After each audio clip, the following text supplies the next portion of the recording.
First things first, I'ma say all the words inside. I think on behalf of all of us, first to begin by congratulating Karishma and Vishal for this incredible 11-year journey where they've taken the industry and this particular property to greater heights. So a big round of applause for them. Thank you, Karishma. Thank you, Vishal. My CEO, ooh, the master of my CEO. Ooh. I was broken from a young age, taking my soak into the masses, writing my poems for the few that look at me, took to me, shook at me, feeling me, singing from heartache, from the pain, taking my message from the veins, speaking my lesson from the brain, seeing the beauty through the. Hey, you burn me up, believer, believer. Hey, you break me down, you burn me up, believer, believer. Hey, let the bullets fly, let them rain. So with that commitment, WOW, Event FAQs, EMA and Empower are coming together with Wizcraft to be able to passionately go out and champion this cause, and we need help from everyone in this room to be able to do this. With humble hands, all I request is keep your love coming, keep your hands reaching out to be able to participate with us and to help us power our way on.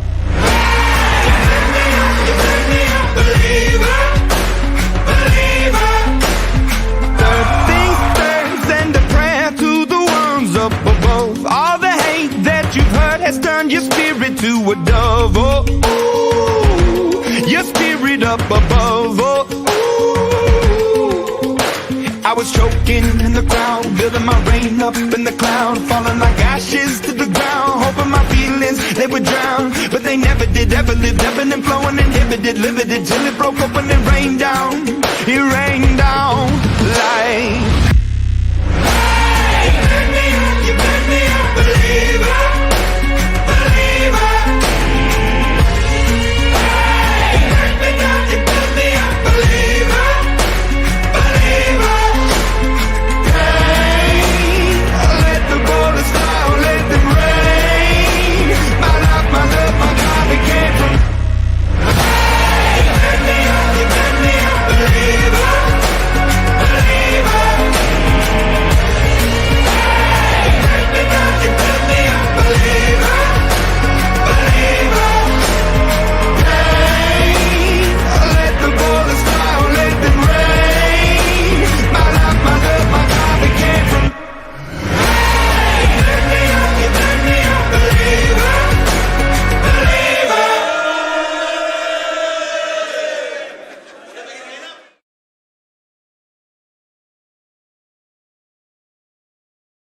Hit it! That's what I'm talking about. Wait! Okay, now, from the beginning. Hit it, boys.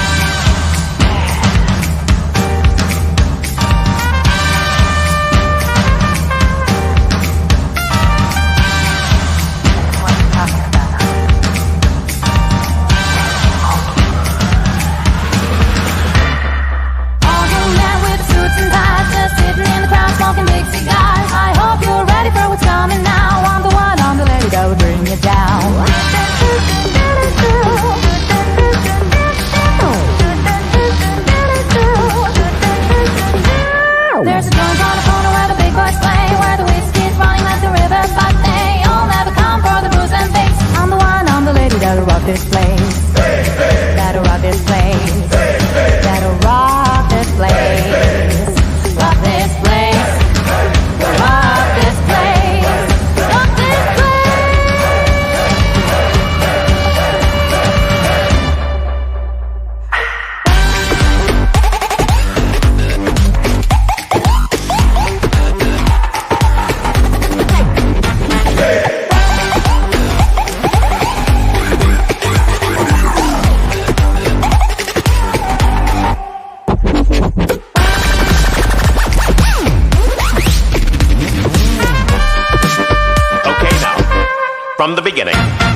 evening, on behalf of my colleagues in the NAC and the NAC, I'd like to welcome you all to this particular gourmet show.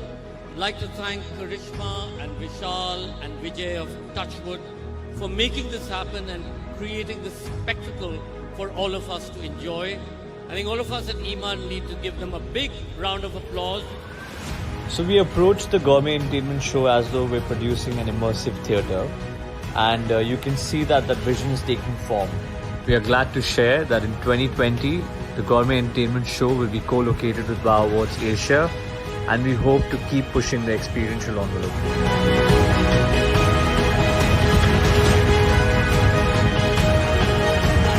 I think in India, food is the main thing. So when we do for the social events, definitely decor, entertainment, food, everything plays an important role. But what we have seen in last 20 years of our career, that food is the most important thing. So when you go to a party, what you take back home is the food.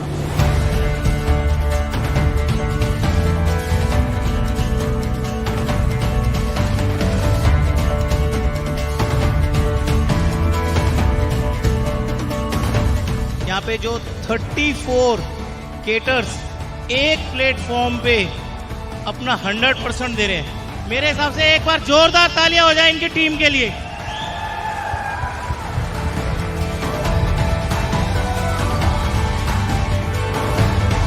Let me tell you guys, today wedding is not about food, wedding is about experiential food, wedding is about experience, wedding is not about quantity, wedding is about quality of food. See, a lot of event people are coming here, a lot of clients are coming here, and they're under one roof. We all caterers are doing their best. Last year we did Gourmet Entertainment Show and we got immense response. We did a Bangkok style cart, even though we procured the polythene bags. So the platform we introduce ourselves is the new avatar.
Namaste, Shubh Prabhat, good morning, Shubha Sakal.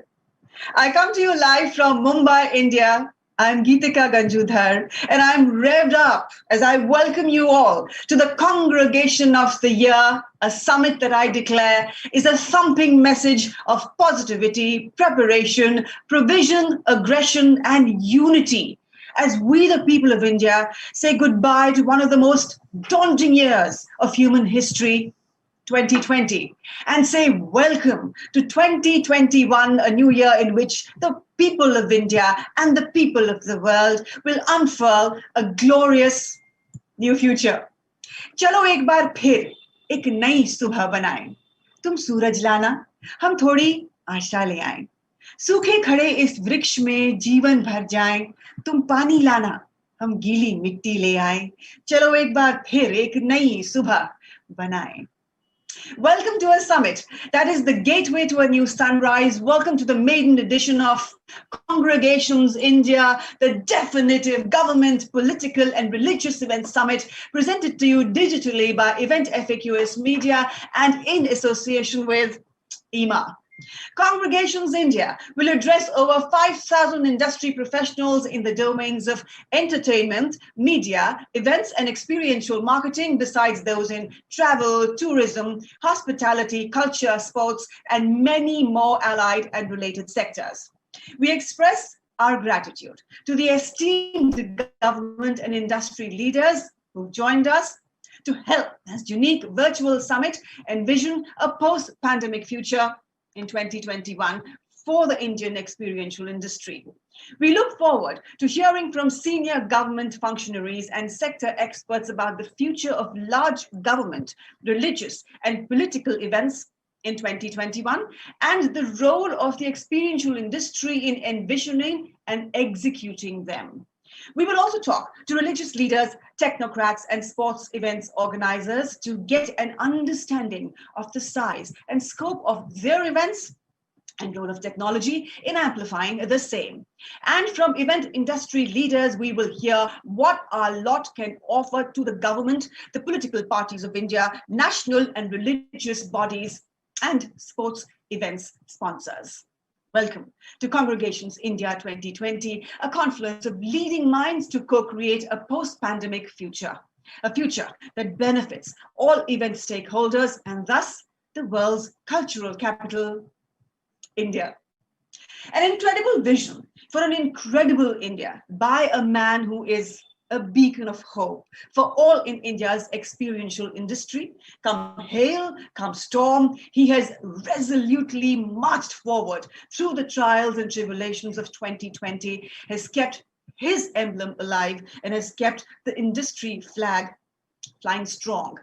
He is the mastermind of Congregations India and its curator too, Deepak Chaudhary, founder and director, Event FAQs Media and Event Capital, also known as an IP man in the Indian event industry, has created properties like Social Nation, IGX, Bollywood Music Project, India Bridal Fashion Week, Windmill Festival, Bike Festival of India, India Kids Fashion Week, WOW Awards Asia, the entertainment show, Big Boys Toys, and the list goes on and on. He is a visionary who has, in a way, built the column of Marcus Aurelius of the IP business in India. Deepak Chaudhary is looking ahead with resolution, with vision, and with expression as he presents his most significant IP till date, Congregations India 2020. I invite him to render the welcome address. Welcome, ladies and gentlemen, to the first edition of Congregations India. It's Event FAQs Property, India's platform for events and experiential marketing since 2007. The world of events had come to a standstill with COVID-19 pandemic and lockdown. Event managers were wondering what to do, even as they navigated the digital space and reached audiences with live and recorded events. They had always been content creators. Now, they had also turned into publishers and broadcasters. It is not just event management agencies that took a hit. Every industry that relied on person-to-person contact had to find digital means to fulfillment. Where physical experience was the mainstay, like tourism and hospitality, the pain was extreme. Events do not feed just event managers. They propel tourism, they create experiences, they enrich lives, they educate the public, they promote brands, and they create consumption. Events can also help elect governments, deliver healthcare, offer hope, and motivate a nation. What is IPL? It is cricket tournament. This year, it was played in UAE. IPL 2020 played amidst the COVID pandemic, witnessed a 23% jump in television viewership to 400 billion viewer minutes, the highest in the history of IPL. A staggering 405 million viewers, many of whom were locked down at home, witnessed the event on television. Several more watched it online. A number of e-learning brands advertised on the IPL, which reached a lot more viewership. A new category was growing. More kids are learning newer things in newer ways. One cricket tournament is helping a new industry take root and blossom. A new industry that will feed other industries with the students it educates. The media industry, which too has been badly hit by the COVID pandemic, is looking forward to 2021. Because along with the new year comes a spate of state elections, which is always good news for all forms of media. Elections are nothing but a political event. Could there be other events in the government's calendar that engage the common man? A nation of over 1 billion needs to be vaccinated in the next few months. There could be issue with cold storage. It needs management and execution of mammoth scale. Can event industry get involved and lend a hand? Most industries are awaiting stimulus to return to the good old days of growth. Governments can provide stimulus, not just their budgets, but also by partnering with stakeholders to engineer growth paths. Large format events that straddle the spectrum from the political to the religious to sporting events can lift a range of industries into growth mode. Government events can indeed be the stimulus India needs. During the course of the day, we will explore through perspectives of bureaucrats, ministers, and key decision makers, how events can enrich sports, culture, and religion, and how event industry can work with government for all-round growth. We hope to see more of them and also hope to see more professionals from the event industry get involved in them. That is the objective of Congregations India 2020. Welcome everybody to Congregations 2020 first edition.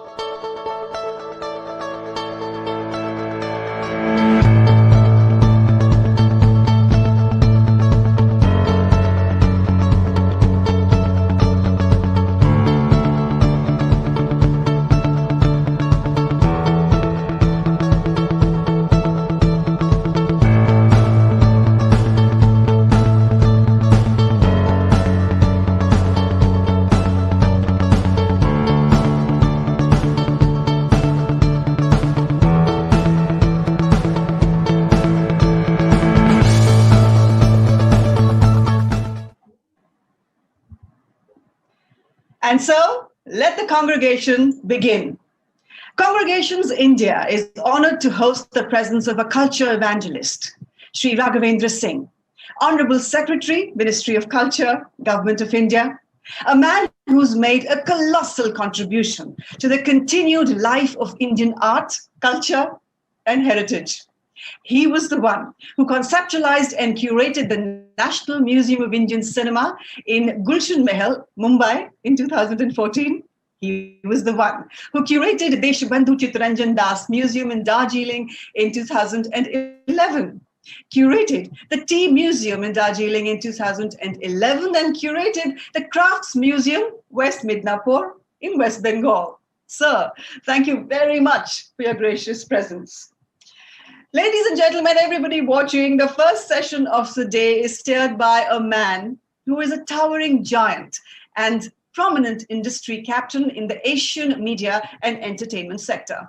One of the founding fathers of the Indian experiential industry, he is today a respected voice in India's policy-making corridors and a valued thought leader across allied industries. Sabas Joseph, founder and director at Wishcraft International Entertainment, was past president IMA, is a member of the entertainment committees of CII, FICCI, and is General Secretary of India's Media and Entertainment Skills Council. And he says, we all believe that the pandemic is temporary and the stock markets will return, the live events and experience economy will return to its boom time. The truth is that the harsh realities of today will teach us how to function with frugal resources. Our industry could easily press the reset button. Going forward, he reassures all of us. At such a critical juncture, we look towards him to revitalize. And that is why this session is perfectly curated as the one that will talk about revitalizing India's cultural capital with live events. Sabas Joseph, please, sir. Morning, Gitika. Morning, sir. Pleasure to have you with us. Thank you, Gitika. When a conference opens with you, it's always a sign that everything's going to be perfect. So thank you very much. And over to you, sir. We at the event industry would like to welcome you back to the Culture Ministry, because having you back at the Culture Ministry, heading the country's culture mandate, puts the spotlight back on our industry. It puts the spotlight where it should belong, the fabric of the country, the fabric of what we do, what we represent, and the values that we represent. And some may call you an evangelist, some may call you a czar of culture, but for me, you've been a friend to the culturati and anyone who believes in culture. And with that, on behalf of everyone, I really want to welcome you back as Secretary Culture. And with that, I'd just like to put the spotlight on you and request you to share your vision for India's culture capital, and what are we going to treat as capital for us to be able to build a cultural mandate and a culture economy for our country. Good morning. Good morning, everyone. It's a pleasure. It's a bright day out here in Delhi. Things are appearing positive. The last 10-15 days, it's actually been a long spell of good weather, though it's been cold, but yet quite bright. So on that note, what do I think of becoming 1 year? I have, since I've taken over the position in the Ministry of Culture, I've been trying to change the approach from looking at culture as something which is government's responsibility. So once you start looking at culture as government's responsibility, then you have to keep on finding ways and means of funding or at least sustaining the onus or the responsibility you've taken, right? And obviously, you all know, we all know that there's a fund crunch, but more than the fund crunch, there is a crunch of institutional structure to look after our culture. Just to give you a small example, I mean, we talk about 5,000 years of culture, but in our museums, do we display it? Do we display it well? Do we have proper curatorial skills with us? Do we have proper conservators? Do we have proper, set of people who are, into visitors' experience, or doing the programming, security aspects? We don't have it. So, as I said sometime before, that if we consider this sector of museum as a sector of medicine, and consider museums to be medical college, we don't have doctors. So if you don't have doctors, then what is the use of having a medical college? True. So to address the institutional structure and sort of strengthen it, it doesn't sound very glamorous, but it is most necessary. So that is what I am actually concentrating on. I'm concentrating on things which are unglamorous. I'm concentrating on things which have a long timeline. There are no quick fixes to it. Just to give you another example, suppose if you are creating a museum, how does one create it? In these days, we created the National Museum of Indian Cinema, or we are creating so many other museums. The state government creates them, central government creates them, it gets created in the private sector. When it gets created in the private sector, all these things which I just talked about get taken care of. But when we create it, then we hire a consultant. That consultant may or may not, in most cases, he has no idea of, he has an idea, but he's really not worked in that sector of museology. But then he still takes the onus of creating a museum. And then he helps us create a museum through our funding. And then he goes away. And then without the institutional structure, then the whole thing kind of tends to weaken. So that is the whole idea, to create organizations within the government which also specialize in the sectors they are working in. They should be skilled organization, not necessarily from the government, and they should have a structure where they can actually over a long period of time exist without interference. So you have to build in those legal aspects within the structure. So I'm trying to do all that at this moment. And then last thing, create or incubate such projects in the sector. Suppose if you have a building, say for example, or an area which is iconic and heritage-like, or is heritage. So obviously, if it is heritage, you would find that there's a town hall which is in the center of the town of the state capital, say Simla, for example, and then you restored the building, you incubate a project through good startups, and then you actually put it out for mainstreaming it through capital investment. So it does not actually become a CSR initiative. It actually becomes a proper initiative for people to invest in culture. So the idea is to bring stakes in this sector, which has really not happened till yet. So that's what I'm actually intending to do. It's an uphill task, but that's the way I'm headed. It's been your dream to literally bring private sector and public sector together to work in the cultural space. I think you've tried it, especially in the museums that you were curating and leading in the last couple of years. And where do you find that? Do you find the gap in private sector, or do you find the gap? We at least in the private sector would normally fault the government. There's no structure, there's no clarity, there's no transparency, there is too much funding to be required, and it's going to take a long time for investment to be recouped, etc. We'll have all of those reasons. But what, in your own experience, are the quick fixes that can be done to build the private-public sector partnership? I don't think so. There can be any quick fixes.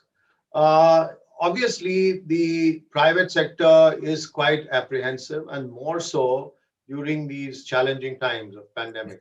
Absolutely. So they tend to think that, look, I mean, there's this Raghavendra Singh sitting here. He's sort of bending backwards, asking us to come together. God knows what his stakes are in it. These are apprehensions.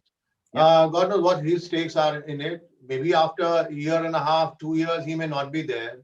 Now, if another gentleman who comes in his place, if he is more regulatory in his approach, then would there be suddenly a change in the the whole policy and approach? The policy and approach. So all these things are there. You see, so you cannot really have something which is a quick fix kind of a thing. But what I'm trying to say is that, look, you see a cultural space. Just to give you one example of Kolkata. Now, right on the place where the old Howrah Bridge sits, we have a 13-acre property called the Old Mint. Now, if you see the Old Mint building, it has 55 Doric pillars. I mean, you see, it's hard to come by 10, 15 pillar property. This property has 55 of them and was built in early 19th century. And it has another 10 structures over there. Now, what I have done and got approval for is to restore that property. Now, once you restore that property, and as I said, you incubate certain good proposals with very sound return on investment, and then you bring it to the private sector. That here it is, look for yourself, you enter into an agreement which legally saves, protects your interest, only then do it, and treat it as a sound proposition of investment in this sector of culture. Now, here I would perhaps beseech and entreat the private sector that for 5 or 6 of these kind of proposals, which to my mind are foolproof, it is for the private sector to satisfy itself whether what I'm saying is correct or not. But at least they should take interest, they should study those proposals, they should study the potential that those places have, whether it is in Pondicherry, whether it is in Kolkata, whether it is in Bhopal. So we have about 50 to 60 of these proposals where we are offering the location, we are offering the building, we have invested in those buildings, we've restored those buildings, and those buildings are not back up beyond that you have to go 6-8 hours from the state capital or the capital here to sort of reach that place. No, they are back center. So to my mind, I think they are great business propositions. And I'm not saying that, take recourse to CSR, etc., etc. No, if you can make money, come in. That's what my approach is. But for God's sake, believe me, and at least study, evince some interest in the proposals I'm bringing forward. I think you entered the museum business. I'm calling it a business, okay, because it should be at probably the perfect time when India was looking at these possibilities. And then came the pandemic, and it became the worst time to be proposing anything like this, which had a long term, which had some investments to be put in to the projects, and it is to some extent it's stillborn, or it's not yet begun its journey.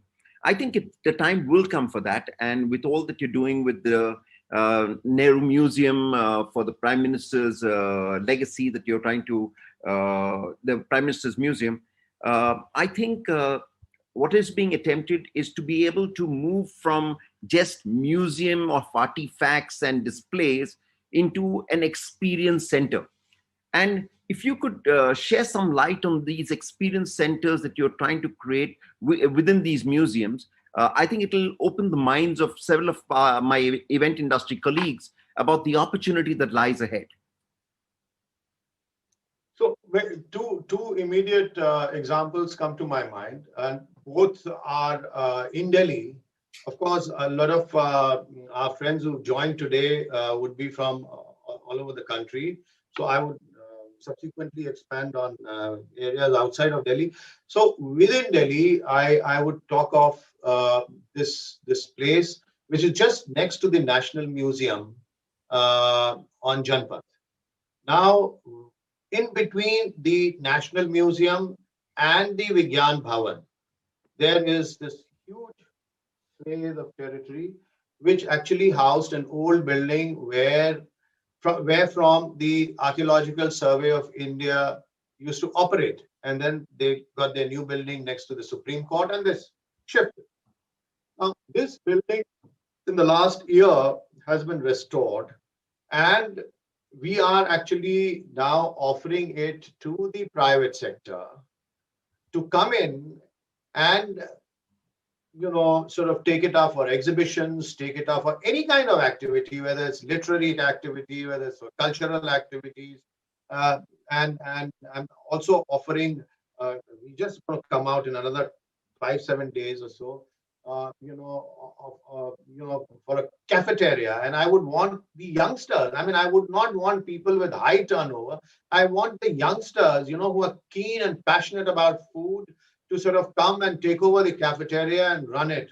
And so this is one place which is a huge place, because it number one has about 25,000 square feet of built-up area, and it has huge ceilings, and one hall leads to the other. So on one side we have five halls, on the other side also. So it's a beautiful feeling when you enter that place, and I've tried to sort of restore it as best as possible, as best as the government can do, because if I had gone in for restoring it the way proper restoration is done, then it would have taken years.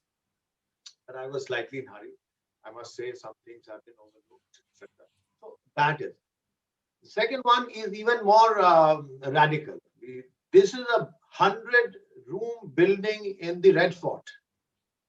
Now, this is a British barrack created after 1857, which was really derelict. We restored it. It has 100 rooms. Now, this is a design center.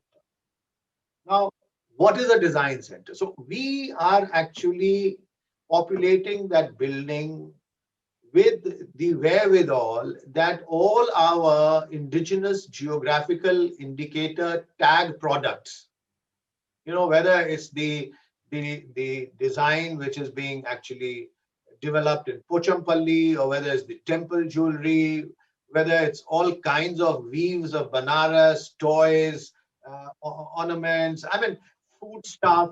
So whatever is indigenous to us and which is tagged, like the way Darjeeling tea is tagged, or like the way the sparkling wine from Champagne is tagged. So it's like that.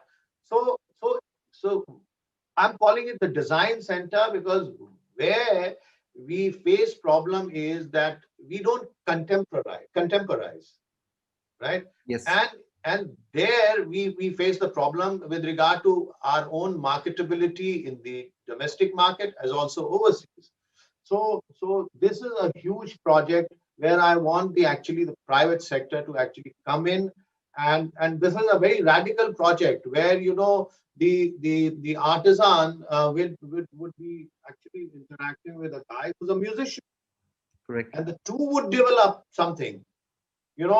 A musician would be interacting with an architect, and so it's as radical as that.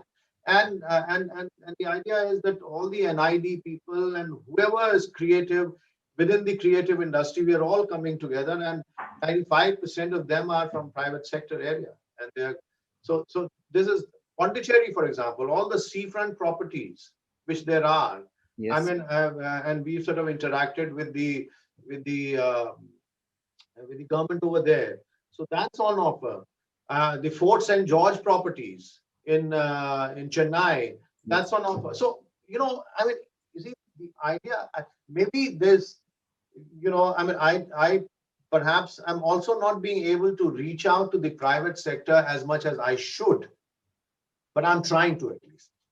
I think we at the event industry will try our best to help you take your message and take these ideas to our industry to start with. One more thing, and in say Red Fort, for example, now that's actually the first cultural space in our country, because all the British barracks, etc., they've all been restored, and permanent exhibitions and museums are coming up. So in the open spaces, all kinds of activities can take place, and that's the place where your industry can help us. Sure, absolutely.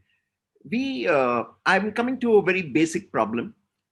The pandemic has laid low an entire industry as a whole. To start with, the culture ministry and the culture industry, and I'm going to call it an industry, is really populated by people who are daily wage earners, be it as performers, be it as artisans, be it as event managers, be it as culture creators, sound and technicians and lighting, etc. All literally daily wage earners, all of whom have been kind of jobless for the last 1 year. And the likelihood of them not being able to take off in a large way for the majority, and that's 95% of them, is probably another 6 months. That's what it looks like. I mean, with the lockdown and the unlockdown and then further lockdown and even further clampdown and curfews in cities like Mumbai, etc. Obviously, the challenge is great for the government, and it'll have to keep dealing with that on a different basis. The people who populate the culture economy are at an all-time low. what can the culture ministry do to be able to elevate their problem, to sort them out on a day-to-day basis, one, and to also be able to create hubs wherein and opportunities that can look after these artists, artisans, event managers, technicians who really populate and that really constitute this industry. You see, this is a problem I've been quite mindful of. We have a mission called the National Mission on Cultural Mapping, and what we are supposed to do in this mission is to create a database of various artists. So it's obviously not meant for established artists. It's meant for artists who are in pursuit of something creative.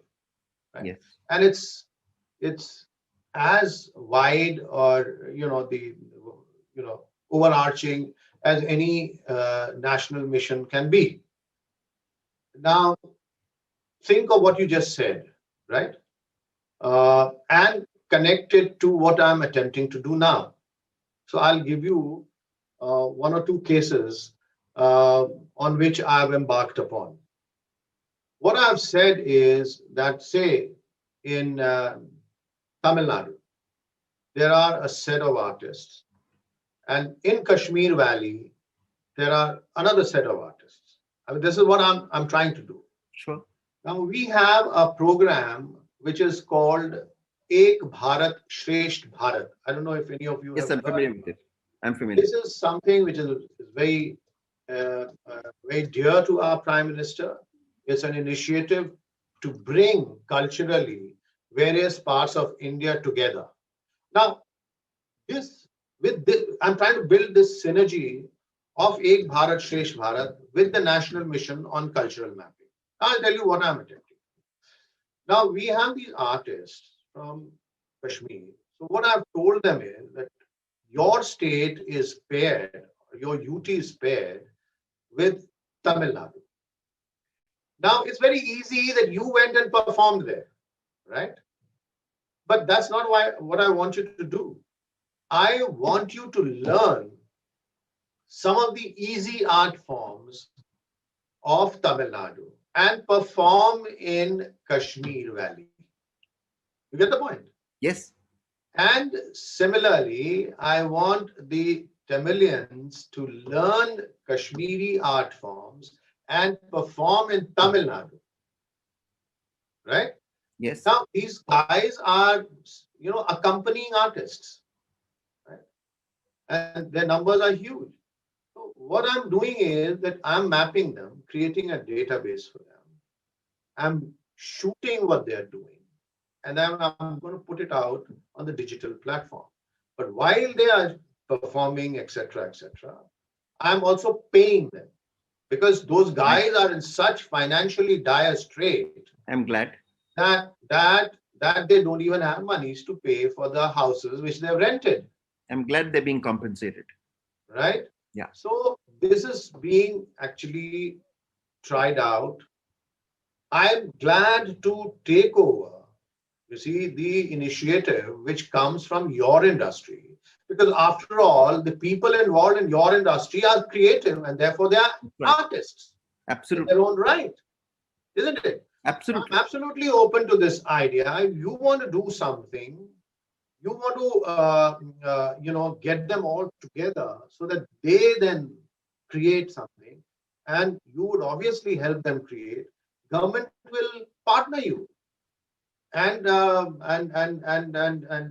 take up certain ventures which can help them eventually financially. Yes, very much so. I'm glad to hear this, sir. I think because if at this time I don't do this, then when the hell do I do it?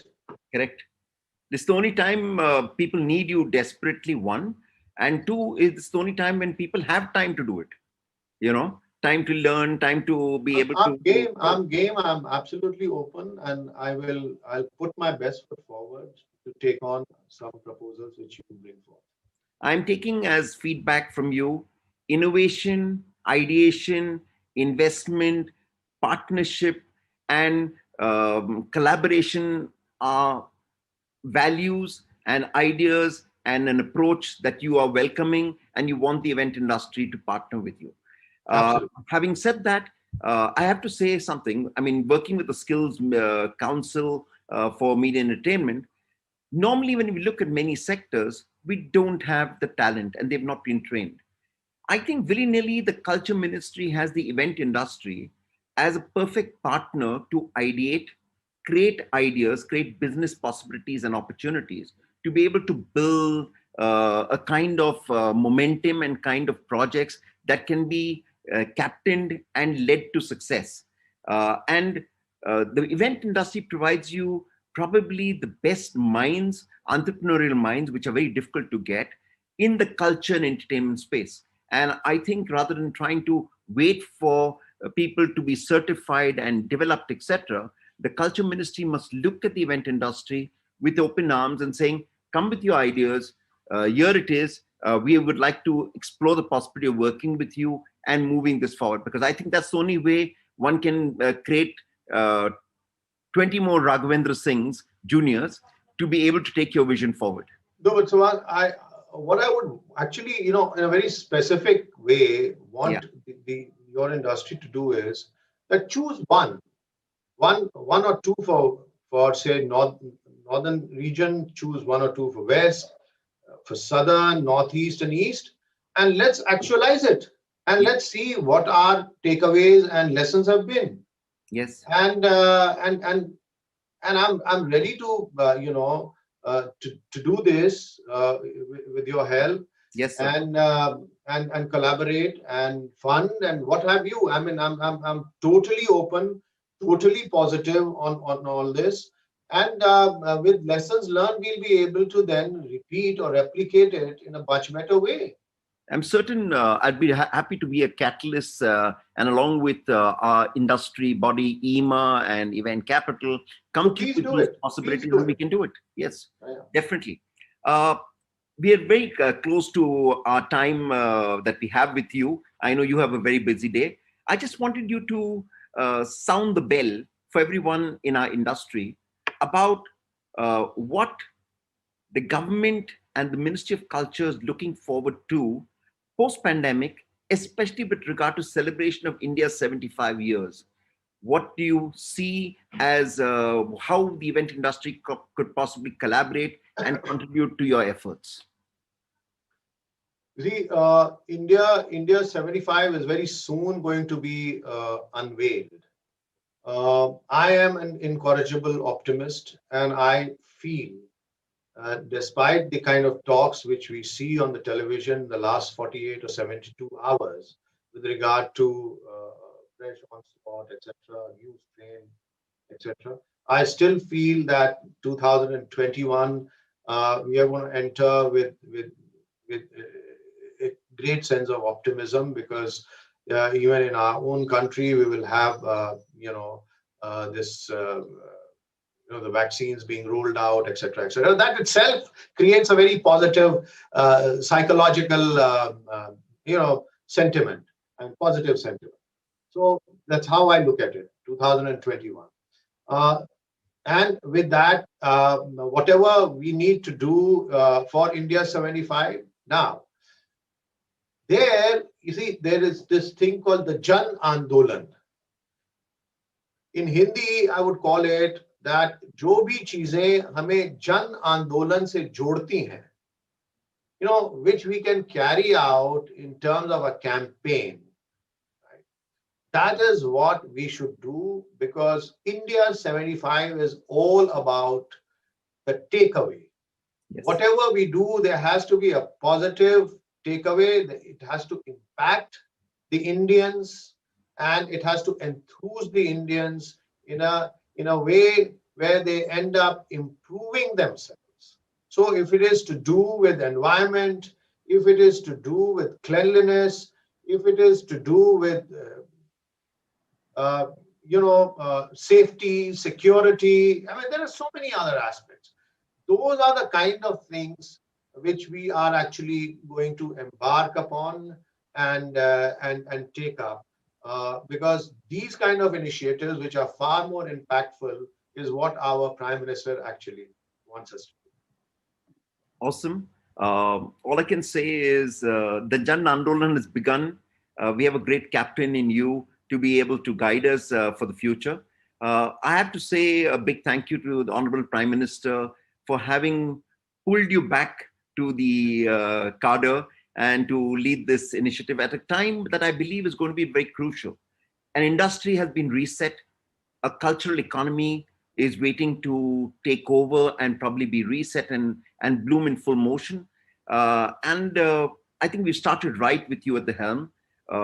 Glad to have heard your vision today.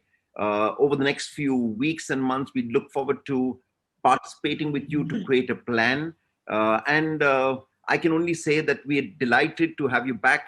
A partnership is in the offing. Really grateful for you giving us your time. Thank you, everyone. Thank you.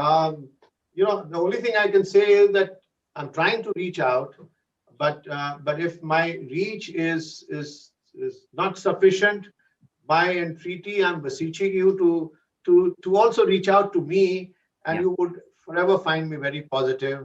And on specifics, if you have something, I can go and meet more than halfway through, meet you all, and I'm ready to deliver on that. Absolutely. We must find more grounds to work.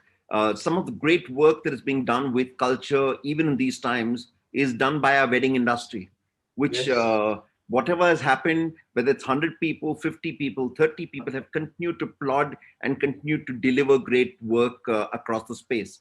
And it has kept these artisans and artists busy with some work wherein they've been able to live through these pandemic times. And I think looking across the entire landscape of events, be it political, be it religious, be it cultural, be it governmental, I think we have a great potpourri that we can put together to be able to create resources, create opportunities, and the way forward.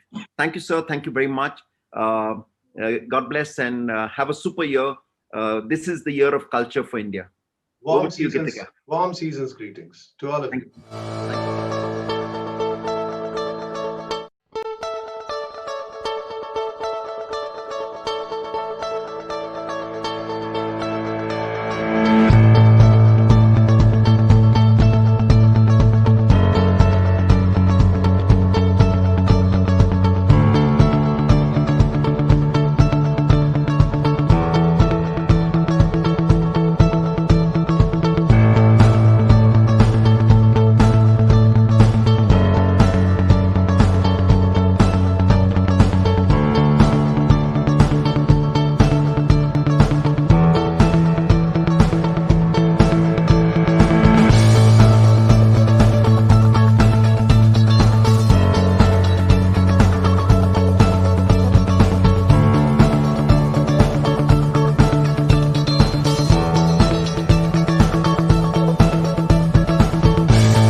And that's what you call a perfect start. Lots and lots of takeaways from that session there, but what made my day was the mention of Kashmir and the arts of Kashmir several times. Thank you, Sri Raghavendra Singh and Sri Sabas Joseph, for that perfect start to Congregations India 2020. The next session, poised to take off, is Digital Engagement, Government to Co-Strategize with Event Industry. Starring in this session is Amir Swaroop, Director at Ernst & Young LLP, armed with more than 13 years of experience in marketing and brand advisory. He leads the marketing and advertising advisory services and events advisory in India. He is responsible for P&L and building solutions which are advertiser-centric. Amir Swaroop, may I please now hand the screen over to you. Thank you, Gitika. Thank you so much. So yes, yes, we're all in the times of COVID, new COVID, normal, new normal, crystal gazing, as we all say. But truly, it is crystal gazing. But let me assure you, neither the government or the event industry has stopped working in the direction of finding new ways of working. Look at the positives. The communication and connect cannot cease to exist. And event industry plays a critical role in keeping that alive. It's empirical and important for the government to keep the positivity going on in the times of pandemic, and they're finding new ways of working as well. There are some events which have to be organized, and there are some events which will happen, like a Kumbh, which is coming up, and probably the Puri Yatra and elections and certain sporting events. The way I see it, it is optimum time for the government to make the most in the cost-effective manner. Currently, the other events are on hold, which gives all the eyeballs to the government event. So whereby, a government event would spend 100 to get the eyeballs and attention in the manner they do. Currently, since there is event silence, all the attention and eyeballs are there. Also, for the event industry and government, I think the support is mutual. The government conducts a lot of awareness programs, a lot of communication programs, and who walks the last mile? It's the event industry. Historically, cultural, tourism, sports were fairly active, ministries to conduct events. But now, they would to take slightly a back seat, with health and education taking a front seat. On the health side, the vaccination and the scale at which it has to be really done is phenomenal. I see event industry to be a support to the government to carry this out. There has to be a large scale communication. There has to be a large scale awareness. There has to be a large scale on ground and digital. Event companies are evolving, finding new ways of collaboration, maybe with a digital agency, and looking at how this can be propelled further. So the way I see this is, I don't see human connect, will that cease to exist in the post-COVID era? I don't think so. Will digital take over? I don't think so either. Enabler? Yes, digital will definitely enable most of the event, most of the communication strategies, most of the direct to consumer engagements which have to happen. So this is the right time for the government events to take place and get the maximum eyeballs.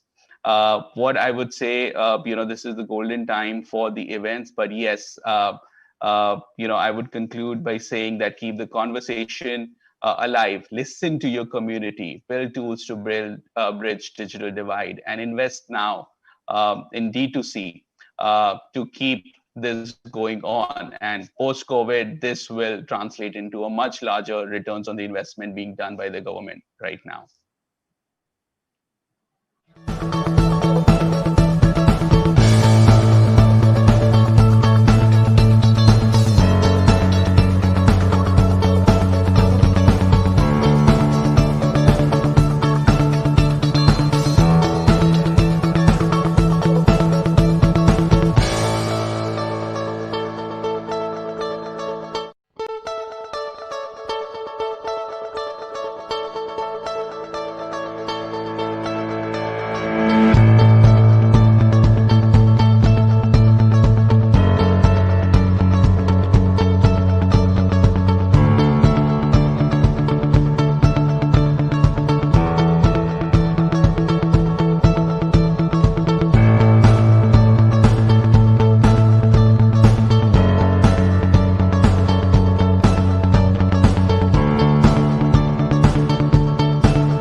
Amiya Swaroop there saying that in the year 2021, the year coming on, it is the government events that will get you maximum eyeballs.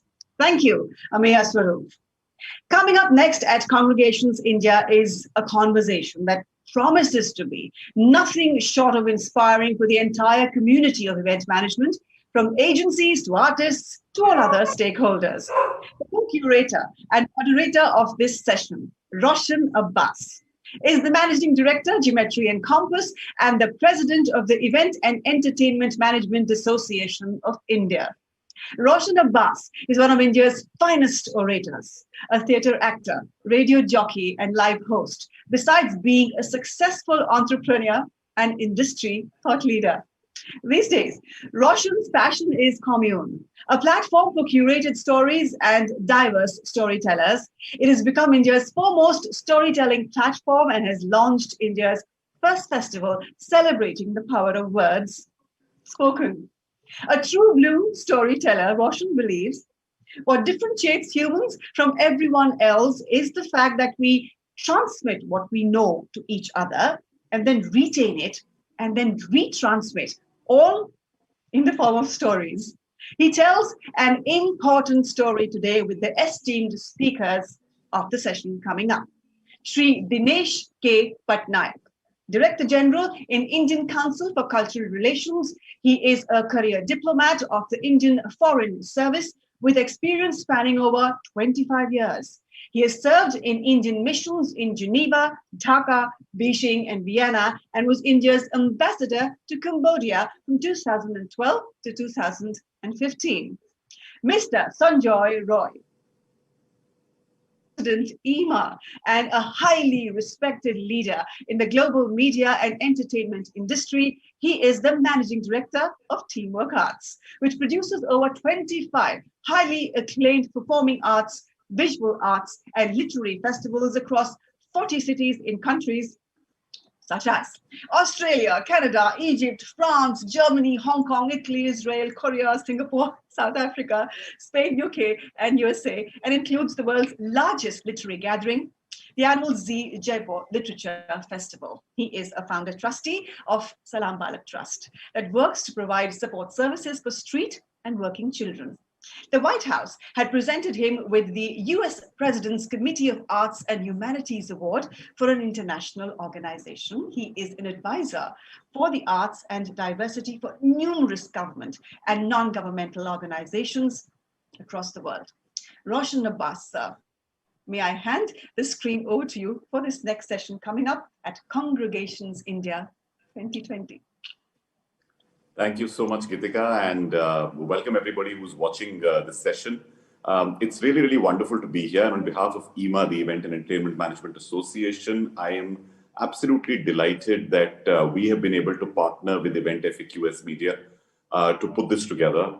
Almost 100 speakers across the day talking about the power of political events, cultural events, religious events, and sports events, and all of this coming together at one place.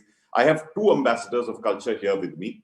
One who, of course, has been an ambassador to many places, but after that is the true ambassador of culture. Every time I have spoken to Shri Dinesh Patnaik, it has always been a pleasure because of his forward thinking, because of his ideas, and because he's also one person who tells it as straight as it is. If there was the need to have anybody who could, make sure that everybody stayed on the straight path, I have Sanjoy here with me as well. Our ex-president, and it's wonderful that Savas did a session before, and now you've got Sanjoy and me together. So, we are all going to try and make sure that the IMA agenda gets spoken about a lot here. I'm going to start with you, Ambassador Patnaik. You've been the ambassador of India to many countries, worked in several more representing our country. Has the world woken up to the power of Indian art and culture? A very good question, Roshan. But before I start, thank you. It's wonderful seeing both of you here. This is a conversation which is needed a lot. Waking up to Indian art and culture, it had woken up long back. It woke up in the 50s when actually ICC had started in the 50s. Then there were a whole lot of host of luminaries who took Indian art and culture to the West, to the East, to all over the world. then our cultural centers which opened up, and also the power of Bollywood and the power of all of you event managers who took Indian culture all over the world. So in a sense, we have been doing it for the last 50 years. But what is important is it embedded within those societies. In some places it is embedded, in others it is event driven. And I for one would like to have a system which embeds Indian culture into the system, where there is a suo moto, something which happens within the system where you create your audience of the future, where people actually listen to, take interest in, and learn Indian art and culture in every form. So that is what ICCR, I want to reorient ICCR to that, rather than become a sporadic, event-oriented organization, which just takes events, makes people happy, and then comes out. I would rather that it is embedded within society, where society itself, because it's like in India or anywhere else in the world, unless you create your audience of the future, you are limited in your scope. So we have to create that. We have to create embedding into the system of countries that are there. It's so well said, because I think two wonderful things you talked about. One is about embedding, our culture and building audiences of the future. With everything happening online, with the fact of there being so many portals from which we are consuming, whether it is Netflix or Amazon, etc., you have been extremely passionate about driving a virtual portal of culture. How is that idea going? Is there any progress on that? There's a lot of progress. In fact, we just got caught in it. We did not know how to do it. Essentially, whether to use a running OTT platform, somebody else's platform, use it to do some of your activities, or to create your own platform. We realize that it's better to create your own platform, because it's something which you will have control over. And it can be today, because of the seamlessness of connectivity, your own platform, you can show it on other platforms also. And then it's just not OTT platform as in TV, it is also platform as in going into TV, household TVs, going into diaspora channels, going into all other things, not the internet, but every possible medium it can go into. So in a sense, we create a platform which can lead into other platforms. That is important. But what is important is to create that content. And what is the content? Because what is happening today, when we do events, I mean, Sanjoy does large number of events across the world. We do large number of events. There are a lot of countries which do large number of events. But there, the audience is limited to the size of the auditorium or the size of the place that we do it. So it is 300, 400, 500. And if you have a great show, it's about 1,000, 2,000 people. But online, you have an audience which is unlimited, which can become huge and which can see at leisure, at whenever they want to see. So what I see in the future is a hybrid model where we will want to do, because there are a lot of people, despite seeing Netflix, despite everything, you want to have the experience of seeing it in an auditorium, of seeing it in a crowd. That will come. But we can also have both simultaneously. So hybrid model, which every show is shown online as well as on site, is something that I think is going to be the future. What a wonderful, wonderful idea. But as you rightly said, we need the right content, and we need people who can go and showcase that content in the most brilliant manner. Who better than Sanjoy to speak to about that? Sanjoy, people have been building IPs for a very long time. You started with the JLF as far back as 2008, if I'm not wrong. Did you see it coming this far? And, it is now firmly planted in the world literary map. In fact, during the pandemic, I've seen you do editions from, I don't know how many cities. So could you tell us, just briefly, what are those key elements that have made it establish and embed itself into the culture map of the world? Thanks, Roshan. Roshan, no, we didn't know that it's going to become amongst the world's largest festivals. And unlike what Harvard Business School teaches, that we had a 5 and a 10 and a 15-year plan to take over the world, we didn't. Much of it has happened by accident. And as Ambassador Patnaik said, accidents happen also when you actually prepare for them to happen. So the 5 ingredients that we look at, anywhere in the world when we set up festivals, and remember, we came back to India with the festival. It's not that our festival experience started in India. It actually started at the Edinburgh Festival. And our learnings from Edinburgh or South Africa or America or Australia all sort of in many ways taught us how to manage something and make sure that it would be of a world-class standard. And also because we'd already got, different offices and colleagues in different parts of the world, when we set up the festival in Jaipur, it was very easy for us to get the word out that this festival was on and we were inviting people. And our sort of, lack of a better word, followers or festival junkies immediately made that beeline. And one of the things that Ambassador Patnaik touched upon, and I want to elaborate, 50 years ago when ICCR or when India's culture started going out, and then, also with Pupul Jaikar and Rajiv Sethi, etc. Perhaps at that point of time, India was still not the flavor of the season on the world stage in terms of its economic prowess. 10 or 15 years ago or 20 years ago, that came to pass. And people from across the world were very curious as to what is it about India and about doing business of India that they need to, in some way, get to know and understand more.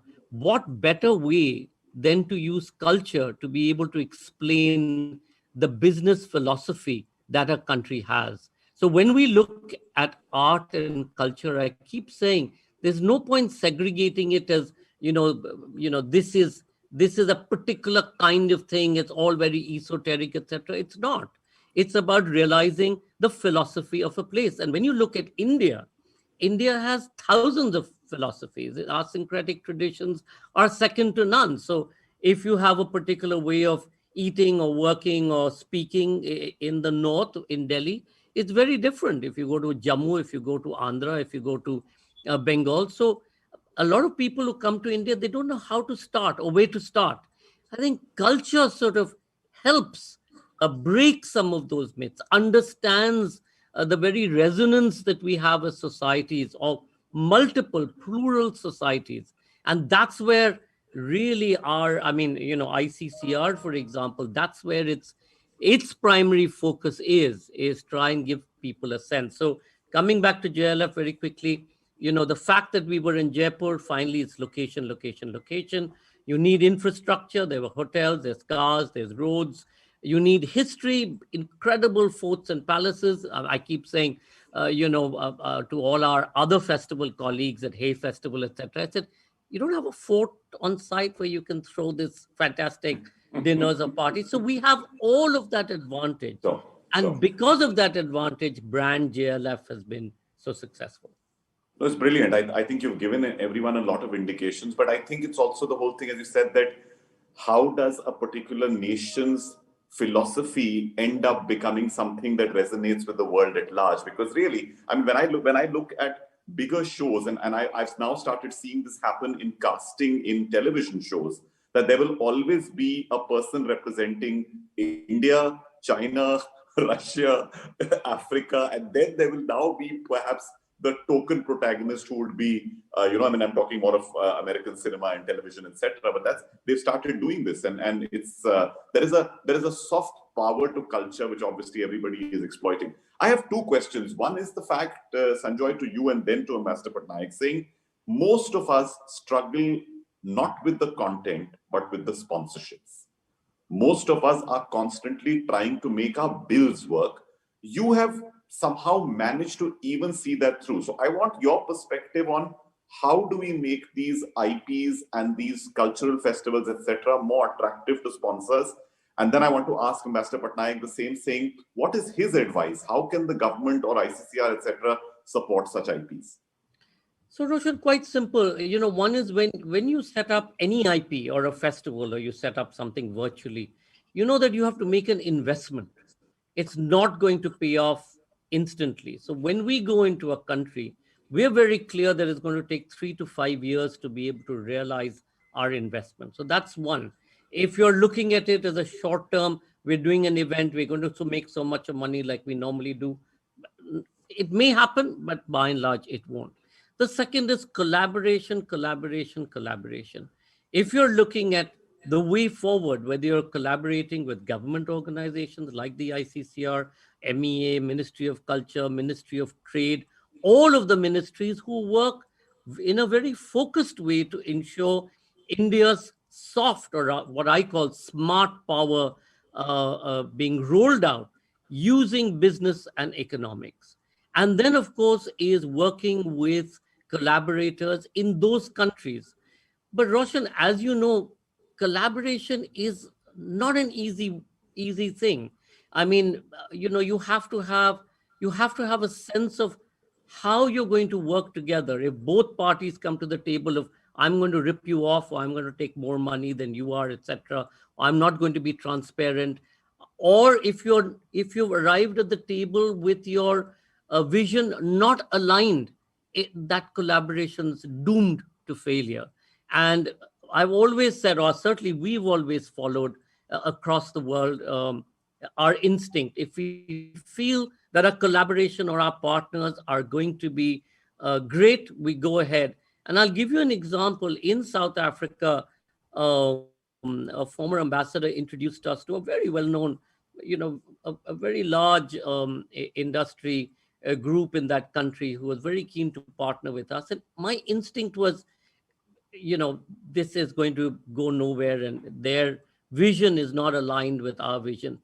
And I had to fight with my colleagues and the ambassador and said, this is not going any place. And luckily I did that, because pretty soon after they got into huge trouble. So, find the right partner. And if you're looking to make as much money to buy a plane and a yacht, not possible. This is the world of the arts. There has to be an expectation management of what that means. Right. It's quite different from the world that we know that many of us inhabit. No, but really, really, really important point. I must say, every time I receive those messages that you send to everybody talking about the sessions that are happening, there is a joy I see. I mean, I think you are far more richer than most of us in just the amount of things, the wealth of knowledge, the wealth of experience, and the wealth of culture that you end up with. I think one other point for everybody to take away is align your values before looking for commercial value. Let me go to Ambassador Patnaik and ask him, how should agencies approach working with organizations like ICCR, before getting to one or two of your initiatives, sir? No, Roshan, I'll take over from what Sanjay said. And you see, there is enough money out there. Money is not an issue. First is aligning yourselves with what you want to do and what people want from you. You see, sponsorships come from people who find value in what you are doing. But let's go one step back. What is it that we take abroad? And I'm taking abroad because it's the same thing for India.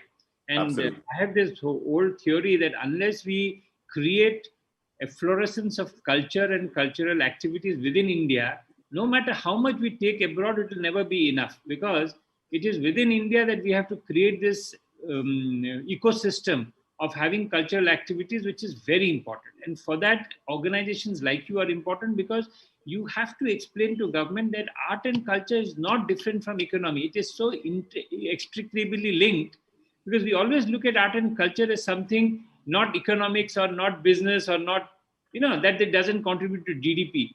If you just put art and culture together, it is a huge contribution to the GDP, to employment, to everything put together. In fact, as a single industry, I think it's one of the largest industries in the country, even bigger than steel, chemicals, fertilizer, everything else. So, that's a different part to go to. But when we go abroad, there are two ways.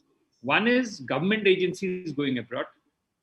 And the one is agencies like GLF, like what Sanjay does and other people do, which is private agencies taking people abroad, either through impresarios abroad who want Bollywood, culture, other things they want to do, or you create your own IP and take it abroad. So basically, when I see the world today, these are the two ways of taking it abroad. Now, when government takes it abroad, unfortunately, what Sanjay said is true. We all work separately. So if I'm doing a Venice Biennale, or I'm doing the London Tourism Mart, or I'm doing Dusseldorf Fair, I'm going only as Ministry of Commerce or Ministry of Industry or Ministry of Information Broadcasting or whatever. If we all go together, this can become huge events. You spend 100 rupees, but you just add 20 rupees from each of the others. You have literally a large event which you can create. It does more for you as a country than it does if you're individually going, because you're just using your money to do small events all over the place. You know, in London Tourism Mart, you take some 10 booths and do a little dance drama, whereas you can actually be all over London Tourism Mart if you're all going together. So we have to somehow do that. Once you do that, all you event managers will have to manage all these massive programs. And this is what we need to do. So you need to get governments to start putting things together. I'm already started on the process. In fact, the notes I've been putting up is for this only, that we should all work together. The other is what you take, like GLF or other things. Now here, government is still very hesitant. Now, we do not want to become part of anything which is supposed to be a private initiative, not understanding that 80 to 85% of what happens abroad in terms of art and culture is all private initiative. What government initiative does is that 10-15.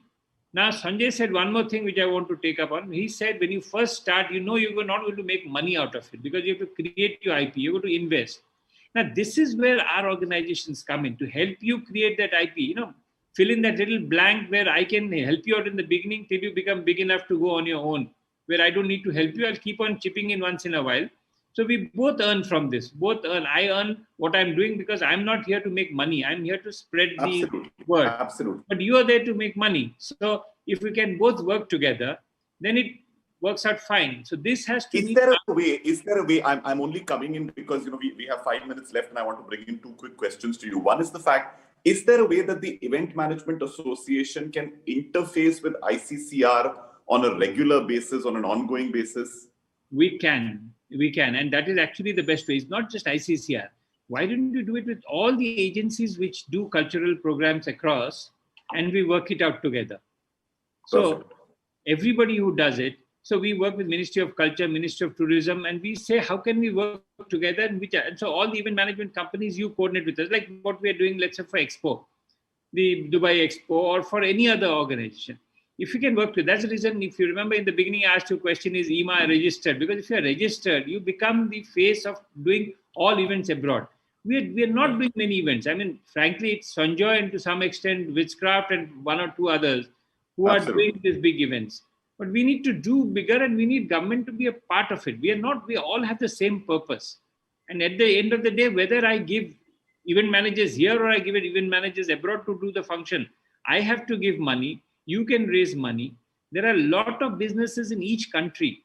Every country in the world has Indian businesses doing that. They will see value in actually using this platform to publicize themselves in those countries. So we need to bring them all together. Now, how can we bring them together? When government does it, there is a natural tendency to hesitate. If EMA pushes it, brings both the industry and the government together, it would be a great initiative.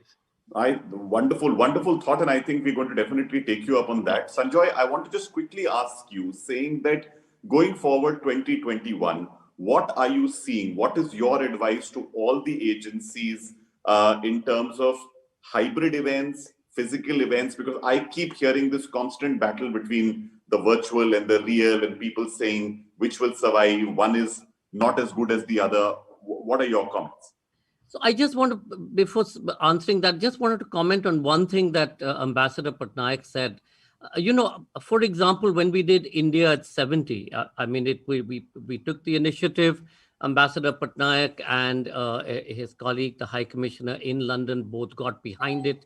And collectively, we created the most phenomenal program in the UK, including a reception at Buckingham Palace to kickstart it. And it ended at the Barbican with the London Symphony Orchestra performing a new piece that had been created by Dr. Subramaniam. Now, if either of us had tried to do it independently, it wouldn't have worked, both in terms of access, be in terms of money. But when we both came together using our strengths, our access to the best venues in the country, their access to resources, and I'm not talking about government resources here. I'm talking about resources in the private sector, which they can also access through phone calls, etc. That's when you come together, really come together with your strengths to be able to create something that's substantial and leaves a mark. And leaves a mark how? Because it raises the profile of your country's economics, policies, the way people look at it, etc. So, these are very rarely talked about, but very, very tangible issues. Going to the future, Roshan, COVID is here to stay. There's no magic bullet. We're seeing new strains, etc. And at least in September of 2021, we're not going to see any kind of return to normalcy. The prediction today is that more like 2022 summer. We are planning for physical events beyond September of 2021. I think the digital experience is absolutely here to stay, Roshan. I'll give you an example. In the Jaipur Literature Festival in Jaipur in January, our largest venue accommodates 10,333 or 13,300 people. Online, one session gets us 30,000 people. Our capacity at JLF London at the British Library and per hour is 1,200 people. JLF London, the virtual edition, has already been seen by 450,000 people. So, you're talking about completely different numbers. The question, I think, the moot question here is, where is the money? Therein lies the problem, because where you got 100 rupees for a physical event, today you're getting 8 rupees for a digital event. So how do you reinvent the space? There are two ways. Technology will come to the rescue at some point of time, try and make the experience far more experiential. But also remember that that physical event isn't going anyplace. People still look at, need and want that connection. Dinesh, Ambassador Patnaik and I want to come together to have a conversation over a drink or a dinner. This Zoom doesn't quite work it. So both are here to stay. I think we need to find a happy mix. But if we continue to fantasize that, when the stars align, then COVID will disappear, or COVID asks for a night pass, or agrees not to go out during curfew times or whatever. I mean, that's a load of bunkum. We all know that. And every vaccine developer has already said, if the vaccine is 50% efficient, they will think it's a success. 50%. Wow. So, listen, I mean, truer words have not been said. This is what we talked about at our Digital Day property as well, when we were talking, and many people spoke of the fact of saying that hybrid is going to become 30% more of our business.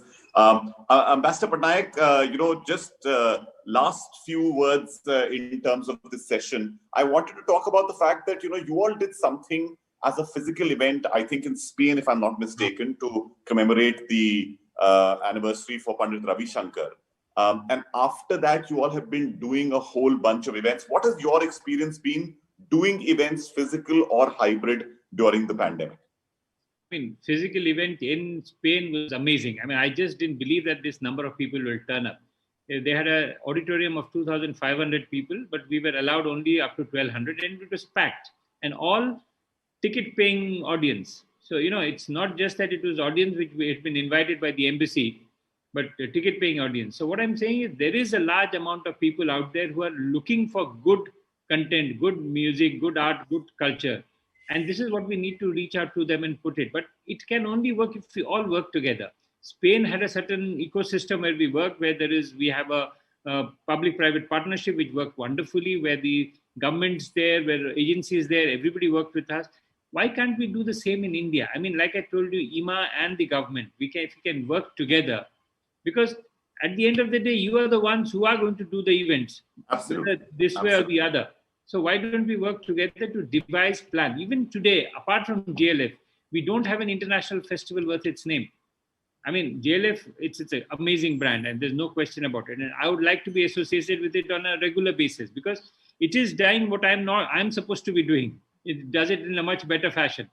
And so, as you rightly said, I mean, the fact is this, if frankly, every time I speak to you, Ambassador Patnaik, I feel that, you reach out and you offer us a helping hand, where very often I see a closed door. And that, I think, is the attitude that needs to change. We will definitely do this as a physical conversation soon, not over Zoom, I promise, because that's happened for too long. Have a wonderful, wonderful time, sir. May the new year bring you a lot of, goodwill, good wishes, and for the entire culture sector. Sanjoy, to JLF and everything that you create. Please continue to be an ambassador of IMA everywhere that you are. And thank you so much, gentlemen, for joining me in this conversation. It's really been wonderful to close the year with such an enriching conversation. Thank you. Thank you.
Sanjoy Roy there is saying that September 2021 is when he sees some kind of normalcy surfacing for events across the world.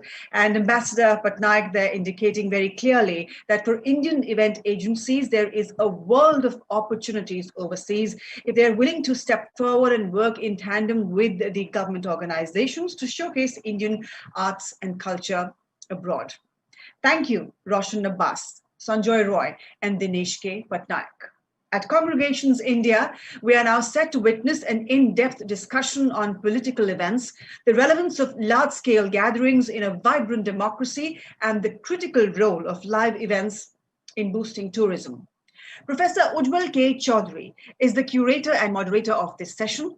He is Pro-Vice Chancellor, Adamas University, Kolkata, and was the former Dean, Amity University, Mumbai, was former Dean, Symbiosis University, Media and Communication, and Dean, Symbiosis International University, Pune.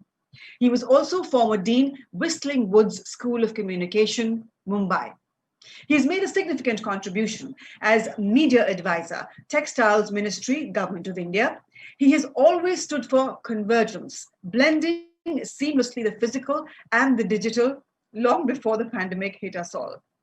I would also like to welcome esteemed speaker in this session, Shri Bhupesh Baghel.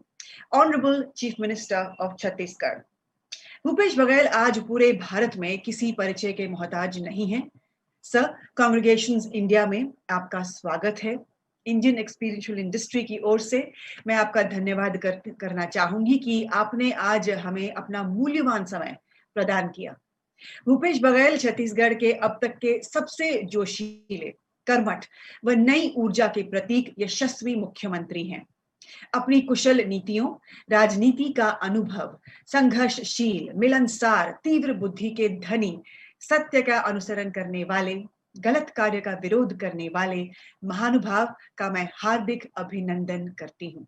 May I now hand this session over to Professor Ujjwal K. Chaudhary. Please, sir.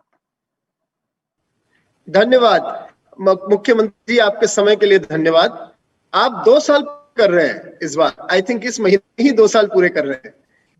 ये 2 साल का कार्यकाल के बारे में थोड़ा शुरुआत में बताइए, कैसा रहा? जब बहुत ही एकदम समय आपकी जिंदगी भी और छत्तीसगढ़ की जिंदगी में भी, आप बताएं जरा के बारे में।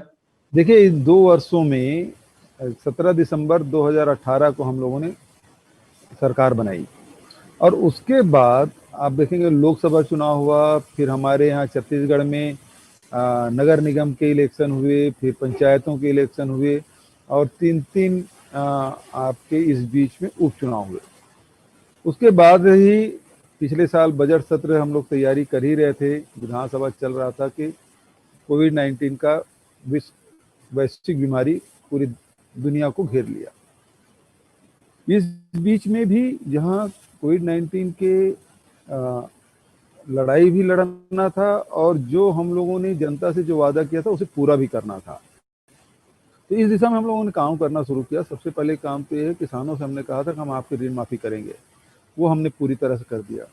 फिर हमने कहा था कि आपके धान 25 रुपये क्विंटल में खरीदी करेंगे, वो भी हमने खरीदा। उसके बाद 400 यूनिट तक की बिजली बिल आधा करने पूरे प्रदेश भर के जो घरेलू उपभोक्ता है उसको भी हमने कर दिया। टाटा के लिए जो जमीन ली गई थी बस्तर में 4200 एकड़ जमीन, उसे हमने वापस करने की बात कही थी। मैं समझता हूँ पूरी दुनिया में अकेला उदाहरण होगा जो 1700 किसानों की 4200 एकड़ जमीन वापस की गई। वहीं लघु अनुपज, हमारे यहाँ आपको पता है कि 40% भूभाग है वो जंगल है और वहाँ लाखों परिवार हमारे हैं जो लघु अनुपज पर उनके जीवन आधारित रहता है, अर्थव्यवस्था आधारित। तो ऐसी स्थिति में जहाँ 7 लघु अनुपज खरीदी हो रही थी, वहाँ 52 लघु अनुपज हम लोग खरीदी व्यवस्था की। और साथ ही तेंदुपत्ता जिससे बीड़ी बनता है, उससे हम लोगों ने 2500 प्रतिमाना बोरा था, उसको 4000 प्रतिमाना बोरा घर से हमने खरीदे। तो हमारे जो मुख्य रूप से जो फोकस था कि कैसे व्यक्ति को हम इम्पावर्ड करें, कैसे व्यक्ति को आर्थिक रूप से मजबूत करें, तो इस दिशा में हमारी सरकार काम करना शुरू किया और उसका परिणाम ये हुआ जहाँ किसान समृद्ध लघु अनुपज के माध्यम से आदिवासियों को हमने आर्थिक रूप से उनको ताकतवर बनाया। वहीं मनरेगा में देखें, जब देश में पूरा लॉकडाउन था, वैसे में 25 लाख से अधिक मजदूर हमारे यहाँ काम कर रहे थे। तो उसका असर ये हुआ पिछले 2 साल से पूरे देश में जहाँ मंदी का असर है, लेकिन छत्तीसगढ़ में मंदी का कोई असर नहीं है। चाहे वो कृषि के क्षेत्र में देखें, चाहे लघु अनुपज के क्षेत्र में देखें, साथ ही उसके साथ आप टेक्सटाइल में देख लें, ऑटोमोबाइल सेक्टर देख लें, चाहे आप सराफा में देख लें, चाहे रियल इस्टेट में देखें, छत्तीसगढ़ में वृद्धि हुई है, कहीं कोई घटा नहीं है। तो इस प्रकार से अर्थव्यवस्था हमारे यहाँ सुदृढ़ हुआ है। और सितंबर महीने के, अभी 2020 के यदि सितंबर महीने के आप जीएसटी देखें तो हम लोग दूसरे स्थान पे थे पूरे देश भर में, और अक्टूबर में पूरे देश भर में हमारा स्थान प्रथम रहा है। तो जीएसटी कलेक्शन के माध्यम से पता चलता है कि हमारे प्रदेश में व्यापार, व्यवसाय, उद्योग कैसे चल रहे हैं। आर्थिक सशक्तिकरण की दिशा से आपको काफी सफलता, काफी उपलब्धियां आपकी हुई है जी। और मैं आपका ध्यान एक विशेष सेक्टर पे आकर्षित करना चाहूंगा, वो है पर्यटन। 1 साल पर्यटन आपको बढ़ावा करने का मौका मिला 2019, लेकिन 2020 महामारी के कारण, अतिमारी के कारण शायद खास पर्यटन को आगे नहीं बढ़ा पाए। सो अब क्या देखते हैं, किस आपकी उपलब्धियां पर्यटन के क्षेत्र में 2 सालों का कैसा रहा है, अगर थोड़ा बताएं। देखिए, छत्तीसगढ़ 7 राज्यों से घिरा हुआ प्रदेश है, लैंड लॉक स्टेट है, 44% जंगल है, मैंने पहले बताया। तो यहाँ छत्तीसगढ़ में जंगल की कोई कमी नहीं है। यहाँ के पहाड़, खूबसूरत पहाड़, यहाँ के नदी नाले बहुत खूबसूरत है। उसी प्रकार से हमारे जो कल्चर है वो बहुत रिच है।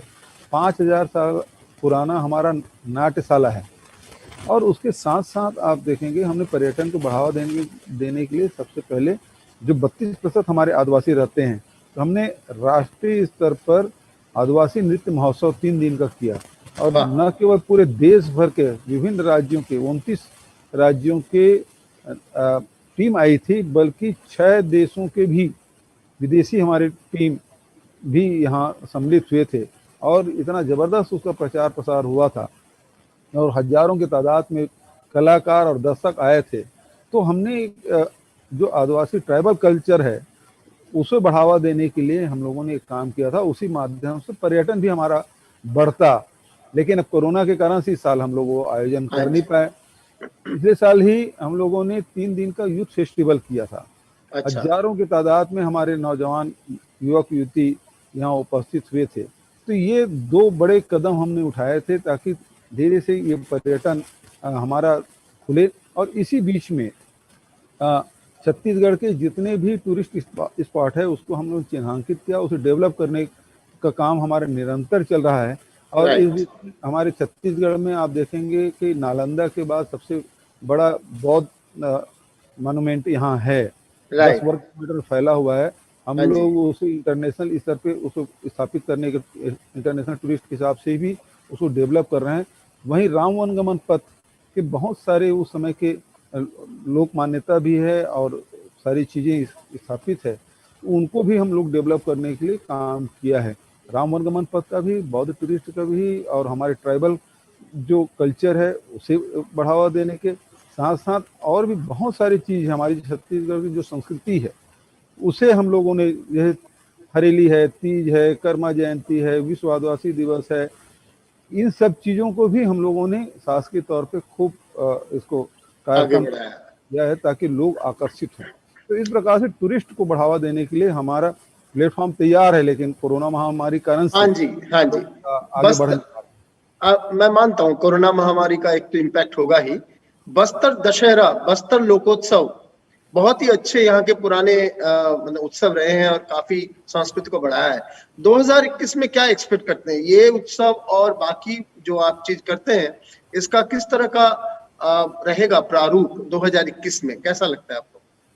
उसके लिए भी हमारी सरकार ने काम करना शुरू कर दिया। शासन पिछले समय भी सरकारें थी और वो जो राशि उपलब्ध कराते थे उस पेमेंट भी नहीं हो पाता था वहाँ, और उसके लिए भटकते रहते थे। हम लोगों ने उसे पुराने पेमेंट सब खत्म करके नए ढंग से काम शुरू किया। स्थानीय जो सांसद है उसकी अध्यक्षता में एक कमेटी बनाई हुई है और उसको किस प्रकार से और उसको बढ़ाया जा सके, वो पारंपरिक जो दशहरा है उसको ध्यान में रखते हुए, उन परंपराओं को निर्वहन करते हुए हमको पर्यटन को किस प्रकार से हम और उसको विकसित कर सकते हैं, बढ़ावा दे सकते हैं, उस दिशा में हमारी सरकार सोच भी रही है और कार्यक्रम भी बनाए और आगे भी बढ़ रहे हैं।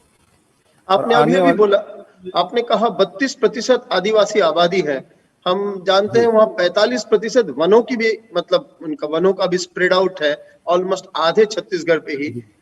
इसमें पर्यावरण, जातीय तो नेचर ट्रेल, नेचर टूरिज्म तो होएगा ही, एडवेंचर और सांस्कृतिक पर्यटन। सांस्कृतिक तो आपने कहा, एडवेंचर पर्यटन का भी बहुत स्कोप है। आपने सीटीपी का गठन भी किया। तो इन सब का जो नॉन सर्कल्स है, जैसा कि आप सांस्कृतिक की आप बात किए हैं, आदिवासी नृत्य और कला की बात किए हैं, इसके आगे बढ़ के इको टूरिज्म और एडवेंचर टूरिज्म और सीटीबी का रोल इस प्रसंग में जरा बताएं। देखिए, पिछले साल हम लोगों ने सरगुजा के जो जसपुर जिला है वहाँ बहुत खूबसूरत प्राकृतिक वातावरण है। वहाँ पहाड़ भी हैं, जंगल भी है, नदियाँ भी है, और इसलिए हम लोग जसपुर महोत्सव मनाए थे 3 दिन का, जिसमें एडवेंचर बहुत सारी टीम आई थी, जिसमें पैराग्लाइडिंग वगैरह और भी बहुत सारी चीज़ें उसमें सम्मिलित किया गया था और बहुत लोग एंजॉय किए थे। हाँ जी। बाहर के भी लोग आए थे और वहाँ के लोग भी उसमें बढ़ चढ़कर हिस्सा लिए थे। तो अलग अलग क्षेत्र में जो चीजें हैं उसको हम लोग बढ़ाने की कोशिश कर रहे हैं। और अभी अब सरगुजा संभाग आप चल दें छत्तीसगढ़ के उत्तर में, तो आपको वहाँ के टेम्परेचर अभी 2 डिग्री टेम्परेचर है वहाँ। तो यदि तापमान के दृष्टिकोण से देखें तो हिमालय के बाद जैसे सतपुड़ा को सबसे ऊंची पहाड़ी बोलते हैं, हमारे छत्तीसगढ़ में वो छत्तीसगढ़ में। अब इन सब चीजों को हमको मानचित्र में लाना पड़ेगा, लोगों को बताना पड़ेगा, वहाँ ट्रैकिंग के लिए भी और पर्यटन के हिसाब से भी। अभी आप पूरे सरगुजा संभाग में चल दें तो पूरे जो पहाड़ी इलाका है वो खूबसूरत ताऊ के फूलों से और सरसों के फूलों से भरा पड़ा है। तो यदि अब चूंकि पर्यटक कोई आ नहीं पा रहे हैं कोरोना कारण से, नहीं तो ये सब चीज एक सप्ताह के लिए कोई पर्यटक आते तो पूरा वो दौरा करते। ठीक है, तो वो हम समझते हैं कि कोरोना कारण से अभी थोड़ी तकलीफ होंगी, लेकिन अगर आपके पॉलिसीज और प्लान सही रहे और ठीक ठाक रहे, अगले साल बहुत फर्क होगा। हिमालय प्रखंड में, हिमालय रेंजेस में भूटान, नेपाल और भारत तीनों में ही ये एडवेंचर टूरिज्म और इको टूरिज्म का काफी फायदा हुआ है। जो आपने अभी रेंजेस के बारे में बताया, इसका काफी फायदा हुआ है और हमें लगता है कि छत्तीसगढ़ इस दिशा में आगे और कदम बढ़ा भी सकता है और इनकम इससे भी राज्य को काफी रेवेन्यू भी हो सकता है इससे। जी। चंपारण मेला के बारे में क्या आपका सोच है, जो अभी आने वाला है, मतलब इसकी बात चल रही है, सारे प्रिपरेशन हो रहा है, तो क्या इस प्रकरण के बारे में क्या बताएंगे? बिल्कुल सही बात है। यहाँ वल्लभाचार्य जी के जन्म स्थल है और इस कारण से गुजरात के बहुत सारे लोग आते हैं। उन लोग धर्मशाला भी बनाए हुए हैं, वहाँ बहुत प्राचीन शिव मंदिर भी है और उसका वल्लभाचार्य जी के प्राकट्य स्थल भी है। तो हम लोग चाहते हैं कि इसको भी उस सर्किट से जोड़ें, रायपुर से बहुत नज़दीक है। तो हम लोगों को बढ़ावा देने के लिए हमने इसके प्रोग्राम बनाए हुए हैं कि, और जो स्थानीय विधायक है, बहुत वरिष्ठ विधायक हैं, और उसको हमने कहा कि इसको किस प्रकार से और बढ़ाया जा सकता है, आकर्षक बनाया जा सकता है, जिससे पर्यटक ज़्यादा से ज़्यादा आकर्षित हो सकें। तो हमने वो जिम्मेदारी दे रखी है और जो छत्तीसगढ़ टूरिज्म बोर्ड है वो अपना काम भी कर रही है। राइट, आपने बोर्ड के बारे में बताया। देखिए, कोई भी टूरिज्म एक ब्रांडिंग भी उसका एक पार्ट होता है। ब्रांडिंग में किस तरह से पोजीशनिंग की जाए, जैसे भारत को इनक्रेडिबल इंडिया कहा जाता है, कई और ट्रूली एशिया, मलेशिया को कहा जाता है। छत्तीसगढ़ के लिए फुल ऑफ सरप्राइजेस, ये बहुत दिन से ये पोजीशनिंग रहा है। ये पोजीशनिंग, ये ब्रांडिंग कहाँ तक सफल हुआ? क्या इसके साथ कुछ और आप जोड़ना चाहेंगे आगे चलते हुए? कोई नया ब्रांडिंग लाना चाहेंगे? थोड़ा इस पर अगर गौर करें। देखिए, पिछले दिनों की स्थिति ये थी कि छत्तीसगढ़ को नक्सलियों का प्रदेश कहा जाता था। एकदम छत्तीसगढ़ सही। क्या रेलवे स्टेशन में उतरे, बस स्टैंड में उतरे या फिर एयरपोर्ट से उतरे और तुरंत नक्सली घर तक पहुंचेंगे। लेकिन इन 2 वर्षों में ये स्थिति बदली है। तो हमने जहाँ किसानों के हित में काम किया, आदिवासियों के हित में काम किया और एक वातावरण बनाने की कोशिश की, लोगों को विश्वास मिल गया। अब पर्यटन की दिशा में हम लोगों को काम करना होगा और निश्चित रूप से ये एरिया पूरा छत्तीसगढ़, पहले तो बस्तर के नाम से जाना जाता था। बस्तर में बहुत सारे लोग पहले आते थे, लेकिन नक्सली घटना कारण से पर्यटक आना बंद हुए। लेकिन पूरा छत्तीसगढ़ जो है, कुटुम्बसर गुफा और चित्रकूट वाटरफॉल के अलावा भी बहुत ऐसे सैकड़ों स्थान हैं जहां देखा जा सकता है, जहां एक एक सप्ताह बिताया जा सकता है। तो उस प्रकार की सबसे पहली बात है कि हम यात्रियों की सुविधा का ध्यान हम रखते हुए डेवलप करेंगे तो निश्चित रूप से लाभ मिलेगा। क्योंकि यात्री आएंगे, अगर उसको सुविधा नहीं मिली तो फिर यात्री आएंगे क्यों, कैसे? इसलिए वो सारी सुविधाएं हम डेवलप कर रहे हैं और उसी साथ साथ प्रचार प्रसार भी करेंगे। और ये आप लोगों की तरफ से यदि सुझाव जिस प्रकार से आता है, निश्चित रूप से अभी हमने कोई नामकरण तो दिया नहीं है। अच्छा, हमारी कोशिश होगी कि उस प्रकार से कोई आकर्षक कोई नाम सामने आए तो उसे हम शामिल करें और पूरे देश और दुनिया के सामने इस बात को रखें। क्योंकि आप एक नए सिरे से कर रहे हैं, नए तरीके से कर रहे हैं और एक नेगेटिव इमेज से पॉजिटिव इमेज की तरफ ले जा रहे हैं, तो शायद एक और पोजीशनिंग सोची जा सकती है। अच्छा, कोरोना महामारी जहां तक भी हो, अगले साल मतलब 2021 में हम इस पे कंट्रोल, इस पे अपना ग्रिप आ ही जाएगा, वैक्सीनेशन आ भी रहा है। इस जगह में खड़े होकर पर्यटन की अर्थनीति और सामग्रिक राज्य की अर्थनीति, इसको पटरी में लाने के लिए, क्योंकि आगे भी थोड़े रेस्ट्रिक्शन तो रहेंगे, यानी जिसको हम लोग कहते हैं हाइब्रिड, ब्लेंडेड या फिजिकल और डिजिटल दोनों एक साथ मिलके, तो ऐसे जगह में किस तरह आप इकोनॉमी को पटरी में लाने की कोशिश कर रहे हैं और पर्यटन को 2021 में बढ़ाने के लिए क्या कर सकते हैं, कुछ अगर आप उस पर थोड़ा गौर करें तो। कोरोना महामारी में बहुत सारे सेक्टर हैं वो प्रभावित हुए हैं, उसमें एक सेक्टर है पर्यटन। एकदम। होटल पूरी तरह से बंद हो गए थे, ट्रांसपोर्टेशन पूरी तरह से बंद हो गए थे और इस सेक्टर को बहुत भारी नुकसान का झेलना पड़ा है। लेकिन अब धीरे धीरे स्थिति सामान्य होती जा रही है। मैं समझता हूँ कि कोरोना के साथ जीने की आदत लोगों को हो रही है। हाँ, हो रही है। पहले जो भय था वो खत्म हो रहा है और बचाव के जो उपाय हैं उसको लगातार लोग अपना भी रहे हैं। तो मैं समझता हूँ इसके साथ साथ वैक्सीनेशन जब आएगा तब आएगा, उसके कितने मात्रा में आएगा, कब आएगा, कितने किसको मिलेगा किसको नहीं मिलेगा, एक अलग विषय है। लेकिन अब कोरोना के साथ जीने की आदत पड़ गई है हमारे।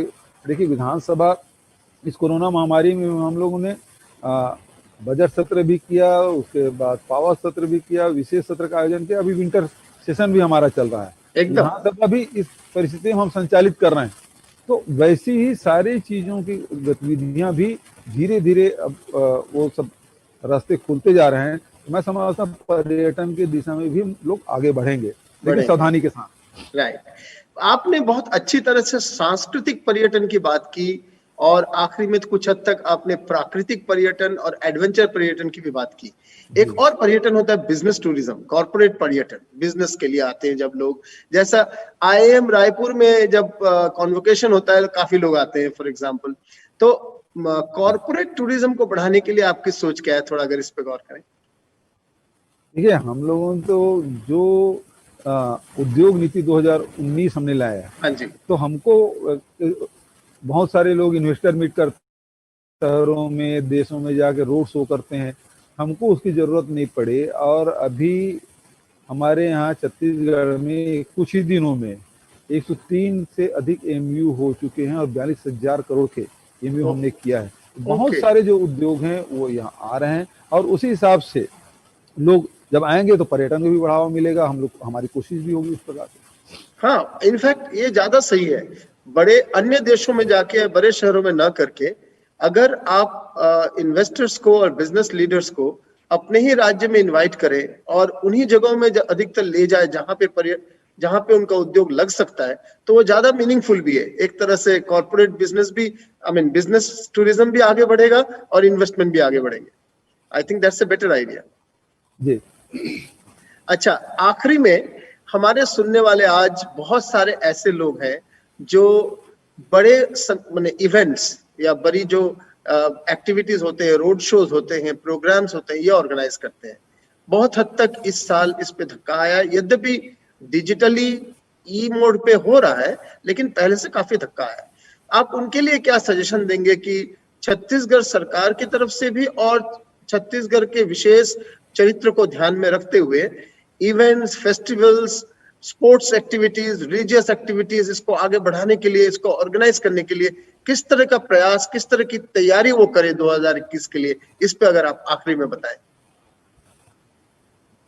देखिए हमारे पास इको टूरिज्म भी है, वहीं जो सांस्कृतिक हमारे टूरिज्म के हिसाब से किया जा सकता है और मतलब हर प्रकार के आप एडवेंचर के भी। तो ये प्रदेश, आपको ये बताऊं कि पूरे देश के सबसे भौगोलिक दृष्टिकोण से 9वां बड़ा राज्य है। मतलब तमिलनाडु से भौगोलिक दृष्टिकोण से हम बड़े हैं, काफी बड़े हैं। अच्छा। और यहाँ सारी संभावनाएं हैं। और हाँ, ये और आपको ये पूरा क्षेत्र बिल्कुल जो भी टूरिज्म में लोग जिनको इंटरेस्ट है उनके लिए ये बिल्कुल नया क्षेत्र होगा। मतलब पूरे देश और दुनिया के लिए अछूता जैसा है, जैसे हमारे यहाँ अबूझमाड़ कहते हैं ना, तो उसी प्रकार से छत्तीसगढ़ भी टूरिज्म के हिसाब से बिल्कुल अछूता है। यदि इसमें जो भी नया काम करना चाहें तो उसके लिए पूरा छत्तीसगढ़ खाली पड़ा हुआ है।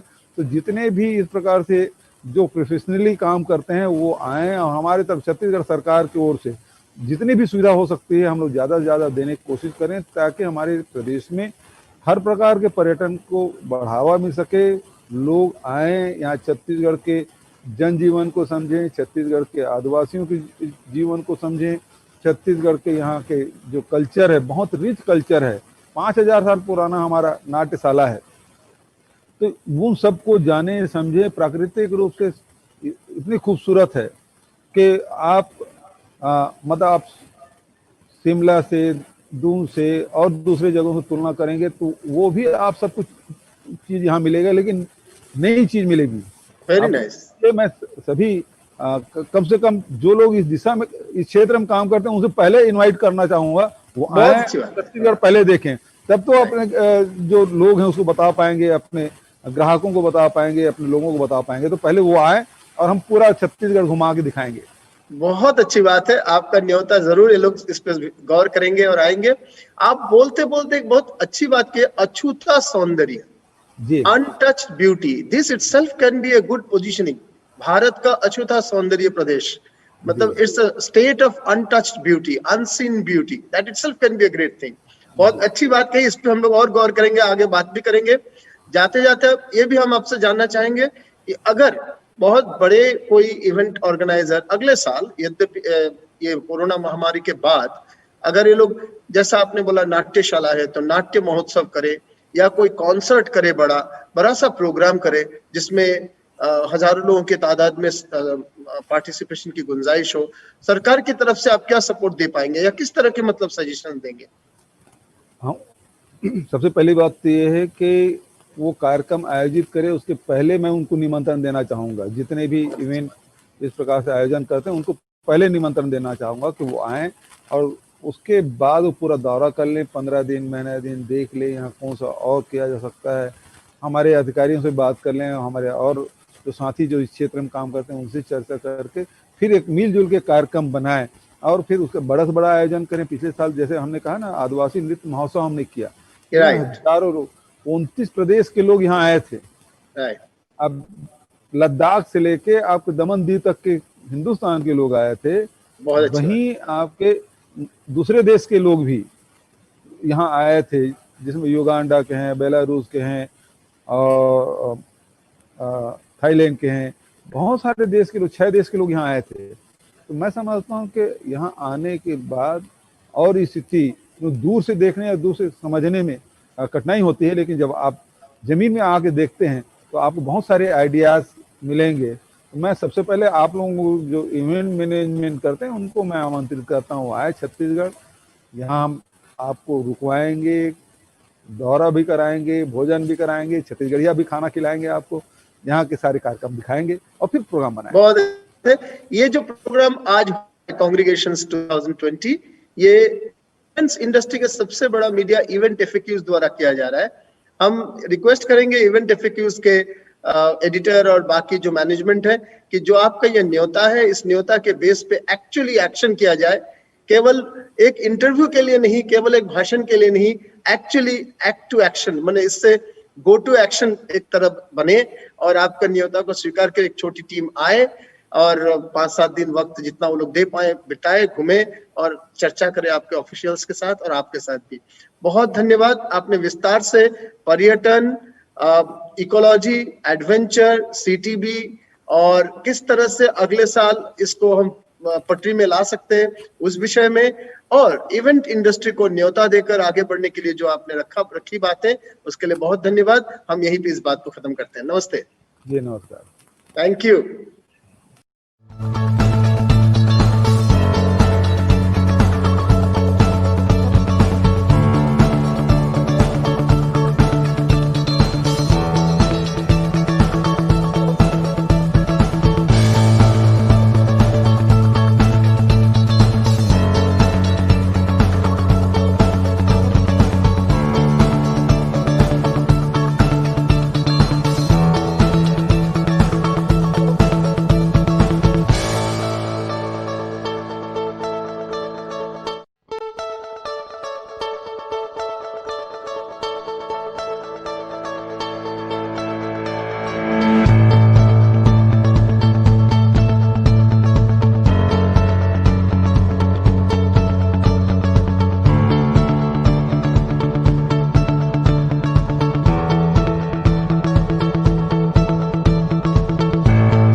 Thank you, Shri Bhupesh Baghel and Professor Ujjwal K. Chaudhary.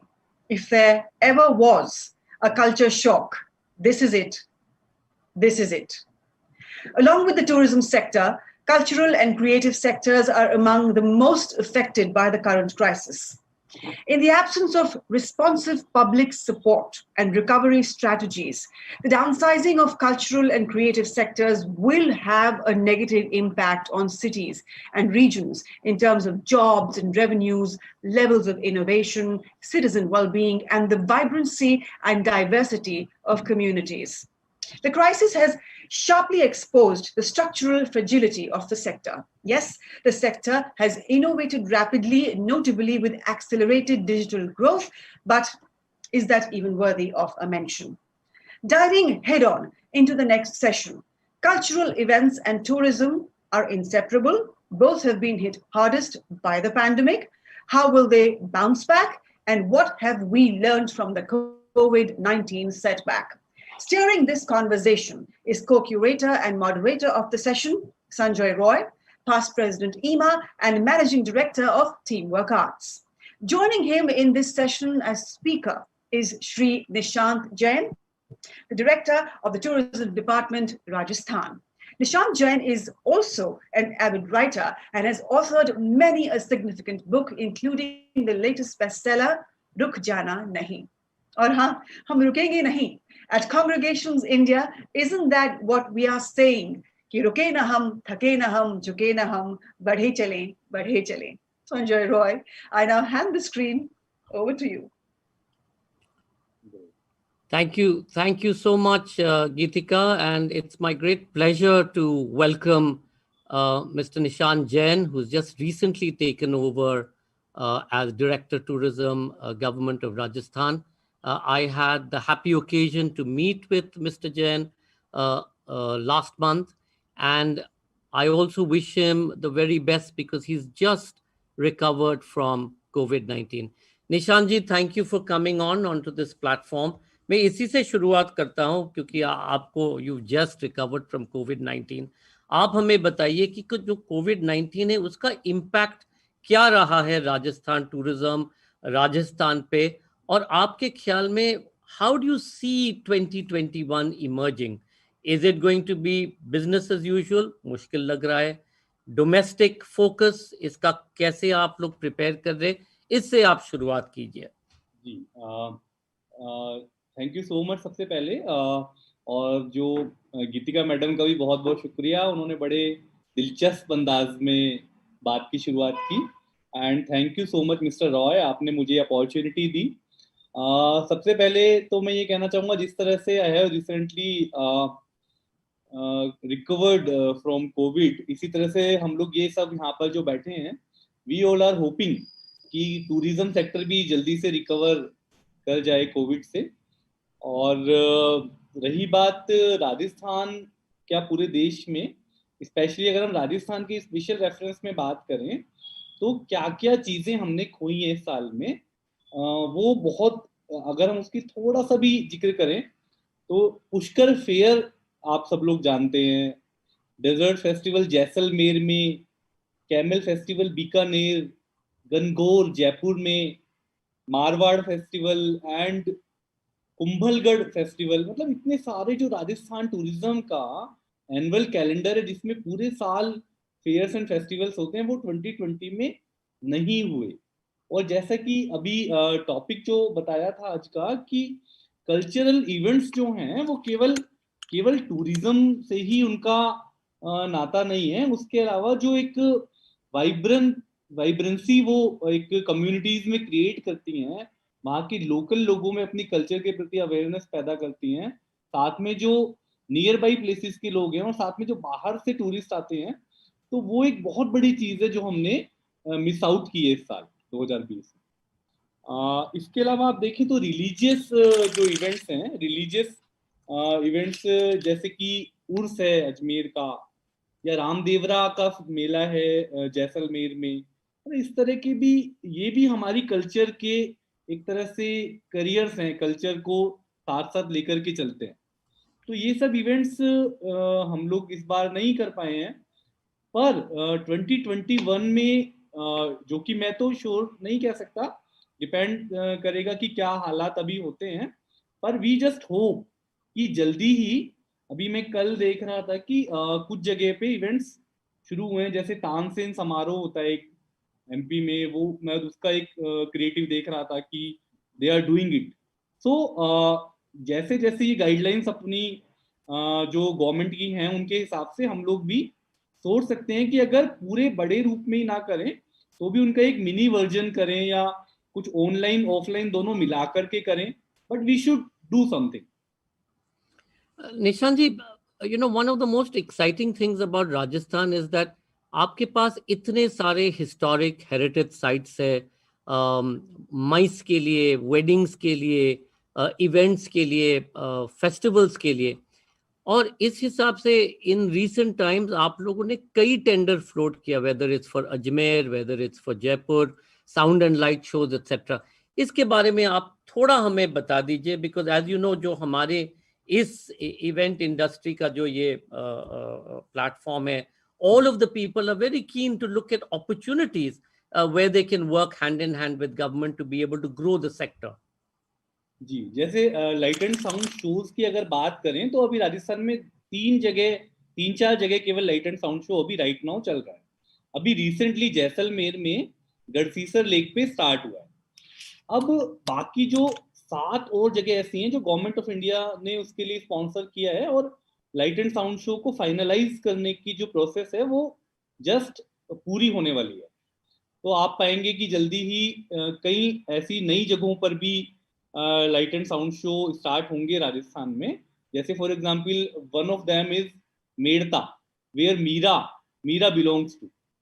तो राजस्थान कई बार हम लोग कुछ ऐसी अनएक्सप्लोर्ड चीजों को भूल जाते हैं। तो we have so many things like Muchkund in Dholpur. Have you heard of a place called Muchkund? Yes, in Dholpur district, which is near Agra. So we are going to start light and sound shows, very creative and very beautiful shows in 7-8 more places. This is acha, one more thing is ki we are focusing on the things which are which we can focus right now, because no events are happening. We are relatively free. So we can focus on the procedural things, and like for example, you know, we Rajasthan में new tourism policy launch हुई 2020. So we are yet to make around 20-25 schemes under the umbrella of that tourism policy, and we are working on it very rapidly, and hopefully by February or March we will be launching all the schemes, which includes film tourism incentive scheme and guest houses scheme. So many schemes are underway. Nishan ji, our request to you from both event FAQs and EMA would be कि अगर ये जो scheme before rolling it out, अगर we can do a industry roundtable where we can also recommend, you know, the ease of doing business, make it easier, we would really welcome that, because कभी-कभी ये होता है कि schemes तो निकल, you know, आप लोग स्कीम्स अनाउंस कर देते हैं, but there are certain anomalies in that, and that becomes difficult to put together. तो ये हमारा रिक्वेस्ट रहेगा आपसे कि we can become part of this. No worries, we will do. Nishan ji, tell us, you know, Rajasthan again is the destination for India, for MICE, for conferences, for all of the above, because जो आपके पास जो infrastructure है, hotels है, roads है, tourism के लिए बहुत कुछ है, you've got great new conference centers coming up, उसके लिए आपका क्या खास क्या ख्याल है कि कैसे इसको आप आगे लेंगे, not just for 2021 but thereafter? देखिए, जैसे कि अभी टूरिज्म पॉलिसी की मैंने बात की थी, तो उसमें माइस को लेकर भी विजन है। माइस को प्रमोट करने के लिए राजस्थान में उसके लिए भी एक एक्शन प्लान बनाया जा रहा है। तो MICE is our strength, apart from other things, MICE is also strength of Rajasthan. तो we will soon plan something and we'll let you know, we'll let the industry know. इसमें भी निशान जी, as I said, with the hotel associations, with ourselves, because all of this is interconnected.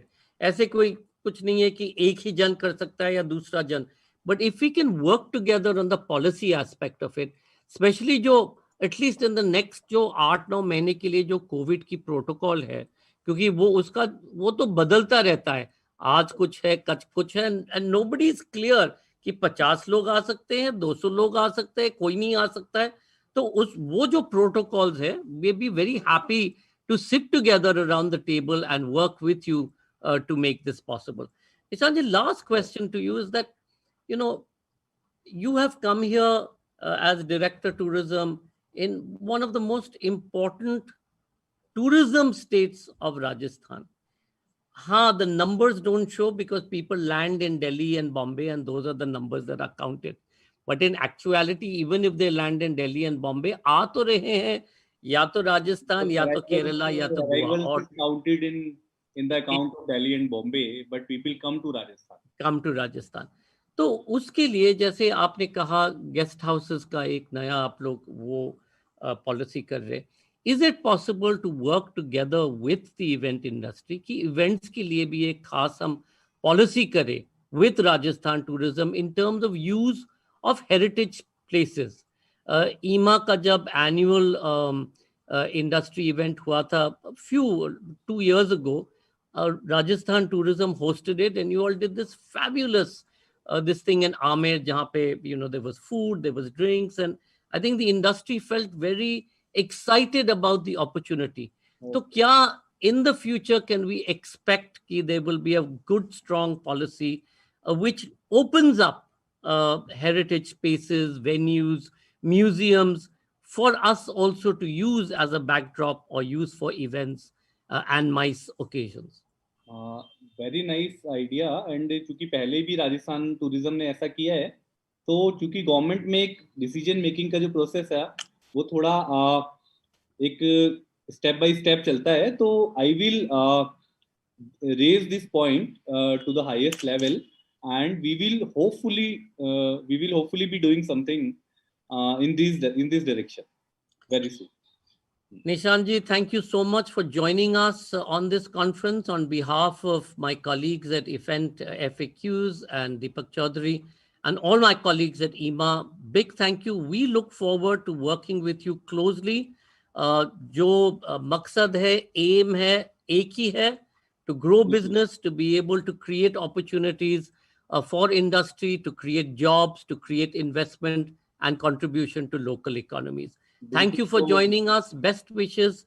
Please stay safe now that you've recovered, and we look forward to many more conversations in the future. और याद रखिएगा, we are doing a mini live version of the Jaipur Literature Festival, as you know. So we look forward to seeing you there. JLF is our pride, sir. JLF is our pride. Thank you. Thank you so much. Thank you, Nishan ji. Thank you.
Thank you, Sanjay Roy and Shri Nishant Jain. The next session at Congregations India, Breaking New Ground in Tourism with Event IPs, the Sunburn Goa Saga, has been co-curated and will be moderated by Karan Singh, CEO, Sunburn Global, a young Turk who is focused on converting innovative ideas in the live entertainment and sports domain into valuable long-term assets. We all know of Sunburn, a perceived intellectual property as India's iconic music festival, an eclectic mix of music, entertainment, experiences, and celebration. Karan, who says Sunburn has always been a trendsetter, is the perfect man hemming this session that talks about breaking new ground. Joining him in this session is Mr. Dilesh Shah, President, Travel and Tourism Association of Goa, a man driven with the objective of promoting vibrant and safe tourism in Goa.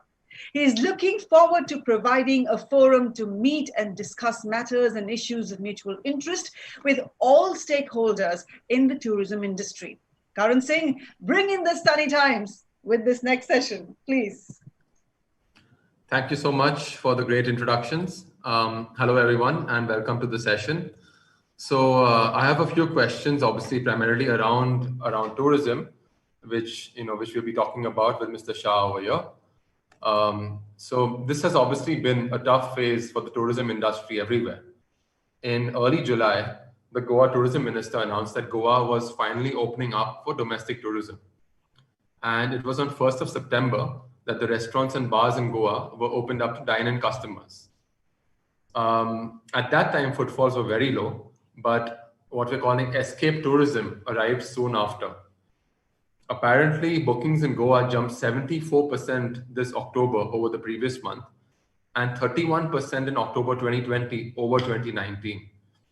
We all have heard of a lot of people and professionals from Mumbai who are working from Goa instead of working from home for the past couple of months. So, Mr. Shah, tell us from your insider perspective, how has travel and tourism been faring since March 2020? Hi, Karan. Nice to see you virtual. And though we have not met, I think next time when you're in Goa, definitely we'll meet up. In fact, since 15 March, the lockdown was, Goa was first to announce lockdown from 15 March, and gradually it went, and from 22nd, if I'm not mistaken, the full India lockdown happened. Since then, the Goa tourism industry, the main industry in Goa, is being effective drastically. After the initial, when the tourism industry, government said go ahead with the lockdown, open 1, 2, 3. Goa, overall India started opening up in month of July. So on the lot of requests, the Goa allowed opening of tourism from 1st August.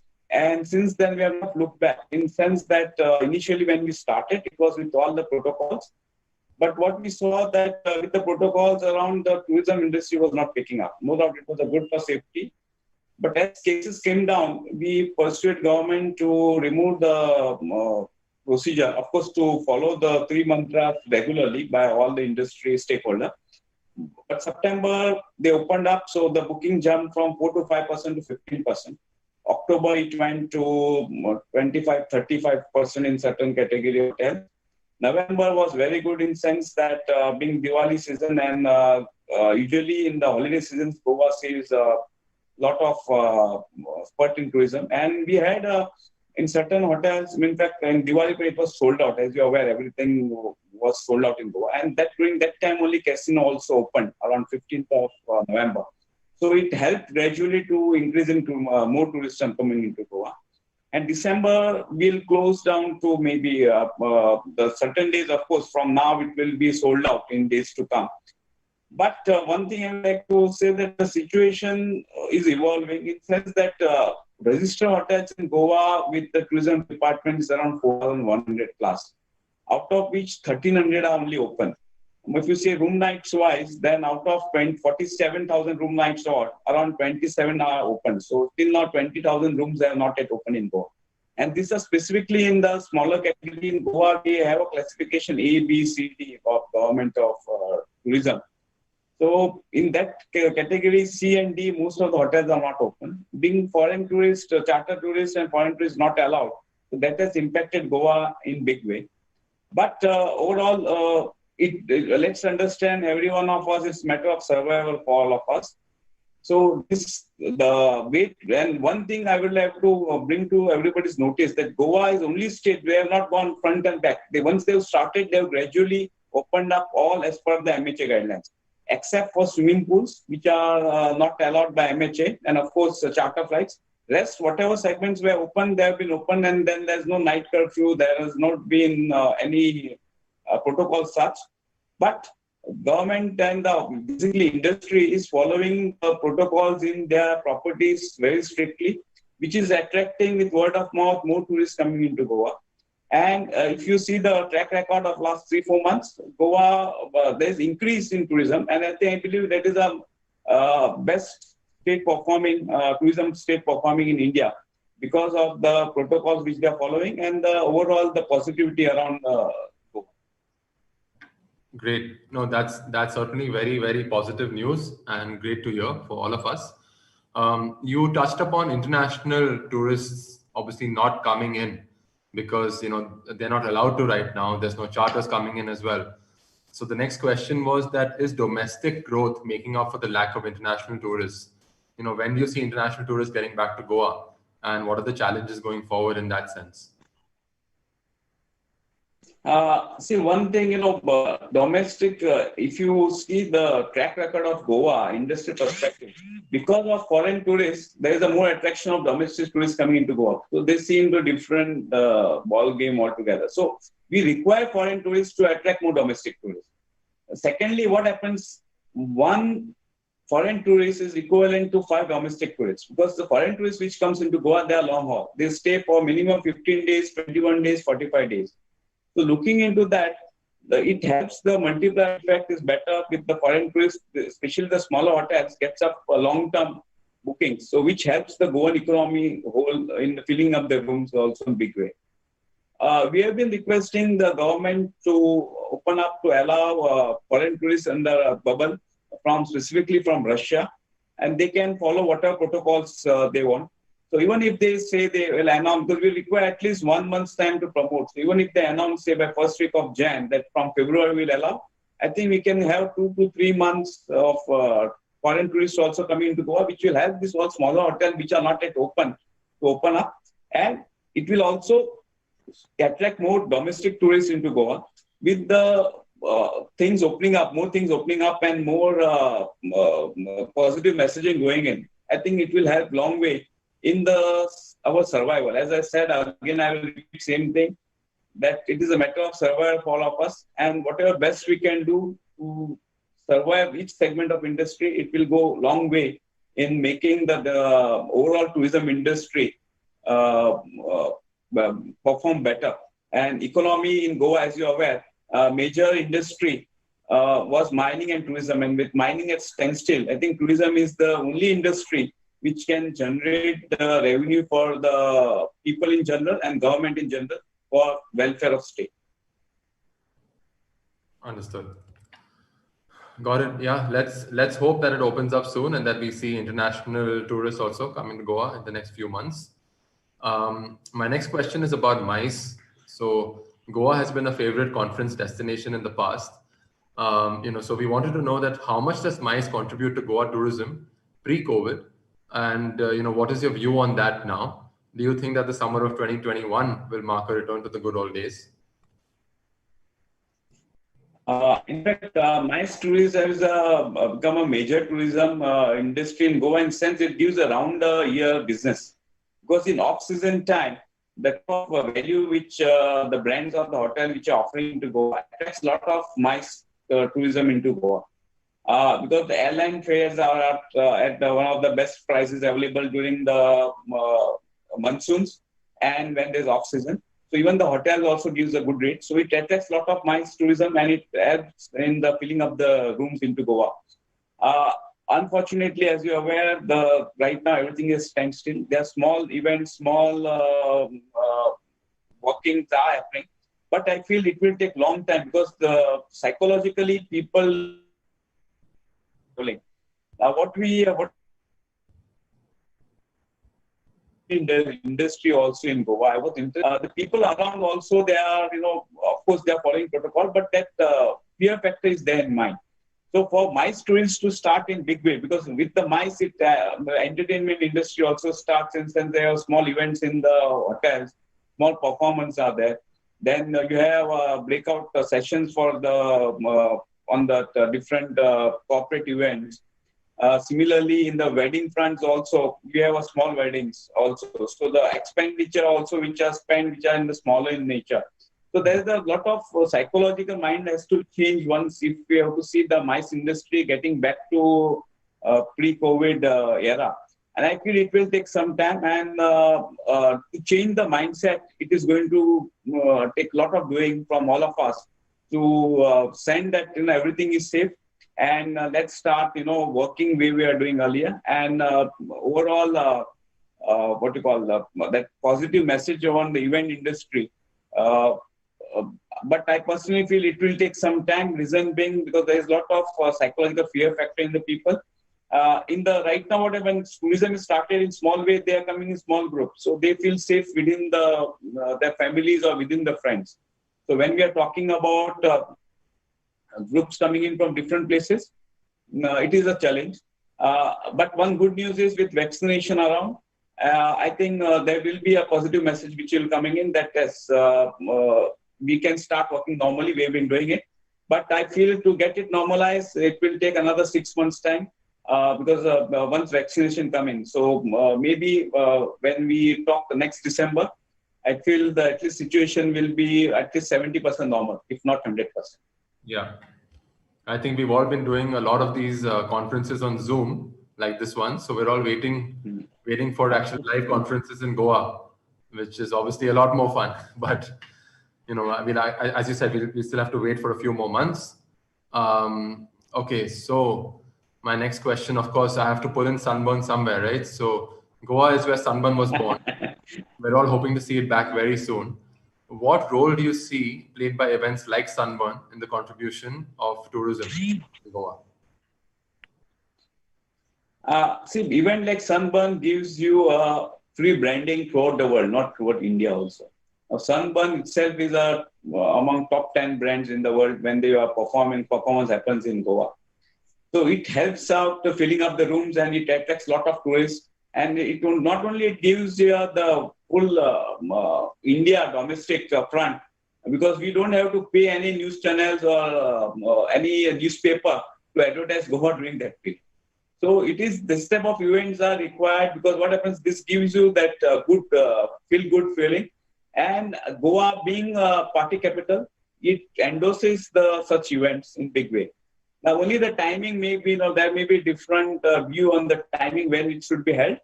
But I think overall these events are a must in Goa, because it helps people prior to the event, after the event, and during the event to all tourism industry. It may be hotel, it may be transport, it may be a restaurant, or it may be small event performer. Everybody gets good business during this period. And as I told you, it is a very good marketing event for the state of Goa, wherein we get publicized throughout India with the right type of positioning of Goa. And it helps to attract tourists round the clock also because of such events. And what we suggest government so that, at least we should have plan out especially such events in the off seasons also. So what happens, it helps, covering up the business is not limited to seasons. In season time, anyway, tourists are flocked into Goa. But because of these events, we can find the season being extended, and the hotels can get filled up, or the operators in Goa or business in Goa flourishes round the year. So I think this is a good program, and such should be event as a industry. We support such programs. Of course, during COVID times, with social distancing, such events may be a challenge to be held. But overall, I think it will come. I think with things getting normalized, I think next season definitely we'll have Sunburn and such more events happening in Goa, which will help overall Goan economy getting back to normal very soon. Absolutely. Absolutely. I think, we're all missing the fact that Sunburn is not happening right now in Goa. Ordinarily, it would be happening in the next few days. And we're all waiting to bring Sunburn back. Thank you so much for the kind words.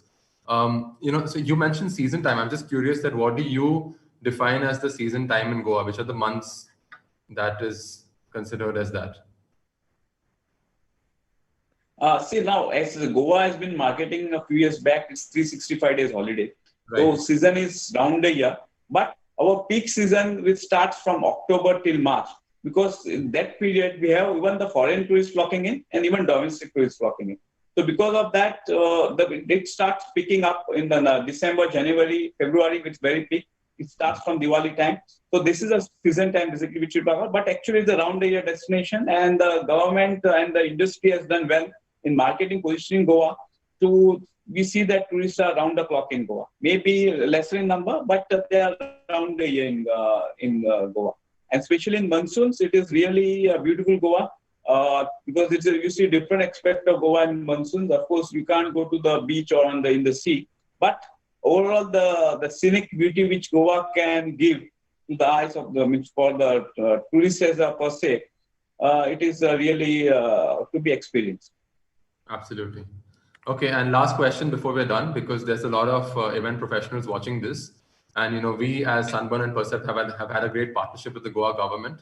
How can professional event agencies collaborate with the TTAG for mutual benefit? In fact, TTAG is in forefront in simplifying the procedure right now. So basically, what we are looking into the simplifying the procedure. So what we have put in at one point, like how we have film shootings, which is handled by Entertainment Society of Goa.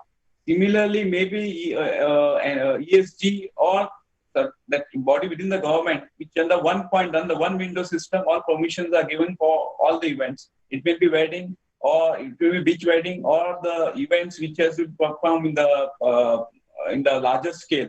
Even in the hotels, also the many permissions are required. So what we are trying to do is simplifying the procedure with the help of the government, and government is giving us a year to sort out the things. I mean, definitely, I think in 6 months' time, you'll see a lot of procedure simplified in the event front in Goa. Great. Okay, that's our time for today. Thank you very much. I think that was a great session for everybody watching, and great to meet you, as you said as well. And look forward to meeting you soon in person. Thank you to the organizers for having us as well. Thank you, Karan. Thank you very much.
The next session at Congregations India talks about taking God's own country to the next level.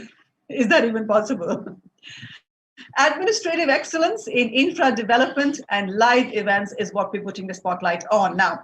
According to a 17th century Malayalam work, Kerala Ulpati, the lands of Kerala were recovered from the sea by the axe-wielding warrior sage Parasurama, the sixth avatar of Vishnu. It is said Parasurama threw his axe across the sea and the waters receded as far as it reached. According According to the legend, this new area of land extended from Gokarna to Kanyakumari. The land which rose from the sea was filled with salt and unsuitable for habitation. So Parasurama invoked the snake king Vasuki, who spat holy poison and converted the soil into fertile, lush green land. Nestled between the pristine waters of the Arabian Sea on the west and the lush Western Ghat Mountains on the east, its intense network of rivers and lagoons, thick forests, exotic wildlife, tranquil stretches of emerald backwaters, and a long shoreline of serene beaches make it a traveler's paradise. The 100% literate state in India is indeed God's own country, a paradise. Co-curator and moderator of this session is an experiential leader from the very region I speak of, Martin Emanuel, Executive Director at Razbatas Ventures and Vice President, IMA South.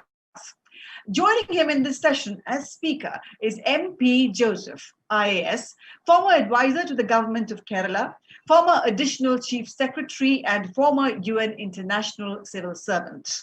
My Driver Tulong and Other Tall Tales from a Post-Pol Pot Contemporary Cambodia is a must-read book penned by Mr. Joseph. Martin, may I please hand the digital space over to you for the next half an hour. Thank you, Geetika, and welcome, Joseph, sir, to this event. Thank you so much, Martin. Thank Joseph, you for sir, having me. My pleasure, sir. And Joseph, sir, this is a special day for you because it's your birthday. And we are going to roll on with this. A very special birthday wishes to you, sir. Thank you very much, Martin, once again. And thanks to Event FAQ and all the others who are organizing this for having me on my birthday. Sir, my first question to you is, Kerala has been through some radical ups and downs during the COVID-19 pandemic. How has your experience been, and do you feel things are under control now? I think it's too early to say that things are under control.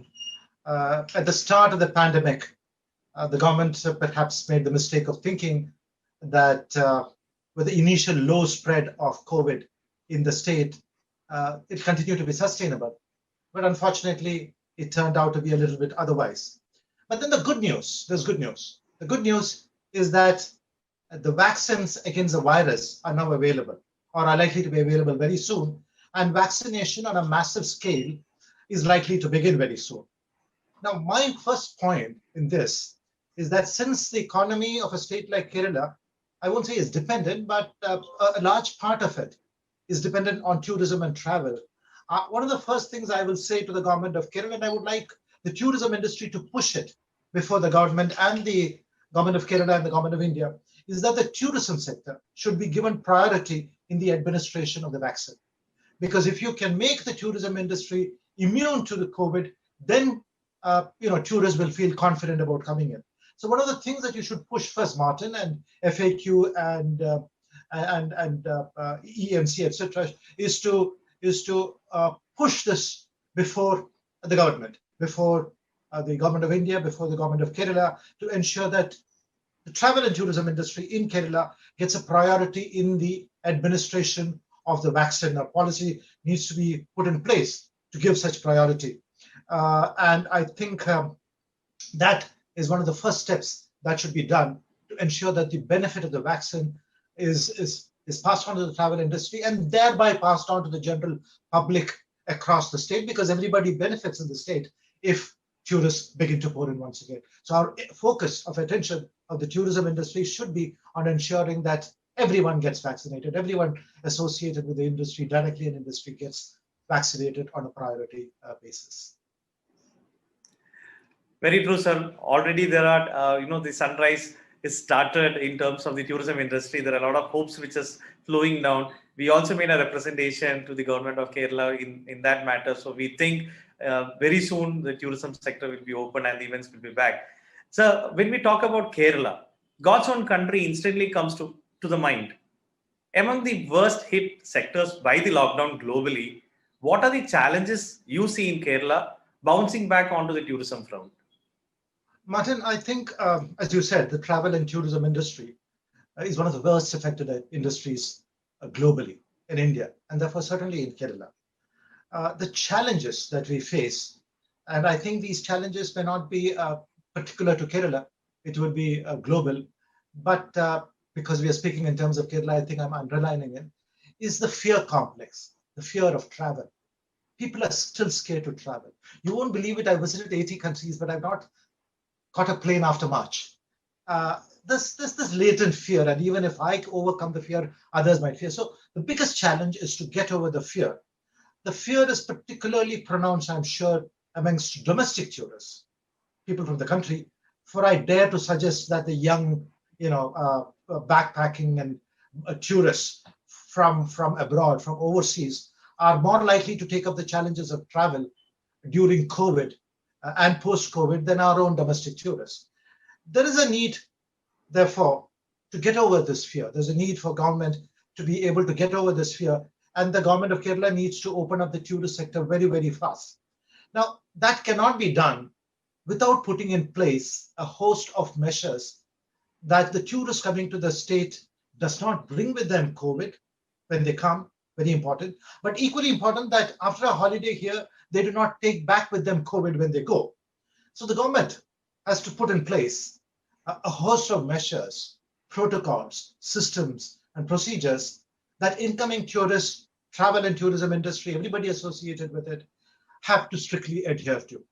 Now, I think what bodies like Event FAQ and EEMA can do and should do is to define and determine what these measures, protocol systems and procedures ought to be, and place it before the government, prepare those protocols, prepare drafts of those systems, measures, place them before government for government approval so that the government issues legally binding orders. This is to be done. Once this is done and once government has put in place these legally binding protocols, etc., it should be ensured that they're implemented. I'm sure the tourism industry can do it.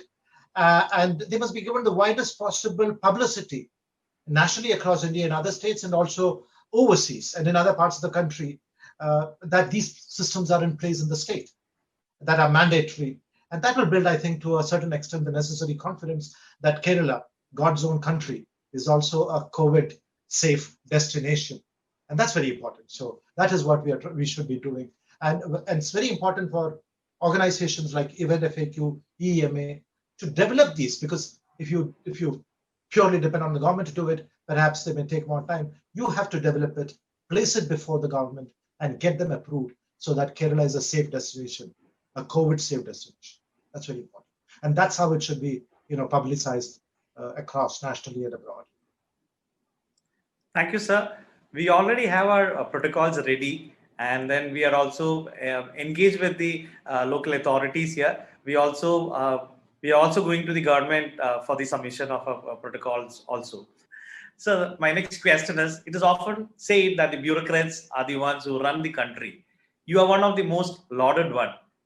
Do you feel they could be a little more in the limelight to give the public a sense of assurance and governance? Thank you. Thank you for the compliment. Bureaucrats, civil servants are fortunately or unfortunately told during our training, at least in my days, not to be seen or heard, but we are seen or heard a lot, nevertheless. But that was perhaps a century ago. Indeed, it is, I would say that instead of putting the bureaucrat in the limelight, which is, of course, maybe necessary, what is important to do is to put the work of the bureaucrat in the limelight. What has happened, what has transpired. Not the person himself, but his work, what he has done, the result of his work. The results will give the public the sort of assurance and confidence in governance that you're talking about. And because the persons like us, we move on 3 years, 4 years in one place, and we move on. But the work needs to continue. And so the work needs to get the attention. And one of the reasons for, what happens with us transferable civil servants is also that I start a few projects in one place in Cochin, and a year later I get transferred, 2 years later, before the project is completed, or 3 years later I get transferred. And my successor has no interest in continuing with what I did. He wants to, chapa bhagna, I have to put my brand there, I have to show my. So then the next man comes along and starts doing his own thing, starting new projects, new things. And by the time he is transferred, the next man is not able to take up the work. Now, fortunately for me, one of the things I did when I took over, I didn't start anything very much new. I just completed the projects that my predecessor had begun. So I had a lot of finished products to show, and perhaps the reason why people still remember me, as you say, is because that I was able to finish a lot of it. So even though 50, 60, 70, 90% of the work, or maybe less or more, was done by my predecessor, all the credit, rightly or wrongly I must say, came to me. So that is very important, I think. I mean, I'm speaking from a point of view of somebody who did something. So it's very important for us bureaucrats also to remember that the work that's left undone by the predecessor should get the first priority. And when people start talking about you, what happened is I started a few projects, many of which I completed myself, for many of them. But I took short-term projects, 1 year, 1.5, 2 years, which could be completed within a short span of time, 6 months or so, 6 months to 1.5, 2 years, because one knows one gets transferred. Now, I also had the advantage that my successor did exactly what I did. He completed the projects I had left undone. Now, unfortunately for him, unfortunately for me, that credit all came to me. I don't think I deserve it. Thank you for the laudatory words. But it's a system, and it's a system that needs to be in the limelight. It's the results of the system that need to be in the limelight. Unfortunately, in India, we are personality driven. I think we should be systems driven. We should put in place systems. We are anti-systems as a culture. We can't now form a queue. You're standing in the airport in a long queue, and suddenly one guy comes and takes precedence and goes to the counter. And when people say, they call out to him and say, "Look, we are in the queue," he turns around, and then he's surprised. He has not seen the queue. Genuinely, he's not seen the queue. We are so, the systems don't come into our head, and he sees it and he's embarrassed because he couldn't even possibly think there would be a queue. He saw one man standing at the counter. He thought that was all, so he rushed in. So we need to build systems. I think bureaucrats and civil servants need to build systems, and that's very important. I think it's very important for us to understand that. Yeah. Thank you, sir. We have to be system driven. Thank you. Thank you for that. Not personality driven. It's not that I did this. And it happens, when you build systems. I'm proud to say that some of the systems I developed, like things like putting up nameplates in all the streets in Cochin, the blue and white nameplate that you still see, was started by me when I was collector and mayor. It's still there after so many years. So once you have systems and people remember, you also get that, you also build the credit for it. But let's not be personality driven. Let's be systems driven. And that also applies to the tourism industry, which is largely systems driven, I must say. Thank you, sir. So in 2002, you traveled to the Gulf in the midst of the Gulf War to return a refugee camp in the desert and bring back the Indians. Tell us in detail about that event in your life in terms of how it was planned and how it was executed. Martin,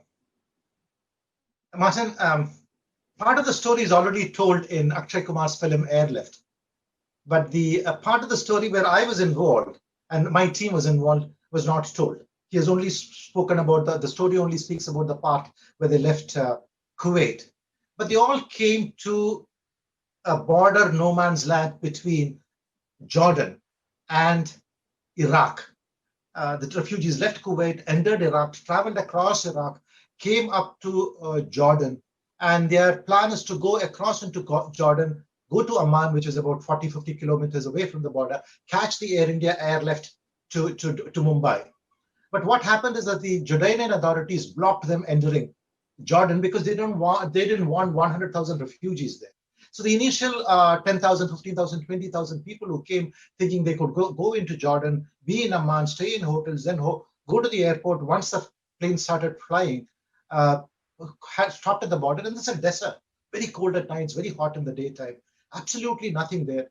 And that is when a government team, which I led, went there from India to provide succor to them. When we went there, we saw, that's the first time I saw people running after vans and water being thrown to them from these huge trailer trucks as though they were dogs, meat being thrown or food being thrown, and people fighting for a bottle of water, people fighting for a packet of food. It was terrible scene to see. There were 15,000-20,000 people there already.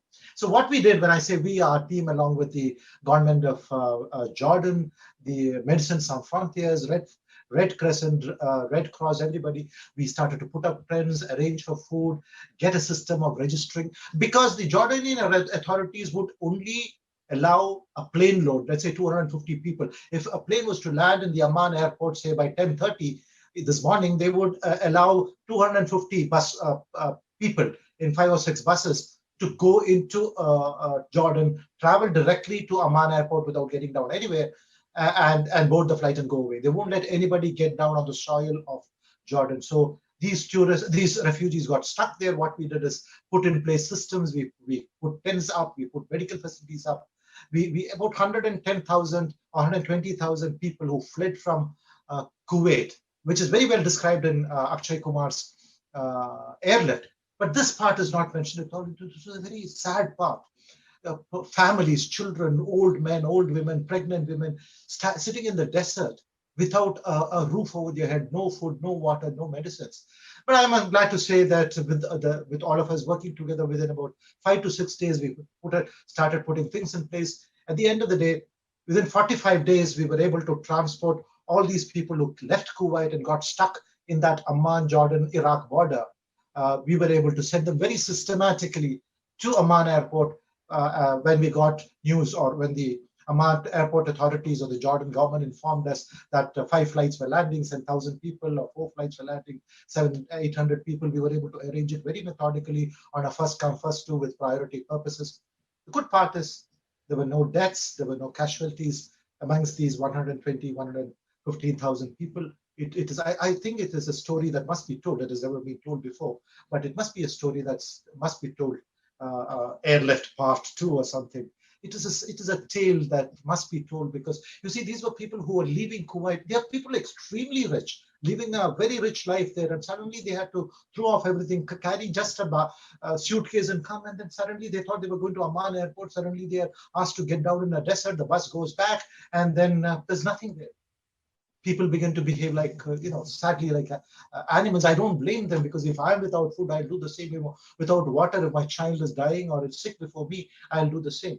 And I think that's a story that must be told. It's something that I can never forget. But the good thing is we were able to successfully, Government of India, Government of Kerala, everybody cooperating, and the Government of Jordan successfully completing this whole process without any untoward incidents. So what a great story. And I wish and pray this untold story also will be filmized very soon. So moving on to the next question. In analog mode, tell us your experience as an administrator, what we must do to return to the old normal across education, work, trade, travel, tourism, events, and other aspects of life and economy. What should be our priorities?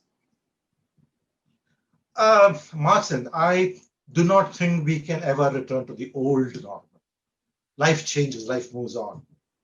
It will be a new normal. It will be a normal, but it will be a new normal. What has happened in 2020, it was cathartic in a way, and things are going to be cleansed and new. I'm not saying they're going to be bad or worse. I'm saying it's going to be cleansed and anew. It's going to be new. It's going to be different and better. It's not that it's different and bad. It's going to be different and better. Work will be different. We've already seen it. Work from home, which will become a new normal, for example. Office spaces will reduce. The construction industry will change. There will be no need for huge office spaces anymore. That will decline. Instead, homes will not only become homes, but also offices. So there'll be better homes built. The type of, you need better homes because it's both your office and your home. So homes will be redesigned. People will spend more money spend more on better apartments, better homes. So since we began to work from home, there'll be also more to villages, because you don't need to commute every day to be near an office every day. So people will move to villages, to villas, to independent houses, where they get all the things to rural areas. And that is also a different type of construction industry coming up. You may have to go to an office. I'm not saying it will be completely missing. You may have meetings in the office once or twice a fortnight or 3 or 4 times a month. That would be necessary. There would be office spaces, but there would be shared office spaces. You spoke of education. Education will also begin to look different. I believe a lot of our education will move online. When Byju's came about 2-3 years ago, it was a fad. Some people took it. But today, online education, I think, is more or less accepted across the country, particularly in Kerala. So that will become a new norm. Not that I'm saying that school brick and mortar education will completely end. Like in the case of work from home, the children may be asked to come to the school, say 2 or 3 times in a fortnight, maybe a week, in a month. So school spaces will become shared. 5 schools will share one school building, one school playground, one school swimming pool, or whatever. So that is also going to happen in education. I don't think it's going to move completely back to the old way we learned. There will be schooling, there will be classroom education, but it will be balanced with online education.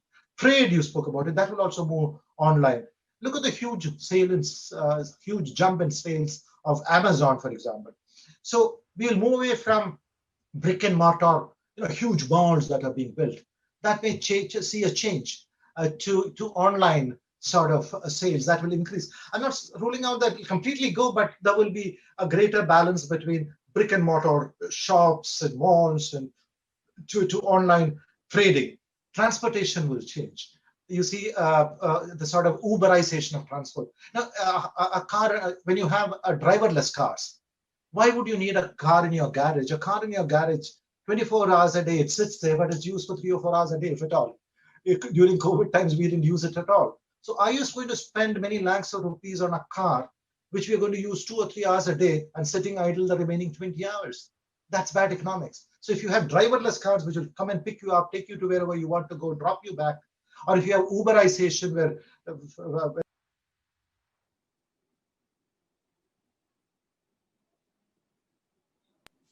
Ubers will come and pick you up, that will be the way transportation will change. Now, travel and tourism, I've already spoken about it.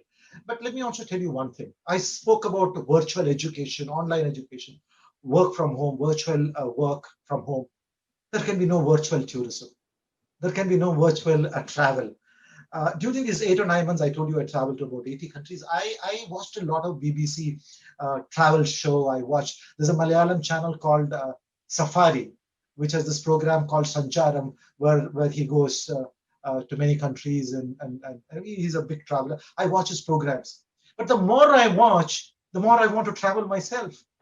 Virtual travel will only whet your appetite for actual travel. So travel and tourism need not fear that virtual travel will take over. I don't think that's going to happen, not in the 40, 50 years to come. The more you see virtual travel, the more I see, for example, Rick Stein go to Mexico and taste tapas and the food there, the more I want to go there and taste it myself. It's not enough to just watch him taste on a TV. I want to see the crowds. I want to see the smell. I want to see the people. I want to see the buildings myself. So I think the travel and tourism industry is not going to go online. So that's the point I was trying to make, the contrast I was going to make. There'll be no satisfaction in virtual travel. Travel has to be real. It cannot be virtual. That's the biggest advantage of the travel and tourism industry. People want to travel, and the travel and tourism industry's role is to make it safe and secure and make a traveler like me feel confident that I can travel and nothing much will happen to me, only the usual risks associated with travel. Thank you, sir. That was great insights. Sir, can you share a few words of encouragement to all the government servants across India who are tirelessly working to help the nation at this juncture? Thank you, Martin. Yes, I would certainly do that. Long ago, Sardar Vallabhbhai Patel, who was the first Congress Home Minister of Jawaharlal Nehru's cabinet, described civil service as India's steel frame. I don't know whether you must know about it. It was, and it still is, even today. It may have rusted quite a bit in a few places, but the civil service still holds the country. The officials hold the country together, the nation together in many ways. When there's a crisis like a flood or an earthquake or a drought, or like the pandemic that we saw, the COVID pandemic, that's when the government official comes on its own. He becomes an absolute professional, carrying out work, when there's a crisis. He performs at his best when there is a crisis, and they're doing so now. In times of pandemic, they're doing an extremely good job all across the country, from Kashmir to Kerala, from Gujarat to the Northeast. They're doing a great work. My compliments to them. My best wishes to them. Good luck to them in their work. Godspeed to them. We need you. The nation needs you to keep this country going. We need you, especially now that we are passing through a pandemic. So compliments on the extremely good work. The only thing I'll say is that post-pandemic also, please continue to work and perform professionally as you do during a crisis. Even when there's no crisis, we must, as a group of civil servants, we should perform and put our best step forward. All the best to every one of you. Thank you so much, sir. That was great insight from you. And on the special day of you had enlightened all of us from the state of Kerala. What can we do all for the industry? So thank you so much, sir. And wishing again a very happy birthday to you. Thank you so much, sir. Thank you very much, Martin. Thanks for your wishes. Thanks a lot. And all the best to the travel and tourism industry. I'm sure you'll do well.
Thank you, MP Joseph and Martin Emmanuel.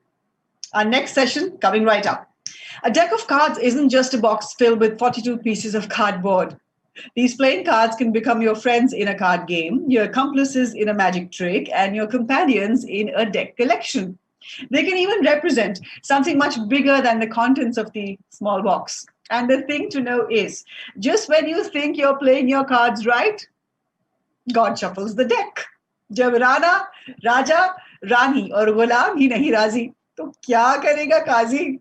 Let's find out in this session the king, queen and jack of government events, the tender process. Samit Garg is the perfect one to play co-curator and moderator of this session under Spotlight. Indian wedding industry stalwart, legend and Goliath all rolled into one. He is the co-founder and director of E-Factor and Skywalls. Samit Garg leverages the economic potential of natural, sporting, and cultural initiatives through a holistic approach to building live experiential spaces and new marketplaces that become cultural landmarks. In the experiential pack of cards, he's the aces, as they say, the Ika. Joining him in this session are Shri Kaushik Mukherjee. Shri Kaushik Mukherjee is the principal consultant to Andhra Pradesh Tourism. Ms. Iram Mirza, founder of Firstborn Collective and Purpose Economy. What is more interesting is that she's currently busy mapping Asia's most infamous slum, Dharavi, and creating its own navigation tool in its native language since Google Maps failed to run inside those tangled alleys. Mr. Kantil Mehta. Mr. Kantil Mehta is co-founder Go Bananas and Init Design Studios. His creative spark and boundless vision has enabled juries across the map to go bananas, awarding them to win over 30 plus awards across various spectrum from design to advertising to experiential events. I now request Samit Garg to please deal the pack of cards in this very important session at Congregations India 2020. Hey, a very good afternoon, everybody. And thank you so much, Gitika, for this fabulous introduction as always. And a big shout out, 3 cheers for Event FAQs for having come up with yet another Master Blaster. Congregations India, in its first edition, ladies and gentlemen, I would want you to please welcome along with me my three friends and guests for today. Mr. Kaushik Mukherjee. Mr. Kaushik Mukherjee has been an integral part of the government's events business for about 5 years now. He works as a principal consultant to the government of Andhra Pradesh. Then I have Iram. Iram runs an enterprise called the Firstborn Collective, and she is consulting various state governments and curating various ideas for them for either development of tourism or promotion of certain other activities which are around conservation and skill development, etc., etc. And Kantil, everyone knows Kantil. Kantil is our Go Banana champion from Gujarat, and today I think most of us want to know something about the Prime Minister's future program. All of us know where to look at. So that's Kantil for you. So welcome everybody.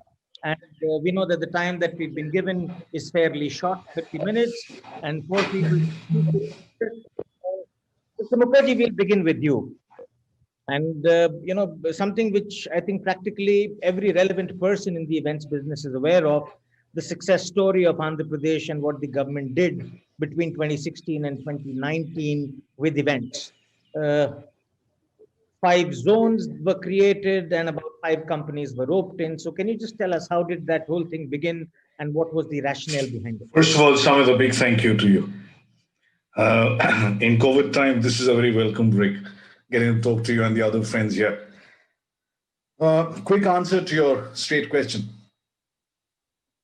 A tourism department generally relies on advertising, typically has a strap line to promote its entire geography. And we said, no, we don't do those mistakes.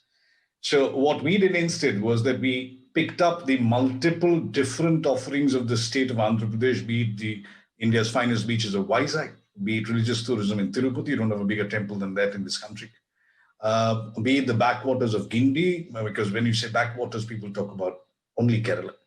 And we were very clear that like an FMCG company, we will subdivide our offerings and create brands out of them. Step 1. Step 2, no advertising. Because honestly, advertising per se doesn't sell tourism as it used to once upon a time. So what we instead chose was we'll create events, and those events will be a reason for a prospective traveler to travel to those destinations or sub-branded destinations. So in other words, we didn't create events, we created experiences. And our whole purpose was if I have a beach, then the event should give you the experience that the beach can only offer, which is not the case. For example, what we did in a place like Vijayawada, which is the then capital city of the state, and they're very simple in character. Sorry, Mr. Mukherjee, I'm interjecting here. So is it safe to believe now that the governments have started to understand the difference between events and experiences? And would you say that the governments are now ready to embrace experiences over events? I would like to believe so. Okay, super. Something very interesting that your state did, and we learned about the fact a little later, was that you empaneled event companies for different zones. Yeah. While most of the times what we hear is that there's a tender and people apply, qualifying companies apply for a tender, and that particular job is awarded to the company that wins the bid. But you empaneled companies. So what is the difference? But why did you go for empanelment of agencies and not just go ahead with the tender process straightforward? Instead of beating around the bush, let me tell you, I mean, if the relationship is stable and not a one-night stand, it's always stable that way and better off that way. So jokes aside, what I'm driving at is the point that when you have an empanelment with somebody with a clear agenda on the location that the company has to promote, there's a long-term view to it. What comes out as a creative product and as an execution of an event are both very stable and steady. And they can only improve rather than a one shot in the dark, which is what a one-off event becomes, as a matter of fact, on an LOQ basis. We didn't want to go that way.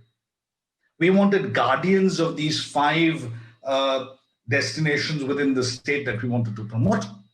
And each guardian was very given. Now you got to understand the place, so get into the DNA of it. Build experiential events around the DNA of it, and then promote it. And when you promote it, you got to come back with a measurement tool to the government of Andhra Pradesh saying that this is what I did and this is what you got, whether in terms of inquiry, in terms of search, in terms of resultant room bookings, because ultimately you got to sell your hotel rooms. So you said that the people were to come back to you with a measurement tool. So Absolutely. I will come back to you on that measurement piece a little later. Iram, my next question is actually coming to you. You've been very actively working with various governments in the Northeast, and linking to what Mr. Mukherjee was just now talking about, empanelment of agencies rather than getting agencies on board one-off. What is your belief? So taking cues from what Mr. Mukherjee talked about in terms of experiential marketing, we also are looking at this very fast emerging trend of people going towards exploratory and authentic form of experiences, as opposed to the entire mandate being destination specific.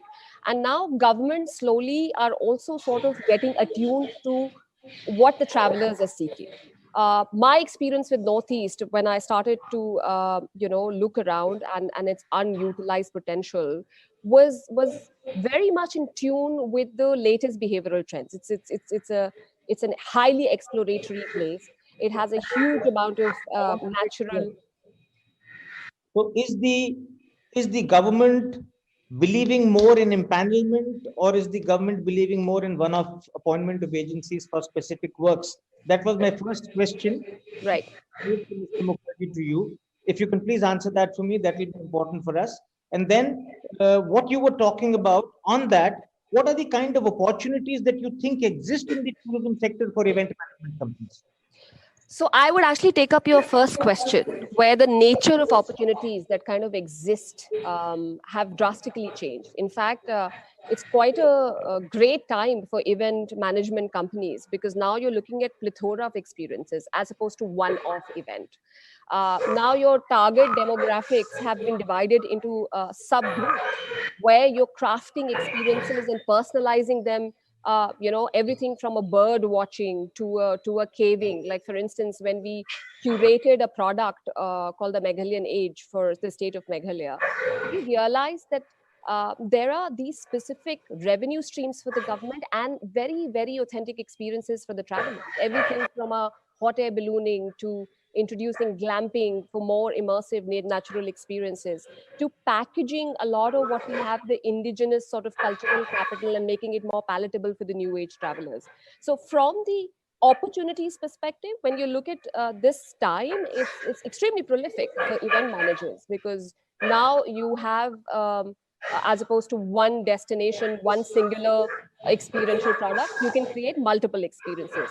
Coming back to your second question, empanelment versus one-off agency, there is an increased sort of a knowledge formation within the governments, that they're realizing that they have to adhere to an experience versus, as opposed to a single product paradigm, where they're scouting for multiple agencies to work on different kind of experiences, and which is what's resulting in consortiums, collaborations of all sorts. I think, which is what I think Andhra Pradesh example that Mr. Mukherjee was sort of talking about gave us an insight into how governments think, and that is the clear emerging trend that we are seeing in a lot of governments, and that's what I saw while working with Northeast as well. I'll come back to you, Iram. Kantal, I move to you on a word that Iram now used, which is consortiums. And a lot of government play these days is happening on the basis of good consortiums coming together. So what's your take on that, and how has been your experience dealing with different kinds of government events, specifically when you work in a consortium? So I'll just use that word, and am I audible? Yes, please. Yeah. So I use this particular term that most of the people might not know, the young event managers, the empanelment process. The empanelment actually is happening across the country. It is being used across different regions and states. But in the empanelment process, there are different criteria, and It's a process in which 10, 12, 15 event management companies are shortlisted, and then they are assigned the curation task, or then when an opportunity comes, it's thrown open to people, and then again the prize and the presentation and the entire process begins. So that is something which is already happening in the country, which is a good thing. But I think we need a much more refinement process in the empanelment process also, and that should be, the criteria should be again relook at in the empanelment process. That is something which I strongly believe. Coming back to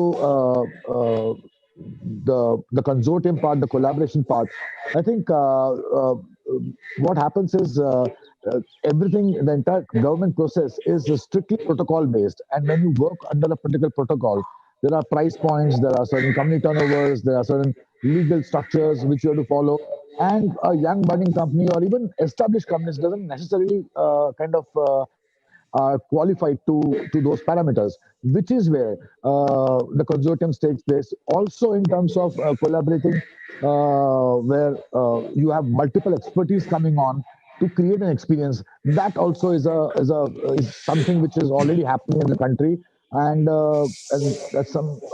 I mean, it's a very good initiative taken by the event managers to come together and collaborate, not only during this post-COVID times, but even before COVID, collaborations have always taken place, and they have actually helped even the governments to offer and create platforms for much interesting experiences. Kantil, my other question to you, and if you know the larger interest of our friends and colleagues, event management companies, a lot of people have, this instilled fear. They have phobia that has developed over a period of time, that dealing with governments is very difficult. There's too much of paperwork, too much of red tapeism, a lot of bureaucracy to handle, and the process is complicated. What is your point of view on that? Sir, जो शादी करता है event manager, weddings करता है, वो corporate से भागता है. जो कॉर्पोरेट करता है वो वेडिंग से भागता है. उसी तरह से गवर्नमेंट के लिए भी एक फोबिया है जो अननेसेसरी है. I think the platform of the government and the potential at which you can actually grow with the government, with multiple different governments, with the city, like you have a city administration. So in a state there are multiple city administrations. Then you have the entire state central body of the state who is deploying certain resources, who's coming up with opportunities. I think if you start small somewhere and then grow into it, paper work और TDS process तो आने ही वाला है. शादी के अंदर भी 8 महीने लग जानी पड़ती है क्लाइंट के पीछे. It's a very tedious process. शादी also, corporate also is a very tedious process. Government, I don't think it's a tedious process. It's just the mindset, and I think that mindset needs to change drastically right now, because the 2021 and 2022 are going to be a massive breakthrough opportunity centers in the government area. So I think it's going to be a massive breakthrough for all the event managers if they concentrate well and if they start collaborating and forming consortiums and then look forward to those opportunities. So, Kantil, thank you. I will come back to you. So I now want to kind of just explain to all our friends watching the logic behind the naming of this session, which is the king, queen, and the jack of the government. So the king will always be the government, because the government is the king. The government is creating all of these opportunities for various kinds of developments. The queen here is actually the curator. So, a lot of us just engage with tenders.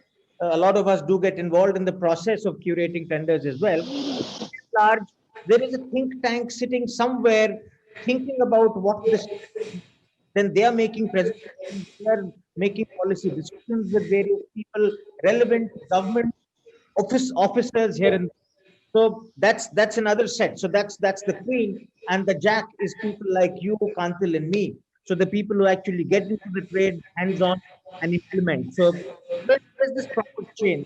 There's a complete circuit with Kaushik, coming back to you, Mr. Mukherjee. And we were talking about ROIs, which is when we kind of left. So my question to you, have you been able to successfully measure ROIs on experiential events versus the kind of measurement matrices that you've successfully used in advertising over a period of time? Samit, I'll keep it snappy because the more questions you ask, the better for all of us. Typically, advertising is measured on reach. Full stop. So what we did, we took it beyond the point that, okay, in my house, we get 2 newspapers a day. There'll be about 67 ads in that paper, which is on the right-hand side. Forget the left-hand ones anyways. What am I driving at? If I'm a tourism department, if I have to promote a certain destination, if the story is written in the newspaper from a PR perspective and it's a story, believability rises. 1. 2, reach, measurable. No issues. Next one, if the story cannot create curiosity to drive people from offline to online, then we are lost. So our first measurement was if I had to advertise in a typical national branded newspaper in multiple cities, the same number of stories, if you took the same amount of space and put it for advertising, how much would you have paid? Vis-a-vis one event, publicized in story format by PR agency-led story being fed, travel journalists, travel trade, in the media, we get it at one fraction of the cost of advertising. First measurement. How much money have I saved? 2, pre-event, there would have been a certain traction online about inquiry about a certain place. Post-event, how much has it jumped? Very measurable in today's days and time. That's very easy. Second metrics. Third, pre-event, the hotels were selling rooms at a certain price at a certain frequency.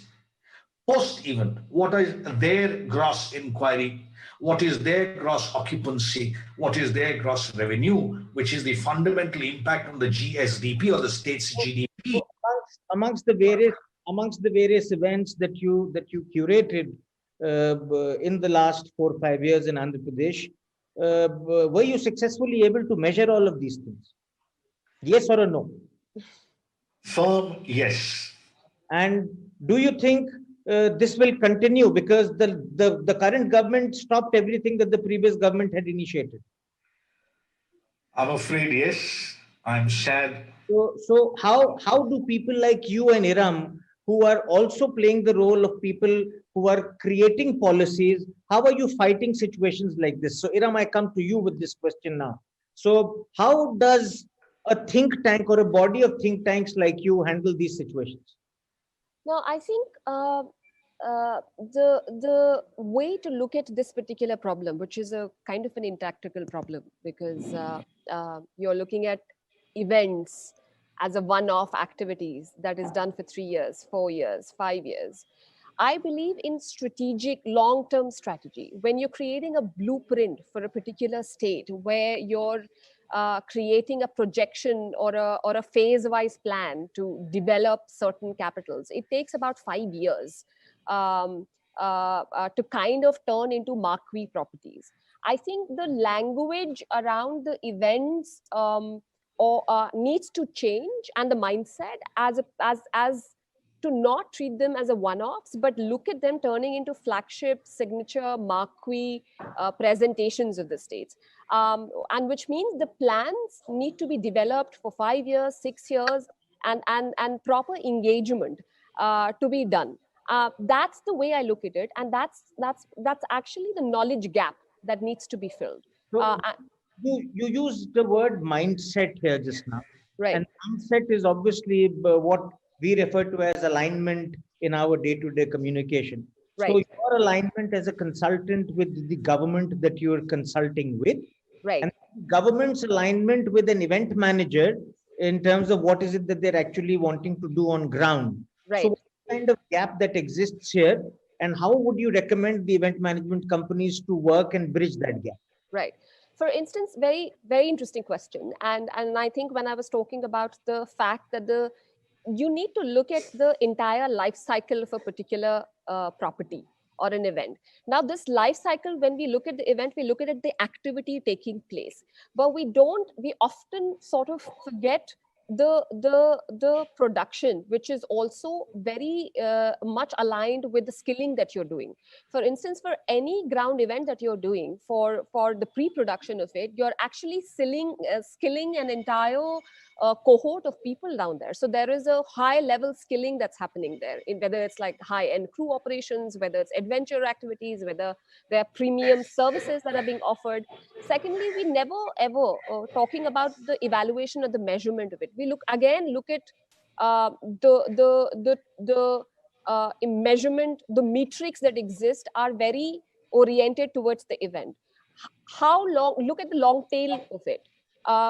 If we did, let's say, a Pushkar, or we did a particular, Meghalayan Age for that matter, in a period of 3 years, what kind of local economy, what kind of livelihoods, what kind of high-end skilling it's going to generate? I think it's about time when we need to start speaking and look at the entire life cycle of a particular event or a property, and then we'd probably be able to sort of come at the more aligned point of view. And that's what needs to be communicated to the government as well. Also, on the hindsight, sorry. Yeah. Got it. Sorry, for paucity of time, I'll kind of move on to Kantil. Sure. Kantil, what Iram was saying just now leads us to another interesting question.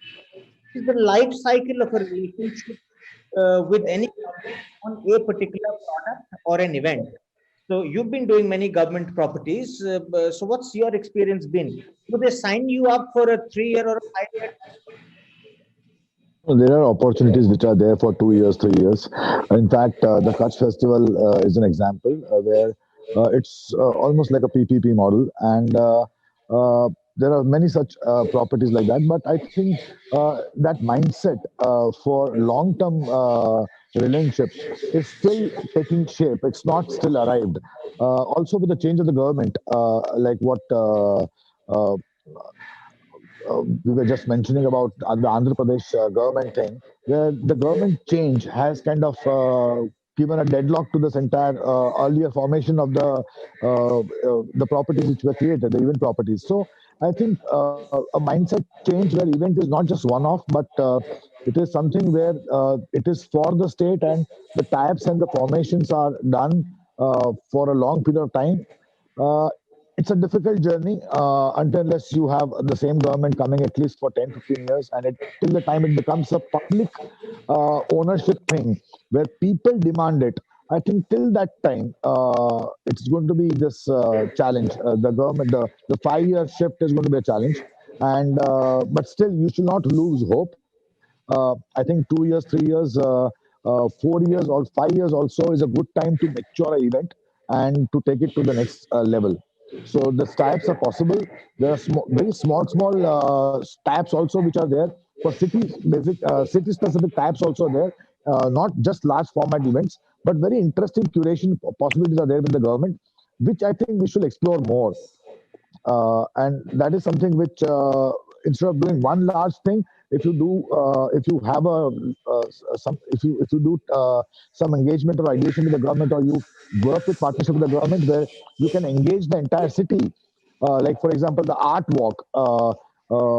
If like Ahmedabad, we have been proposing the art walk at various locations. So the heritage walk has started. Heritage walk is quite popular, and it is irrespective of the government, it is not going to change. Similarly, there are some properties which can happen for a long period of time if the people interest is high and people take it up. The ownership of people becomes where they get attached and they love the entire property. Probably then it's difficult for the government to change that format. I will give it to you. What are the 5 skill sets that the government would predominantly be looking at when empaneling an event management company? So what are the top 5 skill sets that you would look at? Samit, not 5, 1. Okay. Why? Because when we floated the tender, looking for event companies to curate and execute what we wanted, I was very clear that the tender will not be a tender asking for specifications of goods to be used, their cost and their rate, and the L1, L2, L3. Ours was the first tender in this country from a tourism office, which actually had a creative brief. And you would remember, because I remember you participating in that tender, and the tender was not easy. It was like any typical advertising pitch tender. A. B, what we were looking for, and governments will look for as far as tourism events are concerned. Two things, Samit. A family or an individual goes for a holiday. Why? He seeks happiness. The only parameter I will look for is, does that execution company, is it an execution company be all and end all, or does it have the creative hat to come and say, this is how I will create happiness, and that happiness will escalate over time. It'll become so big that that will be the reason for people to come to the destination, and not the destination being the reason. Eventually, what I'm driving at is, the parameter should be the ability of that event management company, for the lack of a better word, to come and say, this is my idea to create a Araku hot air balloon festival, or a Visakha Utsav, or X or a Y. Arey, Delhi mein Diwali to 100 saalon se ho rahi hai. Magar Delhi ki Diwali, when I saw it, when I heard it, my heart was flooded with joy. That somebody has taken the cap on its head so seriously, that you marry an ancient, absolute ancient tradition with people's unexpected expectation, and create a product, an experience for a night, which is priceless. So then what you're doing is, Delhi ki Diwali becomes so big that it breaks the heart of people in joy. One parameter, creative ability to create happiness. And believe you me, this will eventually, God willing, and I hope to God that this happens. Your session, the session that I'm part of today, is the Congregations India. Congregating for whatever trigger is to create happiness.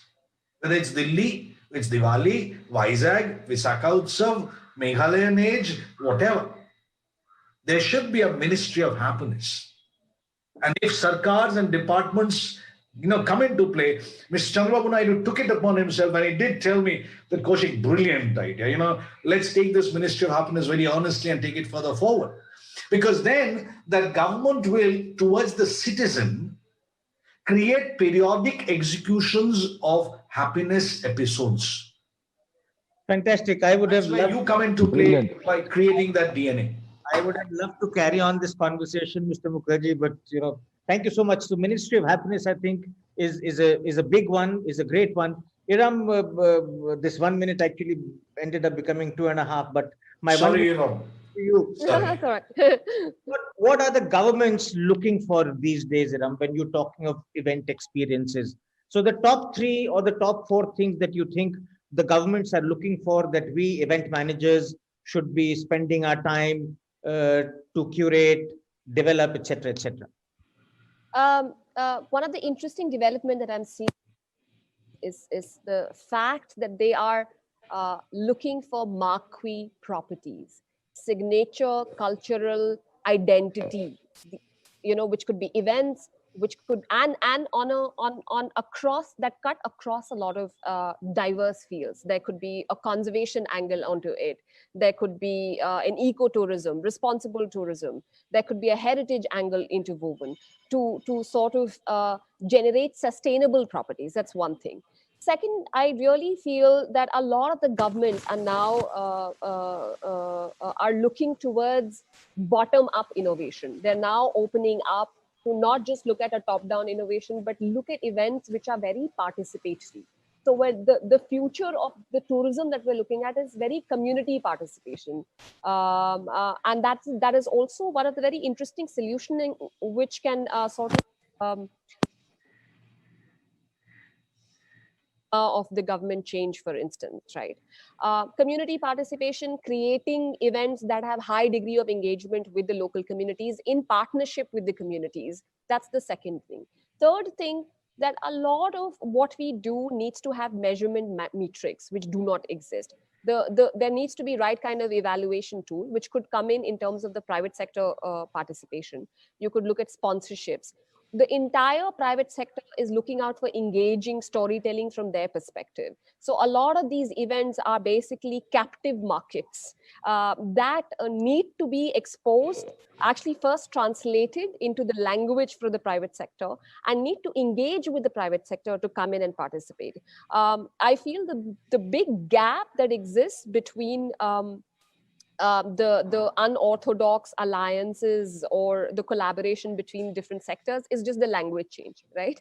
The moment you start to look at event as a skilling activity, which it is, because you're training a whole lot of cohort out there, the entire positioning changes. So I think from the brand and positioning perspective, the governments are also looking out to create authenticity.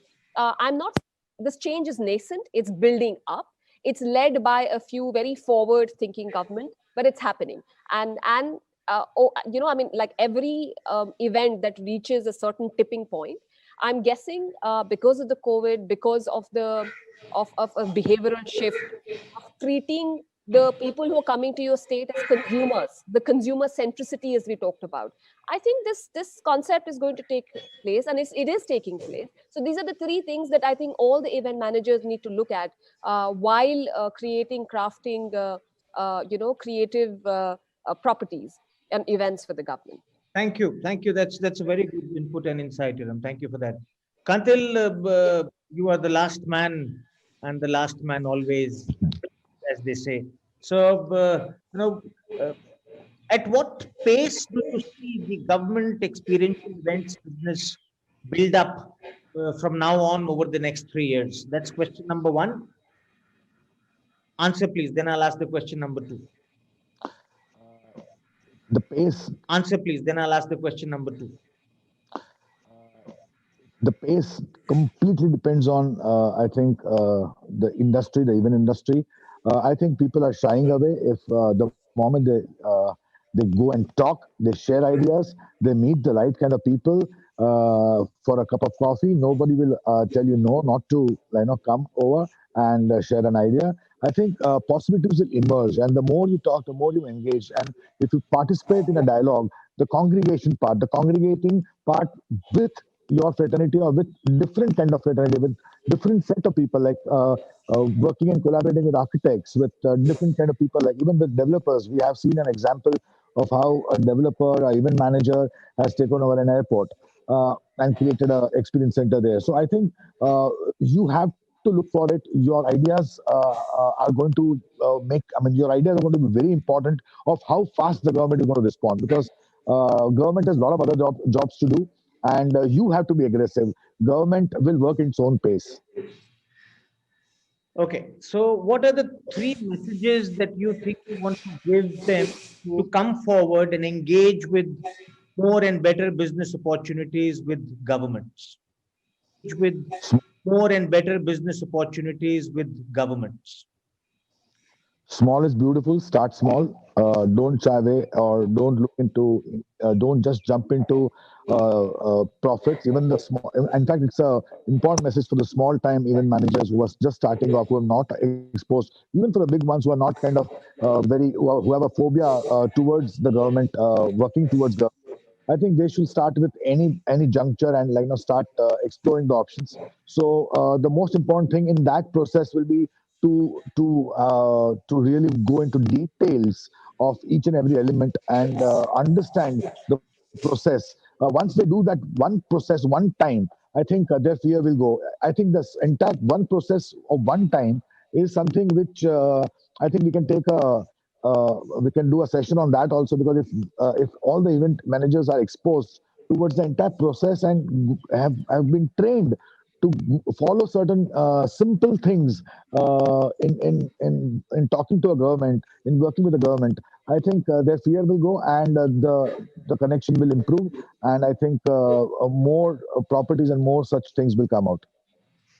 Super. So don't shy. The Ministry of Happiness and Ideas. So these are four things that have actually come out of these conversations, and they are extremely important. Mr. Mukherjee, you want to say something, add something? If you have a minute to spare. West Bengal has a tagline for tourism which says sweetest part of India. Of course, I being a Bengali, I can vouch for it. Nowhere do you get better meat. Mishti is mithai. Now, winters is when you get a good called Nolen Gur, which is a molasses.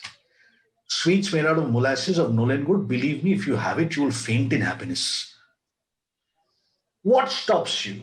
If I'm an event management company or the government of West Bengal, what stops an event management company to go to the government of West Bengal and say, boss, you are the sweetest part of India. Does the world know about it? Does India know about it? Here is an event, experiential, Absolutely.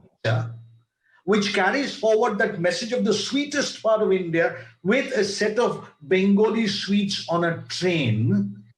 And that sweet train is coming to your city. And that city is a city which has the sweetest connectivity by an air on a train into Bengal, as a matter of fact. Believe you me. Now, event management companies got to think like that, not as an event. Yep. Absolutely. So, agar wo mithai ki train aa gayi into a state like Odisha or Bombay or whichever you look at, not a state Bombay, city Bombay, and then you talk of why you should come there during the winters, next 90 days, 80 days, 70 days, when the molasses are still there, I can take you farming there, you can have the mishti there, I'll take you also to this XYZ ABCD. Story में एक अलग story होती है.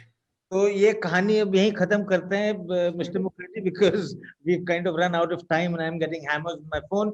Thank you so very much, everybody. Thank you, Kantil. Thank you, Iram. Thank you, Mr. Mukherjee. Thank you, Samit. Thank you, Samit. Thank you, Thank you. Thank you. Thank you, everyone. Session. Event FAQS. Thank you, Deepak. Thank you, Deepak. I hope 2021 and many years to follow are absolutely fantabulous for all of us who are happening to be a part of this business, which is the business of happiness. Thank you.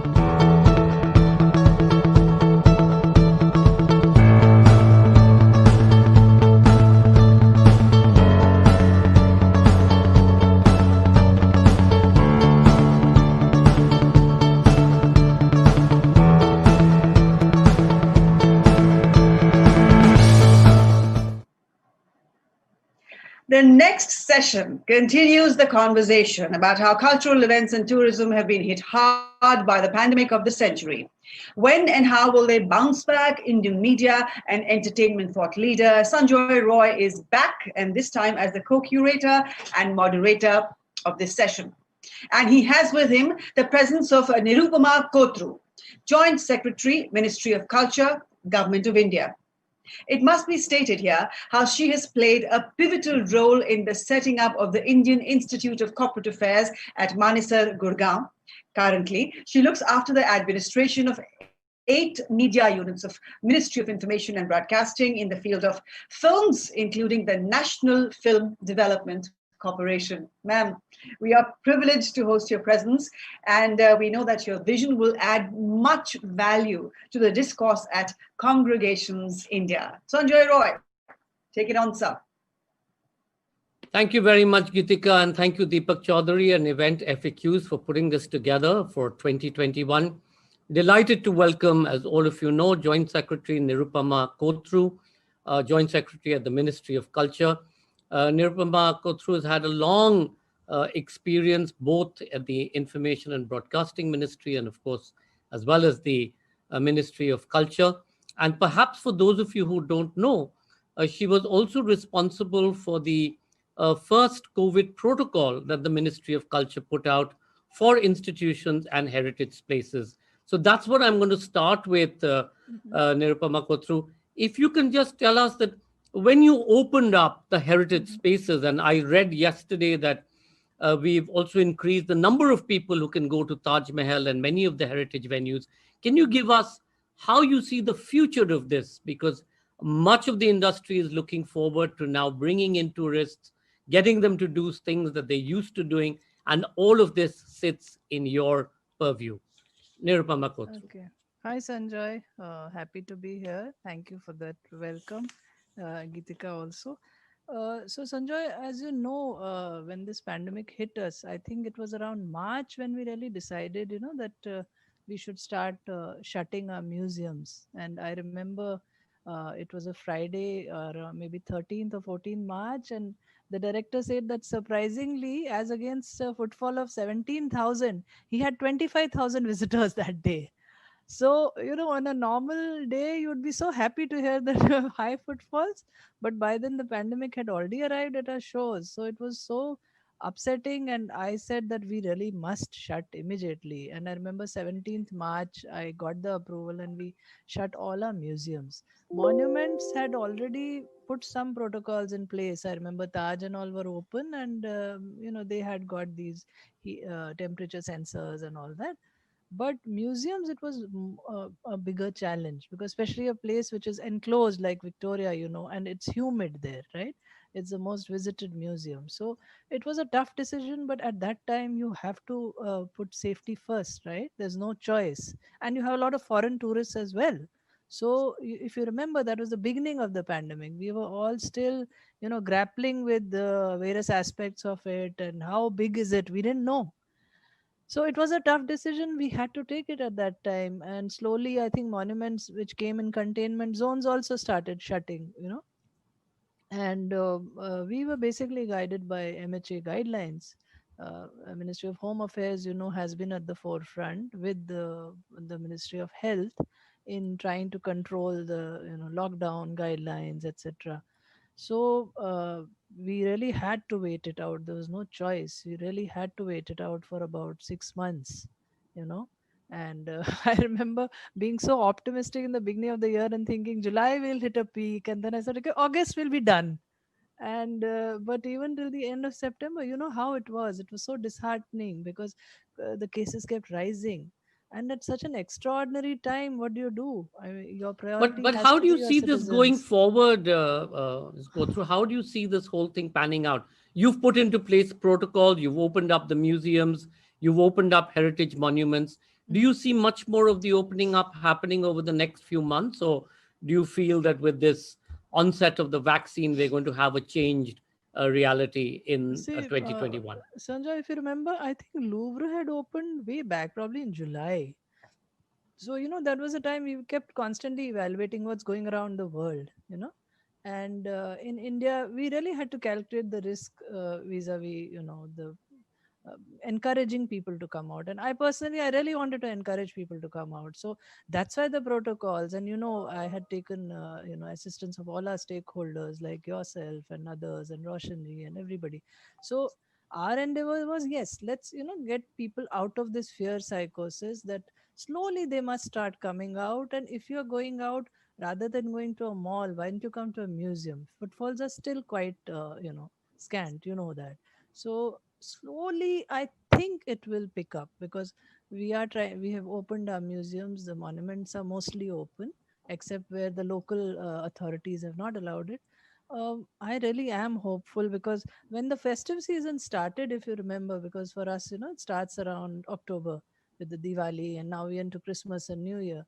So I for one was very hopeful that the festive season we have to stay open. We should not shut down. The pandemic has really disheartened all of us, lots of us. I can see that among artists, everybody. I'm an eternal optimist. I really hope that by the next quarter things will improve. I'm really, really hopeful. I mean, just the news that the vaccine has come, I think it's a big boost for many people, especially the older, elderly, and I think they will hopefully start coming out. As The for new culture- initiative, I'm not new initiative, but the Mhm. one initiative that you've really been backing is in regard to the restoration and preservation of so many wonderful monuments across the length and breadth of India. Just a couple of days ago, we were together at the inauguration of the Khane Khanan Yeah. in the Humayun's Tomb complex. Do you feel that there is an opportunity, as more and more people now flock to these newly opened preserved monuments, and we are seeing how wonderful Sundar Nursery, for example, has become not just as a lung to Delhi, but also a place for everybody to go to in the time of the pandemic. But can you tell us that how will the ministry and say ASI and all of the other institutions that come under the Ministry of Culture, how will they deal with, say, people from the event fraternity, where we want to use the backdrop of these wonderful monuments? You've been lighting, I mean, we saw the opening of the Khane Khanan. It was absolutely stunning the way it was lit. Yeah. Will you be able to make these open, or will you allow event organizers and festivals access to these properties, keeping in mind, of course, all the ASI protocols involved? Right.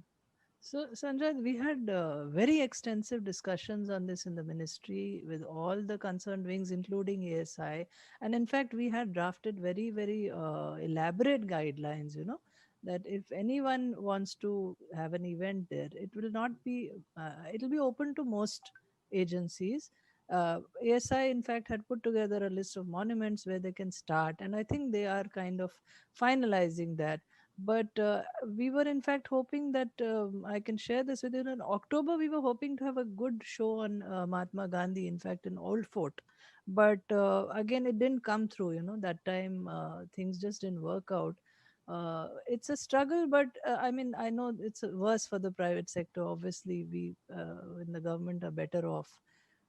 But it's been a struggle in just trying to put the program together and ensure a footfall, because I mean, think about it. Purana Killa has huge grounds. It's a beautiful place. So if you have an event there, say I mean, we plan to do all kinds of events. I'm really hopeful about that. Say a musical concert, you can have dance dramas. You have that beautiful mosque there, I'm forgetting the name, lovely Moti Masjid, yeah. No, inside the Purana Killa, I'm forgetting the name. Absolutely stunning with lights. They look gorgeous in the night. So Purana Killa itself has so many facades, Yeah, you can have these shows where the old light and sound used to be. So all these are being upgraded. Even the light and sound show is being upgraded. The Red Fort is really coming up as a very big, very important cultural space, because we have a lot of space in Red Fort, and again, lots of area to play around with. So the thinking is towards developing these monuments, heritage buildings as cultural spaces. That is definitely the direction which we are going. So cultural space would mean, you have a nice heritage property. It could be a monument or just a heritage building. And there you have, intangible, performing arts. And you could have a fair, you could have a mela, you could have a handicrafts fair. So definitely we are moving in that direction. It's just that the pandemic just put a break on most of our plans, but we are headed there, 100%. This indeed will be welcome news to the event fraternity, that they'll be able to use the backdrop of some of the most magnificent monuments that are afforded to us in India. I know that the Taj Mahal itself is still under issues because there's a Supreme Court ruling on that.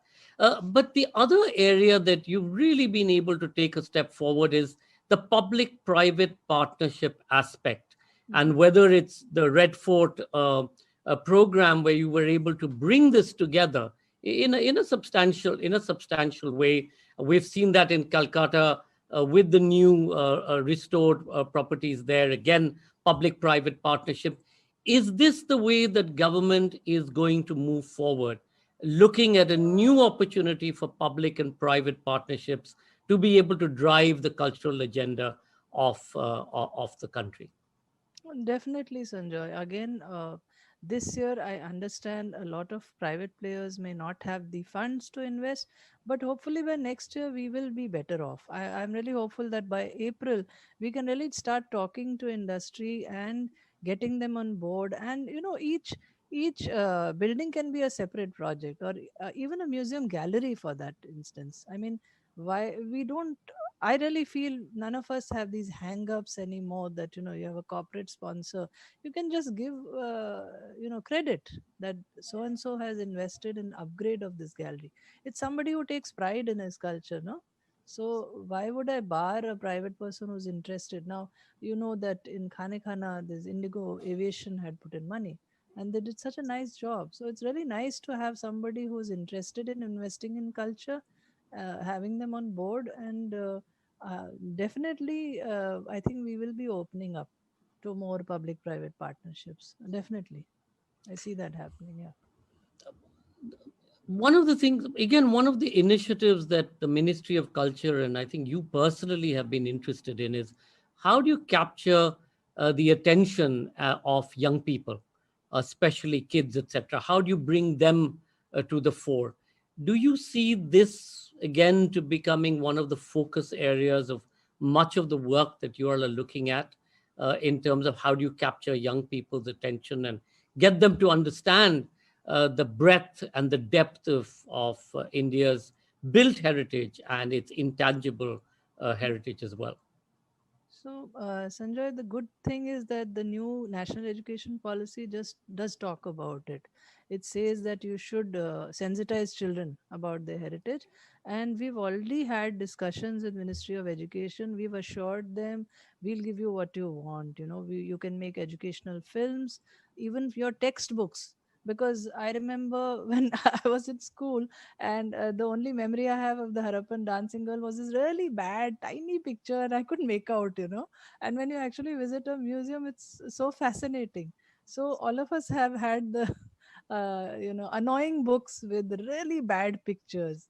And when you actually see these objects in real life, like from Indian Museum, all of us have had those textbooks, NCRT. And you just say, wow, I didn't know this was. So it's the quality of printing, it's the way kids are presented our heritage. It really makes a lot of difference. So we are really trying to work with Ministry of Education, even literature for that matter. I just want to tell you, because I've taken a lot of interest in Sahitya Academy. So we told them, for heaven's sake, you have such brilliant literature in regional languages. We shouldn't even call them regional languages, Indian languages, which doesn't reach students. They don't know all the Sahitya Academy award winners in wonderful languages, and we have translations available. We have Sahitya Academy publications available. So there's this gap, this understanding that what should children be exposed to. So it has to be at different levels. And this year again, being a very special year, 2020, I think poor children have had an overload of digital lessons. Most of them who could afford it. Of course, there's also this digital divide. And next year I think it's going to be a challenge to bring them back to real life, to bring them into a physical world, to go back to physical activities. It's going to be a really challenging year for schools next year. But we do have these programs where, we bring school kids to museums, especially underprivileged kids. So we had tried up with a lot of NGOs, and last year we really took up this in a big way. So we used to make these art kits, we used to make museum material, take them to National Museum, take them to National Gallery of Modern Art, take them to National Science Centers. Provide the bus, we provide them food, we provide them kits, science kits, for instance. So those are the different ways in which you stimulate a child's imagination. We also have these mobile science exhibition vans, which we try to send to the remotest of districts. Again, where children can't come to a museum, the museum has to go to a child. So we do that constantly. But yes, in the coming 1 or 2 years, the whole cultural sector is going through a transformation, whether we like it or not. So for children also, A, engaging them in their academic activities, and B, taking them beyond and making them interested in culture. It's a challenge, but I think culture is also a lifesaver, actually, if you think about it, because getting a child, off their mundane, boring books, cultural Is activities vital. provide It's absolutely vital. Absolutely vital to absolutely. It's capture like their oxygen. imagination. It's like Uh, oxygen. I'm going to Absolutely. come to your plans for India at 75, but before that, I want to sort of make a plea to you from the event industry. As you know, most of the tenders that are put out by the government of India, whether it's in culture or any of these other sectors, primarily aimed at the MSME or the mid segment, the micro players, the smaller players who really need the work. These are the independent or indie creators and innovators. They have a lot to share, and they're far more nimble and agile. Is there a possibility that you all will consider that when you do your tender specifications, that you allow and ensure a sort of even playing field for both the micro as well as the mid-sized agencies to be able to bid for the tender process? Absolutely. I am with you on that. And I think we are heading in that direction, because some of the tenders we've seen recently, we're trying to also have, say, cafeterias in, all our monuments and museums everywhere. I think everybody now realizes that startups can be really smart. Even a small catering outfit, for instance, if you're talking about running a cafe. It could have a brilliant menu, excellent. So definitely, I think we are moving in that direction. Everybody is on the same page here. That you don't This need a will be big music audience. to You need many somebody of really our. passionate. Yeah, no, it'll be music to most of our members because, they find it very onerous in terms of fulfilling some of the conditions that you all put out. I'm going to end, Nirupama Kotru, with give us a sense of what you have planned, or if you can, for India at 75 and how we can work with you, how the IMA and the event industry can work with you to be able to realize some of the plans that you all are putting into place to celebrate India at 75. So, Sanjay, we have a national implementation committee headed by the Home Minister who would be looking at all the programs. So, we are at the initial stages, and most of the ministries have already pitched their ideas because, it will have to be a joint effort. Culture has certain aspects of, say, museums. So, obviously, in the pipeline are a lot of new museums and exhibitions, whether it's in Red Fort, whether it's in Victoria, all over the country. We are, for instance, collaborating with the Egmore Museum in Chennai, which was one of the iconic museums. And we're really happy because now we're equal partners there. So similarly, we'll try to pick up these iconic museums, restore them, refurbish them. We're trying to put up a cultural center, say in Srinagar, which hasn't had even an art academy all these years. So that was a gap we had to fill. So there's a lovely museum there, Sri Pratap Singh Museum, that is being upgraded. We'll have a very nice cultural space there, where you can have regular seminars, you'll have a cafe, you'll have a bookshop. So Srinagar, JNK is a huge concern also of this government. People have had no avenues of cultural activities there. So that is a gap we are going to bridge. Similarly, there are a lot of other museums coming up in connection with Netaji Subhash Chandra Bose because we have 3 anniversaries which are coming very close to the 75th anniversary of independence, which is Netaji, which is Raja Ram Mohan Roy, and which is also Sri Aurobindo. So all these put together, I mean, it's going to be a nice celebration. We also have Satyajit Ray's centenary. So a lot of things are being planned, exhibitions, museums, cultural programs. And I mean, I personally am very excited about them. And as they roll out, I think we'll keep sharing it with you because we'd love to have people who are enthusiastic come on board and help us organize all this. But yeah, we'll be formulating all our plans soon. Nirupama Kotru, thank you so much. Thank you for joining us on this very first platform that has been created. And thank you very much to Deepak Chaudhary and to Event FAQs for getting us together. Best wishes, and we look forward to partnering with the Ministry of Culture in all your endeavors. We promise to meet you halfway, to be able to walk the talk and work together collectively to fulfill many of the plans that you've put into place. Thank you so much for joining us today. Thank you, Sanjay. Really happy to hear that and looking forward to working with you. And thank you to Event FAQs.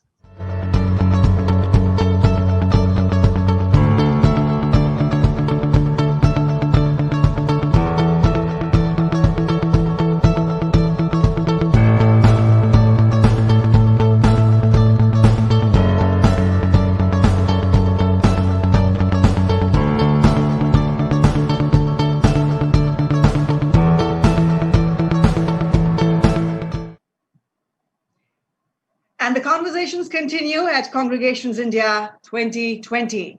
The next session, Dreams India's Olympic Dreams, an attempt to bridge the gap between aspiration and reality. Boria Majumdar is the co-curator and moderator of this session. He is an author, academic, and journalist, and member of a number of government committees, which include, among others, the governing body, Sports Authority of India. The esteemed speakers in this session are Adil Sumariwala, an Indian Parsi athlete popular for representing India at the 1980 Moscow Olympics. He's currently the president of the Athletics Federation of India. And Vijay Bokaria, who is also co-curator of this session, is director, Moksh Events Private Limited and Moksh Sports Ventures LLP, Moksh Restaurant and Lounges LLP, and past vice president, IMA East. welcome to you all. Boria Majumdar, Dream On, Olympic size at Congregations India 2020. Thanks, Gitika, and welcome to congregations in the country. So welcome Adil Sumariwala and welcome Vijay Bokadia. 2020, ladies and gentlemen, has been a rather strange year. It has been a year when all of us wanted to do what we do usually. We wanted to go out, but all of a sudden were told that that's a crime. A crime from the legal standpoint because there were lockdowns, a crime from the health and safety standpoint because we were putting ourselves at risk and we were putting others at risk. So what can we expect on Christmas Eve and New Year from 2021? Can we have our lives back? Can we have international events? Can we have an Olympic Games? Can we have such stuff in India? So Adil Sumariwala will be the best person to answer that. Adil, first thoughts before I go to Vijay on how you are looking at 2021 from the perspective of your chair, which is the boss of the Athletics Association of India. I think 2021 is going to be a good year. I think we are moving in the right direction. I strongly believe the Olympic Games will happen. I am one of those first guys who requested the government to very quickly vaccinate our athletes the minute it gets approved. We've been training our athletes in a bubble at the moment.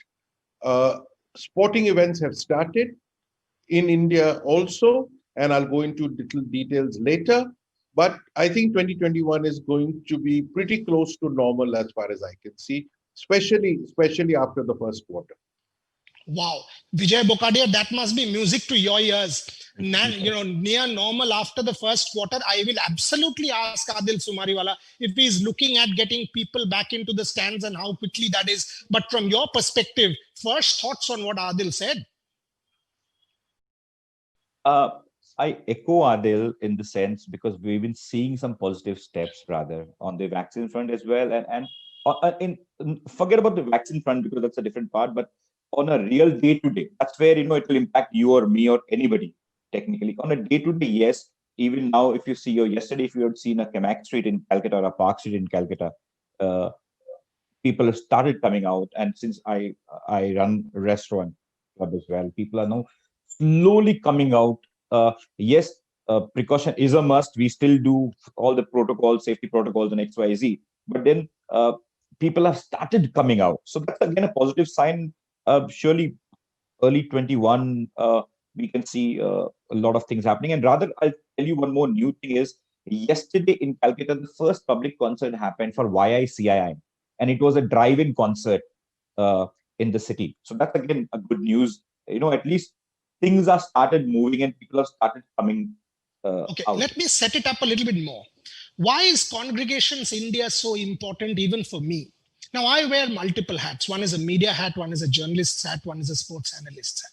When I looked at the lineup of Congregations India, I saw politicians, I saw government people, I saw policymakers, I saw decision makers, I saw cultural people, I saw sports people, I saw people like Adil. And I was like, wow, man, if this fear that we now have, jaye na jaye, should we go, should we not go? Jaane se kya ho sakta hai? What can happen to me or you? What can happen to family? These are the people who are the decision makers, who are giving us the answers on Congregations India. That's why this platform, ladies and gentlemen, is so very significant as far as I'm concerned. Adil, when you said you are seeing near normal, are you also sensing or are you planning anything in terms of fans, or are you sensing that there will be fans in events across the world? For example, in Australia, we are already seeing fans. Are you expecting, because the murmurs coming out of Japan is there will be fans? So two parts. One in India, how you are thinking about it as an administrator and a top boss of Indian sport. Secondly, how are you sensing globally, say for mega events like the Olympic Games? Okay, so first on the Indian part. On the Indian part, at the moment, we are not allowing fans. We are trying to keep our athletes as safe as possible, because that is my first priority. We are having very strict SOPs. But I see that as we move on, things will open up. For example, we've already started holding state championships. Jharkhand has already held the state athletics championships. Yes, we spread it out over more days, etc. But we are going out there. We are following the SOPs. We are doing everything possible. It is without fans at the moment, but like I said, after the first quarter, we will see fans coming in. Maybe we will not fill the stadium fully to start with. Maybe we'll have restrictions of 1/3 or half or whatever, and we will slowly move on. I think one needs to take their own precautions. One doesn't need to be stupid. One needs to do what they need to do. For example, I have been to national coaching camp. I get a test done. I fly in there. I get a test done before I enter. So if you take precautions, I am sure that, and again, I personally think, and I don't know, I've been hearing a lot of medical stuff that one needs to build some sort of herd immunity, etc., etc. So I don't think just staying in a room is going to help anybody. I think health, and I think health, there are two parts to it. It's a mental health and physical health. And I think just staying in a room is going to really screw up your mental health, and that's what we've been seeing, and that's how we've been dealing with our athletes, because they're in a bubble. So we're trying to make them as comfortable mentally as possible. They've not been home, they've not seen their families. So it's a complex issue, but I think it's all opening up. It's all opening up, and we have to open it up slowly, because health and sport and events are all interlinked. Superb. Vijay, if there is one man who the world of sport listens to from India, among very few, it's Adil Sumariwala from day one. And I can take you back to April. He told me, Boria, 2021 is far off. Olympics will happen. Calm down. So I remember those conversations. So my point to you is, Vijay, you as Moksh or as Fountainhead or as Wizcraft or as whatever, major event companies in this country, even Adil Sumariwala comes to you today and says, oh, you know what? We want 1/3 fans in our stadium.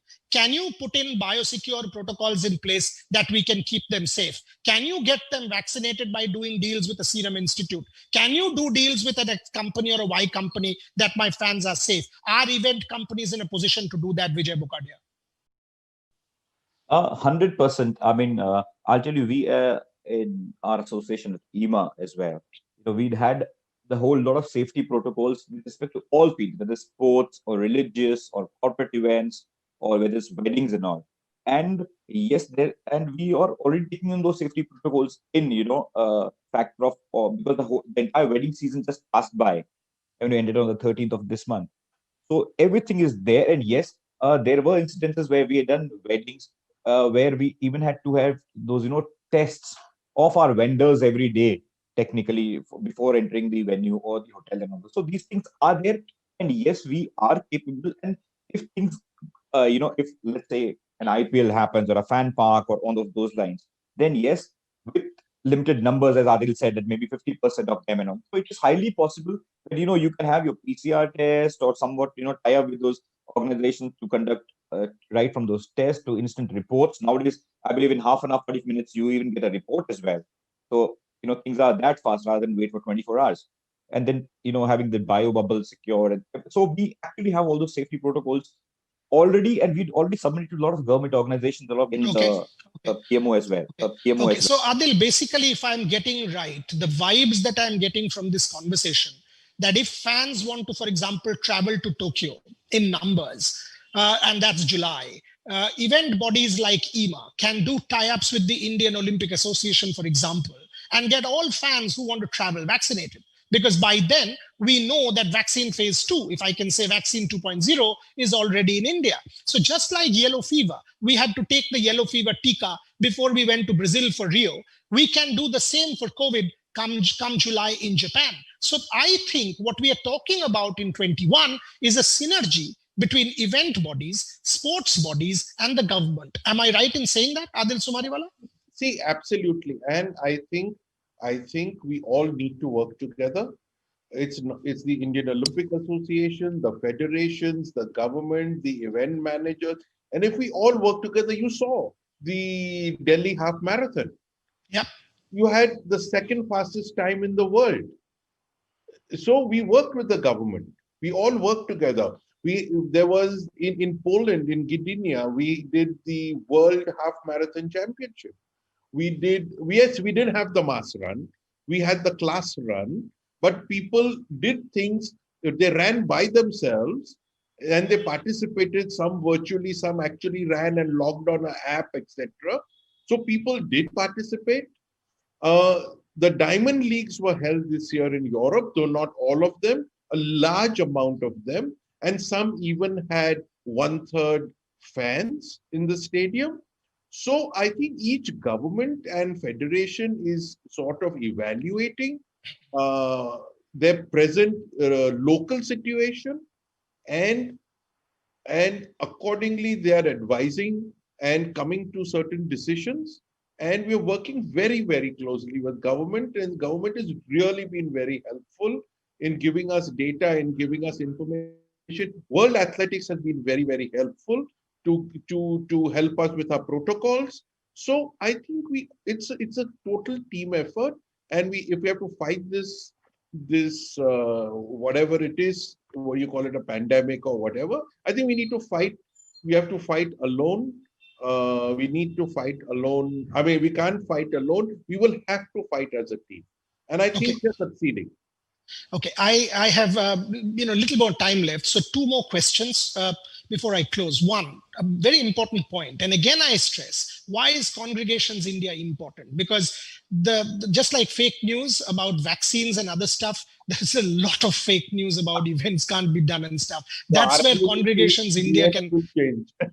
Yeah, I mean, our life has been taken over by that, toxic news and fake news or whatever you want to call it. And that's where Congregations India on Christmas Eve is like Santa Claus. It can give us some real empowerment. So while you take, what has changed? The last couple of months, what has changed is confidence. Take Australia. When that Sydney cluster evolved a few days back, Cricket Australia said we will wait and watch because we still think we can get it under control for the New Year test. And look at it now. Over days, the numbers have started to fall, and we think that we will see the Sydney test. Had it been March, the test cancelled, everything cancelled, lockdown. That's how the world has evolved. And that's why this congregation will set stage for 2021.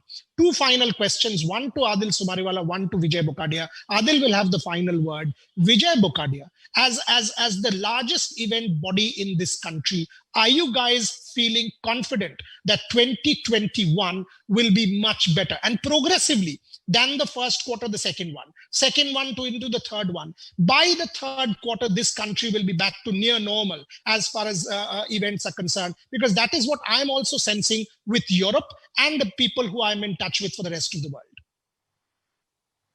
Surely, Boria, I mean, 100% 21 looks much more promising comparatively. Rather, if you take in account the last 2 months, November, December, all hotels were full of events. Yes, the capacity, 150 or the 200, whatever the state government has done it, but then not even one single hotel had availabilities on certain dates. I mean, it was full rather. I've been talking to other couple of hotels also for a certain date of booking in 21. They are full in April, May, and June 2021. Wow. So that's again a good news. But yes, they are themselves, again, because of the government regulations, the restrictions, they are not fully sure about the capacity of the number of people or something. But the minimum, yes, they are taking is around 200. So they're dividing the halls into 3 parts. So 200. But they're talking about 600 people at a banquet, technically. Okay. So yes, much promising. Adil, final word from you. When you are approaching government that treats sports people or events people as frontline workers, get vaccinated. I know this has been a mission of yours. What are you sensing? Are they receptive? Are they receptive to our athletes or fans or people traveling international, to international destinations, getting vaccinated? What is your sense that you're getting from government? So what I have done so far is I've only talked about the athletes, but those are the most important people to me at the moment. I've definitely not talked about fans, which we can definitely talk about, but I have talked about athletes. The government is absolutely with us on that, and absolutely positive that athletes would be treated in the same line as frontline workers, etc. And two, let me tell you in the words of Sebastian Coe, Lord Sebastian Coe, the president of World Athletics and double Olympic gold medalist, he says, I personally went to Tokyo. I've spoken to them, and they are absolutely confident of hosting the Olympics. Wow. I don't think there's anything more needed. But if we get the Olympics, yes, Vijay. No. Now, since I've got both of you here, so there's one question from my side probably that, since Olympics, yes, and we've spoken to Olympics, Burida, with you, a lot of areas, and with Adil himself here. What can we do to improve the tally in Olympics, and which is the sport you think we should focus and which has a better chance to increase the tally? Okay, very, very quick answer to that, because I know our time is running out and we've got other speakers. Very quick answer. You are talking about structure and jugaad. In India, we have done jugaad, we have not done structure. Adil is one of the very few people who is trying to build structure. So it's not going to be an overnight change. Having said that, see Britain. In 1996, they had 1 gold medal. Lottery funding came in. 2012, in 15 years, that tally increased to 29 gold medals. So it can be done. Pick out sports wherein the number of medals are more. So hockey, however much you win, it's 1 medal. But in terms of shooting, you have 12, 15 people qualifying. There are 15 gold medals there. Now there are mixed events there. So the moment you start doing well in shooting, your tally starts increasing. Athletics, same. There are multiple events there. That's how you need to choose. That's a quick answer. And I actually want to say this to you, Vijay. Tokyo will be much better than Rio in 2 ways. One, Paralympics. And Adil Sumariwala is an absolute champion. I've got to say this. Him, Deepa Malik, people coming together. I think Tokyo, we will see a revolution as far as Paralympics is concerned. Sensitivity has increased. I think we will have double-digit medals. We had 4 in Rio. And as far as Olympics is concerned, I still think we will definitely get to about 8, but Adil knows more than me there. But I am very, very confident that 2 in Rio will become 8 in Tokyo. Adil, 30 more seconds to you for the final words. Very simple. As you rightly said, we need to put structures in place. That's what I'm doing. Point number 2, I hate to predict medals. I know we will do far better. I'm not going to give you a number because I hate to do that. Let me tell you, we can have the question that you asked me. I can have a whole day a seminar on the questions that you asked me, because there's so many various aspects from grassroots to elite to doping to overage and they're all so intertwined and interconnected. Scientific training, sports science, sports medicine. I can do a whole day's seminar with Boria. There, so the answer, very simple answer is yes, we need structures in place. There are events which we are good at because of our physical structure. We may not win a medal in the 100 meters. We don't have 6'3" guys running, but in middle distance, long distance, we can definitely win medals. We can get medals in jumps. So yes, we need to choose our events very, very carefully. And that's a short answer to a very long answer. A very long Thank you. Okay, I'll close out with this. 2021 will be better. You know why? Because science will always win against a virus. Number 2, civilization has never lost. Civilization has never lost against a virus. And we now have tools to battle it out. And there, people like IMA, people like Congregations India have a major role to play to empower us. Wishing all of you a Merry Christmas and Adil Sumariwala sooner than later. I want to meet you in person and not virtual. Vijay Bokadia, to your restaurant, a very, very quick one, maybe for a meal very soon. And to everyone watching us, thank you very much for listening to us. Happy New Year. Merry Christmas. 21 folks will be better. Thanks for listening. Thank you everyone. Thank you, brother. Thank you, Adil, sir. Thank you so much. Thank you.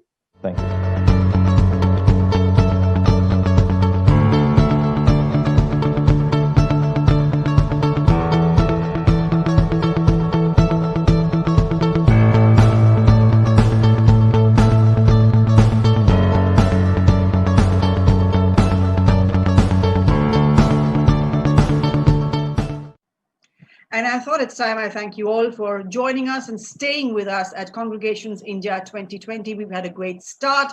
The going is still very good, and we have lots more coming up during the day ahead. And now I'm so looking forward to hearing the Honorable Tourism, Culture and Adhyatma Minister, who does not mince words, spell out her vision for MP tourism as it strides back confidently from the pause of the pandemic.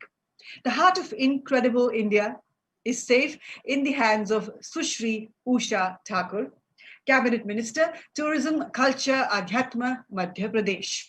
She belongs to the Bharatiya Janata Party. Ms. Thakur is a former councillor, chairperson of Education Committee BJP, member of State Executive Morcha, Rashtriya Sevika Samiti, Cultural Jagran Manch, and the Hindu Jagran Manch. The moderator of this session is Lubaina Shirazi, CEO and co-founder at Brandit. She believes the only constant in life is change and wants to bring the essence of this belief into her session while moderating at Congregations India. Lubaina Shirazi, please do unfold this next session coming up. Thank you, Gitika. Almost एक महीने पहले जब यात्रा और पर्यटन की दुनिया कार्य वापसी की राह देख रही थी, तब मध्य प्रदेश ने भारत और विदेश की सवारियों के साथ 6 दिनों में 1500 किलोमीटर की दूरी तय करने वाली एक अनूठी महिला बाइकिंग ट्रेल, जिसका नाम टाइग्रेस ऑफ द ट्रेल रखा गया, वो लॉन्च की। इसे किसी और ने नहीं बल्कि मध्य प्रदेश की एक सम्मानित शेरनी, पर्यटन, संस्कृति और अध्यात्म मंत्री सुश्री उषा ठाकुर जी ने हरी झंडी दिखाई। ये ट्रेल न केवल पर्यटन को बढ़ावा देने के लिए एक नवाचार था, इसने एक साहसिक बयान दिया कि भारत का केंद्रीय राज्य महिलाओं के लिए काफी सुरक्षित है। सुश्री उषा ठाकुर जी भारतीय जनता पार्टी की एक मजबूत चेहरा है, जिन्हें हमेशा जनता का प्यार और समर्थन मिला है।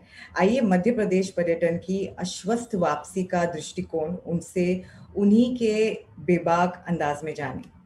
आज की बातचीत का विषय भारत जैसे बड़े चुनावी लोकतंत्र में राजनीतिक सभाओं के महत्व और महामारी के बाद की चुनौतियों, उनके उपायों पर है। नमस्ते उषा जी।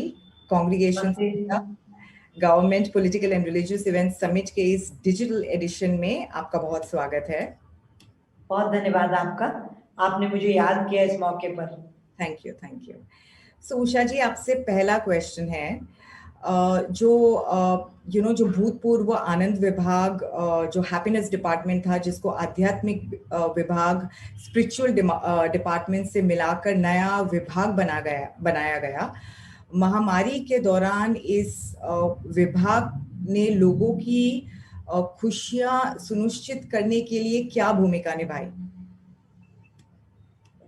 ये जो आनंदम विभाग था, आज वो आध्यात्मिक विभाग है। अच्छा, ओके। हम सब जानते हैं आध्यात्म भारतीय संस्कृति की रीढ़ है। That's right.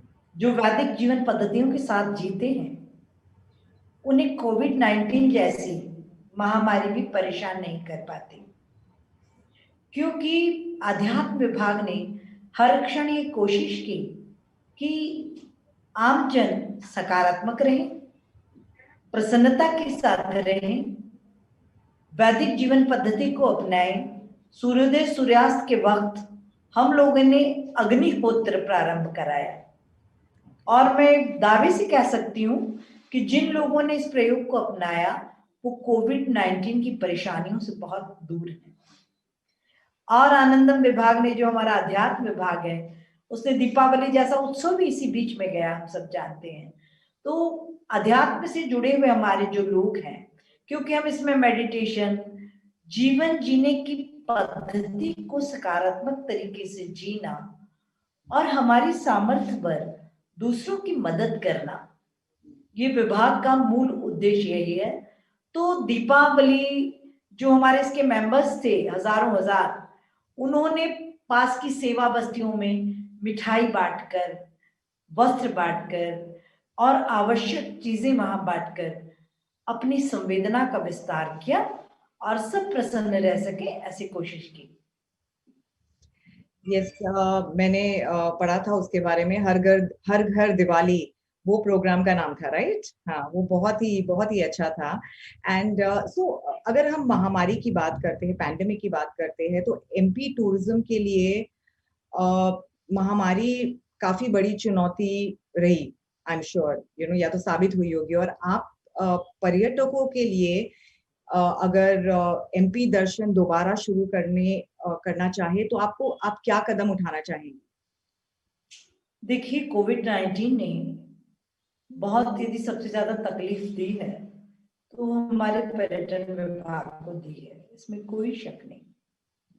और इन स्थितियों से उबरने के लिए बहुत सकारात्मक प्रयास किए जा रहे हैं। कर्मचारियों का हम लोगों ने प्रशिक्षण कराया कि वो कैसे खुद कोविड फ्री रहे और अतिथियों को भी वो कैसे कोविड से मुक्त रखते हुए व्यवस्थाएं और सेवाएं वो उपलब्ध कराएं। कोविड की इस चुनौती को कर्मचारियों को हमने प्रशिक्षित किया। हमने 3D में अपने सारे पर्यटन केंद्रों का खूब प्रचार प्रसार किया ताकि व्यक्ति घर बैठे भी सकारात्मकता से उसको देखे, उसके मन में ये भाव पैदा हो जाए कि जैसी स्थिति नॉर्मल होगी मैं सबसे पहले उस पर्यटन केंद्र पर मैं जाऊंगा। फिर छोटे छोटे कम दूरी के हमने पर्यटन स्थलों का एक कि व्यक्ति सुबह निकले शाम को वापस घर पहुंच जाए। हम रूरल स्टे और इन सब पे भी छोटे छोटे प्रयोग कर रहे हैं कि आदमी होटल की भीड़ भरी जिंदगी से भयभीत है तो वो किसी इसमें रूरल स्टे हम करा रहे हैं, जो खेतों में है फार्मिंग का वहां रहने के लिए व्यवस्था करा रहे हैं। और इन सब के साथ आदमी मौलिकता से प्रकृति के साथ जिए ऐसी व्यवस्था वहां पर करा रहे हैं। माननीय प्रधानमंत्री जी ने जो अभी संदेश दिया कि स्पिरिचुअल टूरिज्म पर भी काम करना होगा, क्योंकि यदि उसमें हमने काम किया तो वो कोविड-19 की सारी चुनौतियों को जवाब देने में सक्षम और समर्थ है। तो हमारी कई पर्यटन की जो प्रॉपर्टीज हैं, होटल्स हैं, उन पर सारा कुछ हम नेचुरोपैथी, यज्ञ हवन, ये सब की कोविड फ्री इन सब बातों से हम कैसे रख सकते हैं और कैसे वहां आने वाले अतिथि अपनी रोग प्रतिरोधक क्षमता को बढ़ाएं और स्वस्थ रहते हुए, निर्भीक रहते हुए पर्यटन का आनंद ले सकें। Very nice. सो मुझे ये भी जानना है कि परिवार सहित या सामाजिक पर्यटन के अलावा बड़े स्तर के कार्यक्रम जो लार्ज फॉर्मेट इवेंट्स होते हैं और शादियों के संबंध में आपका क्या परिदृश्य है? इवेंट आयोजकों जो इवेंट मैनेजर्स है और वेडिंग प्लानर्स है, इनके लिए आपने कोई उपाय सुनिश्चित किए हैं एमपी में? जी, विभाग सभी के लिए चिंतित है और जितने इवेंट्स होते थे उन सबको उतने विराट रूप में करना तो संभव नहीं था, क्योंकि कोविड के निर्देशों का भी पालन करना था। तो उनके स्वरूप को थोड़ा सा छोटा किया। जैसे हनुमंती अभी हमने कम समय के लिए उसको प्रारंभ किया ताकि परंपरा बनी रहे। और ऐसे ही आप देखिए कि हमारा तानसेन समारोह वो भी थोड़ा सा स्वरूप बदल के छोटा छोटा करके हम कर रहे हैं, पर परंपराओं को जीवित रखने की जिद में जुटे हुए हैं। इंदल महोत्सव होता है हमारे वनवासी क्षेत्र बड़वानी जिला में, उसको भी हम छोटे स्वरूप में कर रहे हैं। कालिदास सम्मान समारोह हुआ, उसका भी स्वरूप छोटा किया, पर परंपरा हमने जारी रखी। That's fantastic. So एक और क्वेश्चन है इंफ्रास्ट्रक्चर रिलेटेड। किसी भी शहर या राज्य का जो पर्यटन है वो वहाँ के आधारिक संरचना, उसके इंफ्रास्ट्रक्चर पर काफी निर्भर करता है। और वर्तमान में एमपी के आधारिक संरचना को देखते हुए आप इसमें किस प्रकार का बदलाव लाना चाहेंगे जिससे टूरिज्म या पर्यटन क्षेत्र की संभावनाएं और अधिक बढ़ सके, ज्यादा टूरिस्ट आ सके एमपी के अंदर? हाल ही में माननीय मुख्यमंत्री जी के साथ पर्यटन कैबिनेट की बैठक हुई। उसमें वहां के इंफ्रास्ट्रक्चर्स के लिए विशेष एक पायलट प्रोजेक्ट के रूप में काम करेंगे और कम से कम वहां पहुंचने के रास्ते बहुत अच्छे हों और अन्य मूलभूत सुविधाएं, आवश्यकताएं भी वहां बहुत बेहतर मिल सके। इसके लिए विभाग अलग से ही एक विभाग कई सेल एक निर्माण कर रहा है जो स्पेशली इसी पे काम करेगा।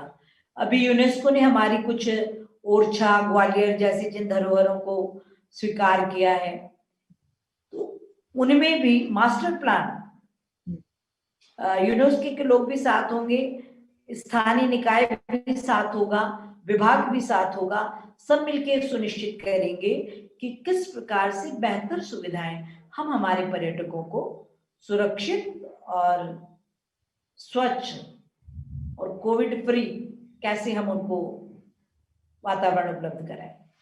बट अभी मैं ये क्वेश्चन आपको माइस इंडस्ट्री के बारे में पूछना चाहूंगी, बिकॉज ये पूरा जो इंटरव्यू है वो काफी इवेंट्स के लोग ऑल्सो भी के लोग देख रहे होंगे। सो महामारी का जो बड़ा प्रभाव है वो माइस ट्रैवल या माइस पर्यटन पर भी पड़ा है, जिसको हम मीटिंग्स, इंसेंटिव्स, कॉन्फ्रेंस और एग्जीबिशंस बोलते हैं, जो सेगमेंट है, और इवेंट्स उद्योग के और पर्यटन और इवेंट्स उद्योग के और भविष्य के प्रति आपकी क्या धारणा है? आपको क्या लगता है ये आपने मेरे को बताया कि हम वापस आ जाएंगे, बट कॉर्पोरेट्स को ये मीटिंग्स करने के अंदर वो जो कॉन्फिडेंस आना चाहिए, उन लोग जो सेमिनार्स करते हैं, इवेंट्स करते हैं, तो आपको क्या लगता है, आपकी क्या सोच है? बस भय मुक्त होकर प्रकृति के सानिध्य का उपयोग करते हुए सबको सामान्य होने की दिशा में बढ़ना भी होगा, और इस साहसिक कदम आत्मबली जो लोग हैं, यदि हम भयभीत हो रहे किसी चीज से, तो वो नकारात्मक भाव बहुत ज्यादा दुष्प्रभाव डालता है और हम उससे बाहर नहीं हो पाते। तो हम सबको दृढ़ मानसिक संकल्प शक्ति के साथ, चाहे वो उद्योग जगत के लोग हों, चाहे वो पर्यटन और इवेंट्स वाले हों, सबको सतर्क रहते हुए, सकारात्मक भाव रखते हुए, आत्मबल के साथ मैदान में खड़े होना पड़े। सो सतर्क रहते हुए आई थिंक बहुत इंपॉर्टेंट है कि हम वो भी ध्यान रखें कि हमको मास्क पहनना है, हमको हाथों को सैनिटाइज करना है, और यदि नहीं 2 गज की दूरी से बात करनी है ना, घर का बना हुआ ही खाना है, शुद्धता से, स्वच्छता से। अभी पर्यटन हमारे होटल्स में भी पूरा बहुत ही सुरक्षित, व्यवस्थित, अभी कम से कम इतना हो गया है कि हमारे होटल से खाने के पैकिंग्स खूब बड़ी संख्या में बाहर जाने लगे। और सब सुरक्षित है, कोविड के सारे निर्देशों का पालन करते हुए शुद्धता और पवित्रता से भोजन का निर्माण हो रहा है। सो सब जगह सेफ्टी और हाइजीन प्रोटोकॉल्स माने जा रहे हैं। ओके, आपके विचार में व्यवसाय कार्यक्रमों के लिए एमपी सरकार एज अ गवर्नमेंट जो है, वो जो इवेंट्स डिपार्टमेंट है या इवेंट्स उद्योग है या इंडस्ट्री है और प्लानर्स है, उनके साथ कैसे अधिक जुड़ सकती है? आप उनके साथ और क्या क्या कर सकते हैं जिनसे उनको भी कॉन्फिडेंस आए कि वो इंडस्ट्री को रिवाइव करे? हम उन लोगों के साथ बैठकें करेंगे, उनको बुलाएंगे, उनका उत्साह बढ़ाएंगे, उनको रियायतें भी दे रहे हैं कि भाई बहुत सारी उनको मदद भी मध्य प्रदेश सरकार की ओर से मिल रही है, ताकि वो बहुत जल्दी ही अपने पैरों पर खड़े होते हुए सामान्य स्थितियों की ओर आगे बढ़े। बहुत सारे उसमें रियायतें दी हैं हमने, बिजली के बिलों में दी हैं, उनके किरायों में दी हैं। और बहुत उनकी मदद हर दृष्टि से करने की कोशिश प्रदेश सरकार भी कर रही है। उषा जी, आपकी जो विचारधारा है और आपके जो बहुत ही सटीक जवाब थे से ये सुनिश्चित हो गई है कि मध्य प्रदेश पर्यटन, संस्कृति और अध्यात्म विभाग भारत के दूसरे राज्यों के लिए एक मिसाल प्रतीक होगा, एक एग्जाम्पल होगा। और मध्य प्रदेश सरकार का ना केवल सामाजिक अथवा सांस्कृतिक पर्यटन पर ध्यान केंद्रित है, बल्कि जैसे आपने कहा बड़े स्तर पर जो आयोजित व्यवसायिक और सरकारी कार्यक्रम भी है, उसका भी आप प्रोत्साहन करेगी। तो इसी के साथ मैं आपसे विदा लेती हूँ और उषा जी, आपका हार्दिक अभिनंदन करती हूँ। बहुत धन्यवाद। हम आशा करते हैं कि आप सभी का नया साल शुभ हो। Thank you very much. धन्यवाद।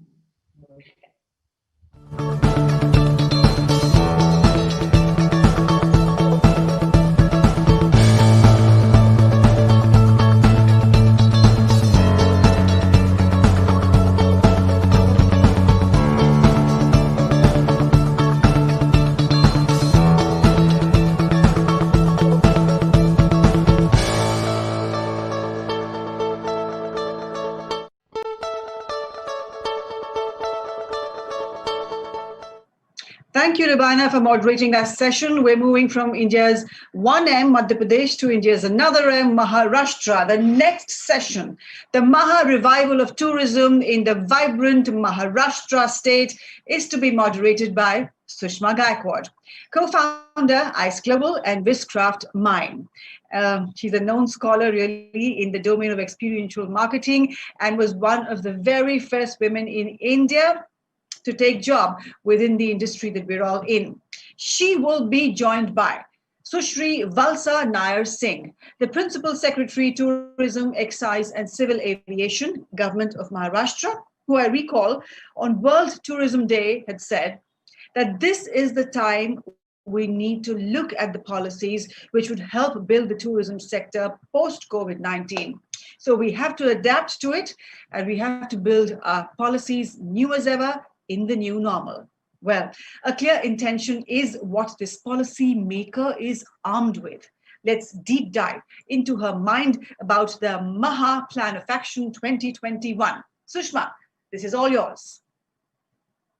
Thank you, Gitika, for that wonderful introduction, and welcome, Valsa ma'am. Thank you so much for doing this with us, and it is very exciting to have this conversation with you. Thank you. Always a pleasure. Thank you, ma'am. In fact, it was very interesting to have you on board because we're really, all of us, and I'm sure the viewers as well, are really eagerly looking to seek some answers. And I think you're going to be providing us all the answers. So I've got a list of questions and I hope you're ready for all the questions that we have. Shoot. So ma'am, the idea is that we're focusing on this new era. There are a lot of opportunities that have opened up. We've seen that Maharashtra as a state has been doing quite a lot over these past at least over this past year to actually develop major destinations. And my first question to you is that work seems to be going full steam. So please do tell us about the major destinations that are being developed by MTDC. And if you could share with us with a perspective of how we as event and experiential agencies can actually partner the government of Maharashtra. Thanks, Sushma. Always good to chat with you. And I feel I'm a part of the event industry here itself because I work so closely with all of you for so many years.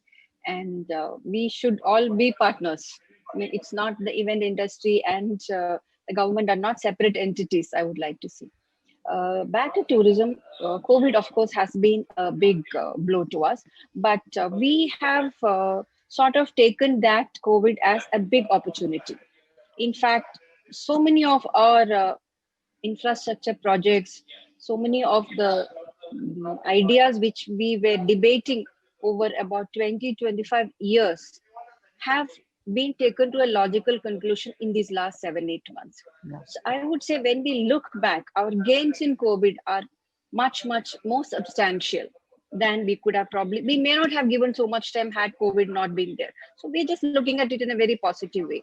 So like I said, in 1990s, there were lots of plans which the department had. For whatever reasons, they could not be taken to an ending. And now in the last 6 months, we have probably made more gains than in 3 decades. That's the way we look at COVID. And I think this is a great opportunity for Maharashtra tourism to just revive. And I'm so happy and proud to say that in the last survey of India Today of all the big performing states, Maharashtra tourism has come #1 after maybe 4 decades. Oh, wow. So I think that is some recognition for the kind of work we have done. We have decided to go ahead in 3 verticals. One would be the development of infrastructure for the tourism. Second is the policy undertakings, policy reforms. And third are the partnerships and MOUs where the event industry would be coming in. So we have to set the ground in all these 3 activities. So infrastructure, we have gone ahead. We have declared a PPP policy whereby the Maharashtra Tourism Corporation land is given on a 90-year-long lease to, it will be bidded in January. So we are getting inquiries from major global hospitality brands. And I'm sure one of these brands, if it comes to a destination, that destination would develop by itself. Like Sindhudurg we are talking about. It's the first tourism district in India. But we have yet to have a 5-star hotel there. It is not that 5-star hotel is what the tourism industry needs, But when you have a 5-star hotel, it brings itself its own brand of marketing, a global marketing strategy would be there. And we would have a lot of smaller ones mushrooming around it, that can develop. That is how Goa became a destination. When the first Taj Hotel went there in the 1970s is how Goa became. So we hope to create the same magic in Sindhudurg. What we did also in the last few months was through our Facebook, we a series of destination branding, because of course we were short of funds because of COVID. Of course, now we are better positioned. So without using much of government money, we tried to take this destination branding to a different level. So we did a series about the known destinations of Maharashtra, which are Tadoba, Sindhudurg, Ajanta, Ellora, Nashik, Trambakeshwar. And we made some a local expert to talk about it. It's the local person's perspective of what this is. It was not a tourist perspective or the government perspective. After that, what he did was something even more interesting. We ran a series of Unseen Maharashtra, because I think, offbeat destinations are the in thing now. Yes. So we realized there are so many destinations in Maharashtra which even we haven't heard of. Correct. So a lot of people came forward and says, I would like to talk about such and such a place. Let us talk about it. So some of the places are so offbeat that is never figured in any of our sessions, marketing. So that would be something which we look forward to develop. And also lesser known destinations. So we had unseen, we had lesser known, then we had the Shakti Peeth. So we put it in different categories. Yes. In lesser known, we spoke about Igatpuri. We spoke about Bhandardara and many such places. And while in the well-known, we concentrated on Lonar, and which are world famous. And the unseen one we picked up, I don't remember the name because they're like so unseen. But I would say that these are the places where the future of Maharashtra tourism lies in. Yeah. Because the kind of trends post-COVID show that these offbeat destinations are the one would be preferred by a traveler. We have all been in the houses, being in lockdown. So you want to be one with nature. You want to experience the way, you don't want to be cooped up in a hotel room. So these are the kind of places we need to now talk about. And I think even industry can play a major role in this destination by, we could plan an event around one of these. It could be a music concert, or it could be just a show, which I'm sure you can think better than me on that. So these kind of events will bring that place into focus. It will drive traffic there and allow us to also come out with connectivity and other infrastructure. It need not be a permanent concrete infrastructure. It could be a tent city we make for an event. So these options are there because Maharashtra being so large geographically, we have no dearth of land. And as you know very well, you live here, that law and order situation here is absolutely probably one of the best. Yes. And connectivity is good, skilled labor, and the language issues. And Mumbai is Mumbai anyway, it's nothing to beat it. Absolutely. So I can see one possibility emerging is that possibly experiential and event agencies can create festivals and approach and partner with the government of Maharashtra to host those festivals at these destinations. That's a possibility. Unique festivals. Definitely. That can attract inbound travelers as well, international travelers as well. So that is one possibility. Excellent. Thank you so much, ma'am, for that. But Sushma, we won't have international for another 2 years. That is yes. Just domestic we should look at for the next 2 to 3 years, I believe. I agree. I agree. See, talking to you, I've already started thinking about the possibilities of the future. Yes, it's very important that we focus on what's on the horizon. So then one can work towards it. So I think that is the critical part. Yet, Valsaman, the question is, how does one get in touch? Do we get in touch with the MTDC office? How does one actually take it forward? Because I really want to give the viewers access to how they can amplify experiences. So how can they take it forward if they want to do a festival, for example? See, the nodal person, the one point contact would be the director of tourism. He is the person who is in charge of the media and marketing policies of the government. So once the proposals comes to him, it will be scrutinized at hit level. And then we have a committee at the government level, which, looks at the pros and cons, the benefits and the costs involved, and all those is broken down there. And if it's a question of a sponsorship, then those which this committee has representatives from all allied departments, and once a committee approves of it, then it goes to the competent authority for approval, and it doesn't take a matter of a couple of weeks for this. And if it's an idea which you would like to do, and in some cases what we do is we go in for an expression of interest if there is a particular land piece, and you could give suggestions on how we could market that. It could be an event, or it could be a cultural festival, any kind of activity. So these are both the ways in which we work. The government also has a non-financial MOU in many cases. If you are doing an event, correct, and you want the government to step in as a partner, we have both. One in this non-financial, the government facilitates all approvals for the agency. It could be from the police, it could be from the local body, it could be from revenue. The entire gamut of approvals are facilitated by the department. The department will issue a formal letter of support to the concerned agencies, and also follow up whenever there is a hitch. And in 24 hours, actually, we have managed to get approvals for many agencies in such cases. So Correct. these are the ways in which we could work together. I think that is amazing, because that is where the bulk of the work or the bulk of the worry comes in for an experiential agency. So the government really partners in the non-financial aspect as well. It makes a lot of sense because it becomes seamless, and still there is a intertwined partnership. Oh, that is lovely to know, ma'am. Now, talking about MICE, ma'am, a little bit of just a simple question. The question is MICE. How much do you see Maharashtra? Where can we reach when it comes to MICE, when it comes to revenue for our state? Where are we? And where do you really predict that we can get to?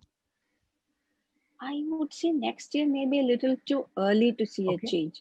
I think once the vaccination comes in and there is almost 50% of the population in Maharashtra have taken it, I think only then we probably have a physical events happening. Till then, Correct. it could be virtual event.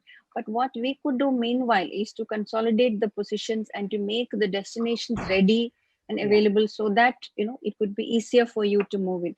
We could look at where we should, instead of just being in the city, because like I said, now events outside the city are the ones which I'm sure anybody would love to go, and you could tie up an event with some adventure activity, and we also doing this caravan tourism policy. Correct. So we could we have going to develop caravan parking bays. So say we can have an event somewhere. We can have people going in caravans for that event. If you do a music event, you can have 10-15 caravans there. Excellent. We will do the parking bays. We will do all the infrastructure for the caravans to be there, the water, the electricity, and the rest of the requirement. So we can tie up in such a way that there is no dearth of good, clean, hygienic accommodation wherever the event is. And I want to end with just one very important question. Okay. Again, this is something that I kept getting on the DM, so I have to ask this to you. The government of Maharashtra also organizes many events themselves. Yeah, so you organize events. So how can an agency anywhere in the country or in Maharashtra actually approach the government of Maharashtra to organize the events on behalf of the Maharashtra government? So what we do is we empanel agencies. So there is a process of empanelment by the government, and I think the one set of empanelment just happened, I think about a month ago, by the DGIPR for the state government events. And tourism, with a focus on tourism events, I think it's also in the process of empaneling. So empaneled events, once you get empaneled, there is a shortlisting. There is an expert committee which looks at the presentations and shortlisting. Okay, these 10 agencies would be with us. So whenever we plan an event, like it could be the Elephanta Festival, it could be the Ellora Festival, Kalidas Festival. These are the specific festival with the Department of Tourism does. So in such cases, at that time, we again call for, from the empanel agencies, we take the quote. Okay. That is how this empanel agency work with us. But if it's an idea, then which one agency has, Correct. then that agency can approach us with that idea, with that proposal, again, which goes to, like I said, the committee, and which looks at the benefits to Maharashtra Correct. from having that event, like, like a NIFA or something like that. Correct. So, Correct. so that are the two ways in which the agencies can work with us. Okay, excellent. Because that is something, if we don't answer, then everybody will be wondering what happened to the chats and what happened to our questions. Thank you so much, ma'am, for your time. It was really enlightening, and thank you for your time for taking that you've taken to answer the questions in detail. I think that is critical. So I really want to also take this opportunity to thank Congregations India. I think this is a phenomenal venture, phenomenal initiative to enlighten all of us, especially the event agencies and event FAQs. You guys are doing a brilliant job. Thank you, ma'am. Anything in closing that you would like to say, ma'am? Well, I would only like to say bring more events to Maharashtra, and we are waiting with the red carpet. Thank you so much, ma'am. Appreciate it. Thank you. Have a good day, all of you. Have Merry Christmas. Yes, and a very, very happy Merry Christmas to all of you. And thank you so much for joining in on this conversation. Bye-bye. Thank you. Keep Bye-bye. safe.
And we are moving at a brisk pace at Congregations 2020. The next session at Congregations India 2020 examines the impact of the lockdown on youth, sports, culture, and tourism, and will attempt to throw up a vision for unlocking the potential of each as we move beyond the pandemic.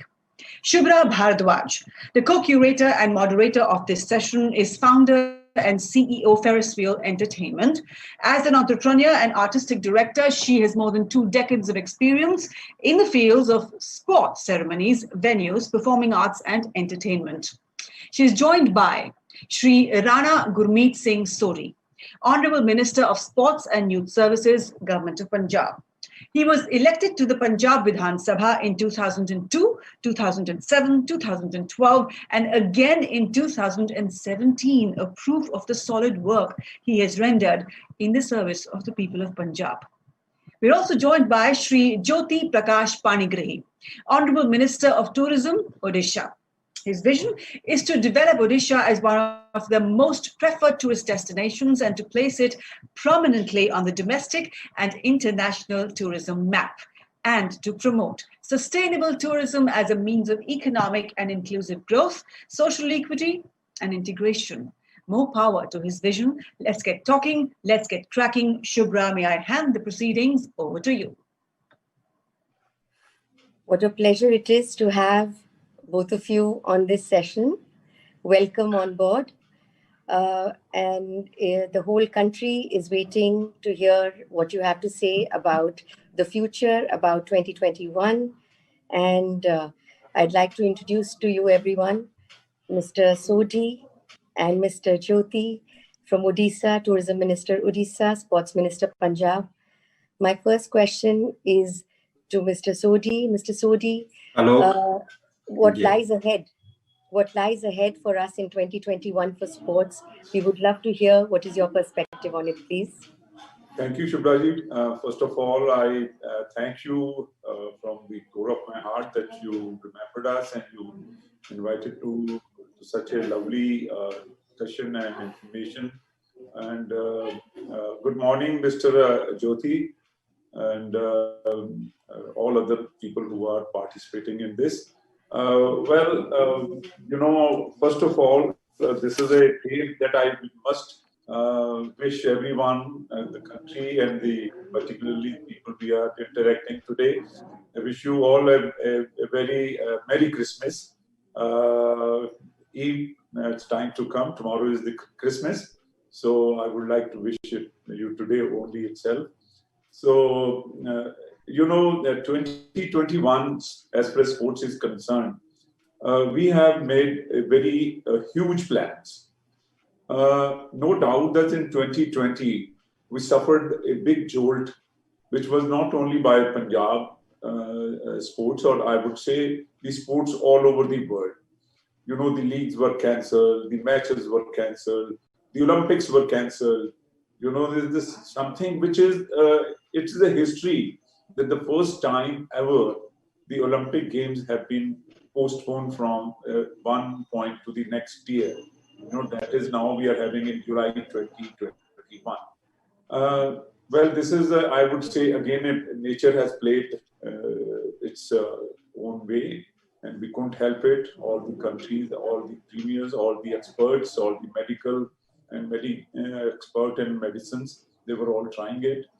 But it was very important for us to save our youth and our sportsmen from this deadly virus, which you didn't know which side it is coming in, right, left, or straight, and who's bringing, who's not carrying. Nobody had any indication. So we stopped during this particular period the team events, particularly hockey, football, like boxing, where one-to-one contact was there. And I emphasized more on, and we advertised that, come on, sportsmen, but you don't have to sit and be relaxed at home, because if the sportsman is not doing any kind of activity, his muscles goes weak and he goes little, relaxed, and then it is very difficult to cope up with the time and his competitive mind. So we put them on yoga, that you start doing yoga at home, which is a great help to them. And then we also, where it was individual practice, like in basketball, one can practice individually. In table tennis, there is two people, but from distance they play it. Same as the badminton. So we kept these certain few games which we can, and then jogging and walking and running. That was the exercise which we advertised, and we facilitated our sportsmen to move on with this. As far as 21 is concerned now, we have a very big event coming up, that is Olympics. For that, I am training my boys and girls sports people. Recently, about a week back, I have picked up about 7 boys and girls who are of Olympic standard. Somebody is 2 seconds behind, somebody is 4 seconds behind, somebody is in a throw of a shot put or a javelin. They are only 2-3 meters or 4 meters behind the Olympic mark. So extensive training has been started with full kind of equipment and good coaches. We have certain good coaches. We are also looking for certain coaches which can train them. And if God is kind and our boys' luck is there, because I, being myself a sports person, when you win a gold and you win a bronze, it's a fraction of a second. If I am 1 point behind, so I'll fall third, maybe fourth, maybe fifth. But if my 1 point is up, like Abhinav Bindra was inspired by me, and I put him on to shooting. And I was standing right behind him in 2008 Olympics when he first hit the gold, which is the original, only I would say the only man only person, only sportsman in whole of India who has won an individual gold medal in Olympics. Yes. So we are proud of him that he belongs to Punjab, and I am proud that I put him on the training, and I am proud that he's really won that medal. So it was a last shot. Either he was supposed to get the gold medal, or he would have fallen by 10th position. Okay. This is the way things happen, because sports has become very precise at international level. Absolutely. And the rules keep on changing. Every year, every championship, the rules get changed.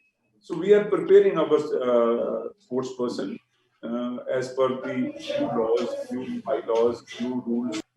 I think it's very commendable that in this time you have maintained the leadership, and also you have led the teams in your state.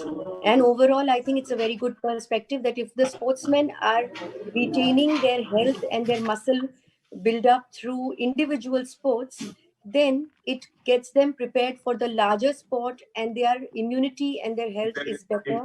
Exactly. I think this is a very good idea, even for all individuals who are listening in, to take inspiration from this leadership, that our individual health will allow us to go back to congregations, to large numbers where we can attend, where our health and fitness is in order. My next question is to Mr. Jyoti. Mr. Jyoti, we are very, very lovely to connect and speak.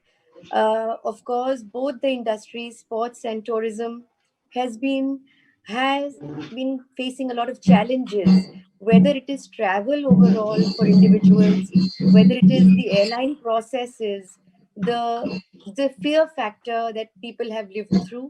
Now we look forward to 2021, taking on from where Mr. Sodhi has said, that we are looking forward to 2021 in a manner where our health will hold well and we will be able to. What are your views? How do you envision Odisha handling the restarting of tourism and people coming and attending religious functions, political functions, or just traveling for tourism? Good morning to everyone, and namaskar to Honorable Minister Punjab Sports, Mr. Sodhi. It was all nice interaction, and tomorrow being the Hare Christmas, my best wishes to all of you. And Odisha, I must say, is the land of Jagannath, and people of Odia are in Odisha and out of Odisha. We know that the food is the best food in Odisha. People like it. Because of that, we are in a process during the pandemic. It has all created the badly affected area in the tourism, and rightly said, sports also. And we have a very close relationship between the sports and the tourism. The concept of sports tourism, it's first started in Odisha. Honorable Chief Minister Srijukta Naveen Patnaik, Odisha could host the World Cup hockey, and that is our the selling point in terms of sports. And we are also conducting, I think 2020, that was what I came to know. During the pandemic, we did the Department of Tourism, we did our backyard job, cleaned up. We wanted, once the pandemic is completely over or slowed down, we are ready to open up and welcome the tourists. Cleanup work means data cleanup. Cleanup work means infrastructure, some development in the destinations. And when during the December, we thought the COVID management was done very nicely in Odisha, and very mortality rate is very low in Odisha. And when in December, we thought that since it is slowed down, let us open up with the first event, that was the Konark Dance Festival and Konark Sand Art Festival, which is internationally acclaimed. You'll be surprised to know we followed all the COVID guidelines, and with all COVID protocols in SOP in place, we are successfully able to conduct the dance festival. You'll be also surprised to know we have the luxurious glamping in the Marine Drive, that is Konark Eco Retreat. Last year we started. So it's a night stay, like a run-up Kutch model we started last year. This year again we started on December 9th. That is for 3 months till February 28th. In 4 more locations. In Odisha, we started in 5 locations. The best of the locations on the sea, the best of the location are available in Hirakud and Daringbadi, which is known as Kashmir of Odisha, and National Park, where the crocodiles, many more things are available, animals, that is Bhitarkanika. So the government of Odisha is saying that we are welcoming you all, but with the COVID guidelines. So therefore, we request all our neighboring states, Chhattisgarh, Jharkhand, West Bengal, the family can come and drive, which is hardly 300-400 kilometers. So Odisha on road, a campaign has been started, and there is a Nimantran. Nimantran means it's an invitation. In the Odia, it is called Nimantran, and we started the Odia cuisine. Odia cuisine is open to all the tourists, where they can have the best of the food, which is mostly Odia cuisine in terms of Prabhu Jagannath's Prasad is always the best cuisine considered across the globe, with the lesser oil. I mean, only it's in ghee and all those things. So I think Odisha is now ready.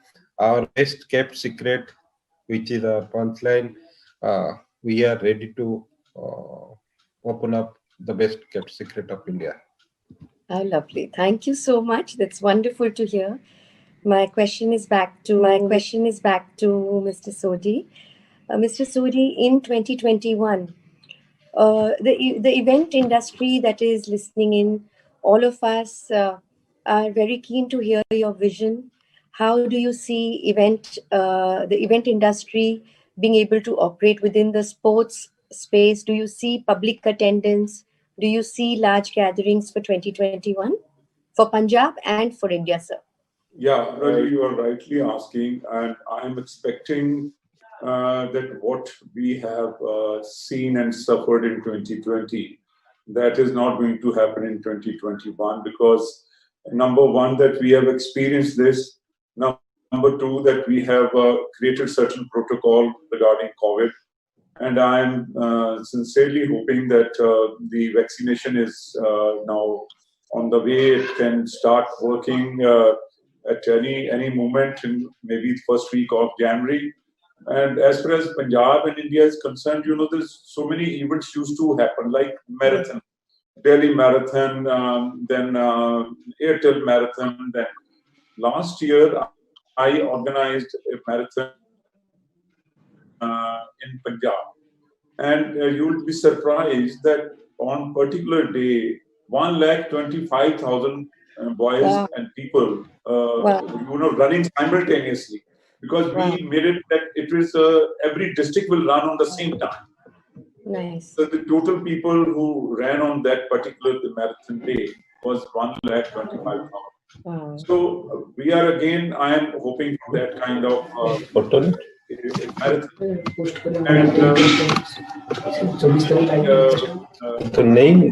other than the marathon, I am planning a big youth conference.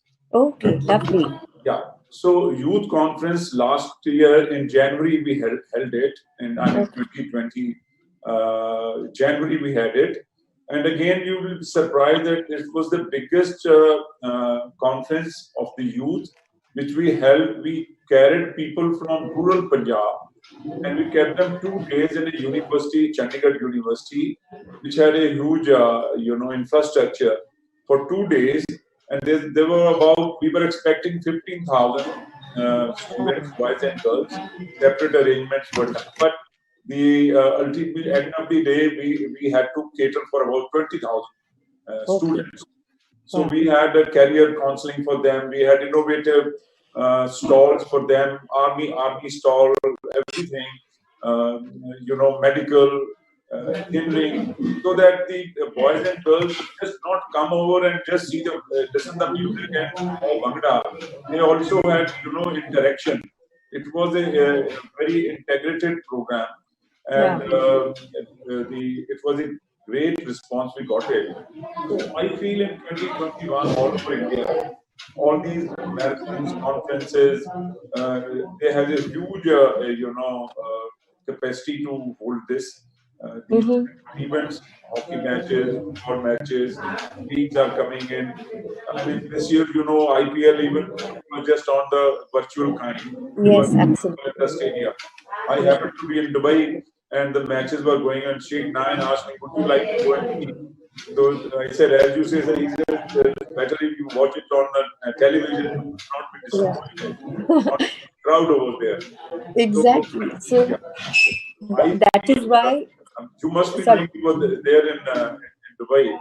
So I feel that 2021 will have a lot for the event managers and even management companies who have so many events coming up. Maybe you have to increase your manpower and everything to handle, because people are also exhausted sitting at home and they're looking forward to sports, particularly sports and cultural events are going to be in big way. Yes. Thank you so much, Mr. Sodhi. Really appreciate your views and your vision. What all Odisha has to offer all the people who are traveling. It's, I think, a best-kept secret which you should now share with India. And how do you see us in the large format gatherings and congregations in 2021? Are there any big religious, spiritual, political rallies or spiritual gatherings or tourism festivals, which, like you said, it's kudos to you for having pulled off the Konark Dance Festival? And do you see more attendance in 2021? And how can event companies benefit from it? Subhra, you have right, you have touched the right chord. The event management company 2021 is going to be a booming year for the event management company. Having said that, for the congregation wise, the government of Odisha is very clear that it's the first in the life, and we have to be very careful on the risk mitigations in terms of COVID management. So therefore, whatever we are doing, cultural events, we have not opened up so far. Only temple we have started opening, that is on 3rd, Puri Jagannath Mandir, January 3rd onwards, and with a limitations of, I suppose, some 5,000 bhakts every day.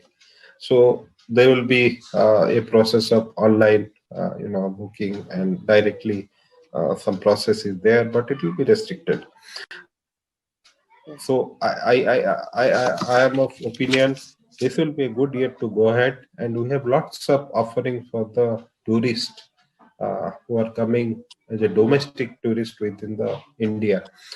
We are still not hopeful of the foreign tourists. We are hopeful of within the India, and I think the best of the secrets of Odisha is available on everywhere. Now Odisha is booming in terms of tourism. You go to the airport, you will have the ads. You go to Discovery Channel, you go to any of the international, you will see the Odisha tourism always on the.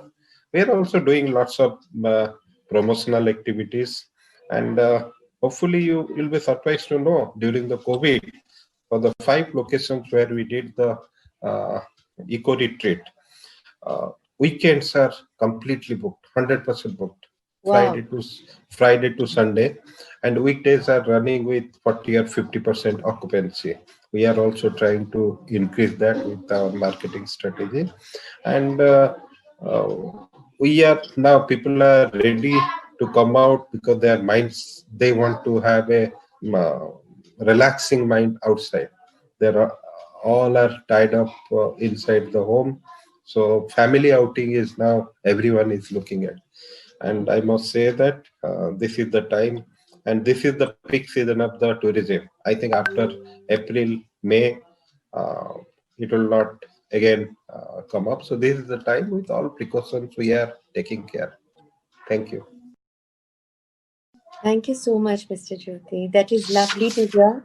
I think we are giving a very valuable vision and expectation to the industry people. The event industry is coming back on its feet. You are absolutely right. These are the months of travel, fitness, sports.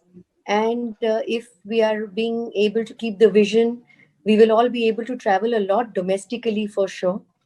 Individual sports health and individual good nutrition will keep it all together for people.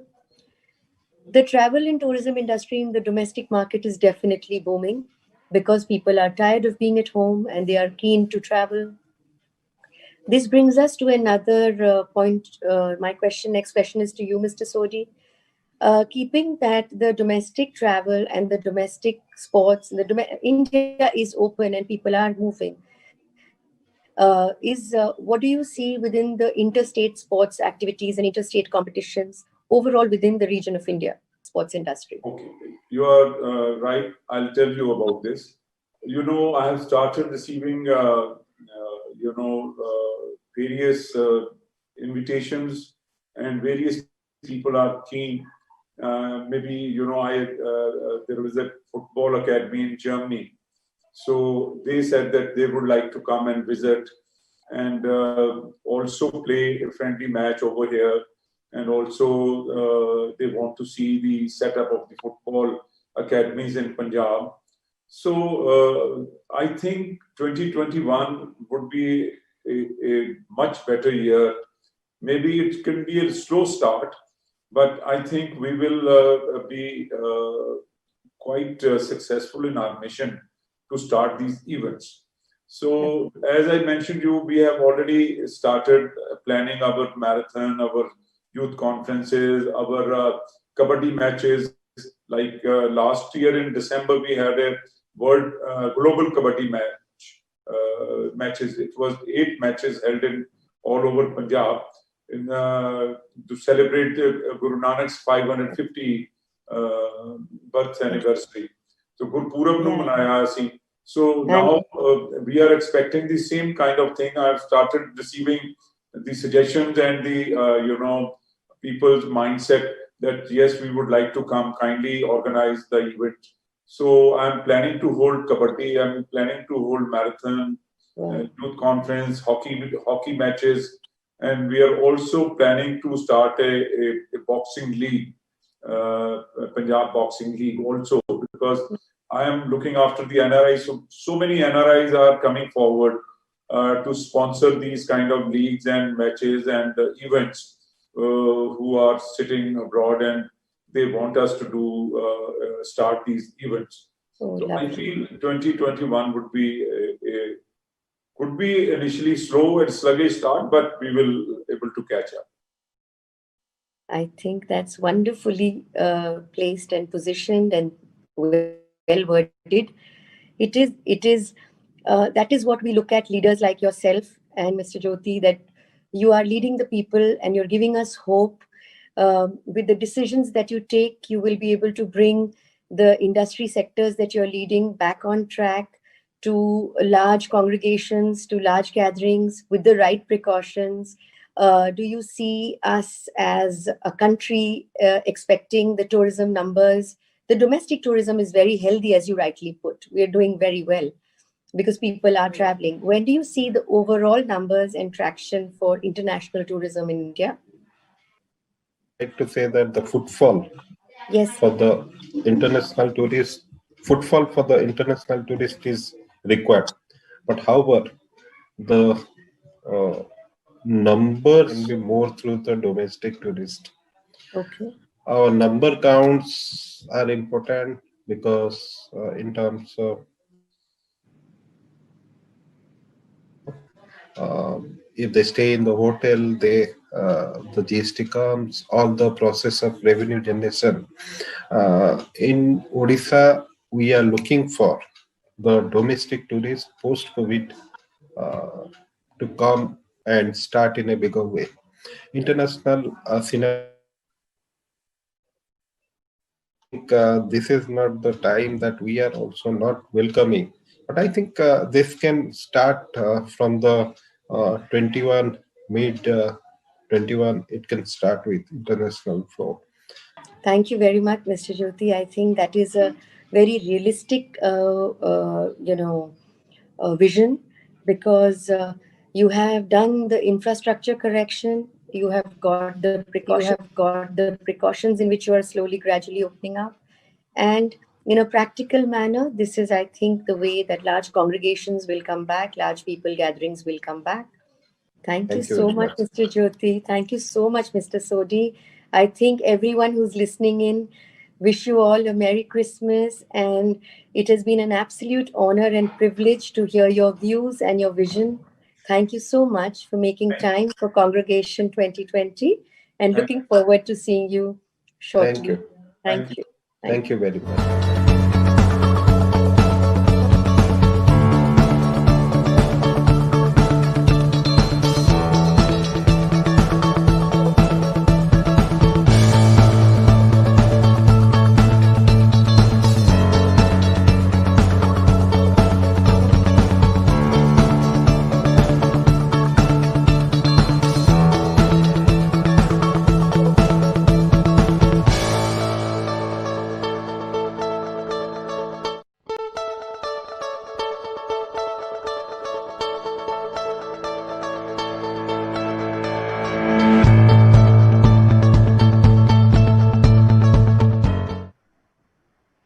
And we move at brisk pace towards the next session, the future of Indian sport post the COVID pit stop. Lalit Ghatani is the co-curator and moderator of this session. He is CEO of Showcraft Productions Private Limited, and he is a firm believer of amalgamating bites with the brain, creative and technology. He says it's not just what you speak, it's how you speak, which strikes a chord with the listeners. And to have him here speak is why we have him here. We will also soon have the presence of Sri Sudhanshu Mittal, Vice President, Indian Olympic Association, a firm believer in bringing about social, political, and economic change, and blessed with a sharp political and administrative acumen. He has time and again suggested workable solutions to address the ills affecting our experiential ecosystem. I'd also like to warmly welcome Mr. Sanjay Sharma, Head of Corporate Communication and Motorsport at JK Tyre and Industries Limited. Sanjay joined JK Tyre in 1994 to head its motorsport division, and in 1997 he started National Racing Championship, which has grown from its humble beginnings to India's premier motorsport championship today. In 2000, he brought karting to India, which again has clearly emerged the preferred choice for professional karters to develop their racing careers with. Welcome to all of you. I hand the race into 2021 over to Lalit Ghatani. Thanks, Gitika. Thanks for such a lovely, brisk and vroom vroom start. And we are really privileged. I'm really privileged and honored to have with us Sanjay Sharma, the Bernie Ecclestone of Indian motorsports. In fact, Hardy of Indian motorsports is more aptly said. And I want to start one straight with you, Hardy, till Mr. Mittal joins us.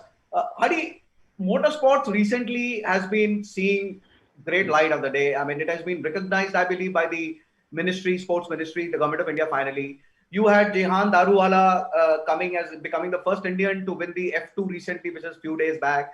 You had Gaurav Gill, who's got the Arjuna Award. You had Narayan Karthikeyan, who got the Padam Shri. And quite recently, you had yet another young prodigy, Yash Aradhya, who got the first motorsports person to get PM Rashtriya Bal Shakti Puraskar.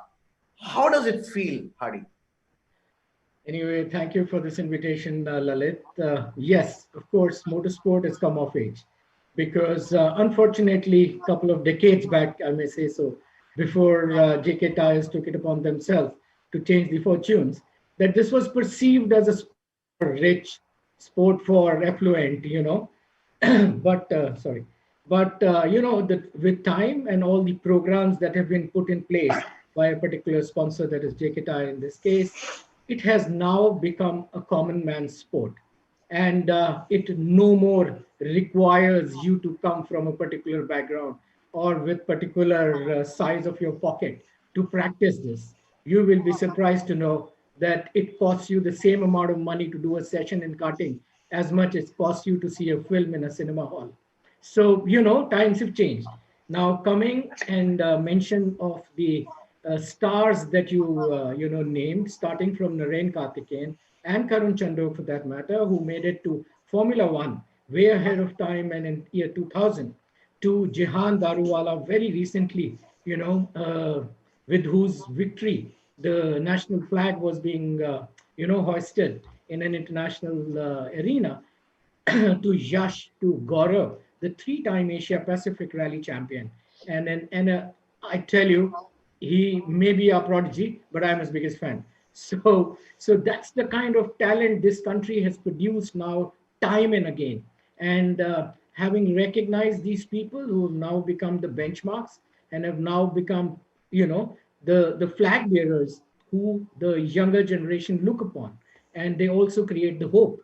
So besides all that, let me not forget that year on year, okay, whether it was Reo Banerjee, whether it was Arman Ibrahim, whether it was Aditya Patel, we've been churning out champions who are making their mark internationally, year on year. And let me not forget the two-wheeler segment. You've got CS Santosh for Hero Motors, who's now, in the Dakar. So you have names, accomplished names in that sector. So I think we've come of age and times have changed, and we can't just say that it's a sport for particular strata of society. Now this is a sport which is loved by one and all, and I'm very glad to tell you that outside of cricket, I think we would be the top three sport, highly watched, whether on TV or otherwise in this country. This sounds great, Hari. This sounds great. A lot of people who are watching us right now are from the event fraternity, event managers from all across the country, and maybe a lot of event managers from abroad. Hari, I want to know that sports lately has become an experience. You look at all the leagues, they've become an experience. Formula One racing is an experience in itself. How do you see, what role do you see for event managers, and what scope do you think the event managers have to partner with the organizations like you and kind of amplify and take motorsports to the next level? Lalit, let me give the entire credit of this change to our, friends in the event industry. Okay, because lately, if you see the claim to fame of the JK Tyre Racing Championship, which even at the domestic level has attracts almost up to 50,000 people at BIC every year in November. So it's just not racing which takes the credit. It's if I remember, you were also one of the pioneers who helped us when we were repositioning and repackaging this whole concept, where we brought in music and we brought in an entertainment program for an entire family. So from only the technology side of it, which may attract a particular member of a family, to when you come to a BIC and the kind of experiential, the whole experience that you have, it's mind blowing. And that has changed also, the fortunes of the sport. Our following has grown multifold. And as I just told you, that if we get 50,000 people to watch racing, that also domestic racing, there must be something good that the event managers would have packaged and would have helped the sport. And so coming back to the main question, there is a synergy, because if you have to sell the sport, you need an event manager. If you need to package a sport, you need an event manager. Because at the end of the day, the sports organizers are more worried about the technical side of practicing a sport. So that becomes priority. So there you need the event industry's help in packaging, and then eventually, everything is hand in glove, Because if a good packaged event, then you get good promoters, then you get good money coming in, and that's how the progress happens. Thanks, Adi, and I'd like to welcome Mr. Mittal. Welcome, Sudhanshu Bhaiya. I'll straight away take the question. Your introduction was made by Geetika, and once again, I'll just repeat, Mr. Mittal being a strategist and analytical person, a political leader. He's also the vice president of Indian Olympic Association, and he's also the president of Kho-Kho Federation of India. Before I start, the first question I want to ask you is, Kho-Kho is like very nostalgic. I talk about Kho-Kho right now. I'm talking about you, and I'm living in my school days, and I'm sure a lot of people can resonate with Kho-Kho big time. I believe you are starting a Kho-Kho league, and it got stalled in the situation. So my question is, please tell us something about this Kho-Kho league, and also how do you see this COVID pandemic stopping sports, and how soon we see the revival of sports? Thank you so much, Lalit, for inviting me here, because if the who's who of the event industry is there, I think it's a great opportunity to address them. Yeah, Kho-Kho is truly nostalgic. You say Kho-Kho and there's a broad smile on the face of everybody who's, say, 45 and above or 50 and above, because at some point all of us have played Kho-Kho. Now, this indigenous game, we are attempting to internationalize it. We've been successful in getting it recognized by the Olympic Committee of Asia. And now we've been able to push it, and it's being played in 35 countries. Hopefully, not too far away from now, we shall be seeing it getting recognized by the International Olympic Committee. Wow. So as far as the future of this indigenous game is concerned, I'm very, very optimistic. It's a very interesting game, very fast, it requires speed, stamina, reflexes. So it's got all the ingredients which makes it interesting. What we have innovated is we've made it spectator friendly. We've tweaked a few rules here and there to capture the moments which makes it truly entertaining, by having replays, stopping the game in between for the replays and all that, a lot of things. See, since the event managers are here, let me tell you one thing. Pandemic has certainly put a question mark on the spectator participation in the games. So like you saw the IPL, there were stadiums where,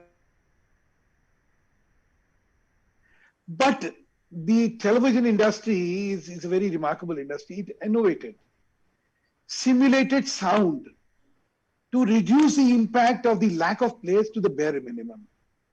And that is why the television audience was retained, though the live spectators were not there. Now, this is a reality, please understand. And if this is a reality, this is the challenge which the event managers must recognize and plan for. That the pandemic may prevent spectators, but by innovating, the event can be created, can be done, and can have a similar impact. And in today, the live events draw maximum revenue or maximum coverage or maximum utility when they're televised live. So today events are television centric more rather than audience centric in that arena. Now, if this is the ground reality, you have to innovate and you have to increase your roles. See, till now the roles were limited to stadia management.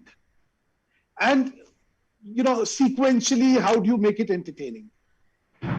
Looking at the new reality of the spectator audience, television audience being paramount, you have to get into the graphics which are required, the sensors, the technologies which should now get associated with this game to make it more exciting for the television audience.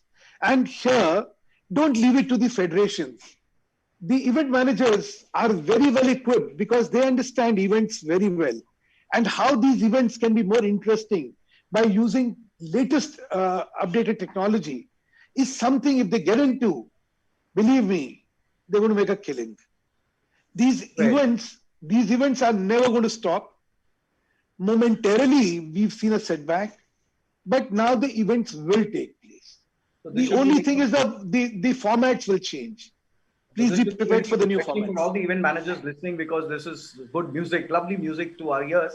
That yes, I am doing my league. The league will happen. Yes, we were supposed to be on air on the 21st of November onwards, but because of the pandemic and the rules which were associated with it, we did not do it in India. Yeah, we didn't have the luxury of doing it in Dubai, because quite essentially an Indian event required to be first introduced in India, then in Dubai. But as I said, now in the coming year of 21, we are certainly going to be on air, and like us, a lot of sporting activities. The Olympics are taking place. The Japan Olympic Association is very clear, come what may, they are going to have the Olympics. So event industry can take a sigh of heave a sigh of relief that sporting events are around the corner. Thank you. That is fantastic news, and at least a very interesting piece of positive information for our event industry. I would quickly like to come back to you, Hari. On motorsports in India, we saw the Buddh circuit start and shut. There were several other issues, but besides that, there was also a lack of attendance and sponsorship, according to certain reports, media reports. You have been an insider, you've been associated, you've been very actively involved with F1 also in India. But even without F1, we have a thriving motorsport ecosystem. F1 happened, it is not happening now, but we have a fantastic, very amazing ecosystem. And as we have shared some names, those guys, I mean, those motorsportsmen who've got laurels for our country and who've been recognized by the government. What can we realistically aspire for, if not hosting F1? Is there any international, beyond national racing, is there any international event like Le Mans or anything like that? Le Mans, you've got your team. Can you talk about that also? And tell us what is it that we can aspire to host?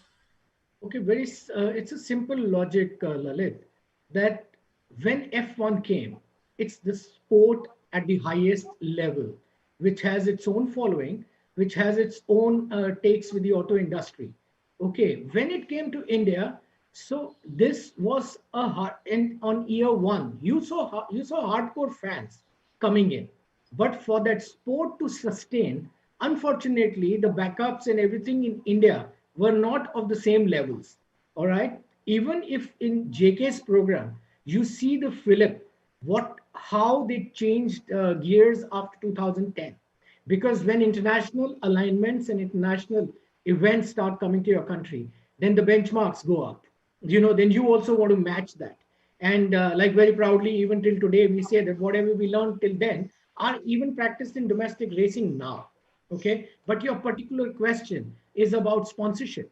So for India, unless the sport has a following, unless listen, let me in a very layman's language tell you, it took me 2 years to follow Formula One before I could figure out.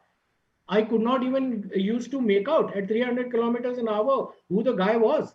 Till 2 years later, somebody told me you recognize them by the helmet. Before that, I only used to clap, seeing the others clapping. So you understand? So we had to go through that process. But unfortunately, by the time it caught the fancy of Indians, the sport with the authorities in the country got into a rough weather. Okay, so that was a disconnect.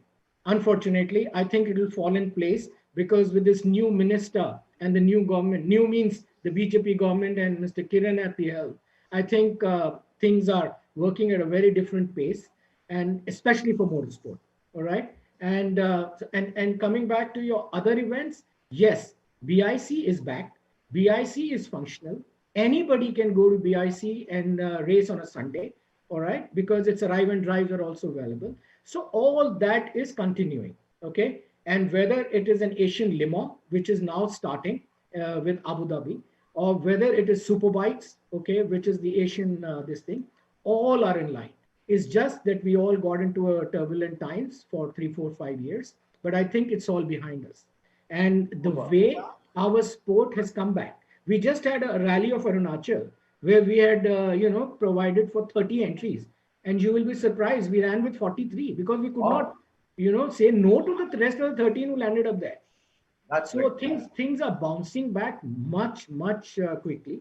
And, as Sudhanshu Bhaiya was saying, I only wanted to tell Sudhanshu Bhaiya to use his charms because now with the television industry is also putting their tail up. No, their prices are going up because they know there's no crowd. So for every sponsor to justify, he has to go to either digital or the TVs. So I think at their level, they would also have to sometimes address, because with Sudhanshu Bhaiya's, the spectrum in Indian Olympic Association from Kho upwards, they also would have various challenges. So they can also, kind of have to address this. But Absolutely. for us in motorsport, it's good times. The participation is there. The industry is there. Everything is back. Now it's just how we take off. And actually, taking the cue from what Hardy just said, Sudhanshu Bhaiya, I want to ask you that besides the almost 1,000 Khelo India centers promised by the Union Sports Ministry, there are a lot of NGOs who are actively involved now in promoting sports at the grassroots. How does one change the parental mindset, which is skewed towards academic excellence even now, often to the exclusion of everything else, including sport? And what your organization, the Indian Olympic Association, actually is doing towards this? There are two very critical elements in this. One is, the difference between the podium. The difference between podium and excellence, Lalit, is sports sciences and sports medicine today. In spite of being outstanding, being the winner requires a lot more technology and technological support than what it was earlier. It's very heartening to see that the government of India has really put in its effort in investing into that infrastructure. And this competitiveness will see more Olympic winners, more medal winners, and more inspiration for people to adopt sports as a career. Secondly, the effort of government in reserving 5%, 4% of jobs for sportsmen of a certain standard is something which will again encourage people to adopt sports. पहले सुनते थे खेलोगे कूदोगे बनोगे गंवार, पढ़ोगे नहीं, पहले सुनते थे खेलोगे कूदोगे बनोगे नवाब, पढ़ोगे लिखोगे बनोगे गंवार. अब उल्टा है, अब तो लोग कहते हैं साहब पढ़ोगे लिखोगे बनोगे नवाब, खेलोगे कूदोगे बनोगे गंवार. Now this has to change. The careers in sports will become more attractive once, say, the leagues like Kho take it down to the grassroots. Like Kabaddi has done a fantastic job. Yep. Kabaddi has inspired rural India to take that game and look at it as a real career, because these heroes from rural India have become celebrities and they've raked in a lot of money. Now, the moment you see money coming into sports, viewership, where these sportsmen are recognized by common people, that's a very big high. And I think all these things are leading towards the change of mindset, where parents were anti-sports, and they will now encourage sports. Sports is a very great unifier also. I'll just give you an example. Hardy is here. I'm very grateful to you for bringing him and me together. I used to live in H59 Ashok Vihar. He was H60 Ashok Vihar. He went on to selling tires. I went on to doing politics. And sportsmen or getting associated with sports, we both are here together. So sports is a unifier, which will continue to unify the nation and inspire the nation. To be given to Event FAQs and Lalit Gatani for bringing these two old sportsmen together. All right, lovely. So we're coming almost at the end of our session, and I'd like to take one question each with both of you. Hardy, I want to ask you, tell us, what is the specific role of JK Tyre? You all along, your branding, your communication has been around racing. Has it worked for you? I'm sure it has worked. That's why JK Tyre has really grown. And you've had some very interesting tie-ups in motorsport. You had a tie-up with Times Now. Then you had a tie-up with MTV. So could you tell us about that, please? Okay, quickly, you see, unlike any other company, JK Tyre took it upon themselves because, one, any automobile company or an auto ancillary manufacturer to be associated with motorsport is not just a branding exercise, because there is no other potent platform available for any one of us to test, demonstrate, and showcase the potency of our product. I'm talking about the entire industry. So it's actually a compulsion. So if you don't see any manufacturer involved in particular thing, that must be that internationally he may not be in one country, maybe in another country, but it's not that we can live without our association. So this, I think, particular mantle with JK Tyre, they took it ahead of everyone else. So that's how they, started putting programs in place. As you are aware that today you don't have to be knowing somebody or have to be doing something to excel. You have to enter karting, you keep winning, you keep progressing, and the results are the Naren Karthikeyans and Karuns and Gaurav Gills of the world. So this is, one side of it. Coming to, back to your event industry, that when this association happened, when sport met the event industry, the packaging started. We started, adding a lot of entertainment and a lot of twist to our practices. And that's where, instead of going hardcore on Star Sports and 10 Sports for I don't know, for 15, 16 years, we made a change because we wanted to reach out to different audiences. That's how MTV happened. That's how Times Now happened, and as recently, I think Republic also happened. So there are all kinds. So the whole experiment was that we don't want to restrict ourselves to the same old 1,000, 2,000, 10,000 people, who are just meeting. So this also gave us a platform to reach out to newer audiences. And that's the success story. Lovely, Hari. Sudhanshu Bhaiya, I have one last question, which I would like to ask you. Sports infrastructure is another area where a lot of work needs to be done. And world over, if you see, sports infrastructure is very closely used or is in sync with the event infrastructure requirement. Like the sports infrastructure becomes a major element in events infrastructure. Like you do big concerts, you do big corporate launches or big events. In India, one, there is a lack of infrastructure, and two, even if we have the infrastructure, whatever infrastructure we have, there is always a touch me not, especially for the event industry. It becomes very difficult for us to go and, hire a stadium where the entire infrastructure is available to me to execute a flawless, big concert.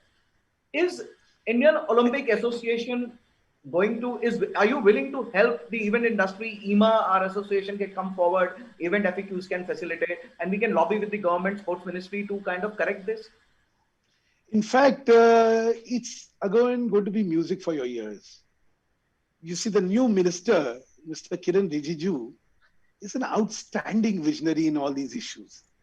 The giant infrastructure which was created for Asiad or for Commonwealth remained unutilized because even sportsmen did not have access to them. He's privatizing them. He has already announced that while the federations and the sportsmen, when they are going to use this infrastructure, is going to come at a no-cost basis.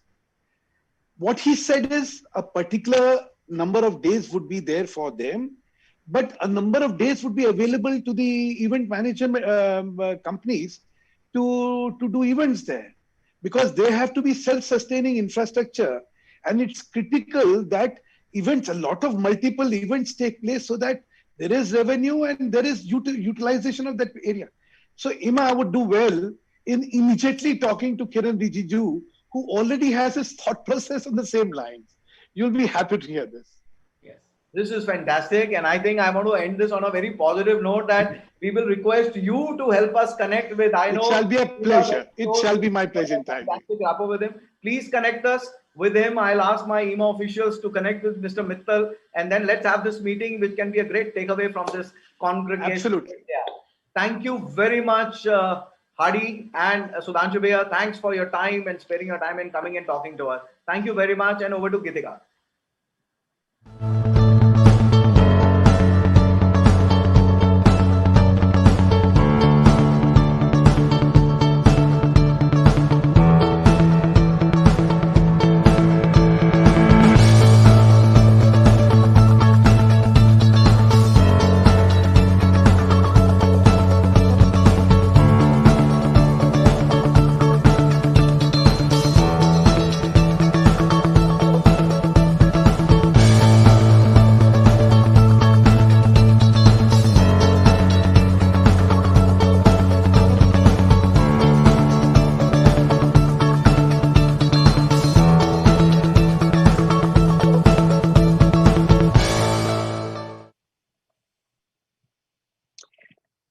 I hope, as that session promised, we will soon see stakeholders from the experiential industry talk to the Honorable Union Minister Sports. The next session and its speakers bring with them the verve of youth and aggression not often associated with leaders from government or bureaucrats. They also share a common interest in promoting Karnataka with its many marvels as a tourism destination. Om Pradhat joins us at Congregations India 2020 as co-curator and moderator, and Priyank M. Kharde and Kumar Pushkar IFS as our valued speakers. Om Pradhat is a founder of Phase One Experiences, a highly motivated and visionary entrepreneur who aims to take live entertainment experience to the ultimate next level in India. He is India's next-gen experiential star and legend in the making. Sri Priyank M. Kharde is MLA from Chitapur and former Minister for IT, BT, Tourism and Social Welfare Department, Government of Karnataka. Known for his inspiring and insightful leadership qualities, he is one of the most promising policymakers in the country today. He's been influential in conceptualizing and implementing out-of-the-box policies and schemes that have had great impact on the lives of millions of people across the country. Sri Kumar Pushkar, IFS.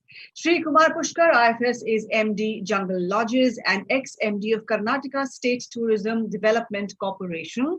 His contribution to putting Karnataka on the tourism hotspot map of India is applause-worthy. I welcome him too. Oh, may I now hand this session over to you, Shubha Sanjay, to all of you coming to us from Karnataka and many other parts of the country. Thank you very much, Gitika, for introducing this session.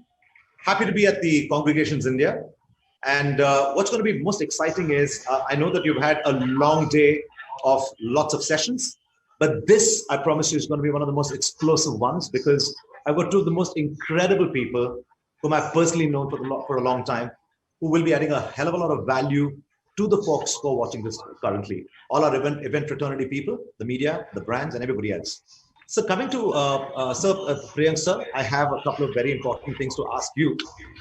What I've noticed is you're one of the very few ministers that I've ever heard of and come across who has used experiences and events as a very pivotal tool to make the desired impact, apart from just advertising and PR. What is the genesis of this whole thought process of yours, which has really given the desired impact that we all look at, we've seen, we've worked with you today. So what are the things, what is it that really made you go into events and give it that much importance? Well, thank you for those kind words, Om, firstly. And the reason that I follow design is because I come from a design background. Not many of them are aware that I come from a 3D designer background, and also I'm a graphic artist myself. So my emphasis of design comes from that background. And of course, the Department of Tourism and IT had to bear with these fallacies of mine, because it's not every day that the government works creatively towards making policies and designing policies. So when I took up the Ministry of Tourism, we had a very small team of officers who were kind enough to oblige to what we could say, to see how we could make and a destination of experience. And I think we succeeded a little bit in that, because I think that the nature of tourism has changed over a period of time. Before it would just be going to heritage sites, monuments, or probably religious tourism. But people with aspirational values started to demand for experiential tourism. So when you say experiential tourism, it could be events, it could be exhibitions, trade events, music festivals, conferences, product launches, basically anything, sports tourism. So anything and everything that could help them enhance their regular run-of-the-mill tourist experiences.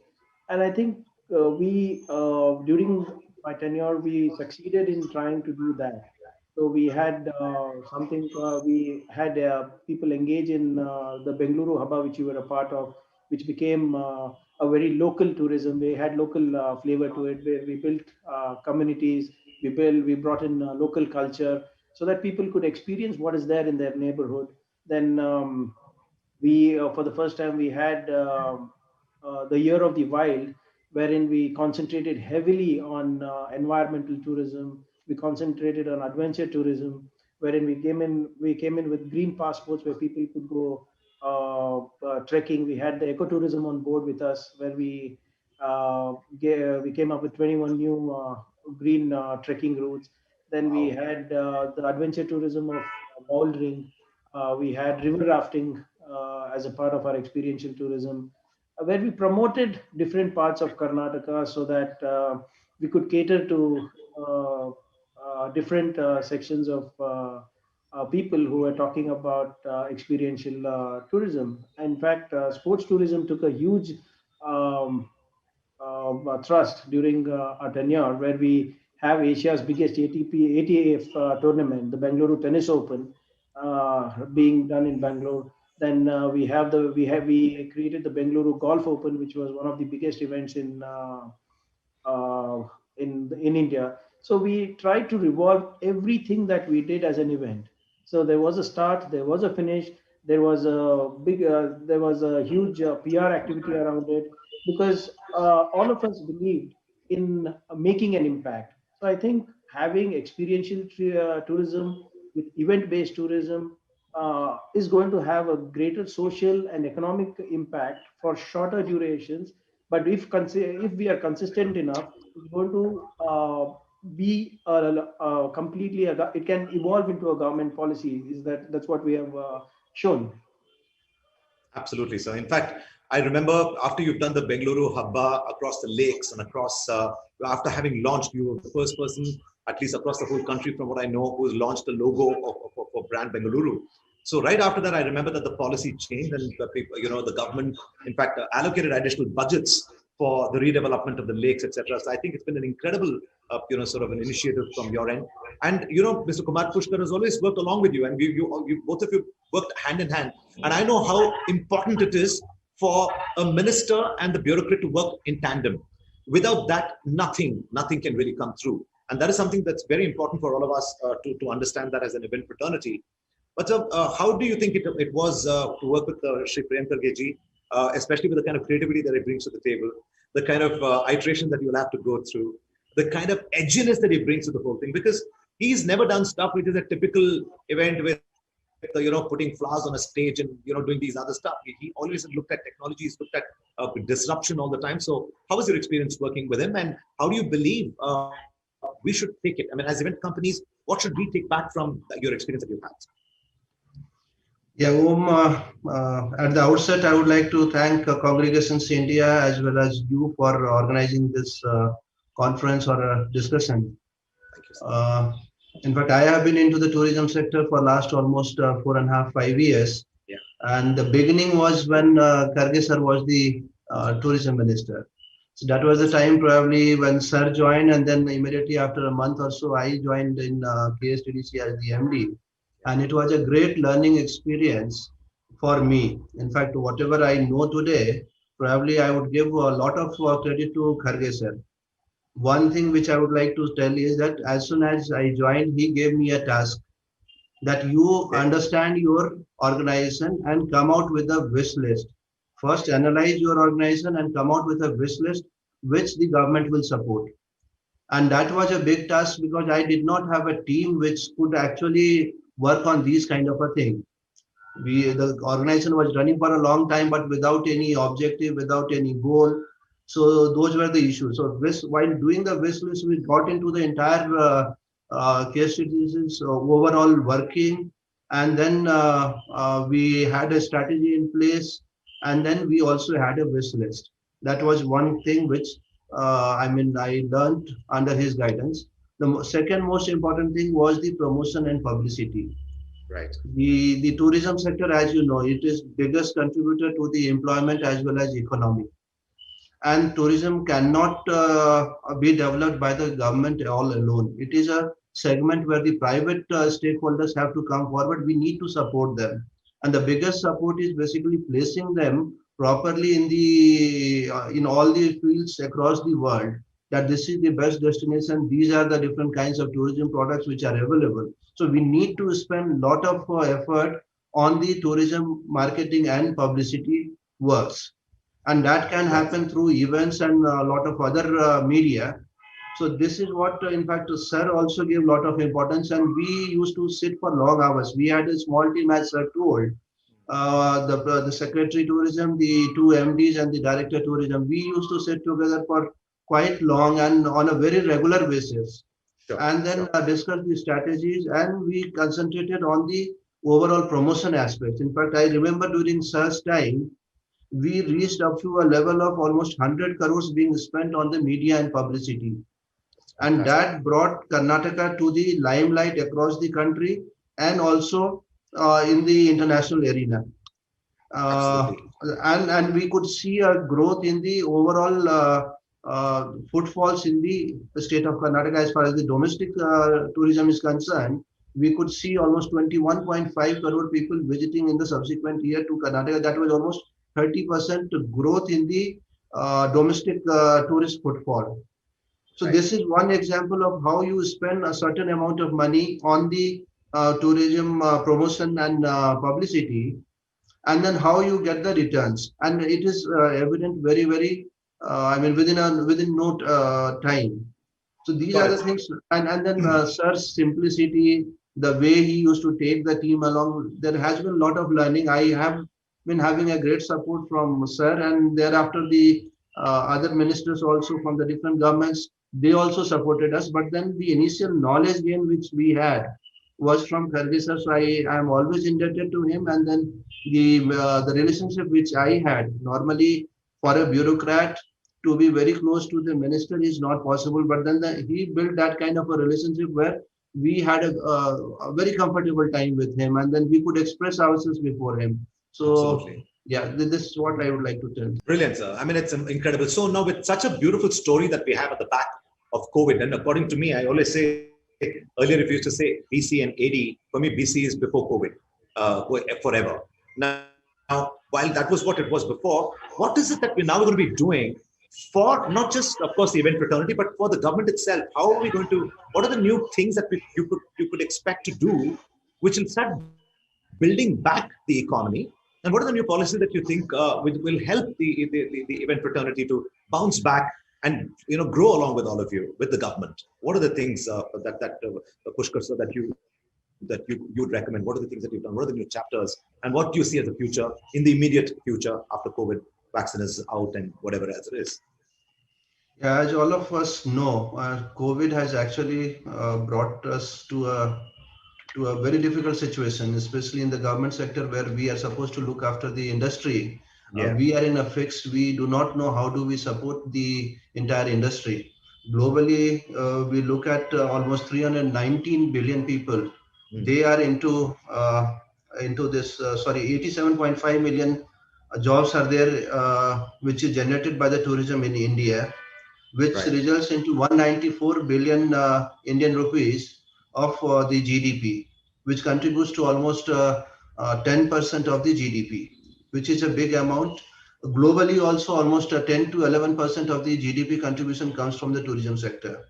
And there has been a loss of jobs to the extent of almost 50%. Loss of jobs, loss of revenue is much higher. In fact, there were almost 6 months when almost 90% of the industry did not get any kind of a business.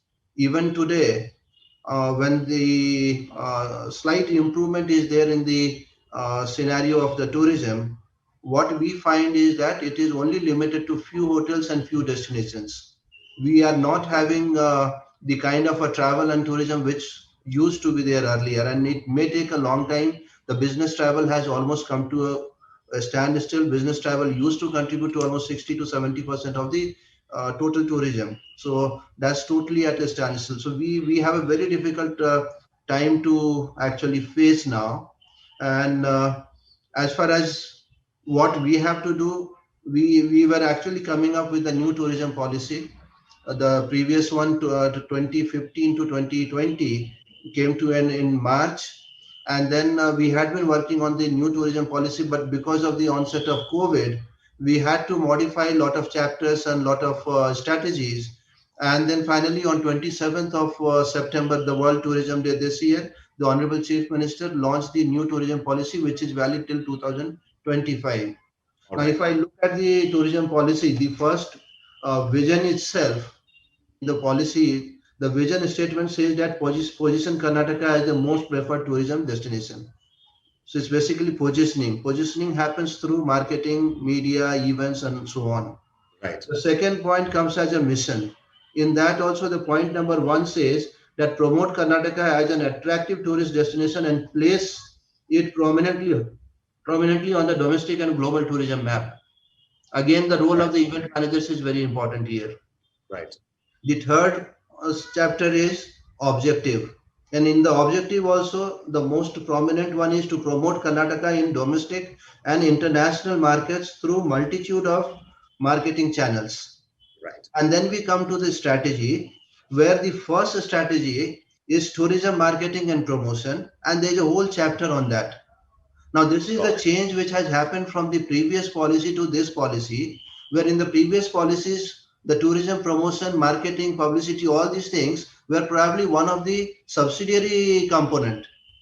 In the new policy, the first and the foremost thing is basically the tourism promotion and publicity. And all these things can happen through different kinds of events, different kinds of media. Priyank sir, just now he mentioned about certain things. The events, like we can have events at the city level, at a lake level also. In fact, we had very successful lake festivals here in Bangalore, which was the brainchild of Kharge sir. Then we had Bangalore Habba and so many other festivals. We also in Karnataka, we have Dasara, which can be elevated to a much higher level if we make it as an actual tourism event. Then we have the Hampi's festival, which is also very famous.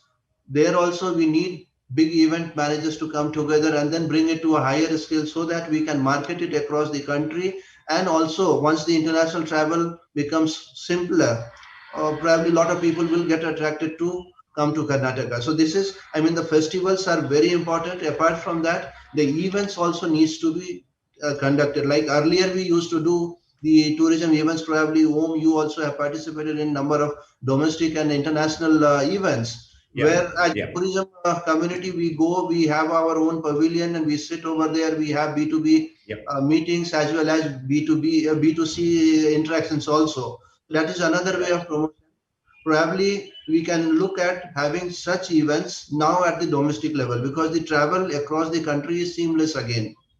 Only when we go to different countries, we have certain restrictions of quarantine and other things. But if it is within the country, probably we can travel across. So we need to now restart the domestic tourism events, and also simultaneously we need to have the physical road shows also, where we go to different places and conduct such road shows. At the same time, now we have also explored the virtual world. We know that the events can be conducted on the virtual platform. Road shows also can be conducted on virtual platforms. So the event managers or the event companies should also give those kind of options where we can have very fruitful interactions and improve the network, and we can promote our state or the destinations. Excellent. I tell you, this is music to the ears of all of us event managers over here with the way you pivoted the whole thing. And if I were to ask Shri Priyank Kharge one thing, if he had to have a crystal ball to gaze, and what does he see in the near term and in the future term, what do you really see for event organizations? I'm sure there's going to be a binge because of all the restrictions that's happened, the lockdown and everything else. People are dying to get out, to close the destinations, travel around the world. If they can't do it immediately, would it happen later? And what would be, Sir Priyank sir, your vision of what it's likely to be going forward for event organizations and people in general, citizens in general? Continue a little bit on your previous question, and then I'll just flow it down to your current question, because what you asked earlier was very important on what government can do for event companies or for promotion of events in the tourism sector.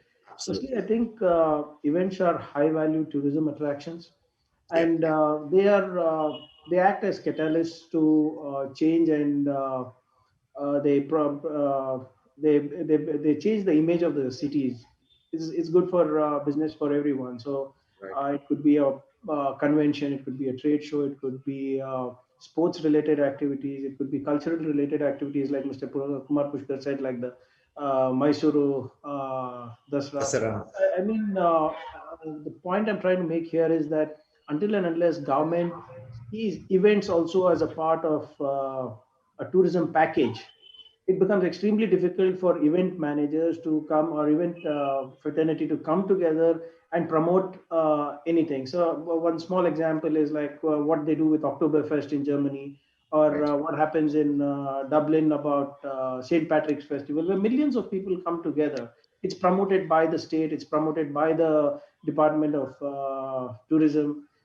It's an experiential thing. So until and unless we go a little beyond religious tourism that happens in India, so the Pushkar festival is promoted, the Kumbh Mela is promoted, a bit of Rajasthan festivals are promoted. All that is good, but then how do the event fraternity make this a year-long event across the country, across the states, across cultural ideas, across businesses?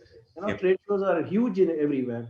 Film festivals. Why can't we have a great film festival right here in Bengaluru? Although there is one Bengaluru International Film Festival.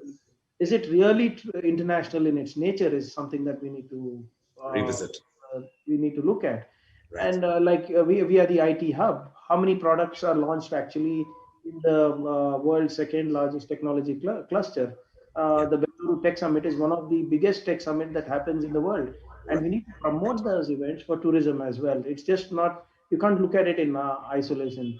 So the policy that Pushkarji suggested was a great. If we have to be a preferred destination, we need to be very agile. We need to adapt to the scene that is right now happening. It's not like the pre-COVID times where we can adjust how we want. Now we are in difficult times, and I think the government should look at promoting events, promoting festivals that will actually be very relevant to the economies or the local economies of the country or the state here. So, like Pushkarji said, employment is a big issue. It's been hit. Guides who take care of heritage sites have been hit. The hospitality industry has been hit. The event industry has been hit. So how do we get these things back? People are looking at the government to do things like that. So I would like to use this opportunity to probably lay foundation for on your behalf to the government, saying that until and unless we subsidize, incentivize events or the event fraternity, it becomes extremely difficult for you people to bounce back also. And when it's an event, it is just not you people bouncing back. It's the hospitality industry bouncing back. It is the entire transport industry bouncing back.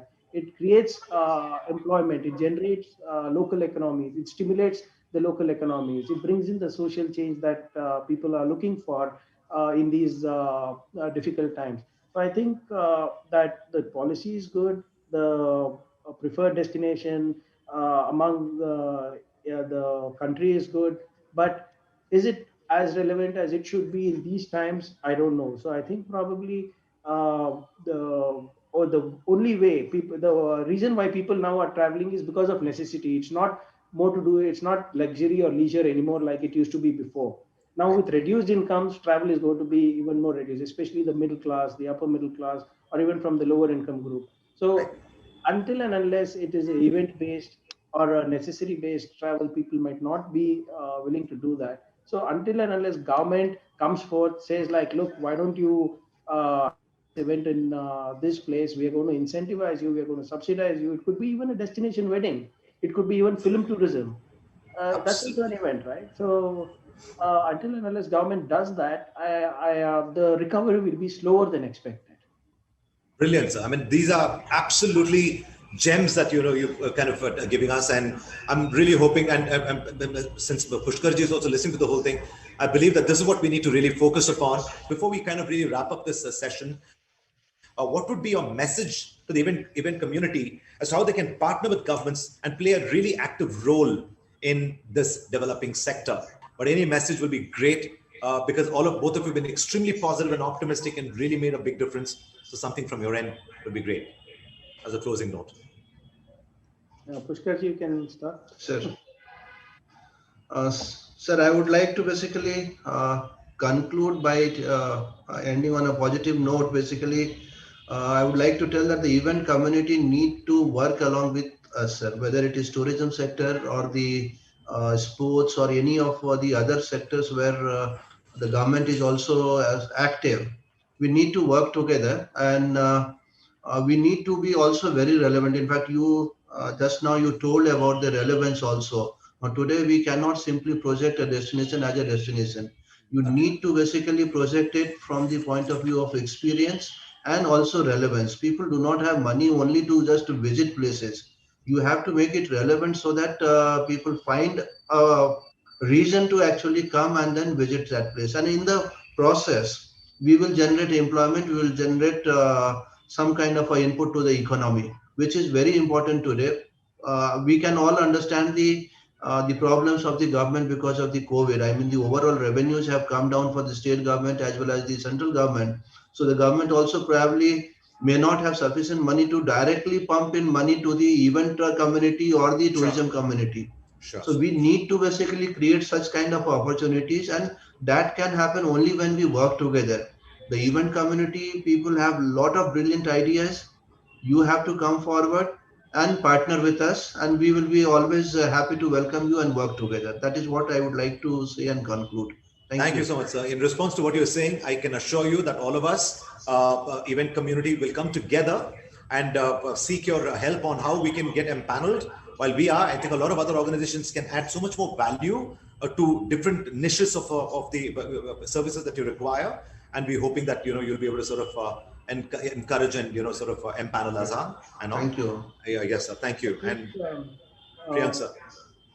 The government should, in these trying times, I think the government should do a slight policy shift and concentrate on meetings, incentive, conference and exhibition facilities. I think that is what will be a huge thrust. The airport thing that you were talking, the airport MIC center that you were talking about. Yes. Because I think globally by 2025, it was estimated that the industry, the MICE industry would be close to around $1,440 billion. That's right, sir. In India, we have just not even scratched the surface, and we every year it's growing at close to around 15 to 20%. And if my stats are right, it's a 8,500 crore industry, and there is nothing. And if it's going to grow at 20%, you can imagine the potential this segment has. And we are already rated, I think, if I'm not mistaken, 31st in the world for preferred destination for MICE as per the International Congress and Convention Association. So if we are able to push this, try it like Pushkarji also earlier said, and you also were mentioning, try to make their travel a little more experience, a little more meaningful, little more economical, but which will help stimulate local economies. I think that's where the government should be planning. If because it at the end of the day, it is just not. It won't be a regular tourism. It will be experiential plus event based. So it will be not a completely what do you say, a guilt luxury tourism. I think if the government across the country, state governments, and also the central government can come up with some kind of policy perhaps to ensure this industry gets slightly better tax subsidies, like I said, incentives earlier, or maybe you guys must have taken a lot of loans for getting your infrastructure up, getting your equipment up. If there's some moratorium that can be offered by government, I think those things will help this fraternity get back on its feet. And once you're up, I'm sure that it will help the entire ecosystem as well. So, in conclusion, I think probably you need to organize yourselves better and get yourselves heard at the highest level.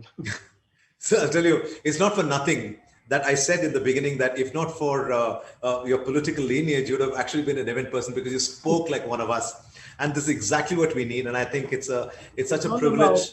It's all about socio-economic impact, whether it's a bureaucrat, whether it is Mr. Pushkar or it's me. Our job is to ensure that we cater to a larger section of society. Absolutely, so if the events are going to help people at the bottom of the pyramid, it's going to help lower income group, it's going to help businesses, you are going to be the catalyst. That means we should support you. And now that you have Mr. Pushkar here, at least Karnataka should not be a problem. Absolutely. I was just going to tell you that. Thank you so much. And Mr. Pushkar, sir, I remember he means business when it comes to these things. For him, it's measurable differences that he expects at every little stage. He is so hands-on. I mean, I love working with him as well, because, and it's such a pleasure. I mean, it's such a privilege that Karnataka government has people such as Pushkar, sir, who's at the helm of affairs. And we can only see better times to come. And Priyank, sir, I do hope you're going to come back, not just with tourism, but many other departments that you can be helming back very soon for us to galvanize and get back on our feet. And thank you so much once again. It's an honor that I've had the both of you together in one space. And it's such a privilege for the entire event fraternity. And yeah, that's all I would say. And I told you that it's going to be explosive. And guys, this is what it is. And we've had some great takeaways. Thank you so much. And let's go in for the next session.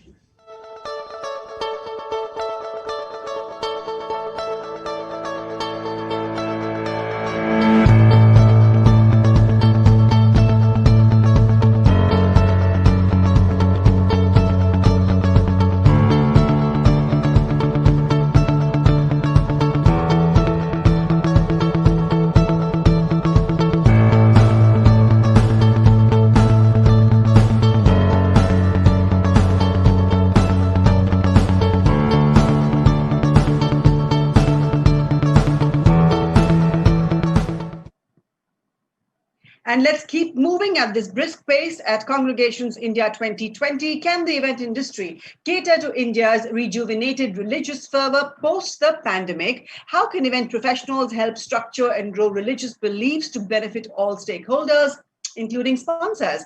Lalit Ghatani, CEO of Shokra Productions, is back once again, and he's playing co-curator and moderator in this session too. Joining him are Pujya Swami Chidanand Saraswati Ji, is the founder, president, and spiritual head of Parmarth Niketan Ashram in Rishikesh and the Hindu Jain Temple in Pittsburgh. Under his divine inspiration and leadership, Parmarth Niketan has become a sanctuary known across the globe as one filled with grace, beauty, serenity, and true divine bliss. Mr. Rabindra Narayan. Sri Rabindra Narayan, Managing Director and President PTC Network, is here with us. We thank him for his presence. Mr. Narayan is the founder of the first ever Punjabi satellite channel in the world. Sri Simarjeet Singh. Sri Simarjeet Singh is Assistant Secretary Dharam Prachar Samiti. Aap sabka swagat hai, abhinandan hai at Congregations India 2020. Lalit, may I once again hand over this digital space to you. Thanks, Geetika, and namaskar. Aap sabhi ka swagat hai. Welcome everybody to this amazing and very exciting session on religious events. And we are going to discuss that can the event industry cater to India's rejuvenated religious fervor post the pandemic. And I would like to thank Event FAQs for creating such an amazing platform. So, talking about religious events, I think it's very understated, underrated. We as event managers don't realize the importance of events. So to start straight away, I would like to ask Pujya Swamiji. Swamiji, will it be fair to say that you are a living example of employing spirituality, religion, faith for good? Besides the Parmarth Niketan Ashram, you are a co-founder of the Global Interfaith Wash Alliance, which works to provide life-saving water. You do the International Yoga Festival, which is a huge festival which attracts participants from 85 countries globally. And it's an event which a lot of people in the event industry would love to be part of. So tell us about how your activities have been channeled during COVID times and how in-person religious and related events will return to the normal in your view. Swamiji, Pujya Swamiji. सबसे पहले श्री रविंद्र नारायण जी, श्री सिमरनजीत सिंह जी और मेरे प्रिय श्री ललित गटानी जी, मुझे बड़ा अच्छा लग रहा है कि आज कोविड-19 के काल में virtually we are being together. I think this is a great opportunity that people virtually are being connected with each other. मुझे ये कहना है इस बार क्योंकि हमारे यहाँ लगभग 100 देशों से ज्यादा लोग इंटरनेशनल योगा फेस्टिवल में आते हैं और मैंने देखा है किस तरह से लोग एक दूसरे के साथ मिलजुल कर प्यार से, सब धर्मों के लोग होते हैं, कोई भेदभाव नहीं, सब रंग के लोग, सब वर्ण के लोग, सब धर्मों के लोग, लेकिन एक ही थीम होती है योगा, जुड़ना, खुद से जुड़ना, दूसरों से जुड़ना, प्रभु से जुड़ना। वैसे भी एनीवे रिलीजन और स्पिरिचुअलिटी इज नॉट कि बहुत शोर मचाना, या इबादत तो मुझे लगता है ना शो है ना शोर है। इबादत का तो मतलब यही है कि कैसे किस तरह से भीतर जुड़ सकें, अपने साथ जुड़ सकें, प्रभु से जुड़ सकें और समाज से जुड़ सकें। और इसलिए मुझे लगता है कि कोविड-19 के टाइम पे भले ही बहुत सारे लोग हमने देखा कि वहां पर नहीं पहुंच पाते, लेकिन वर्चुअली आज टेक्नोलॉजी के माध्यम से, जैसे रविंद्र नारायण जी कह रहे थे कि टेक्नोलॉजी ने कमाल कर दिया है। मैं देख रहा हूं कि परमार्थ निकेतन ऋषिकेश में गंगा के किनारे टेक्नोलॉजी के माध्यम से योग की क्लासेस भी चल रही हैं और बहुत ज्यादा लोग पहले से भी ज्यादा जुड़ रहे हैं।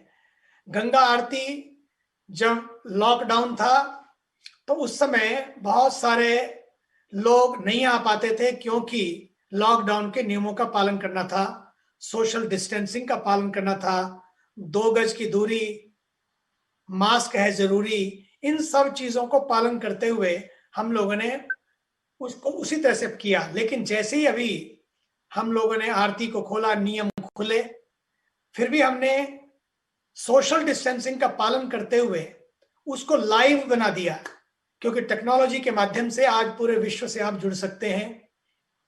और इसलिए लोगों से कहा इंटरनेट से जुड़ो, लेकिन ये भी याद रखो कोविड-19 ने एक मौका दिया है कि इंटरनेट और इनरनेट, जो भीतर का नेट है, ये दोनों नेट साथ साथ चलने चाहिए। वर्चुअली आप एक दूसरे से जुड़ो, लेकिन वर्च्यूज को मत छोड़ो, डिस्टेंस मेंटेन करो, लेकिन मानवता को मत छोड़ो, इंसानियत को मत छोड़ो। मैं देख रहा हूं कि आज टेक्नोलॉजी के माध्यम से पुनः योग पे क्लासेस हो या गंगा आरती हो या अन्य हमारे जितने भी कार्यक्रम हैं, मेडिटेशन है या मोटिवेशन है, लेक्चर्स हैं, ये सारी की सारी चीजें टेक्नोलॉजी के माध्यम से बहुत अच्छी तरह से आगे बढ़ रही हैं। लेकिन अगर इसको इवेंट मैनेजमेंट के माध्यम से इसको और अच्छी तरह से शेप दे दी जाए तो मैं समझता हूं जहां हजारों लोग इसको देखते हैं वहां लाखों लोग इसको देख सकते हैं। पहले इवेंट मैनेजमेंट धरातल पर होता था, पर मुझे लगता है कि अब इवेंट मैनेजमेंट टेक्नोलॉजी के माध्यम से हो तो करोड़ों करोड़ों लोगों को लाभ मिल सकता है। मैंने सुना है, मुझे कई लोगों से बात हुई है कैलिफोर्निया आकर, जो बड़े बड़े लोग सिखाते हैं, उन्होंने कहा है कि पहले से भी ज्यादा लोग अब हमसे जुड़ रहे हैं, खर्चे बच रहे हैं, लोग स्टूडियो बंद कर रहे हैं। मैं तो चाहता हूं आज एक नई जो दुनिया एक हमको दी है, कोरोना ने एक नया विजन दिया है, मुझे लगता है इवेंट इंडस्ट्री की मदद से बहुत बड़ा काम हो सकता है, चाहे वो विश्व का कुंभ मेला हो या कोई और मेला हो। एक तो पहली बात है, मेले मेले नहीं होंगे, मेले तो होंगे लेकिन मेले नहीं होंगे, क्योंकि नहीं तो इतने लोग आते हैं, उसका मैनेजमेंट में वेस्ट मैनेजमेंट भी एक बहुत बड़ी समस्या हो जाती है। तो मुझे लगता है कि मेले मेले नहीं होंगे और लोग अपने घरों से बैठकर आपके माध्यम से, टेक्नोलॉजी के माध्यम से इवेंट मैनेजमेंट अब करें टेक्नोलॉजिकल इवेंट मैनेजमेंट, तो बहुत बड़ा काम हो सकता है। इसलिए इवेंट इंडस्ट्री को, मैनेजमेंट इंडस्ट्री को अधीर होने की जरूरत नहीं है, हिम्मत रखने की जरूरत है, नई टेक्नोलॉजी और नए तरीके लाने की जरूरत है, जिससे ज्यादा से ज्यादा लोगों को हम जोड़ सकें और हम उनको अपने साथ एक नई दिशा में अपने साथ आगे बढ़ा सकें। स्वामी जी, आपके इतने बढ़िया शब्द और आपने जो इंटरनेट और इंटरनेट की इतनी खूबसूरती से व्याख्यान किया, I think all the event managers will get excited and will be wanting to explore how religious events can be executed by the event company, जैसा आपने बताया, और टेक्नोलॉजी के माध्यम से। तो जब हम इवेंट्स की और टेक्नोलॉजी की बात कर रहे हैं, तो मैं चाहूंगा रविंद्र, आपसे मैं पूछना चाहूंगा कि इज द हाइपोथेसिस, दो बातें होंगी। एक तो is the hypothesis that people have turned more to religion in the time of crisis, showing in their viewership of content, and you are credited with bringing the first ever, if I may call it, a religious activity live on television, was Gurbani from Golden Temple, and I believe today you are telecasting Gurbani in virtual reality also. तो रविंद्र, आप इस बारे में कुछ बताएंगे? देखो जी, सुख में तो सिमरन करते ही हैं, दुख में ज्यादा सिमरन करते हैं लोग। तो पेंडेमिक ने जो किया है वो ये किया, लोगों से और लोगों को उनके फेथ से बहुत अच्छे से जोड़ दिया। ये कहना ठीक है कि आज टेक्नोलॉजी लोग वर्त के जुड़ रहे हैं, ये सब आगे बढ़ रहा है। We started doing it back in 1998 में। हमने सोचा, ये भी सोचा हमने क्या, ये तो गुरु ने एक दात देनी थी, वो डिवाइन डिजाइन था जिसका हिस्सा हम बन गए। 98 में हमने गुरबानी का टेलीकास्ट शुरू किया दरबार साहब से। उस जमाने में दुनिया में शायद किसी भी रिलीजियस जगह से कोई टेलीकास्ट इस तरह का टीवी पे नहीं होता था। और ये जब शुरू हुआ तो बड़ा लोगों में एक्साइटमेंट थी, लोगों को विश्वास नहीं हुआ। और शुरू में तो एसजीपीसी को लगा कि अरे हमने क्या कर लिया, अगर ये टीवी पे ही लोग देख लेंगे तो अब दरबार साहब कोई आया ही नहीं करेगा, तो फिर फायदा नहीं होगा। धीरे धीरे उन्होंने देखा कि जितना ये टेलीकास्ट बड़ा फैला, उतने ही श्रद्धालु जो थे वो और वहां आना शुरू हो गए। अब जो हमने लेटेस्ट काम किया, पिछले साल 550 साल गुरपुरब था गुरु नानक देव जी का, तो ये भी उन्हीं की ब्लेसिंग थी कि हमने वर्चुअल रियलिटी, दुनिया में कोई भी ऐसा एग्जाम्पल नहीं है आज भी जहां रोज daily 360 degree virtual reality telecast एक जगह से होता हो। दरबार साहब से, गोल्डन टेम्पल से होता है। मतलब इतना सिंपल सा है, आप ऐसा एक हेडगियर लें, अपना मोबाइल फोन यहाँ फिट करें और इसको आंखों पे पहन लें, तो आपका शरीर और आपका दिमाग आपको ये महसूस कराएगा कि आप एक्चुअल में वहीं बैठे हो, दरबार साहब में बैठे हो। आप जब जाते भी हैं तो आप दूर से देखते हैं, या 2, 4, 5 मिनट ही खड़े रह पाते हैं वहां, उसके बाद आपको आगे निकल जाना है क्योंकि और लोग पीछे से आ रहे हैं। ये आप एक बार पहन के बैठ गए, आपका शरीर आपको बोलेगा आप वहीं बैठे हो, गुरु के सामने बैठे हो, जो कीर्तन हो रहा है वो लाइव सुन पा रहे हो आप, और जो जैसा हो रहा है आप किसी भी तरफ घूम के देखें, ऊपर नीचे इधर उधर, और आप एक्सपीरियंस कर सकते हैं। मैं आपसे ये पूछना चाहूंगा, जैसे स्वामी जी ने भी कहा कि स्वामी जी ने बताया कि जैसे योगा फेस्टिवल के अंदर एक इवेंट इतना बड़ा ऑन ग्राउंड होता था, जिसमें अब ज्यादा लोग वर्चुअली जुड़ रहे हैं, ऑनलाइन जुड़ रहे हैं। आप बता रहे हैं कि काफी लोग जुड़ रहे हैं। इवेंट इंडस्ट्री का आप क्या फ्यूचर देखते हैं? Are we going to move to more of virtual events, digital events, live events? Pandemic तो बून है इवेंट इंडस्ट्री के लिए। लोगों ने तो अरे खत्म हो गए, शो नहीं होंगे, ये नहीं होगा, खत्म सब कुछ। नहीं, ये बून टाइम है। I will give you some examples. Facebook ने इवेंट इंडस्ट्री को हेल्प करने के लिए एक नया सिस्टम शुरू किया, जिसमें वो ऑनलाइन इवेंट्स आप करें, टिकट फेसबुक बेचता है आपको, और 100% कमाई आपकी उससे। आप चाहे 1 रुपए का लगाएं, चाहे 100 रुपए का लगाएं, चाहे 1000 रुपए का टिकट लगाएं, वो बेचेंगे। तो अब आपकी ऑडियंस को भागना नहीं है, अपने घरों से पहुंचना नहीं है, कहीं ठंड में, गर्मी में, सर्दी में, बारिश में कहीं नहीं जाना, घर बैठिए आप, और लाइव इवेंट आपसे जुड़ सकते हैं। ये एक चीज हुई। उसके अलावा आप अब now e commerce built in कर सकते हैं। जितने ई कॉमर्स प्लेटफॉर्म है, चाहे वो बुक माई शो हो, चाहे वो पेटीएम हो, चाहे वो रिलायंस का जियो हो, कोई भी हो, उन सब ने ई कॉमर्स प्लेटफॉर्म शुरू किया और आर्टिस्ट उनसे जुड़ के अब वर्चुअल शोज कर रहे हैं। पहले शादियों में आर्टिस्ट जाता था, परफॉर्म करता था, अब शादियां जूम पर हो रही है, तो आर्टिस्ट भी जूम पर है, और जूम पर लाइव सिंगिंग हो रही है, लाइव गा रहे हैं वो, और सब उसी तरह से एंजॉय कर रहे हैं जिस तरह से जब जाते थे तब करते थे। तो इवेंट इंडस्ट्री के लिए, आर्टिस्ट के लिए, और खासकर क्रिएटर्स के लिए ये गोल्डन टाइम है, जब वो ऐसे ऐसे लोगों तक पहुंच सकते हैं जहां पहुंचना संभव ही नहीं था। आप ग्राउंड पे इवेंट कर लीजिए, लाख लोग आ जाएंगे बहुत से बहुत। यहां आप करोड़ों लोगों से एक ही बार में जुड़ सकते हैं, एक ही टाइम में। पीटीसी में हमने अभी तक हम 5 ई कॉन्सर्ट्स कर चुके हैं। हमने अपने अवार्ड्स वर्चुअल किए। वर्चुअल अवार्ड्स का मतलब एक वर्चुअल सेट क्रिएट किया कंप्यूटर से, जिसके ऊपर दिव्या दत्ता एंकरिंग कर रही थी बंबई से, गुरप्रीत घुग्गी कर रहे थे मोहाली से, गिप्पी परफॉर्म कर रहे थे जलंधर से, डांसर्स से दिल्ली में। लेकिन वो सब वर्चुअली ऐसा लग रहा था एक ही सेट पे आपस में बात कर रहे हैं, आपस में इंटरेक्ट कर रहे हैं और परफॉर्म कर रहे हैं। तो इनोवेशन टेक्नोलॉजी में भी। सॉरी, आपसे एक बात पूछना चाहूंगा जो इवेंट इंडस्ट्री के लिए बड़ी इंपॉर्टेंट है, सर्वाइवल के लिए इकोनॉमिक्स बड़ी इंपॉर्टेंट चीज है। और अभी जब इवेंट इंडस्ट्री अगर ये माने कि आने वाला समय वर्चुअल इवेंट्स का है और हमें वर्चुअल इवेंट्स में ज्यादा ध्यान देना चाहिए, तो एक चीज जो हम लोग जब आपस में डिस्कशन करते हैं और हम सबका जो एक्सपीरियंस है इवेंट इंडस्ट्री का, वर्चुअल इवेंट्स में हमारा जो बिलिंग है वो सिर्फ 10-15-20% रह जाता है ऑफ आवर ओरिजिनल बिलिंग। तो इसमें हम रेवेन्यू हमें बेचना नहीं आ रहा ना। एडवर्टाइजर को चाहिए क्या? Audience, eyeballs. बेसिकली आपको आंखें चाहिए जुड़ी हुई। अगर आप एडवर्टाइजर को बता सको मैं ग्राउंड पे तुम्हें 1000 लोग दे रहा था, यहाँ मैं लाख दे रहा हूं भाई, तो कम नहीं, मुझे तो अब ज्यादा दो। हम पिच ही नहीं करते। हम सोचते हैं कि यार ये तो एफर्ट कम लग रहा है, अब क्योंकि इसमें ईंट पत्थर लोहा कम लग रहा है, स्टेज बन रहा है, बना नहीं पा रहे हैं और ये सब दिखा नहीं पा रहे हैं हम कि ये लगा हुआ है, ये सब हो रहा है। वो सब तो बाय द वे था, असल तो परफॉर्मेंस है। इंटरेस्टिंग था। मैं अब रिक्वेस्ट करूंगा सिमरजीत सर से। सिमरजीत जी, मैं आपसे पूछना चाहूंगा, SGPC शिरोमणि गुरुद्वारा प्रबंधक कमेटी पूरे हिंदुस्तान में इतने सारे गुरुद्वारे मैनेज करती है, जहां पे आपके इतने लाखों इवेंट्स होते हैं, लेकिन शायद मैं ये बात सही कह रहा हूँ कि पहली बार आपने ऑफिशियली किसी प्रोफेशनल इवेंट मैनेजमेंट सर्विसेज को हायर किया, उनकी सर्विसेज दी, जो पिछले साल आपने 550 साल गुरु नानक देव जी का इतना बड़ा कार्यक्रम किया, और आपके साथ साथ पंजाब गवर्नमेंट ने भी इतना बड़ा कार्यक्रम किया जिसमें इवेंट कंपनियां बहुत अच्छे तरीके से इन्वॉल्व हुई। तो आप क्या देखते हैं कि आने वाले समय में जब ये सब वर्चुअल हो रहा है, सिमरजीत जी, जब ये सब वर्चुअल इवेंट्स की तरफ हम बढ़ रहे हैं, तो क्या इवेंट इंडस्ट्री ये एक्सपेक्ट कर सकती है कि और इवेंट जो है वो इवेंट मैनेजमेंट इसके थ्रू प्रोफेशनली मैनेज किए जाएंगे?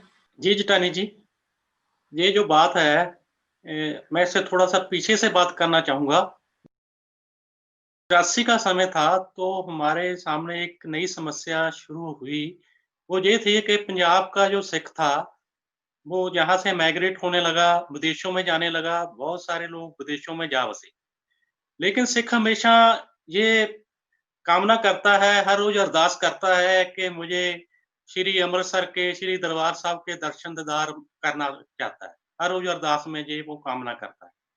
और जब ये बात चल रही थी तो हमारे सामने ये समस्या सी था कि सारे संसार के लोगों को कैसे जोड़े रखना है, कैसे करना है, कैसे वो हमारे केंद्रीय स्थान से जुड़े रहें। तब ये सारा विचार करने के बाद हमारी रविंदर सर से बात हुई, काफी मीटिंगें हुई। उसके बाद हमने सबसे पहले लाइव टेलीकास्ट पीटीसी से शुरू किया, जिसके में बहुत सारी संगत ने शंका जार की कि इससे ये होगा, लोग माथा टेकने नहीं आएंगे, कम हो जाएंगे, घर पर बैठे ही करेंगे। लेकिन हमने जो उसका नतीजा देखा बिल्कुल उसके विपरीत था। उससे हमारी जो संगत है बड़ी, जो लोग पहले पंजाब के बाहर जो नॉन सिख थे वो नहीं आते थे, वो भी आने शुरू हो गए। इससे हमें बहुत ज्यादा सफलता मिली। इसके बाद हमने फिर समय समय ये प्रोग्राम करने शुरू किए। ये आगे फिर हमने कई मीटिंगें की और रविंदर जी से सलाह की, तो हमने एक गावो सच्ची बाणी नाम का प्रोग्राम शुरू किया, जिसका ये था जो हमारे प्रचारक हैं वो जब जाते थे तो थोड़े से बच्चे को लेते थे और उनको सिखाते थे, फिर उनका कंपटीशन करते थे, उनको प्राइज देते थे, उत्साहित करते थे। इससे जब हमने ये किया तो हमारे साथ एक साथ ही सारी दुनिया के लाखों बच्चे जुड़े। उनके जुड़ने से जो है हमारा प्रचार, जो उनको उनमें काफी इसके बारे में जागरूकता पैदा हुई, तो उन्होंने सीखने का जरिया बन गया।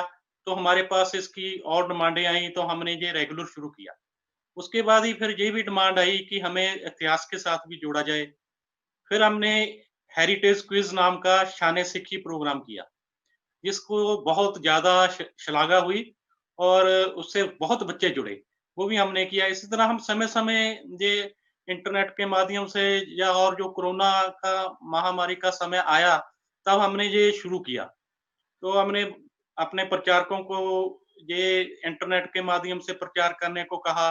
स्कूल में जो हमारे अध्यापक थे उनको इंटरनेट के माध्यम से ये सारा है, उनको क्लासें लगाने का, ऑनलाइन क्लासें शुरू की, ऐसा हमने शुरू किया। इससे हमें ये मालूम हुआ कि जो हमने ये काम बहुत समय पहले शुरू किया था, उसकी जो जरूरत है आज के समय में बहुत ज्यादा है। I am sorry to hold you. तो पूज्य स्वामी जी को जाना है हमने, उनको रात में जगा के रखा हुआ है, तो मैं पूज्य स्वामी जी से बस एक सवाल करना चाहता हूँ, उसके बाद हम उनका आशीर्वाद देंगे और हम अपनी चर्चा कंटिन्यू रखेंगे। I am so sorry. पूज्य Swami ji, once again I am grateful and I don't want to hold you long. मैं सिर्फ अंत में आपसे 2 सवाल करना चाहता हूँ जो इंटरलिंक्ड है और आपकी ब्लेसिंग्स देना चाहते हैं उन सवालों में। Religious places are a big draw in India, specially for domestic tourist. Now, while shrines attract followers of faith, is there scope to create more events and properties around religion and religious activities and amplify them through social media or through online?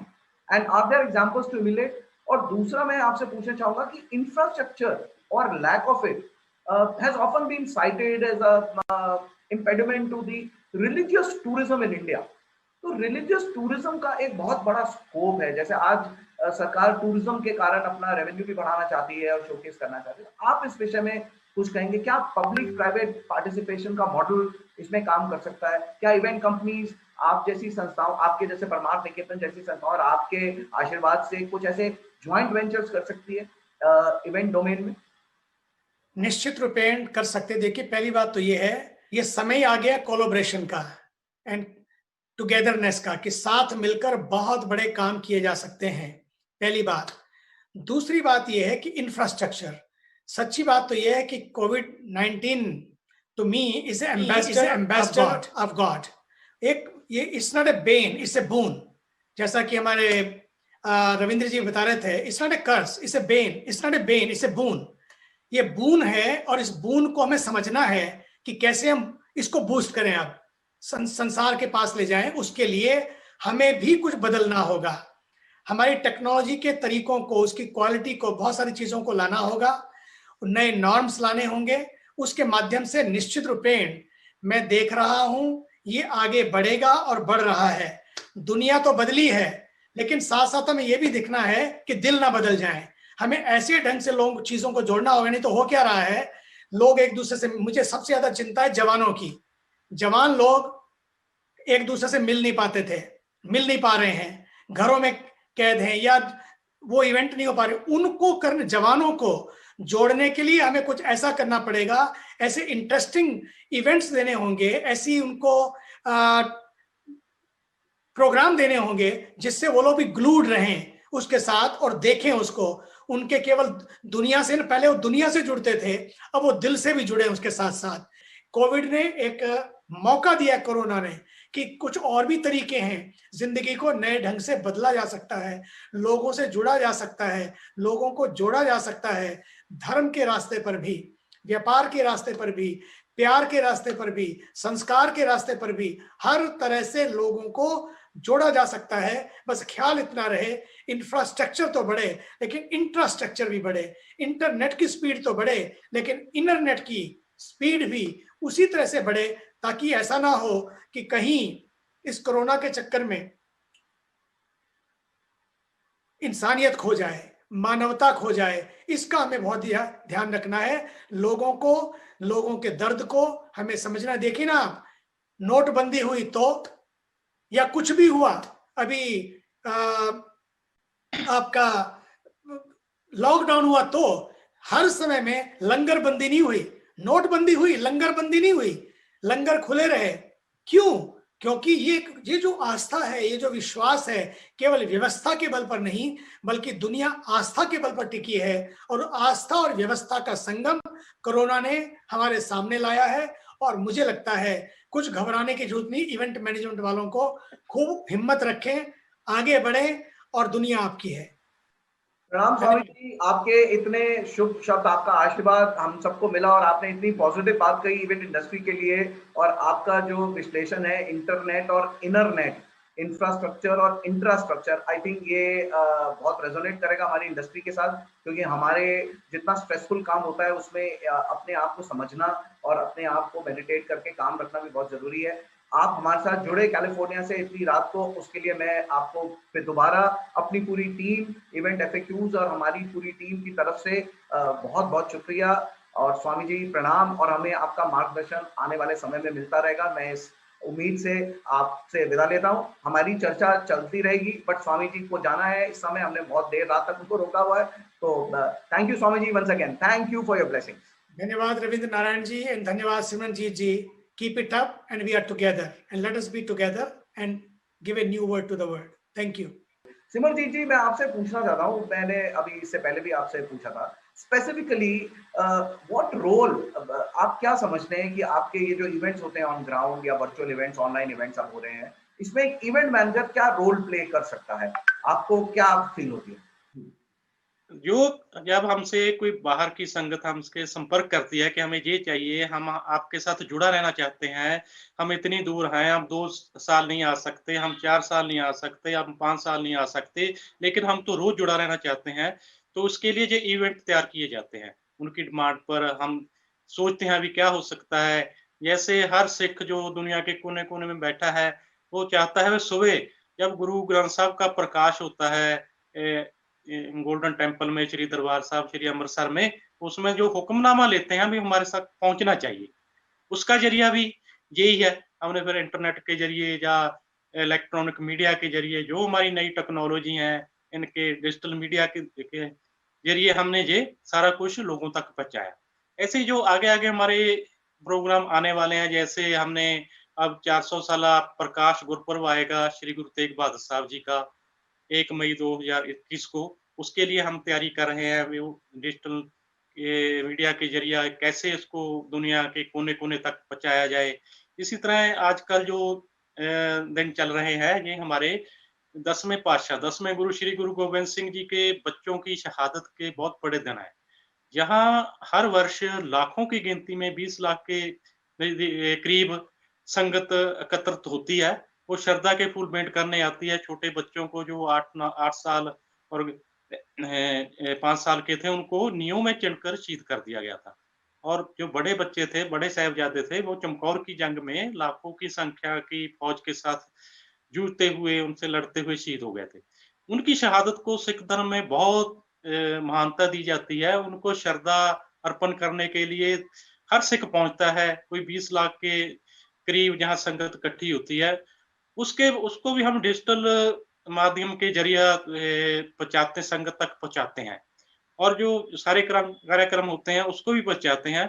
आगे आगे हमारा यही है, इससे भी इसको और कैसे डेवलप किया जाए, कैसे हम इसको सारे दुनिया में बैठे सिखों के तक पहुंचाया जाए। नई नई हमारे जो हम मीटिंगें कर रहे हैं और सिमरजीत जी, मैं इसको एक इनविटेशन समझूं कि आपने जैसे 2-3 इवेंट्स के बारे में बताया कि ऐसे ऐसे कार्यक्रम होते हैं, तो इसमें आप इवेंट इंडस्ट्री के साथ जुड़ के नई टेक्नोलॉजी का उपयोग करके on ground and on air या डिजिटली एम्पलीफाई करके इवेंट्स को आगे कैसे बढ़ाना चाहते हैं। सिमरजीत जी, आपका बहुत बहुत धन्यवाद कि आपने समय निकाला और आज आप हमारे साथ जुड़े। समय की थोड़ी अब समय पूरा हो रहा है, तो मैं बस चाहूंगा कि सिमर जी, आपका मैं बहुत बहुत शुक्रिया दोबारा करना चाहता हूं तहे दिल से, इवेंट एफएक्यूज और पूरी टीम की तरफ से कि आप जुड़े और आपने हमें इतनी अच्छी बातें बताई और थोड़ा सा बताया कि एसडीपीसी के इवेंट्स किस तरीके के हैं और कैसे इवेंट इंडस्ट्री इसका लाभ उठा सकती है और इनके साथ जुड़ सकती है। रविंद्र, मैं एक कंक्लूडिंग क्वेश्चन आपसे करना चाहूंगा और उसके बाद we like to come to an end कि digital channels,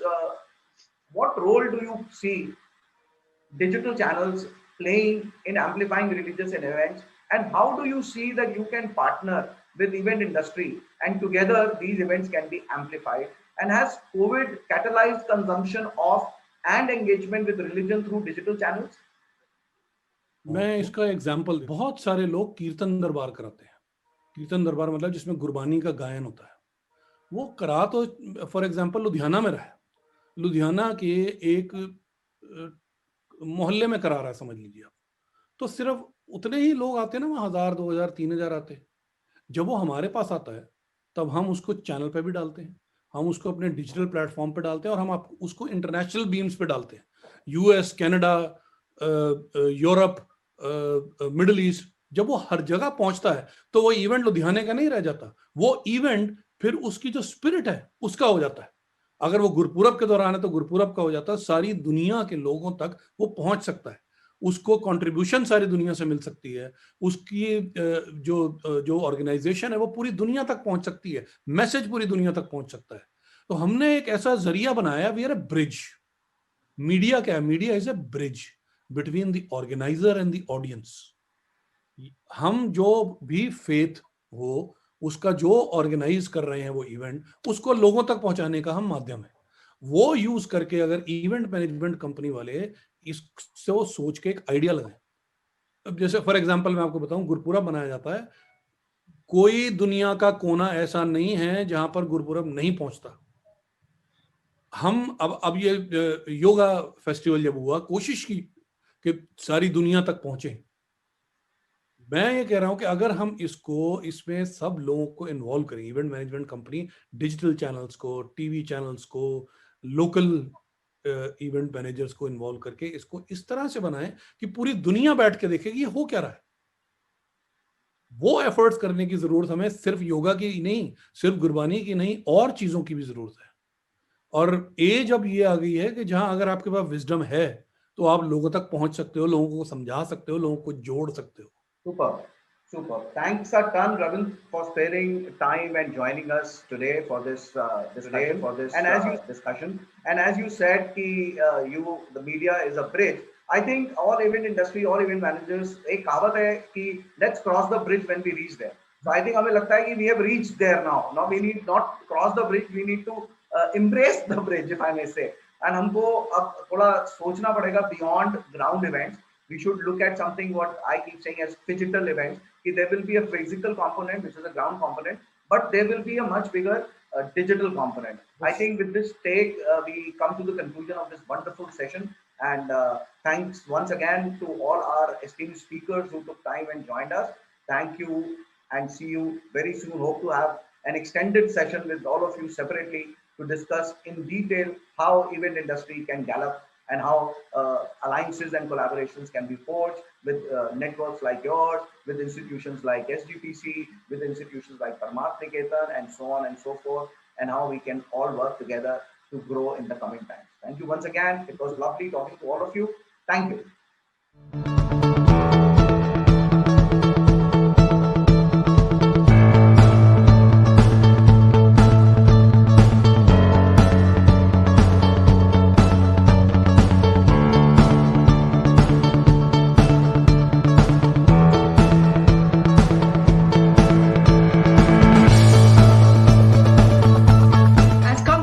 India 2020, the session now marked to take center stage, is one that can be described as a blockbuster, even before it's streamed.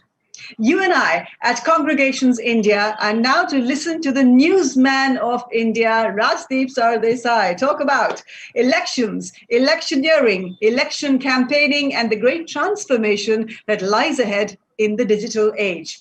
He's presently consulting editor with the India Today Group, specializing in national politics. Rajdeep has won numerous awards for journalistic excellence, including the prestigious Padma Shri for Journalism in 2008, the International Broadcasters Award for coverage of the 2002 Gujarat riots, and the Ramnath Goenka Excellence in Journalism Award in 2007. He's also won the Asian Television Award 2014 for Best News Presenter in Asia for the coverage of the 2014 general elections. He's held the post of the President of the Editors Guild of India and was also chosen as a global leader for tomorrow by the World Economic Forum in the year 2000. Author of the best-selling book 2014, The Election That Changed India, he has authored 26 years of journalistic excellence in both print and television. A true blue journalistic great. We at Congregations India 2020 are honored to host the presence of the soldier of truth. Talking to him, Professor Ujjwal K. Chaudhary, Pro Vice Chancellor, Adamas University, Kolkata, plays curator and moderator of this session too. I now hand the next half hour to him to steer and make newsworthy. Thank you. Thank you, Gitika. You have almost stolen the sentence I wanted to tell. Rajdeep is equal to elections in India, whether from studio or from the ground. And that's how he seamlessly travels the ground, the studio. Often we find large number of anchors never going to the studio, but having last word on elections, which Rajdeep normally avoids. And that's a great sort of a comfort for we the viewers, discerning viewers across the nation. Rajdeep, you had covered 2014 and 2019 elections, and you have come out with a book on each occasion. Today, 2020 and onward, let's say 21 as well, is a very, very qualitatively different situation because of the pandemic, and this being the worst pandemic in the last 1 century. How do you look at electioneering 2019 and 2020 compared? The highlight of 2020 is obviously Bihar election, and 21 we look forward to 5 states election. How would you look forward to that? But before that, how does 19 election compare with the 20 Bihar election? Over to you, Rajdeep. Thank you very much, Professor Chaudhary, and thank you very much for having me at this event. Let me be candid and say elections are also an event today. Right. You know, they are perhaps the event to beat all events. And I jokingly once said that if Narendra Modi ji was not Prime Minister, he would be India's event manager extraordinaire. Because one of the things that he has done successfully is converted elections into spectacles. And he did that in the 2019 election. If you look at the manner, for example, in which Mr. Modi filed his nomination for Varanasi. You know, traditional ways of nomination, you would have some kind of a road show. But it would be largely confined to you and your party men. What Mr. Modi did was that he got the entire NDA there. He got the entire Varanasi town virtually there. It was converted into a live event that was live streamed on web, on all the BJP channels, on the Namo channel, on all the websites that the BJP and its allies have, on Facebook, on with minute-to-minute updates on Twitter. As a result, the roadshow became a spectacle. Now, I think one of the things we saw in 2019 was Mr. Modi, and previously in 2014, where Mr. Modi once came on a hologram. You know, he came and addressed large gatherings in Uttarakhand, not while doing a rally in Uttarakhand, but by sitting in the BJP office in Ahmedabad, and then by a hologram he appeared before the audience. Now, no one had ever seen, you know, it almost seemed like a Star Wars spectacle. So Mr. Modi has been able to master the art of the spectacle, which is very important today in election, because it can shock and awe and dazzle audiences. And you saw a lot of that both in 2014 and 19. By contrast, in 2020, and you see it even in Mr. Modi's campaign in Bihar, that while he was able to address rallies, the rallies were necessarily constrained at times by pandemic rules. So A, he could not address the number of rallies that he would normally do. B, the rallies could not have the kind of, although, you know, no social distancing at times was observed, it still wasn't the kind of mega rallies that Mr. Modi was used to in 2019. So I think what has happened in our politics as a result of the pandemic is that you can't use the Maidan alone, the election Maidan alone, to do your events. The necessity now is to perhaps move to virtual, to connect with millions of your followers through Facebook, through Instagram, and thereby almost change the rules of the game. 20 years ago, the rules were very clear. You staged the large rally at Boat Club. From the Maidan, it came to a television screen near you. From a television screen near you, now it's come to mobile. I mean, if today in the elections of 2020, or indeed even in 21, if I want to hear my leader, or I want to hear a leader, I won't hear them on TV anymore. There's no appointment viewing that 2 o'clock Mr. Modi will have a rally. I must come before my TV set. I can just hear the rally live. I can watch the rally live on my mobile. So I think from Maidan to TV media to mobile near you, that's how the transition has taken place. Are we moving from political meetings-based communication to digital and door-to-door communication? And if so, where is this spectacle of events going? What would the event managers do in that case? No, Ujjwal, look, door-to-door campaigning was practiced in the age of the Maidan. Right. Today, I don't even need to do door-to-door campaigning. Today, it's WhatsApp. I invest much more in connecting people through WhatsApp groups than I need to invest even at times in door-to-door campaigning. Yes, the physical aspect is important. You cannot ignore it, but it is not the only weapon you have. Today, for example, in Bengal, where elections are taking place in April, May, there are about 80,000 polling booths. The BJP already has almost 80,000 WhatsApp groups created, one for every booth. Now, that is the level of micromanagement that you can do in terms of your messaging. We are in the age of micro messaging. In some way, you could argue that was even done in the age of door-to-door campaigning. I went to each person, gave him a leaflet, explained to him, had a physical contact. The physical intimacy may be missing at times, but I am creating through WhatsApp a sense of community. So I think the future is to create WhatsApp communities. For an event manager, how do I participate? I think what if an event manager, for example, connected all the WhatsApp groups of a particular political party, either through a conclave, which was virtually done because of the age of the pandemic, ensured that there was enough of communication to each of those groups, and then built a community. You see, we are in the age of community building. Then whether it's a political community or a community of events managers, whether it's a community of professors, you're into community building. The event manager's role is, how do I solidify this community building aspect?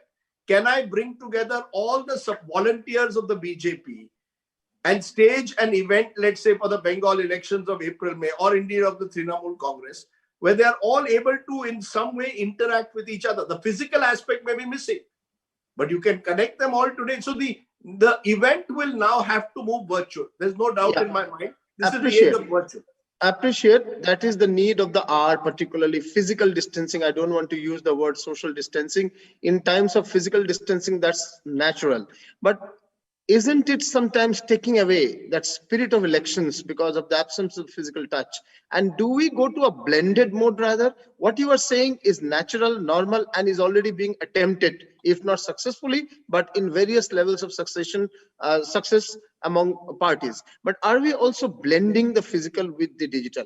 And if the blended way has to come, what is the right nature of that blended way in electioneering ahead?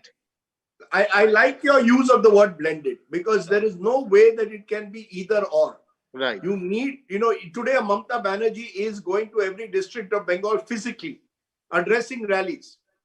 Whether physical distancing is being practiced at the rally is a big question, but she needs that. She is not the kind of leader, for example, who will be able to communicate or connect virtually. She needs to be on the ground, but her backroom and strategists need to be, you see, at the end of the day, how do I amplify my messaging? Right. The physical aspect in terms of actually being present at a venue or staging an event or a rally is necessary to create a instant connect with the audience. Right. But when I want to amplify the message to a wider constituency, many of whom may not be present at a rally, many of whom may not be able to attend a rally, I need to create a multimedia option. This is the age of multimedia. I need to ensure that my voice is not limited to those who physically want to come and see me or touch my hands or watch me perform in a way. I need to create the multimedia noise. This is the age of multimedia noise. So I need to have my Instagram game in place. I need to have my entire social media game in place. Facebook, Twitter, shared chat on every possible. I need to have my messenger service, the WhatsApp in particular. I believe WhatsApp is the real weapon now of electioneering, because unless you are able to create these large WhatsApp groups, how are you going to be able to connect in real time millions of people? That is a cutting edge. And that, to my mind, is something which the leader can't do. The leader has to be physically present.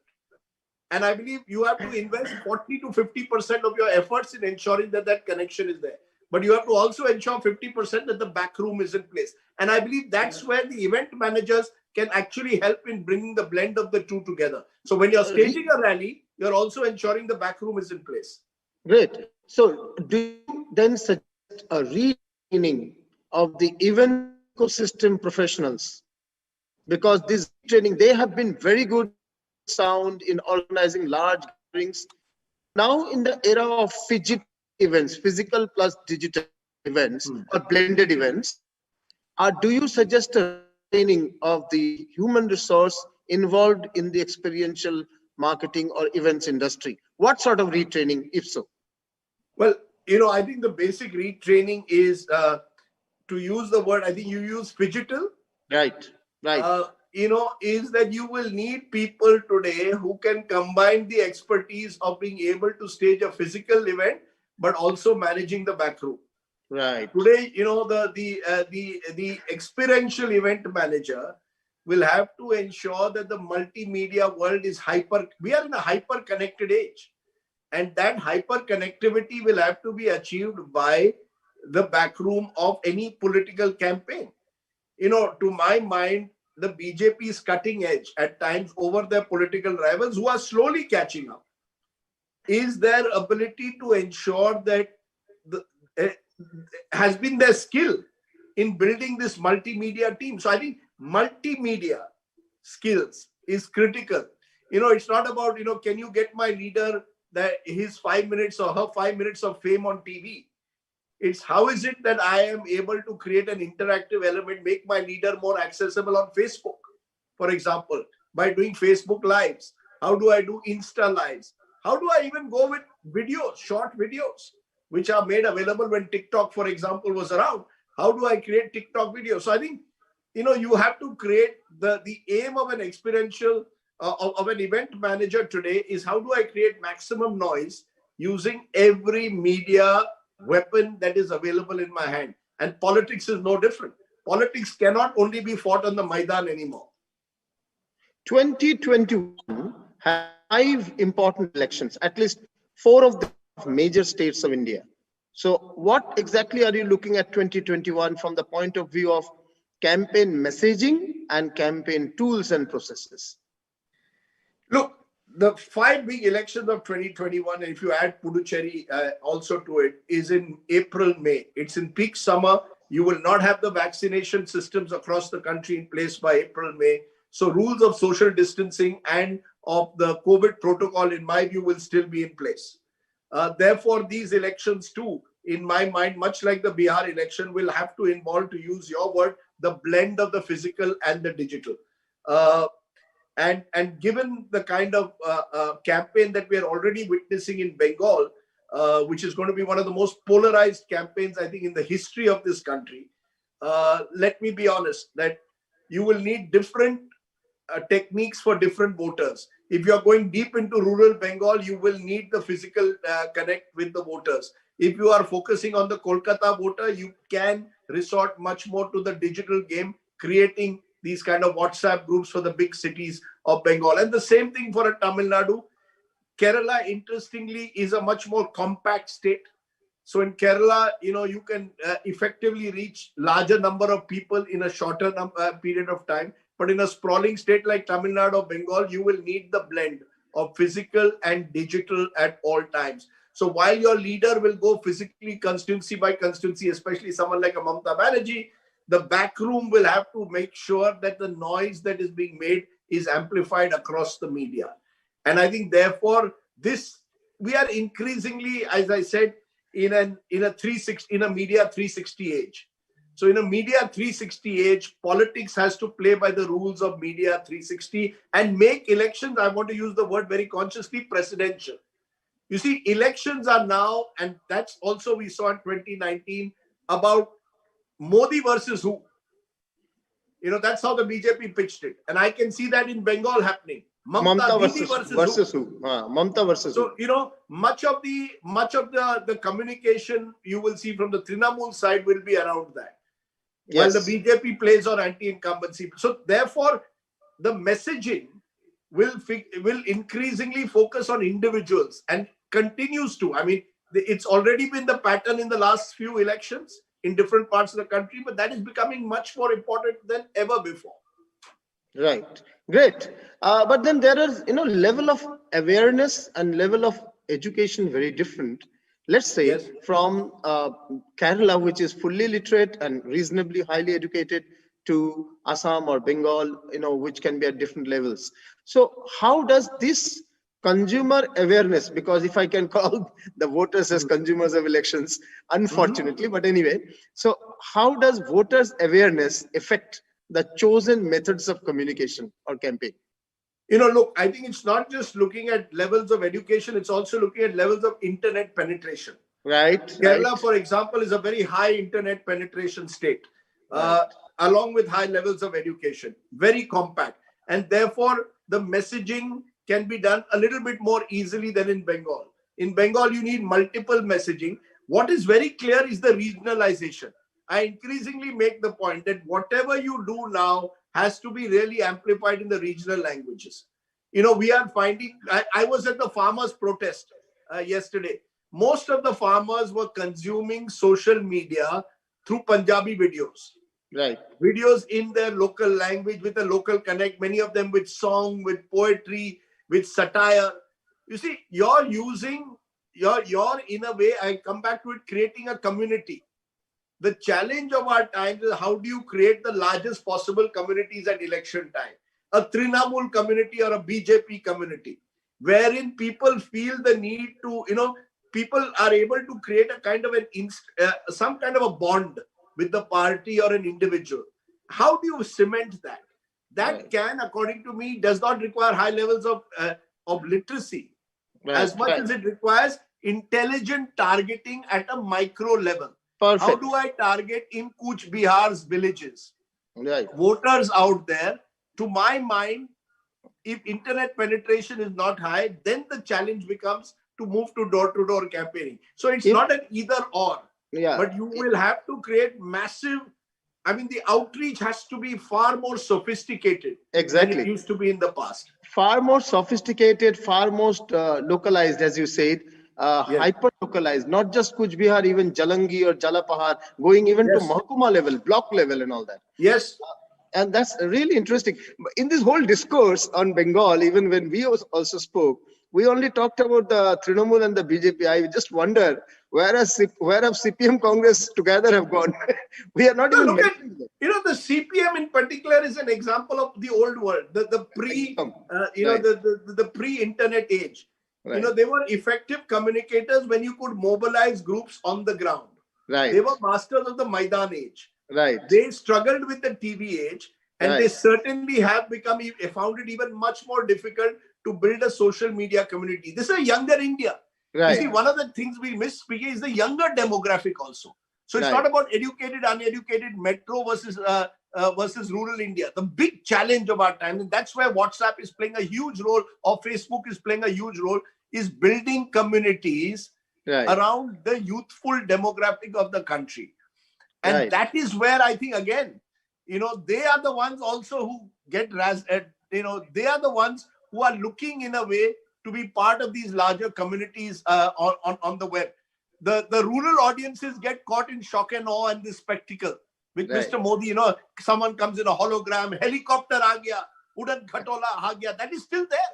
You still need leaders to go in the Udan Khatola you can't ignore that. That also creates an excitement. Right. But eventually the micro messaging has to be through technology, in my view. Very well said. Our time is almost up. Your last 3 bullet point suggestions for people in the events industry. What should they be looking at in 2021? Events and experiential marketing industry. In the context of elections? Elections, political campaigns. The context of elections, how can you build messaging around high-profile individuals? They could be high-profile candidates, could be high-profile chief minister candidates, or they could be your local leaders.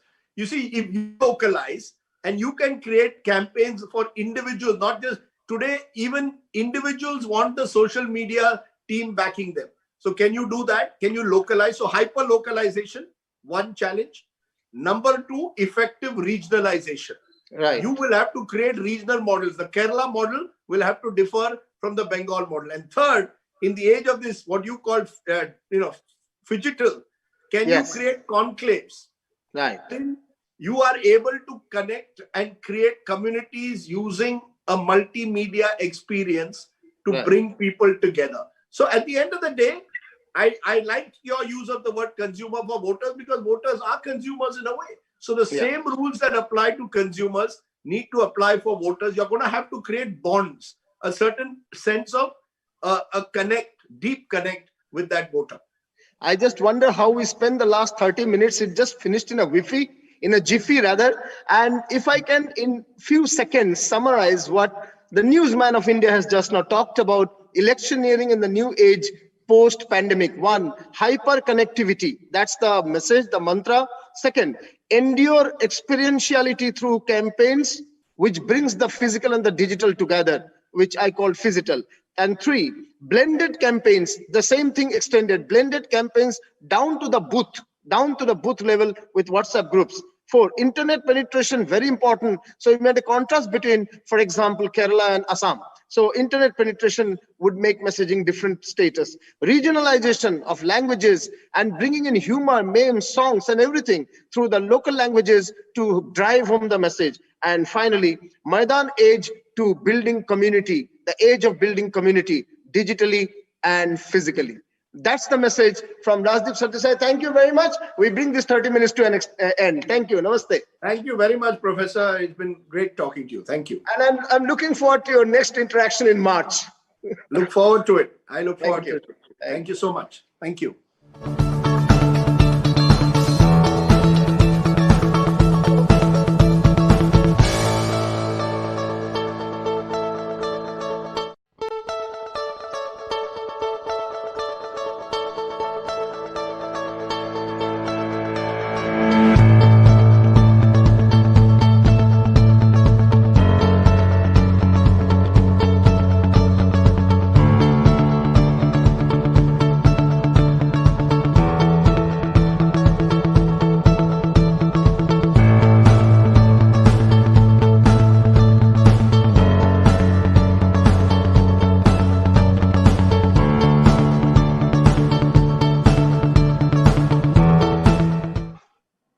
And didn't I promise you that would be a blockbuster session? Rajdeep Sardesai there indicating and probably prophesizing that elections in the future will get more and more presidential.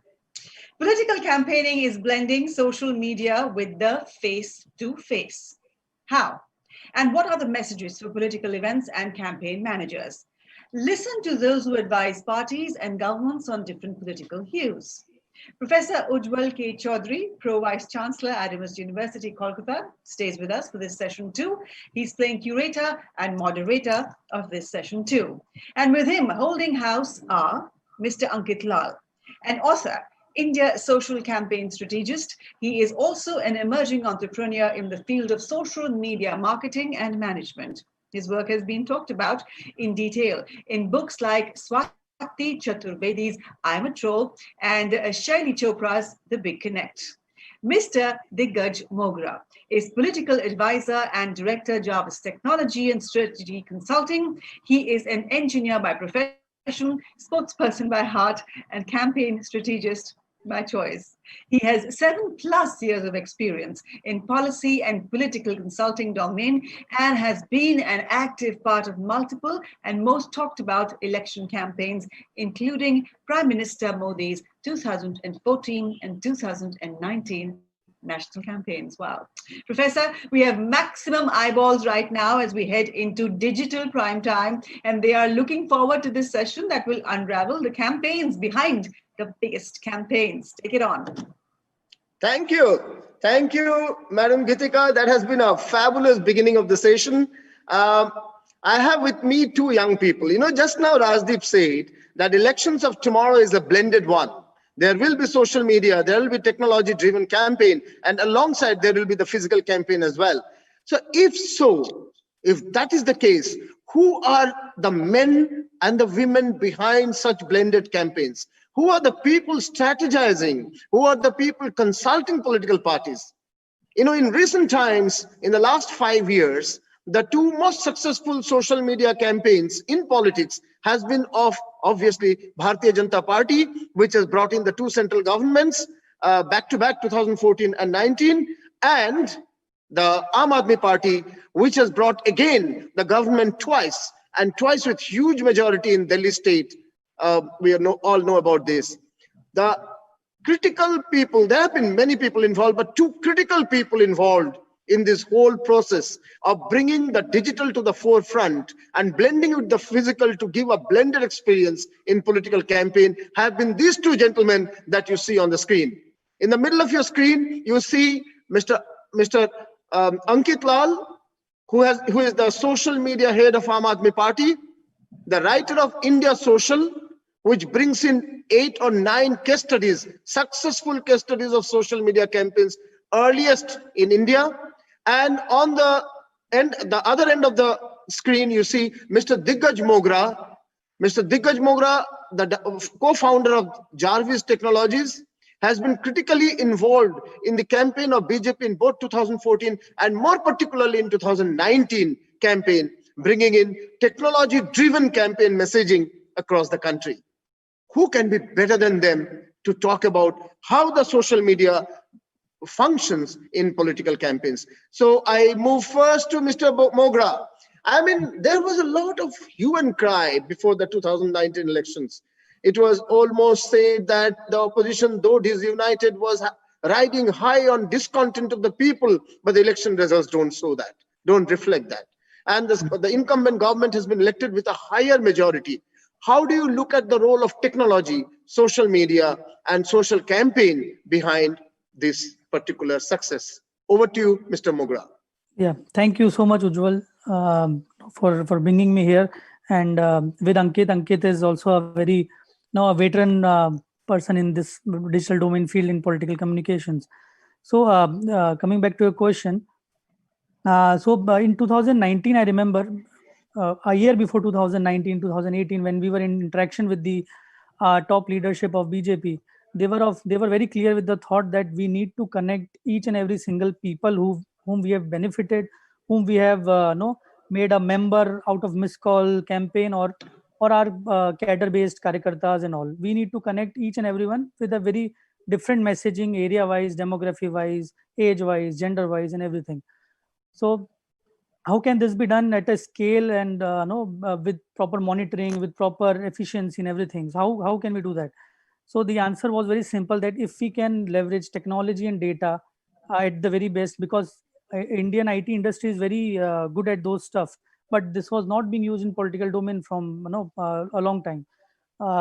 Political domain the people think that technology means only social media. So we wanted to change that, and we brought up simple ERPs and softwares and data crunching algorithms and all. And we made sure that all the data across country, different languages, vernacular, different set of data can be made homogeneous, and we can target very simple person. Like in Bengal, if I want to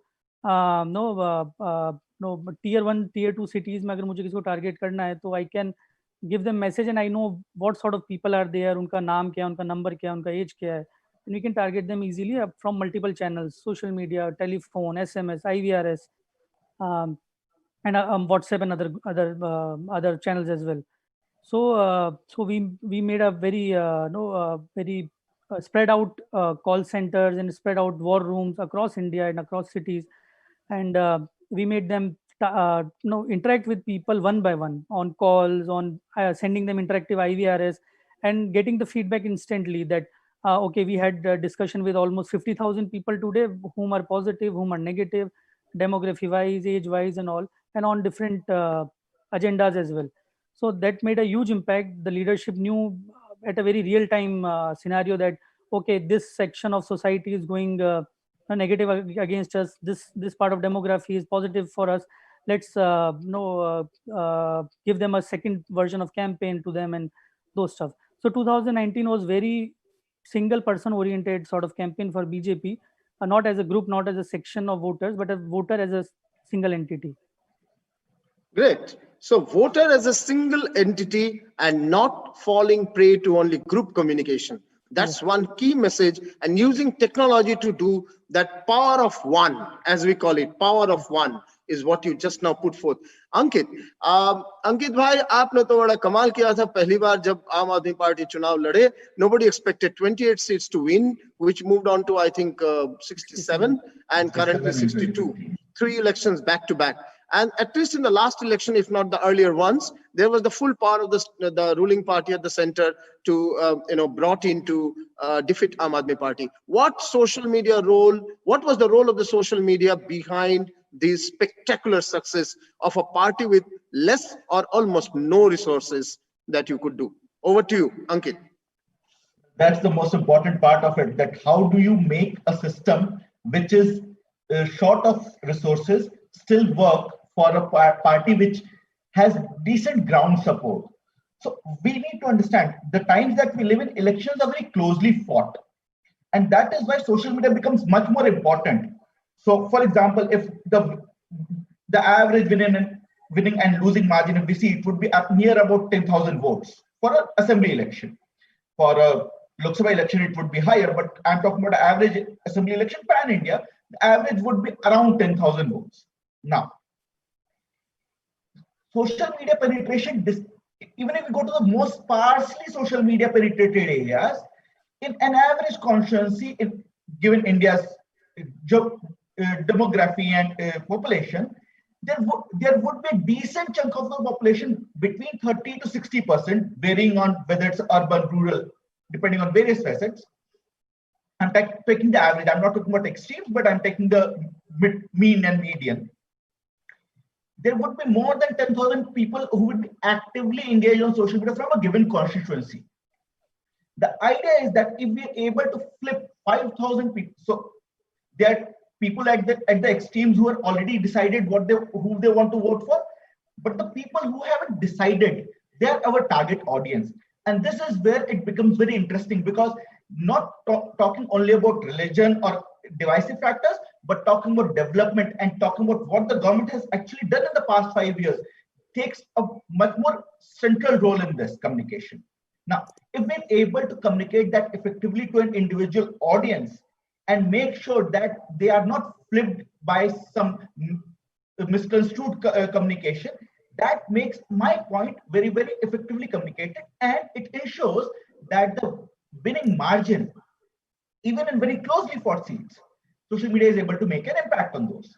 Great. So basically, the impact that social media brings into electioneering is targeting the unconverted voters, or those who are on the floating, fence, as I would put them. the floating, or those who are on the fence, those who have not hardened their positions into a particular way of thinking. Great. Diggaj bhai, now a question to you. These political events and campaign managers in 2020 and 21 are in a different world. Right. Till 19, both of you have been active in the era between 2011 and 19. 12 and 19, if I can say, Ankit, starting from India Against Corruption movement, social media as well. So this period social media has played second fiddle, if not completely dominating the political campaign or messaging. There were still physical movements and gatherings and all those things. But today, 2020 onwards, Bihar election, and Ankit ji was also involved there as well. So Bihar election has been there, and now in 21, 5 states go for elections. What do you think is the situation? What would be your message for those who are strategizing political communication, both within and beyond the political parties, strategizing for not just on messaging, but on communication of the message? Over to Diggaj. So, so very rightly said. If I remember, can you hear me? Yeah, please continue. Yeah. So if I compare 2012 to 2018-19, no, it was a very gradual inclination towards digital communication, social media, and using those traditional social media channels like Facebook, YouTube, Twitter, and those stuff. But just after this, advent of the Corona and COVID and lockdown, people have drastically shifted towards digital outreach and face-to-face, blending digital and face-to-face in the political communication. So if I remember recently, the first big campaign of Bihar election was where Amit Shah ji did the mega virtual rally. And yes, if I remember, he was also skeptical initially that how will it go, how many people will be there, and all those of skepticism were there, because no, they are used to the physical interaction and crowd pulling sort of thing. So that was there. But when that the entire mega virtual rally happened, and it was on multiple channels, Facebook, YouTube, Zoom as well, other video conferencing channels as well. So afterwards, he was very very happy about it, and there were only 2 lines that he said, that no, इससे पैसा और समय दोनों की बहुत बचत होती है. No, you have to spend hell less of resources for it. Let's say if he has to go to the rally, and you have to aggregate, or you have to mobilize 50,000 or lakh or 2 lakh people. It's a huge expenses, and huge setup is needed, and time spent for the home minister and the audience is too much. But when you come to digital interaction, you can just open 1 minute before the commencement of the event, and you can have an interaction, and you can go back. So these things are increasing day by day. Right, got it. Ankit, if you were consulting with any leading political party in any of these 5 state elections coming, Bengal, Assam, Kerala, Tamil Nadu, and Puducherry, what would you be suggesting to them with respect to the use of social media, and also the blend of social media with physical events and physical campaign? What would be your suggestions, Ankit? For sure. Just taking forward what Diggaz said, and then I'll be coming on to your question. See, for example, my team was working with the current CM of Bihar during the campaign, and there were 106 ground rallies which the CM addressed, apart from 16 digital events. Now, each of them was streamed digitally, and the total audience for them combined was more than 30 crores, which is 7-8 times the voting population of Bihar.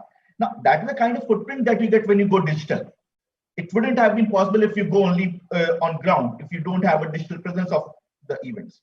Now, coming to the question that you have raised, and this is a very important question in which I'd also like to say that it's already too late. We need to understand that digital campaigns cannot be done overnight, and the usual way of doing politics, that you wake up 3 months before the election, do a campaign, and then win an election, doesn't happen anymore. Very good. Because people are there online 24/7, 365. They expect you to be responsive 24/7, 365.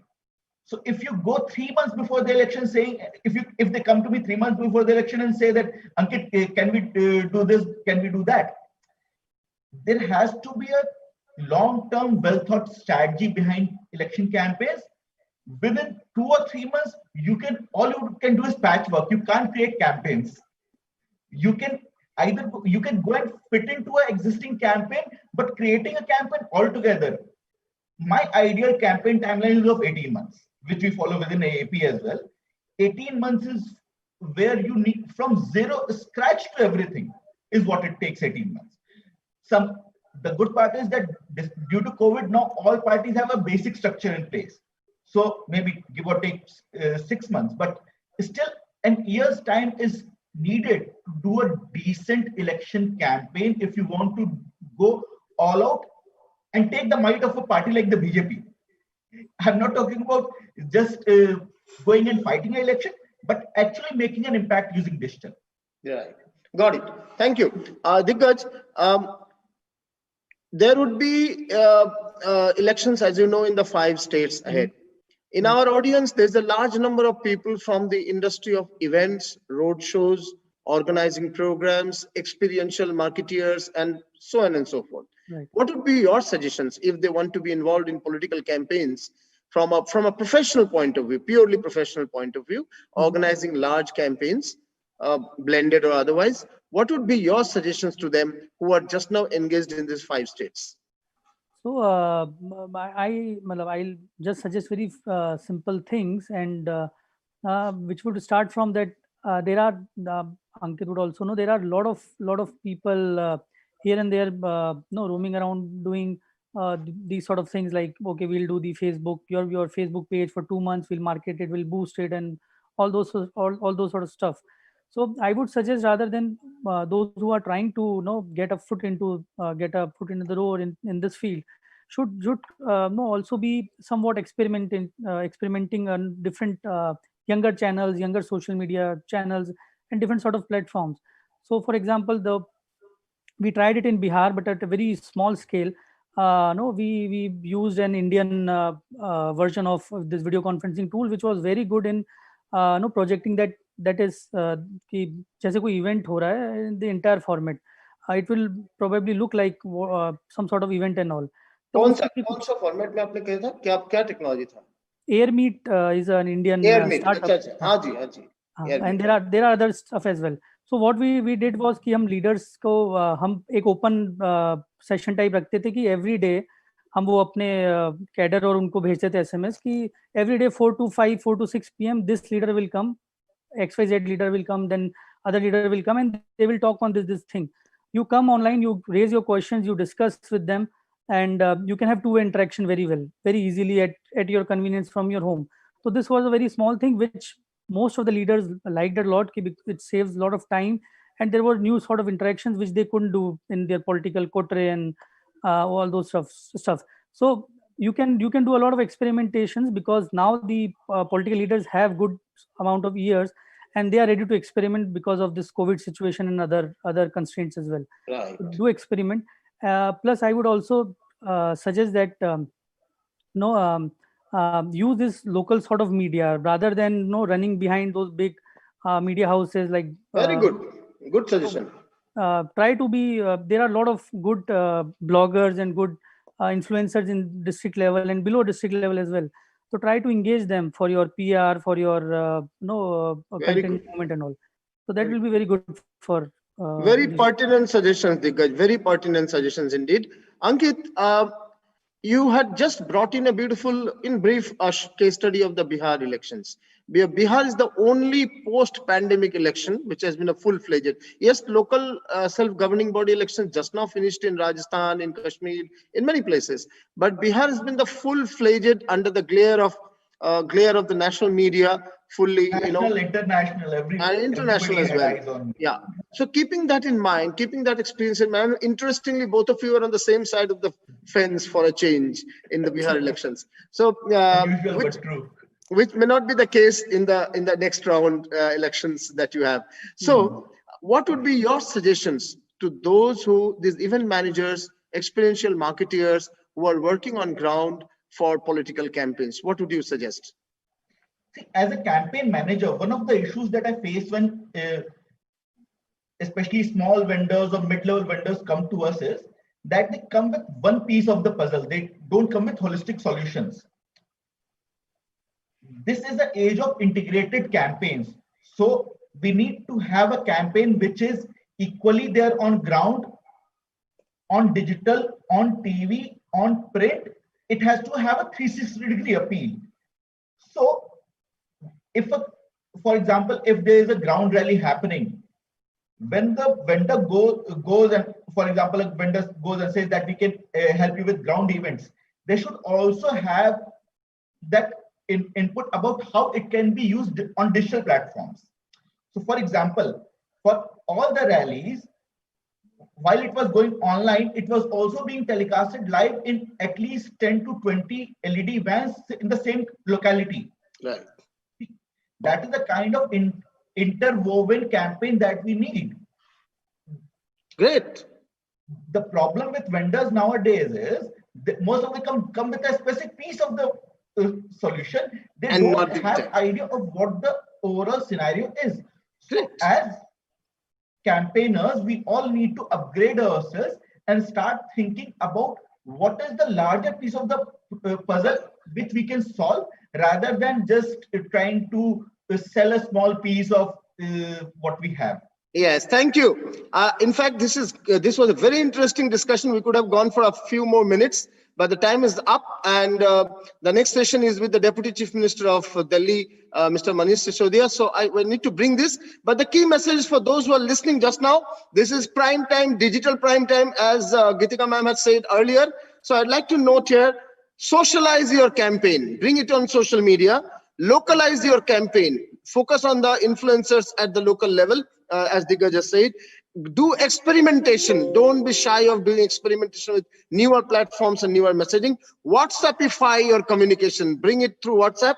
Integrated campaign, no point of doing a bit of the campaign or a part of the campaign, but bring a seamless idea, an idea moving seamlessly across multimedia. As Ankit has said, 360-degree integrated campaign. I'd like to add here, 720 degrees is the way ahead in 2021. The 360 of print, TV, radio, on ground and online is what we know. But social media, local, surround sound, we move to another 360, which is vertical, not just horizontal. And we move to 720-degree campaign, where the physical part is as significant as the digital part, both seamlessly blending. Thank you to gentlemen, both of you engineers, both of you new thought leaders in communication of today's world. With this, we end this session and take it forward to our MC of the day, the Master of Ceremony, Ms. Geetika. Thank you.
The session, all set to take off next, examines the role of sports in nurturing human capital for a robust India. We need to address the issue with a new human resource development paradigm to transform India's human capital across business and academic institutions. Now, research in the field of behavioral science has time and again pointed out that sports not only creates a healthier population, it also plays a vital role in building a collaborative environment. It enables people to bond and respect diversity, a critical component in building a new India. A country that plays together grows together. Sports can help inculcate discipline and work ethics across business and academics. Sports can help us transform the mind of our future leaders, enabling the emergence of India as a world economic power. Sports with little resource can make the country's human resource more resourceful. Let's ideate about the role of sports in nurturing human capital for a robust India.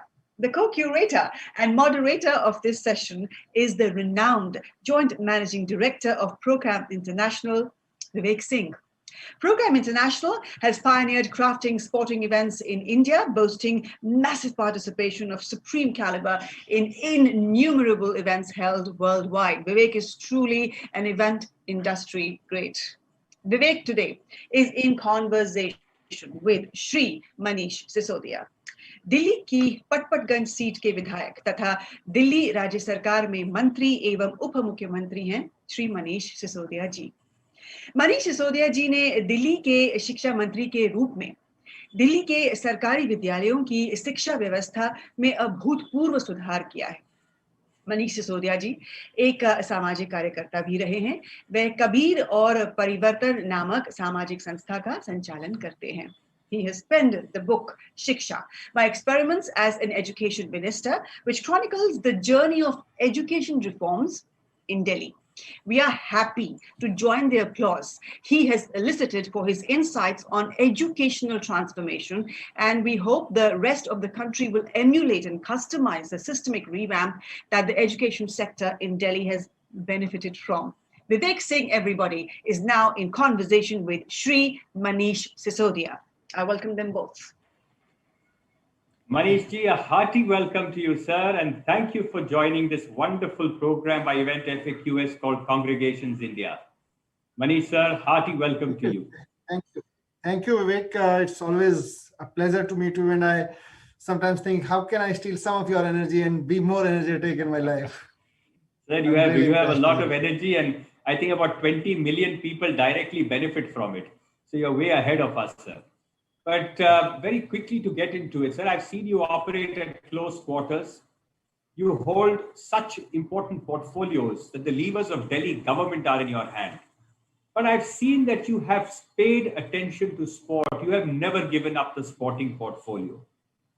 What is this that keeps you realizing the importance of sport as something that nurtures human capital, that defines character? विवेक जी, इसमें दोनों तीनों चीजें हैं। एक तो जो अभी गीतिका जी ने स्पोर्ट्स के बारे में इतनी अच्छी अच्छी बातें कही थी कि अगर कंट्री स्पोर्ट्स में उतरता है तो एक कंट्री की स्पिरिट, एक टीम की स्पिरिट, वो स्पोर्ट्स के अलावा कहीं से नहीं आती है। जितनी बढ़िया शानदार स्पिरिट, देश के लिए लगाव, देश के लिए फीलिंग्स जितनी स्पोर्ट्स से आती हैं, स्पोर्ट्स के एक स्पोर्ट्समैन बन के आती हैं, उतनी आसानी से बाकी किसी सेक्टर में उतनी आसानी से नहीं आती है। बिकॉज सारा देश या जो भी जिनके सामने भी आप खेल रहे हैं वो आपकी तरफ देख रहे हैं। इसलिए हमेशा मुझे लगता है कि स्पोर्ट्स सेल्फ फिट के लिए, मेंटली फिट रहने के लिए और देश के लिए, दोनों के लिए बहुत इंपॉर्टेंट है। इसीलिए मैंने हमेशा एजुकेशन के साथ साथ स्पोर्ट्स को भी उतनी प्रायोरिटी दी है। और इसीलिए दिल्ली में स्पोर्ट्स का इतना इंफ्रास्ट्रक्चर पे हम लोगों ने पिछले 4-5 साल में जितना काम किया है, दिल्ली में वर्ल्ड क्लास इंफ्रास्ट्रक्चर एक मतलब सैचुरेशन तो कभी नहीं होता है, बट एक सेटिस्फैक्टरी लेवल तक पहुंचने लगा है। हॉकी से लेके और बैडमिंटन से लेके तमाम जितने स्पोर्ट्स यहाँ पे खेले जा रहे हैं, और फुटबॉल को लेके विशेषकर मैराथन, एयरटेल मैराथन आप लेके आते हैं हर बार, और we always work together like our own programme on that. Delhi government हमेशा उसके लिए करती है। So that's my love for sports side by side with education. Manish sir, we have seen that up close. The question to you, Delhi has truly become an international city, and there is no question about it. How do you see sport, increasing the quotient, increasing the life balance, the life work balance of Delhiites, and also increasing Delhi's appeal on the international stage as far as tourism is concerned, as far as travel is concerned? देखिए, हम लोग दिल्ली में sports को दो हिस्सों में बांट के चलते हैं। एक तरफ है कि हमारे दिल्ली के जो बच्चे हैं जिनके अंदर बहुत अच्छी स्पोर्ट्स प्रतिभाएं हैं, उनको निखारा जाए, उनको आगे वहां तक पहुंचाया जाए जहां से वो देश के लिए मेडल ला सकें, दिल्ली का भी गर्व बढ़ा सकें। That's one effort. लेकिन इसके साथ साथ दूसरा एफर्ट हमारा ये है कि खेलने में सब शामिल हों। मतलब वो लोग जो मेडल के लिए अपने आप वो ग्रो करना चाहते हैं वो भी शामिल हों, लेकिन जो लोग अपनी रूटीन लाइफ में कुछ उनके सपने और हैं लेकिन एक स्पिरिट के साथ आगे बढ़ना चाहते हैं, वो स्पोर्ट्समैन स्पिरिट को भी गेन करें लोग। मेडल्स और कंपटीशन जो है उनके वो अलग हैं। तो इसके लिए हमने अपने सारे स्कूल खोल दिए। आमतौर पर शाम को हमारे स्कूल्स बंद रहते थे, तो हमने सारे स्कूल खोल दिए कि भाई अब आसपास के जो भी कोचेज हैं, जो भी लोग हैं, वो यहाँ इस स्पेस को यूज कर सकते हैं नई जनरेशन को सिखाने के लिए, नई जनरेशन को स्पोर्ट्स में पार्टिसिपेट कराने के लिए। वहां से हमें दोनों चीजें मिल रही हैं। जो बच्चा IIT के कंपटीशन की तैयारी कर रहा है वो भी आके वहाँ टेनिस सीख रहा है, लेकिन साथ साथ जो बच्चा ये सोच रहा है कि मैं टेनिस में अपना करियर बनाना चाहता हूँ वो भी आके टेनिस सीख रहा है, फुटबॉल सीख रहा है, अलग अलग गेम्स है, स्विमिंग पूल्स हमने काफी, हॉकी के काफी टर्फ बनाए। तो ये एक अलग तरीके से हम दोनों अप्रोच को, और बहुत ओपनली, हम ये नहीं कहते हैं कि नहीं साहब हर जगह से हमको मेडल वाले चाहिए, लेकिन हम इसमें भी पर्टिकुलर है कि हमें जहां से मेडल चाहिए वहां से फिर मेडल के लिए काम करेंगे। इसके लिए हमने स्पोर्ट्स यूनिवर्सिटी बनाई है दिल्ली में। अभी बस वो पिछले साल हमने बिल वगैरह पास किया था, उसकी जगह हमने ले ली है। 90 एकड़ में, इनफैक्ट 95 एकड़ में हम स्पोर्ट्स यूनिवर्सिटी का एक कॉम्प्लेक्स बनाने जा रहे हैं जिसमें होलिस्टिक स्पोर्ट्स के लिए, उसमें प्योर उसमें अप्रोच ये होगा कि मेडल के लिए जिनमें प्रतिभाएं होंगी उनको हम पूरी दिल्ली से छांट के हम वहां लाया करेंगे। और वो हमारे लिए एक बड़ा है, बिकॉज जब हम स्पोर्ट्स की बात करते हैं खासतौर से इस फोरम में, तो कहीं ना कहीं ये कंफ्यूजन ना हो जाए कि हम स्पोर्ट्स को एक इवेंट के रूप में देख रहे हैं। हम एक लॉन्गर व्यू लेके चल रहे हैं इस पे। एक इवेंट है, इवेंट के साथ साथ हमारे लिए लॉन्गर व्यू है, इसलिए हमने यूनिवर्सिटी भी एस्टेब्लिश की है। I've known that, sir. I've seen your work in sports, and it is amazing. And how you have linked sports and education, जैसा आपने कहा, sports और education को आपने जुड़ाया है और जुड़ा के साथ में रखा है, वो भी एक बड़ी तमाम की चीज है। My question to you, sir, is that the full event industry is now grown. It is a huge soft power of India to the world. Today, the leading event managers are watching you and are watching this webinar that we are doing through Congregations India. What can they look forward to, sir? What can the event industry, how can the event industry be a partner to the government's goals, objectives, success? What can they look forward to specifically from Delhi government? So, as you know, sir, corporate India has been sustaining the event industry for many years now. But we have seen a tectonic shift taking place. Government is being more active. Government is sponsoring events. Government is coming forward to organize events. And Delhi being what Delhi is, how can the event industry work closer? What is your guidance, your advice, what they should do? How can they create more value for Delhi government and for themselves? Event industry को लेके दो issues आमतौर पे सामने आते हैं। एक तो जो गवर्नेंस, इजी गवर्नेंस है, वो हमने हमेशा इंश्योर किया है। और अभी भी पीछे चीफ मिनिस्टर साहब ने एक मतलब अलग अलग, क्योंकि इवेंट इंडस्ट्री अकेले आइसोलेशन में कुछ नहीं करती है, वो जब करती है तो रेस्टोरेंट इंडस्ट्री, होटल इंडस्ट्री, ये सब, और टूरिज्म की अलग से इंडस्ट्री, वो सब मिल जाती हैं, साथ में मर्ज होके ही कुछ हो रहा होता है, उसका आउटकम भी एक साथ ही आता है। अभी जो नेशनल रेस्टोरेंट एसोसिएशन है उसने बहुत सारे ऐसे सुझाव दिए सीएम साहब को, जिनको एकदम राइट देयर सीएम साहब ने, मेरे ख्याल से 25-30 रिवोल्यूशनरी सुझाव थे उनकी तरफ से जो आए थे, उनको सबको एक्सेप्ट करते हुए 20-20, 25-25 साल पुराने, 40-50 साल पुराने लॉ भी चेंज कर दिए। उसी तरह से जो रूल्स थे वो चेंज कर दिए। तो this was about a particular sector but which is affecting everybody in the sector, अगर हम होलिस्टिक रूप में देखें। Delhi has been a leading player in industry for the event industry. हम आर्ट एंड कल्चर डिपार्टमेंट से लेके sport department तक और अदरवाइज भी दिल्ली सरकार के अपने इवेंट्स होते रहे हैं। पिछले साल हमने दिल्ली की दिवाली किया था। You can say it religious, you can say it tourism, you can say it art and culture, it's link to everything. और मुझे नहीं लगता कि इतना बड़ा दिवाली फेस्टिवल कहीं उस तरह से कभी दिल्ली में हुआ होगा। कनॉट प्लेस में किया था, और वो हम इसलिए कर पाए क्योंकि हमारे साथ इवेंट इंडस्ट्री के बहुत प्रोफेशनल लोग जुड़े और उन्होंने उसको स्पेक्टेकुलर लुक दिया। सरकार के बस की कुछ नहीं होता है, सरकार सोच सकती है, सरकार पैसा लगा सकती है, लेकिन डूअर जो है वो हमारी इवेंट इंडस्ट्री वो विजुलाइज करती है, वो आइडियाज देती है और वो फिर उसको एग्जीक्यूट करके दिखाती है। इसी तरह से despite the COVID affect we agree कि जैसे मार्केट डाउन है वैसे वैसे गवर्नमेंट के जो पॉकेट्स हैं वो भी काफी हद तक खाली हैं। और हमारे जैसी सरकार तो बहुत समय तक स्ट्रगल करती रही कि किसी तरह से सैलरीज की कमी ना पड़े, बट फॉर्चुनेटली कमी नहीं पड़ी और we are in good situation in terms of paying salaries. और अब धीरे धीरे हम अपने विंग्स और खोल रहे हैं। उसमें ही आपने देखा होगा कि despite the Covid issues and Covid impact on economy and revenues also, हमने अपनी दिवाली इवेंट की और एक बड़े स्तर पे की, जिसमें मतलब उसको एक प्रॉपर तरीके से जो दिल्ली की दिवाली था वो हमने सेलिब्रेट किया। आर्ट एंड कल्चर के साथ मेरी लगातार, टूरिज्म के साथ लगातार मीटिंग हो रही है और हम अब जैसे जैसे थोड़ा रेवेन्यू में कंफर्टेबल सिचुएशन पे आ रहे हैं, इसी साल से हम अपने दरवाजे और इवेंट्स के लिए भी खोल रहे हैं। स्पोर्ट्स इवेंट्स के लिए भी अभी मैं अपने एडवाइजर से चर्चा कर रहा था कि हमें तुरंत इकोनॉमी और इंडस्ट्री, स्टार्टअप, इन सब पर भी इवेंट्स ऑर्गेनाइज करने चाहिए ताकि लोगों के साथ में एक कंफर्ट जोन बने। जो लोग इस अलग अलग सेक्टर में कुछ करना चाह रहे हैं वो आगे आए। इसलिए, और जैसा मैंने कहा, आर्ट एंड कल्चर के लिए तो हम हमेशा ओपन है। हमने कनॉट प्लेस से लेके रोहिणी और शालीमार बाग, मयूर विहार जैसे इलाकों में भी जा जाके बड़े बड़े इवेंट किए और कई फेस्टिवल्स नए लॉन्च किए, जिससे जो आमतौर पर कनॉट प्लेस या मंडी हाउस जैसे इलाकों तक सीमित रहते थे उनको हम बहुत लोकलाइज इलाकों तक लेके गए हैं। तो that has been a great success and I request event industry, the brand, advertisement industry, सबको मिला के अभी हम दिल्ली का ब्रांड, एक टूरिज्म ब्रांड पे काम करना शुरू कर रहे हैं कि how can we brand Delhi as a tourism spot, as a tourism destination. तो मैं इनफैक्ट जो आपके लोग देख रहे हैं इस वक्त, I would like to use this opportunity to invite them also.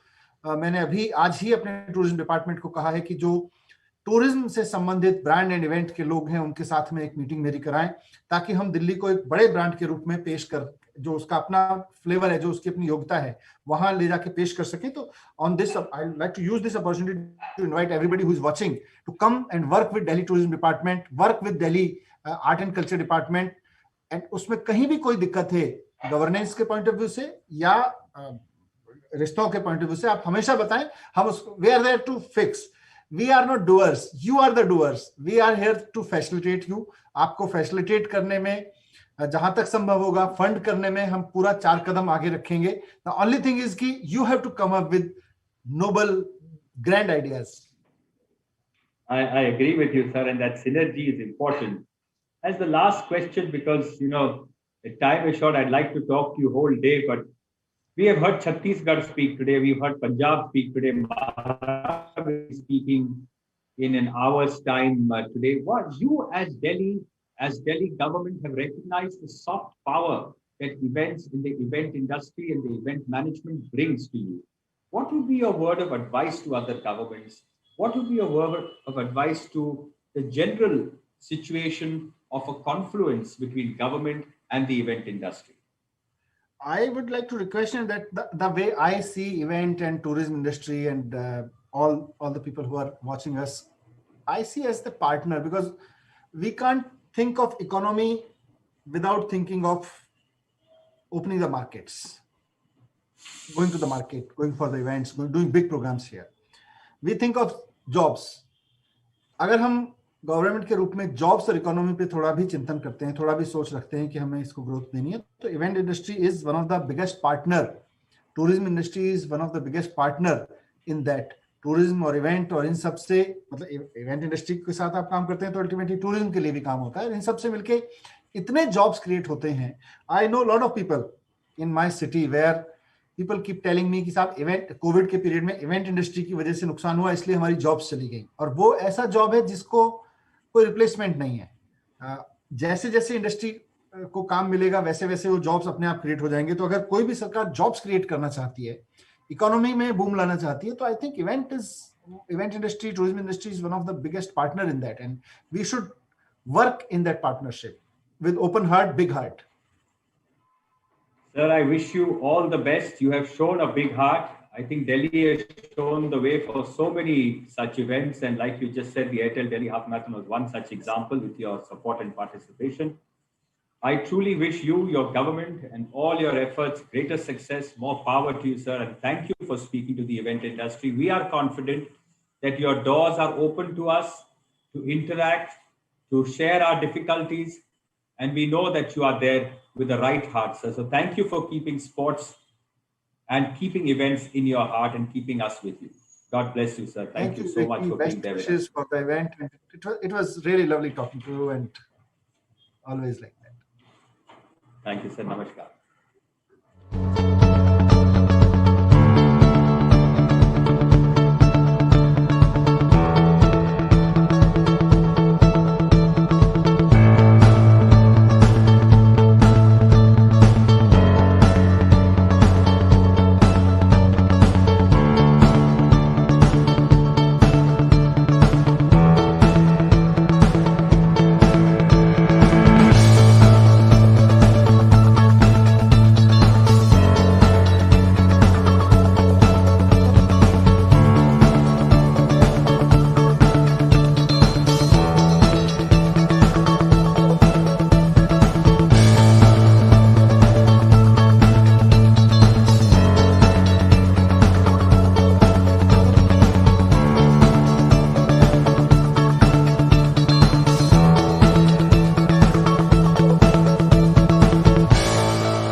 Corporate and industry association organized events are also large ones with a great following.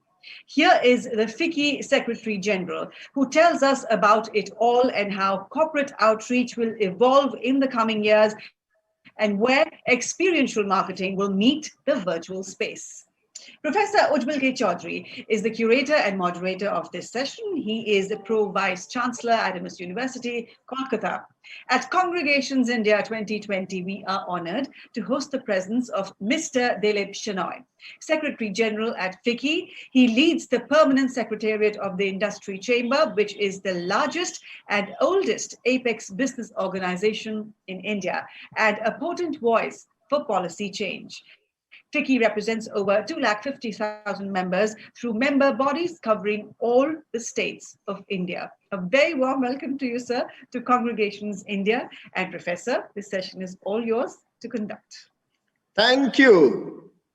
Thank you, Ms. Gitika Ganjudhar, for once again bringing me to this session. This is the fourth appearance from the morning that I'm having. I had the pleasure to talk to Rajdeep Sardesai and also the Chief Minister of Chhattisgarh, Mr. Bhupesh Baghel, apart from others a little earlier. Today, and at this point of time, we have with us the Secretary General of FICCI, Mr. Dilip Shenoy, who had been earlier for almost 2 decades with CII, even up to the level of being the regional director. And very interestingly, he had been the CEO and MD of National Skills Development Corporation, NSDC, for a quite long time.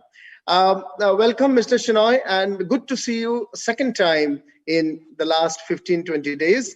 And this particular program is targeted, and the audience just now is from the industry of events and experiential marketing. So they are wondering, 2020 how has it been for corporate and government events? And what are the portents or the signs for 2021? Let's begin with that. How do you look at the corporate and government outreach to people in 2020? And what are the signs for 2021? Mr. Chinoy. Thank you, Ujjwal, and thank you everybody for actually having me here, Deepak and his team. It's a pleasure to be with some of the best minds in this space in India. But if I were to very interestingly just give you some figures. So, we do a FICCI EY Media and Entertainment Report every year. It comes out in March. And it is for 2020, right? The idea was that the event industry was about 83 billion rupees in 19. And it is expected to grow to 94 billion in 2020, a growth rate of 13.2%. But of course, that was pre-COVID, right? And, most events from March, FICCI's last event, physical event, pre-lockdown was on the 17th of March, right? And in fact, Frames was to happen the next week. We had to cancel it out. So in this year, in the year 2021, there's been a degrowth in industry in one way. The interesting part is that because of the physical events going out, a new space of digital interaction has actually opened up. And the challenge is to monetize digital events. There are different variety of events, I mean, if you, and when Gitika, when she was actually talking about it, talked about experiential marketing, right? There are events of annual general meetings, there are events of corporate training programs, there are events of corporate retreats, there are events of sectoral associations, national associations, the events run by government. A lot of the governments which do big programs, physical programs, all have actually not happened here. Some of them have actually transited into the digital space. Some event managers have become digital event organizers, and there's a lot of different concepts in as we go forward. So the industry has been disrupted, yet people want to get together, and digital medium offers an opportunity to get together. Great. And people want to get together, digital medium offers the option. Now, but it does not completely replace the fun and frolic and interest and color and glam of the physical interaction. So what do you look at 2021? How do you look at that? Are we moving to a blended mode? Are we going to see the rise of physical events once again? Or are we going to continue the way we had done in 2020? Over to you.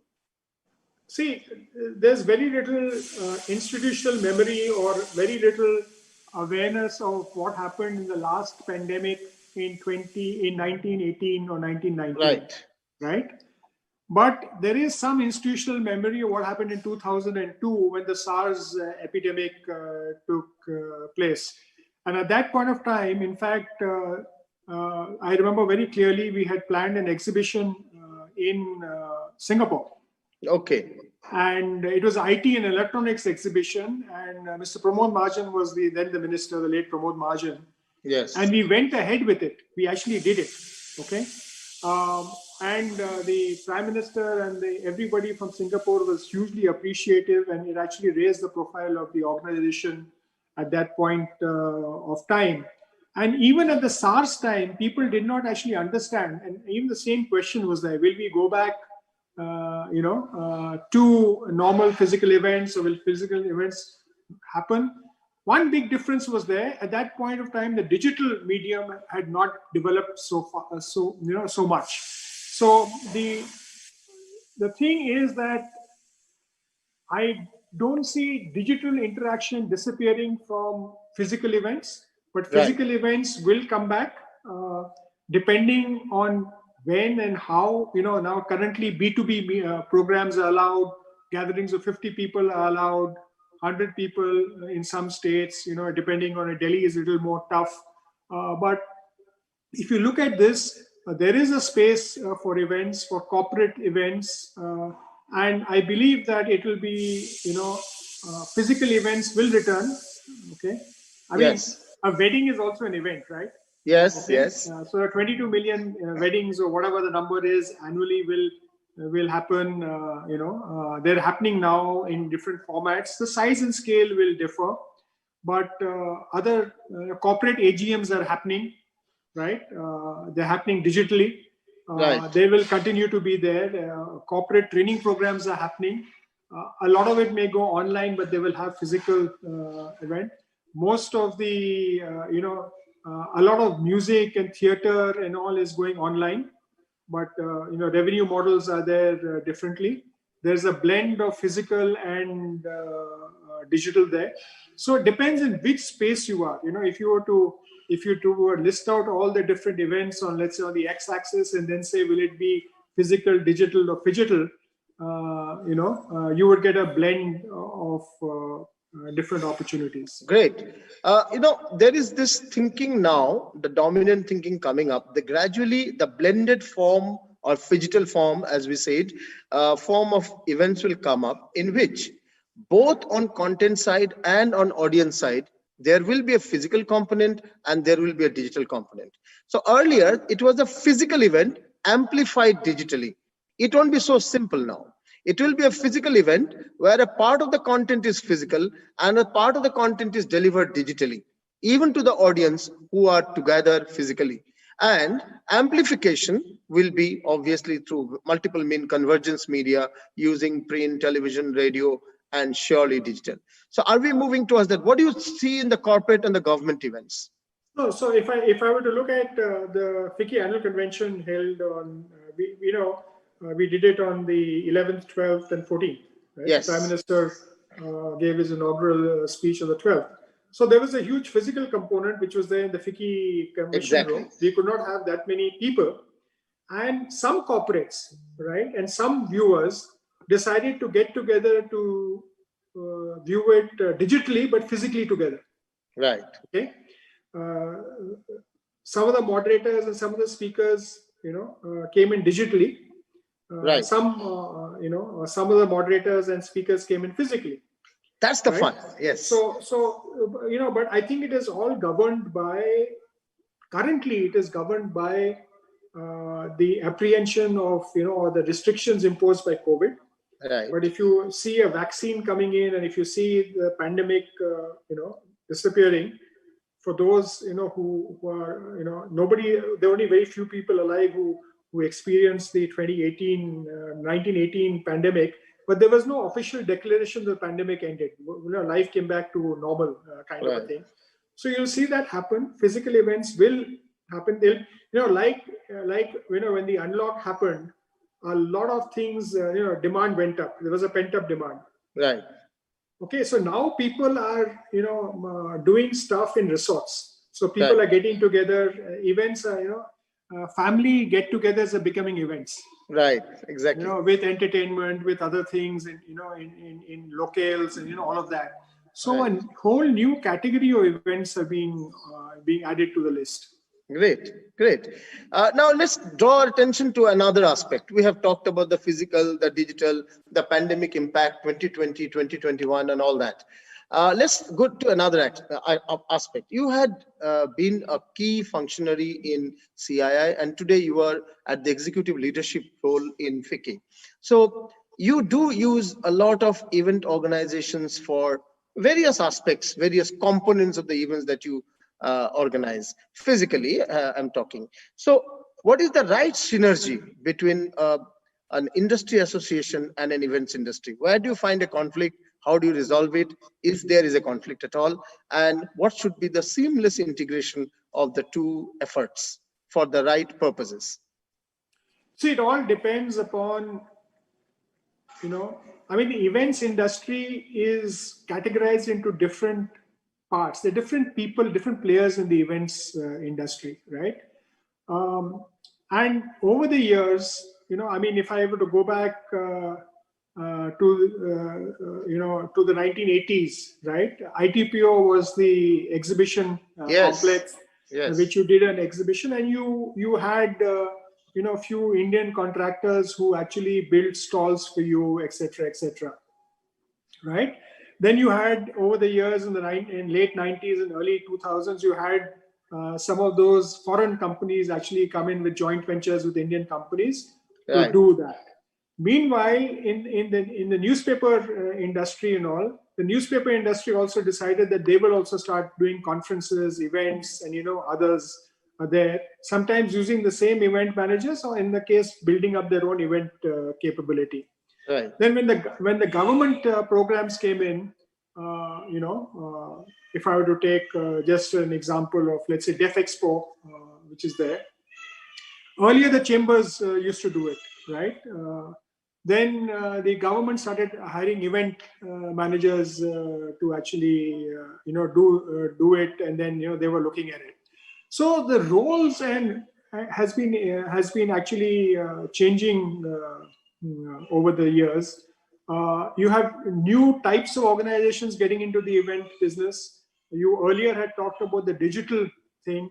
So the power of amplification through a captive newspaper, a captive news magazine, a captive news channel leads to a different set of engagements. So there are a lot of different things happening, and the relationship is getting different. It's sometimes you are partnering, sometimes you are competing, and like I have always said, I think cooperation is the next form of competition.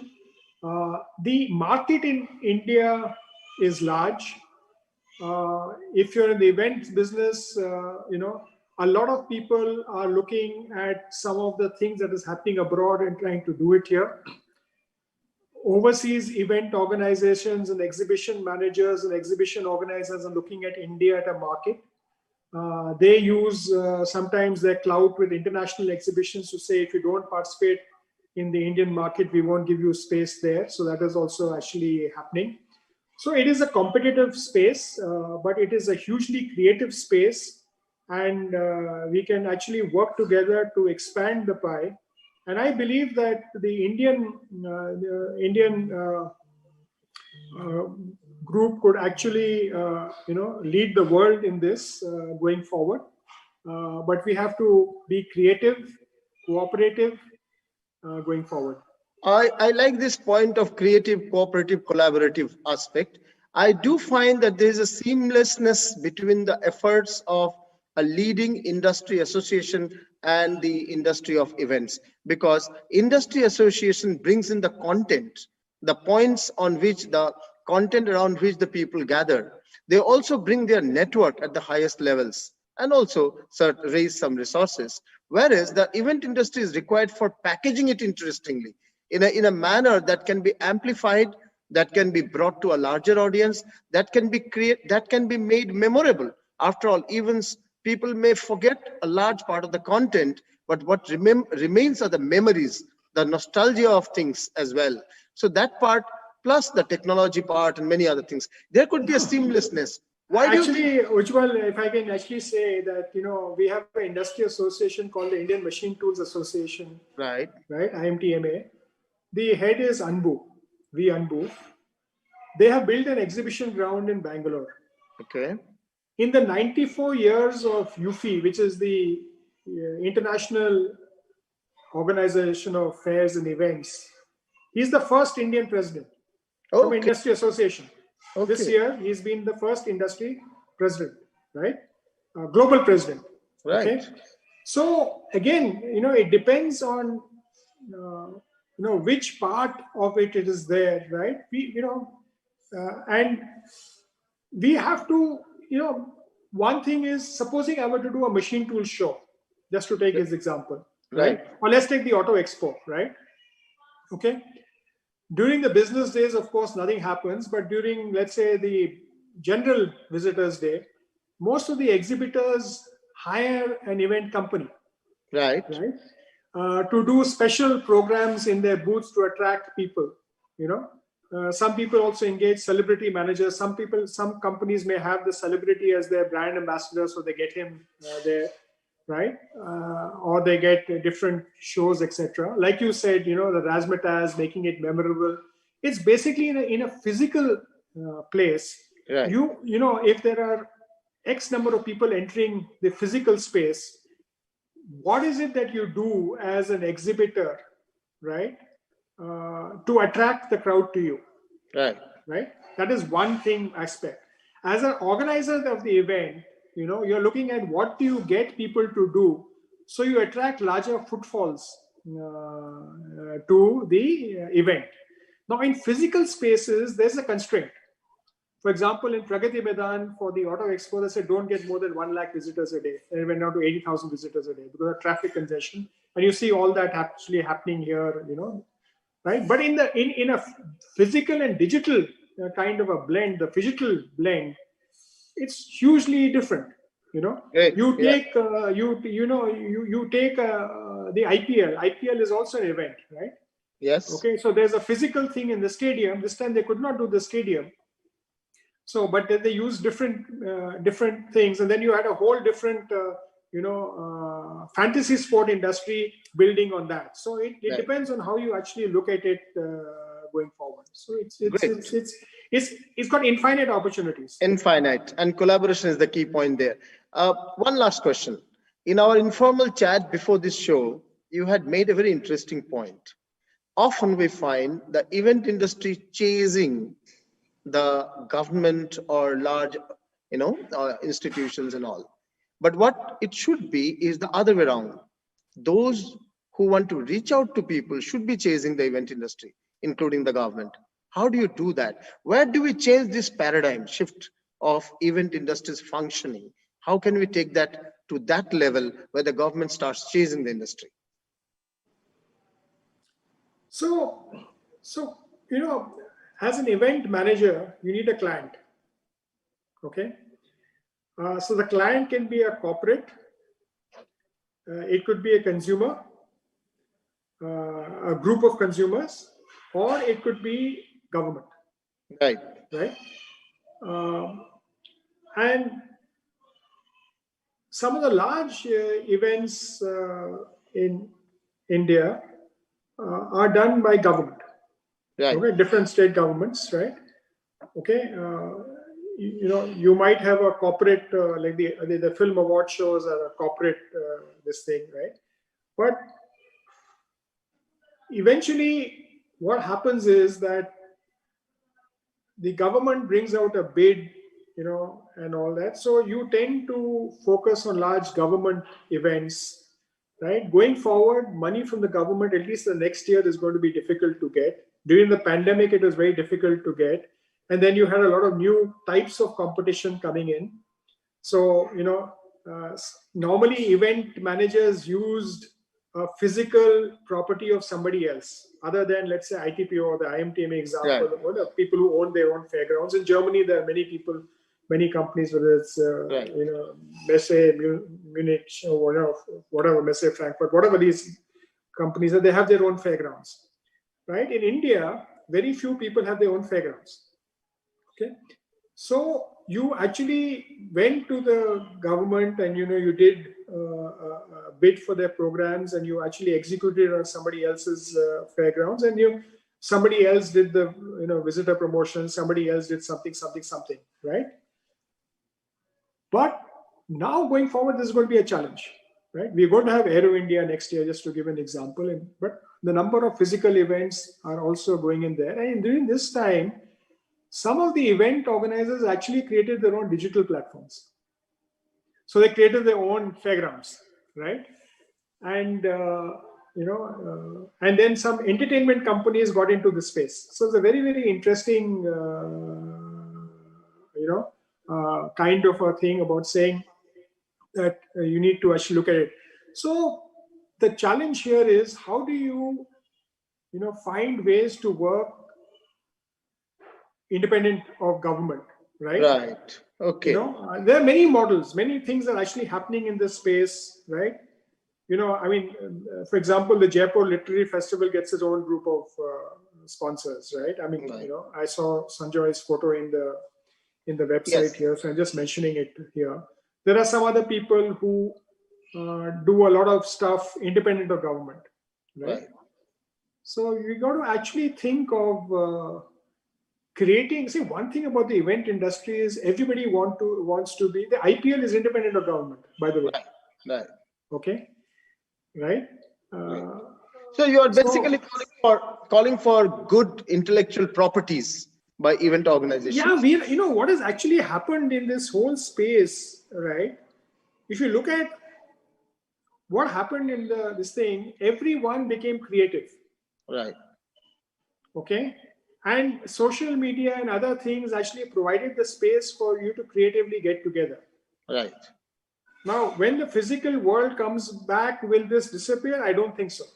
Right. No. Will it be added value? Yes. Yes. Will it enlarge audiences? Yes. Yes. Will it enlarge sponsorship opportunities? Yes. Right.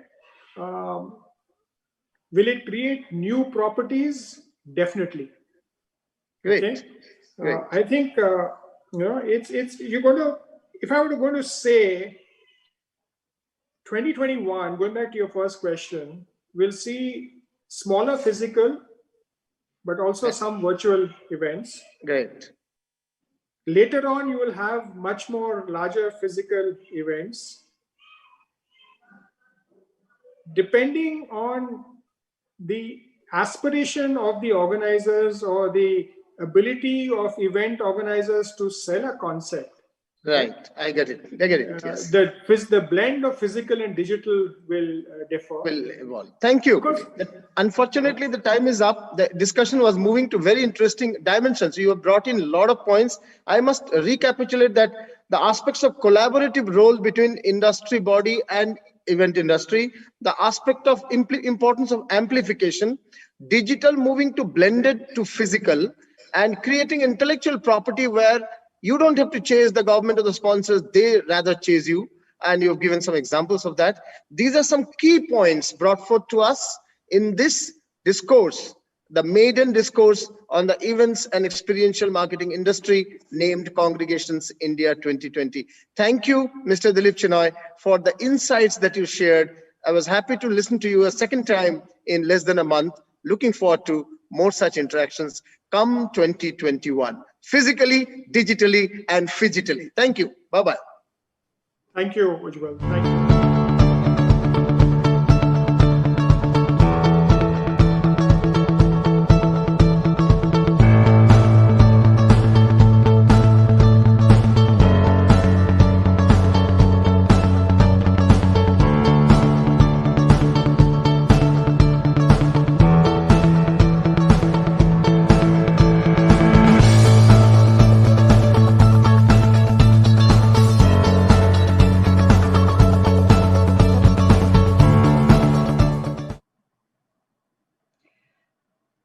Mr. Chenoy giving us a very important thing to think about in the months ahead. How can we create profitable revenue models out of virtual hybrid events? The next session will throw light on building a destination brand with festivals, faith, and focus. Praveen Shah, co-curator and moderator of this session, is all set to raw action.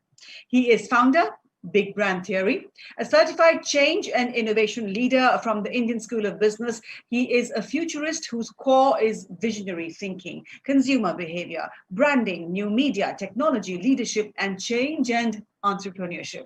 Joining him is Nitin Singh Bhadauria, IAS, District Magistrate, Almora.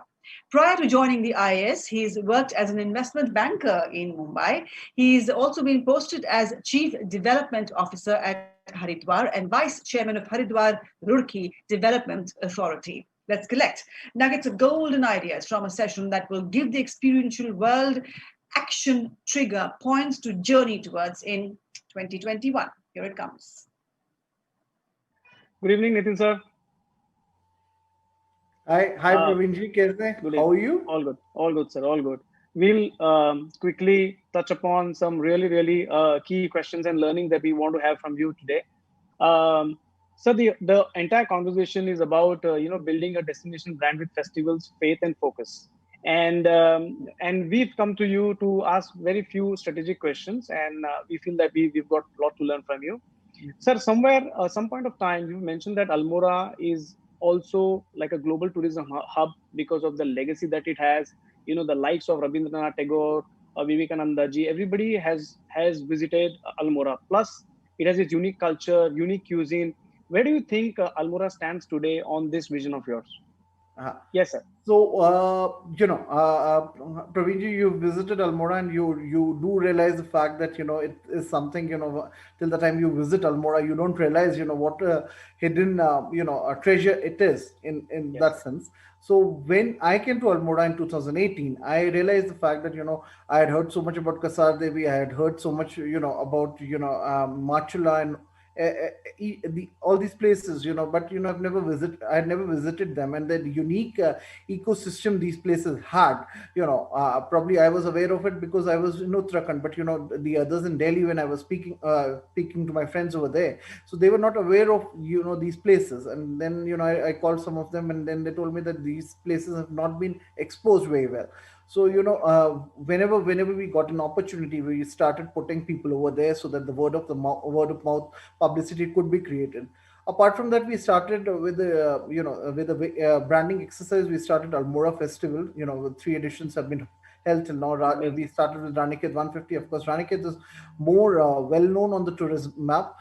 We did the Machula Festival, we did Jageshwar Festival. So, we try to create some sort of buzz by attracting people out there, putting these videos on YouTube, putting these videos on social media sites so that people could watch and, come over here, enjoy, the locals could enjoy and benefit from the entire, business that is generated. Apart from that, I think, homestays network is clearly what we are focusing on, because, the smallest homestays help the grassroots people, to take up their businesses. And we're trying to give them a booking platform, an integrated booking platform, so that, they can, the resources are shared, the pool, and the business that is generated, the revenues that are generated out of it are shared with them. Of course, at the with you being the at the helm of the spiritual economic zone that we're trying to create over here, which with its own unique value offering that would be generated. I think so what we are saying here is the fact that we need to blend in all sort of tourism, be it ecotourism, be it village walking tours that we're talking about, be it your religious tourism in the form of Jageshwar, Katarmal, be it wellness tourism in the form of Ayurved, Kalmatia, be it the resort tourism. You go to a resort for an experience, you stay over there, and you come back refreshed. Which we are, the sort of properties that we have in Kasar, are typically, the sort that you go out for a walk and you come back and you just stay in the property per se. So, these are all the various factors that we are trying to pitch in. And I think, COVID-19, the entire value chain that got affected, and, the new normal that's, emerged out of it, I think, clearly has also helped us in understanding, what, the new normal would be. We are finding, new value propositions coming up. And of course, there is a project that has come up to be set up in Lamgada, which would basically, offer these working professionals, location independent, areas to work from. And I think with improving Wi-Fi connectivity, with Honorable PM, stressing on PM Vani, we would be able to take this project forward. And we'll find probably, working professionals coming in over here in the hills, and probably working from here, managing the supply chains, managing, businesses in Bombay, sitting in from Almora. And that is the model that we are looking at. That is, I think, I think even Praveenji, would we'd like to host you one day. Why not? I think amazing, sir. I think what I truly believe is that the vision that you have set is quite achieved. And I think I had some more thoughts about how you've created the Almora Fest in Randige, but you've already answered it. You've also touched upon the spiritual ecozone. So I'll directly come to one takeaway that everybody would want to hear from you. is that COVID has affected everybody, you know, in terms of tourism and the allied industries around them. What do you think is the road to recovery as far as district is concerned, or as far as other states are concerned in terms of tourism, sir? Because a lot of people are looking up that, you know, things should move up. What is your view on that? I think very clearly, you know, what we are seeing right now in the, you know, United Kingdom, you know, in terms of, you know, the new strain that is developed. So I think the way ahead, we need to be very, very cautious about, you know, how COVID could develop, or how any other disease could develop, which could disrupt any sort of event, which could disrupt supply chain in the future. But having said that, I think, you know, people do want to come and people do want to take these necessary precautions which are there. And, you know, of course, you know, want to set in over here. I clearly see, you know, more and more work happening, you know, mostly on online mode, you know, and location independent work, models to be coming up, you know, mostly like we are conversing through Zoom. And I think, you know, the free flow of ideas that we get, you know, by interacting with each other, I think, you know, that is the way, you know, things would start moving forward. Of course, you know, we did find, you know, a lot of industries did benefit from it. I think a great disruption that came in the form of a positive disruption that came in the form of the content driven, TV industry that we came in. You know, now, you know, the digital revolution that has happened, you know, it's a reality. One of the first disruption was, you know, if I could say, was the fact that, you know, Tata Sky, you could pay and choose whatever you wanted to watch. And I think second disruption came in the form of Netflix revolution, if I could say. And I think, you know, that clearly, you know, COVID has accelerated the growth of, you know, movement on these digital platforms that we are talking about. So I do find a lot of digital marketing channel coming up, you know, a lot of content being pushed on these digital marketing platforms, and users, you know, choosing to decide, you know, what they want to watch, what they don't want to watch, and ads and all to be chasing that way, you know. So, you know, COVID, I think, is also an opportunity of sorts also, you know, for us, you know, for our tourism sector. We are looking at it as a form of an opportunity. We are looking, our homestays would get, you know, more people out here. People would want to come, you know, people would want to spend time in cafes. And we would find, you know, a lot more cafes coming up in Kasar. Last 2 years that I have been here, there, you know, we found, you know, Israeli citizens opening up cafe, you know, a sort of, you know, local economy coming up and booming through the pages. Right. Secondly, I think, you know, it's very, very important to support these supply chains in the form of, you know, by putting in, restrictions, but not to the point of killing these industries, you know, the supply chains that are coming up. Absolutely. So I think it is very, very imperative. And thirdly, I think, you know, how do you link these digital platforms to what is happening on the actual ground? And, you know, having a very, very lean, sort of supply chain that we are talking about. So, you know, we need to establish this direct market connect, you know, giving these aggregate platforms that we are talking about. So, you know, if the homestay owner could have a direct relationship with the sort of clientele, you know, which is looking for it, I think that is, you know, what the future would be looking forward. And, you know, probably assuring them bookings for, you know, say 2 months, 3 months, and, you know, at the same end, you know, giving quality experience to the traveler who's coming here, and the sort of recommendation that goes in, you know, from one to another. I think that would be the way forward. Of course, I also feel the fact that, you know, work from home and, you know, the different, work from location independent areas would also increase the productivity, so as to say, because I do remember, you know, when I was working in Bombay, I think I would spend, you know, 2.5 hours traveling during peak traffic from, you know, my end. So, you know, as much as I do respect the office space, but, you know, I think, you know, to that extent, if I'm saving that much time, I think I could probably spend somewhere else. So, you know, it's a win-win situation. True. I agree, sir. I agree with you that the future is a bit of a good amalgamation of hybrid model. But I also want to stress upon things like, you know, Almora Fest and the joy of being there on ground and coming together, you know. So there has to be a way forward that, you know, that industry has to revive, because there are so many people connected to that industry. I just want your one quote on that where do you see that industry raving up again, the ground events happening again? Where do you see? Because you've done such big events. No, we did, and I think having a footfall of around 25,000 in Almora was Yeah. all cost a record in itself, because I think Almora is a very small town at the end of the day. You compared to maybe as large as probably Khar or Bandra, one suburb in Mumbai, if I could tell the size of. But if you look at it, I think it will take a little time, because people would like these experiences.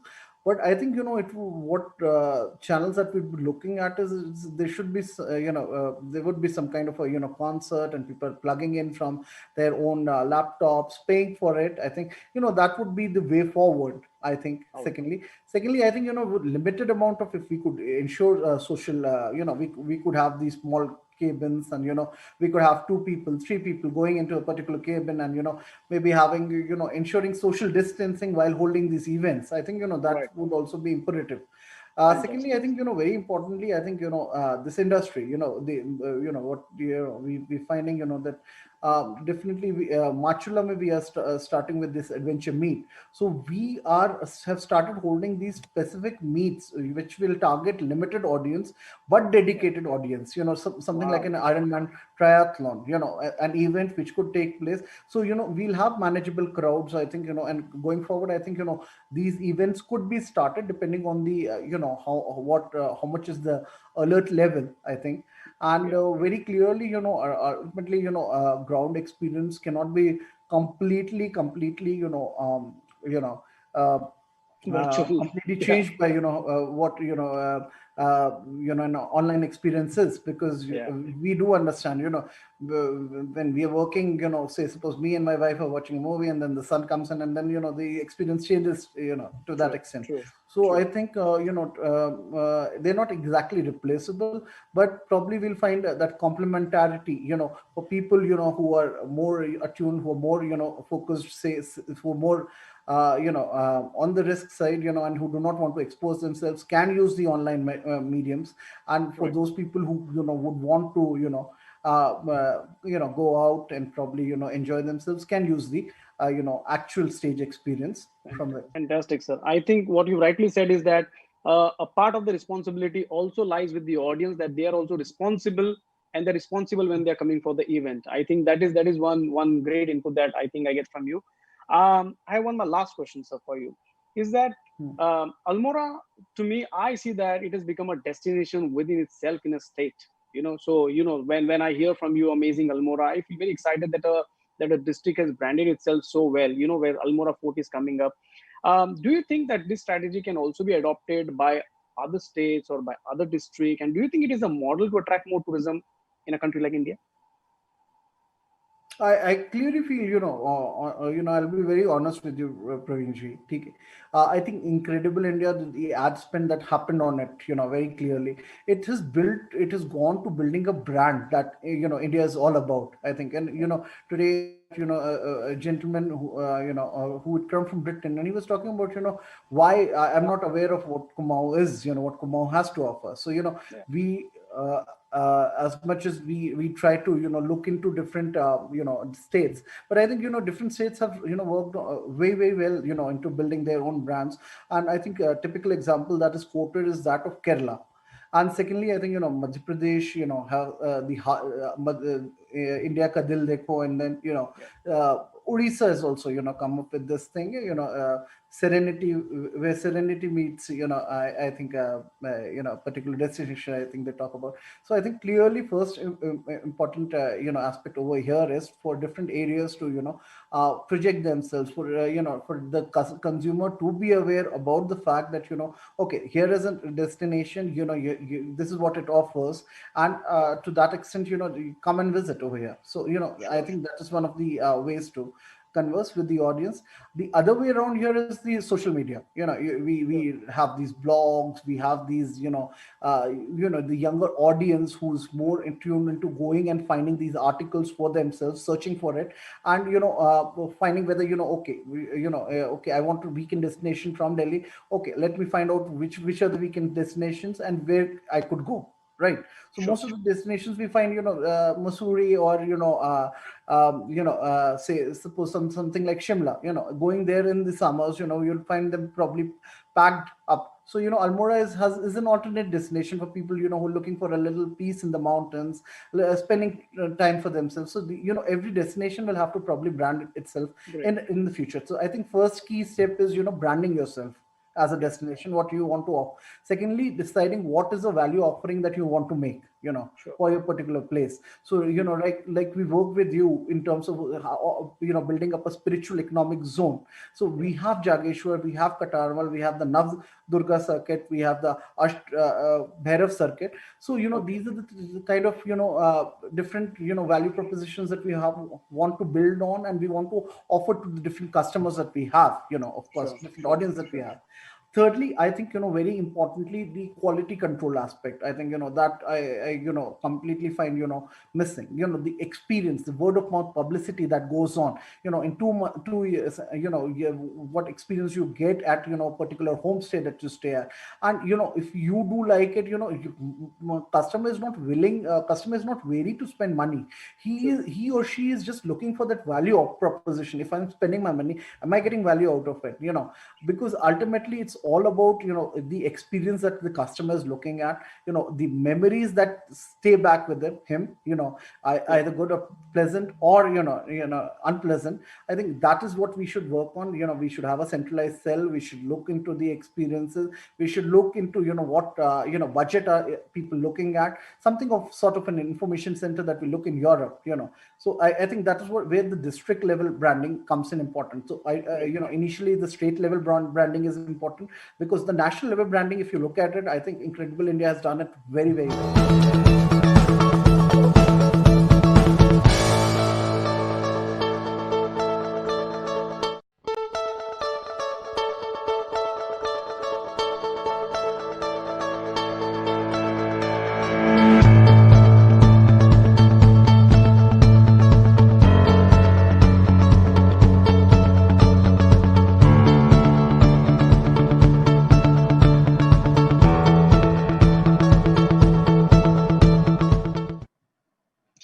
What will be the role of technology in religion, religious events, and congregations in 2021?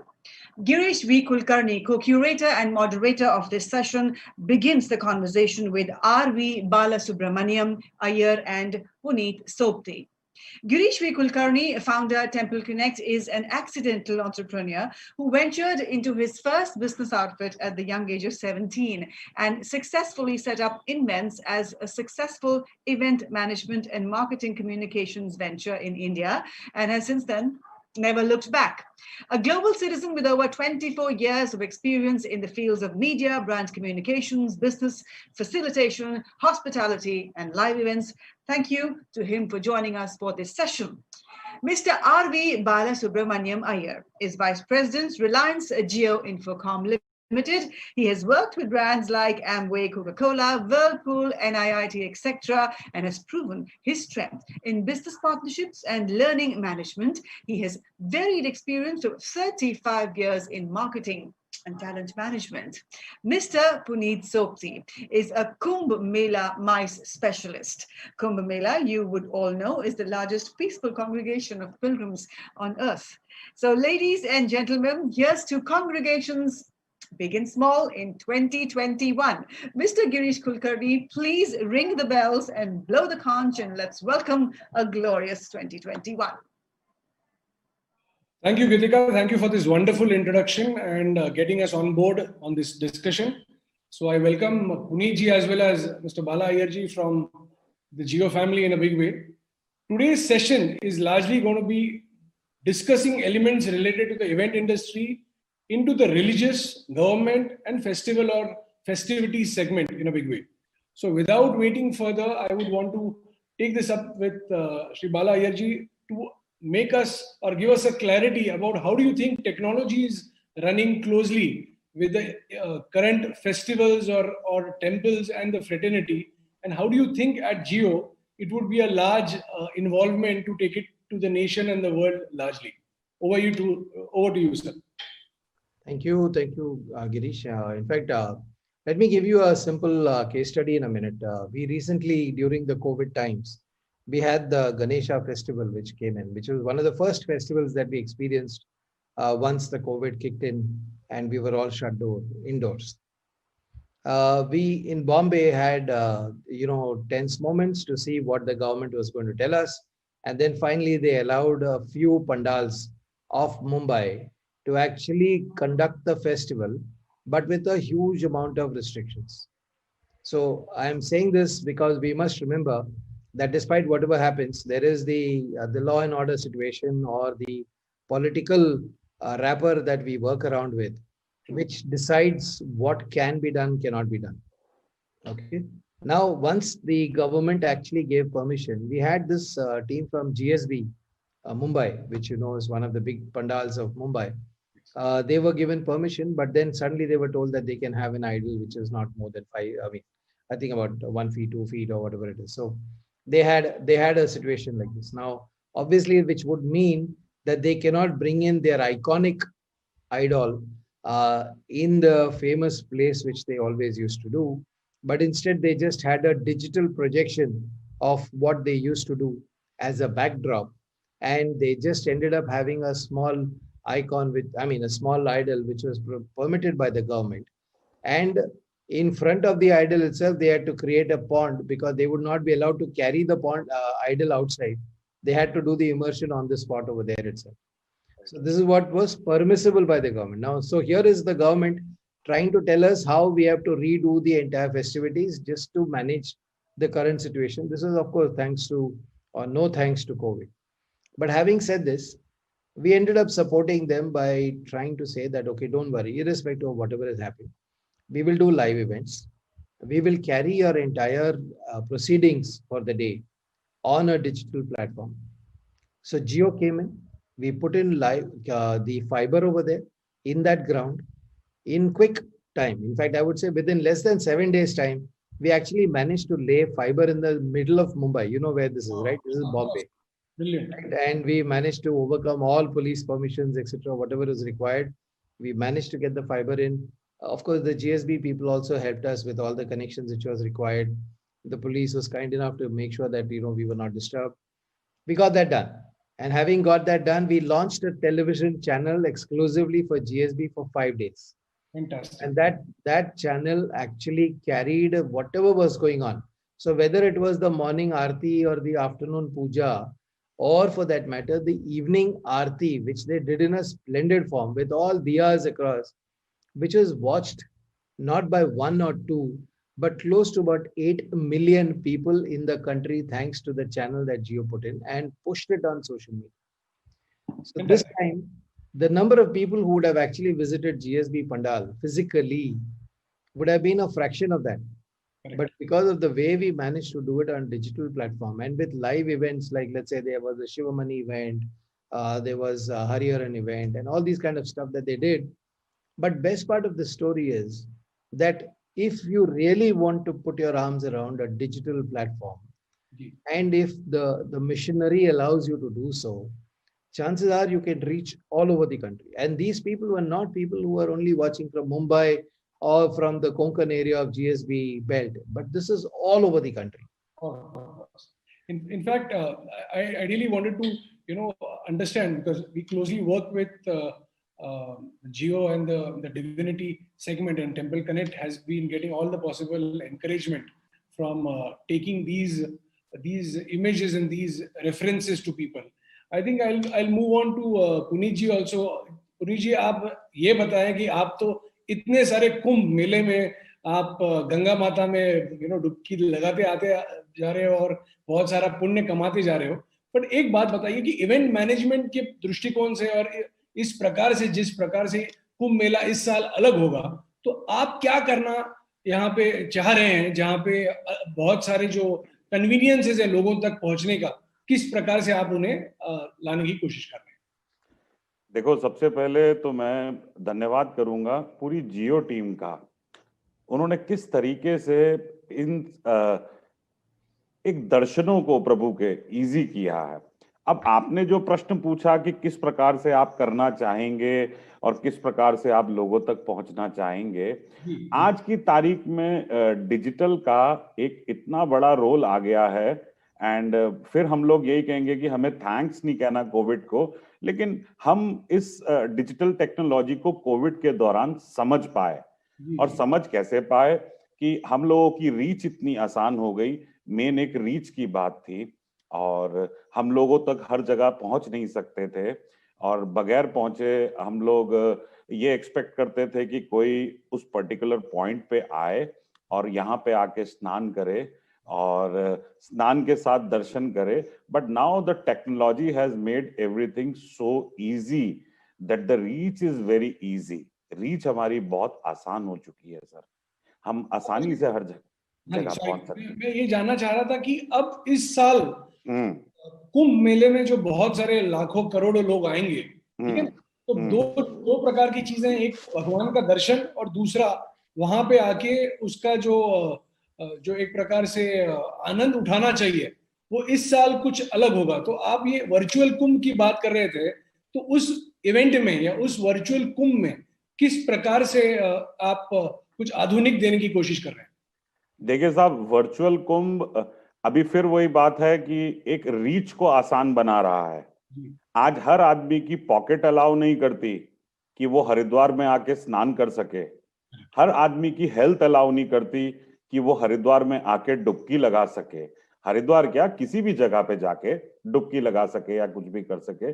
Virtual कुंभ लोगों को आसानी से दर्शन करा रहा है, लोगों के घरों तक पहुंच रहा है। अगर 3 करोड़ की आबादी हरिद्वार में स्नान करने आ रही है, तो वर्चुअल कुंभ 60 करोड़ लोगों तक पहुंच रहा है। क्या बात है। आज वो दूरियां खत्म हो रही हैं। आज हम बात करें जस्ट बिकॉज ऑफ कोविड, एक आदमी असमर्थ है एक पर्टिकुलर जगह तक आने में, लेकिन वो मां गंगा का वो एहसास ले सकता है उस पर्टिकुलर टाइम पे।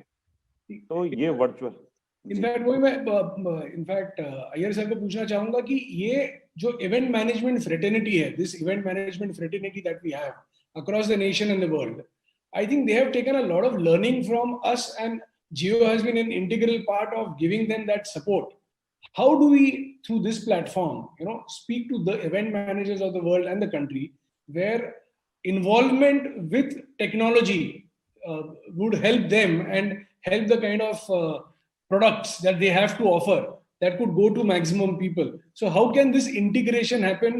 What is your input for this eventing fraternity from this vast experience?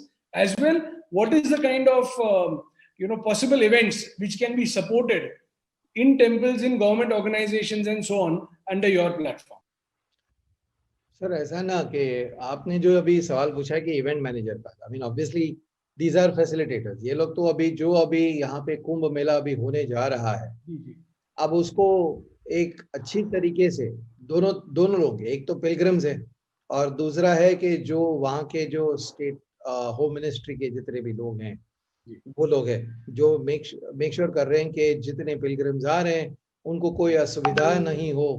और इसके वजह से if they are planning to actually give us all the support locally, और ये तीसरा है कि हम इंफॉर्मेशन लोगों को कैसे पहुंचाएं। तो नहीं, अभी अगर हम टेम्पल्स या टेम्पल मैनेजमेंट के पॉइंट ऑफ व्यू से बात करें, जैसे कि अभी आने वाले समय में बहुत सारे फेस्टिवल्स हैं, जैसे इस साल हमने फेस्टिवल्स या फेस्टिविटीज एक लॉकडाउन में सेलिब्रेट किए हैं, बट आने वाले समय में बहुत सारी चीजें होंगी जहाँ पे ये जो फेस्टिवल्स हैं, सेलिब्रेशंस हैं, इन्हें टेक्नोलॉजी हेल्प तो लगेगा पर ऑन ग्राउंड एक्टिवेशन भी लगेगा, उसके बिना तो वो हो नहीं पाएगा। तो आज अगर इतना बड़ा अगर कुंभ मेले की अगर बात होती है या आज इतने बड़े डिजिटलाइजेशन की बात होती है, तो इस माध्यम से what is that we can appeal to the through this congregation, what can be the appeal where areas can be supported, and what are the kind of alignments can be done between government, organizations and corporates like yourself and on grassroots event managers? What is your feeler, Mr. Puneet, as well as then Bala sir?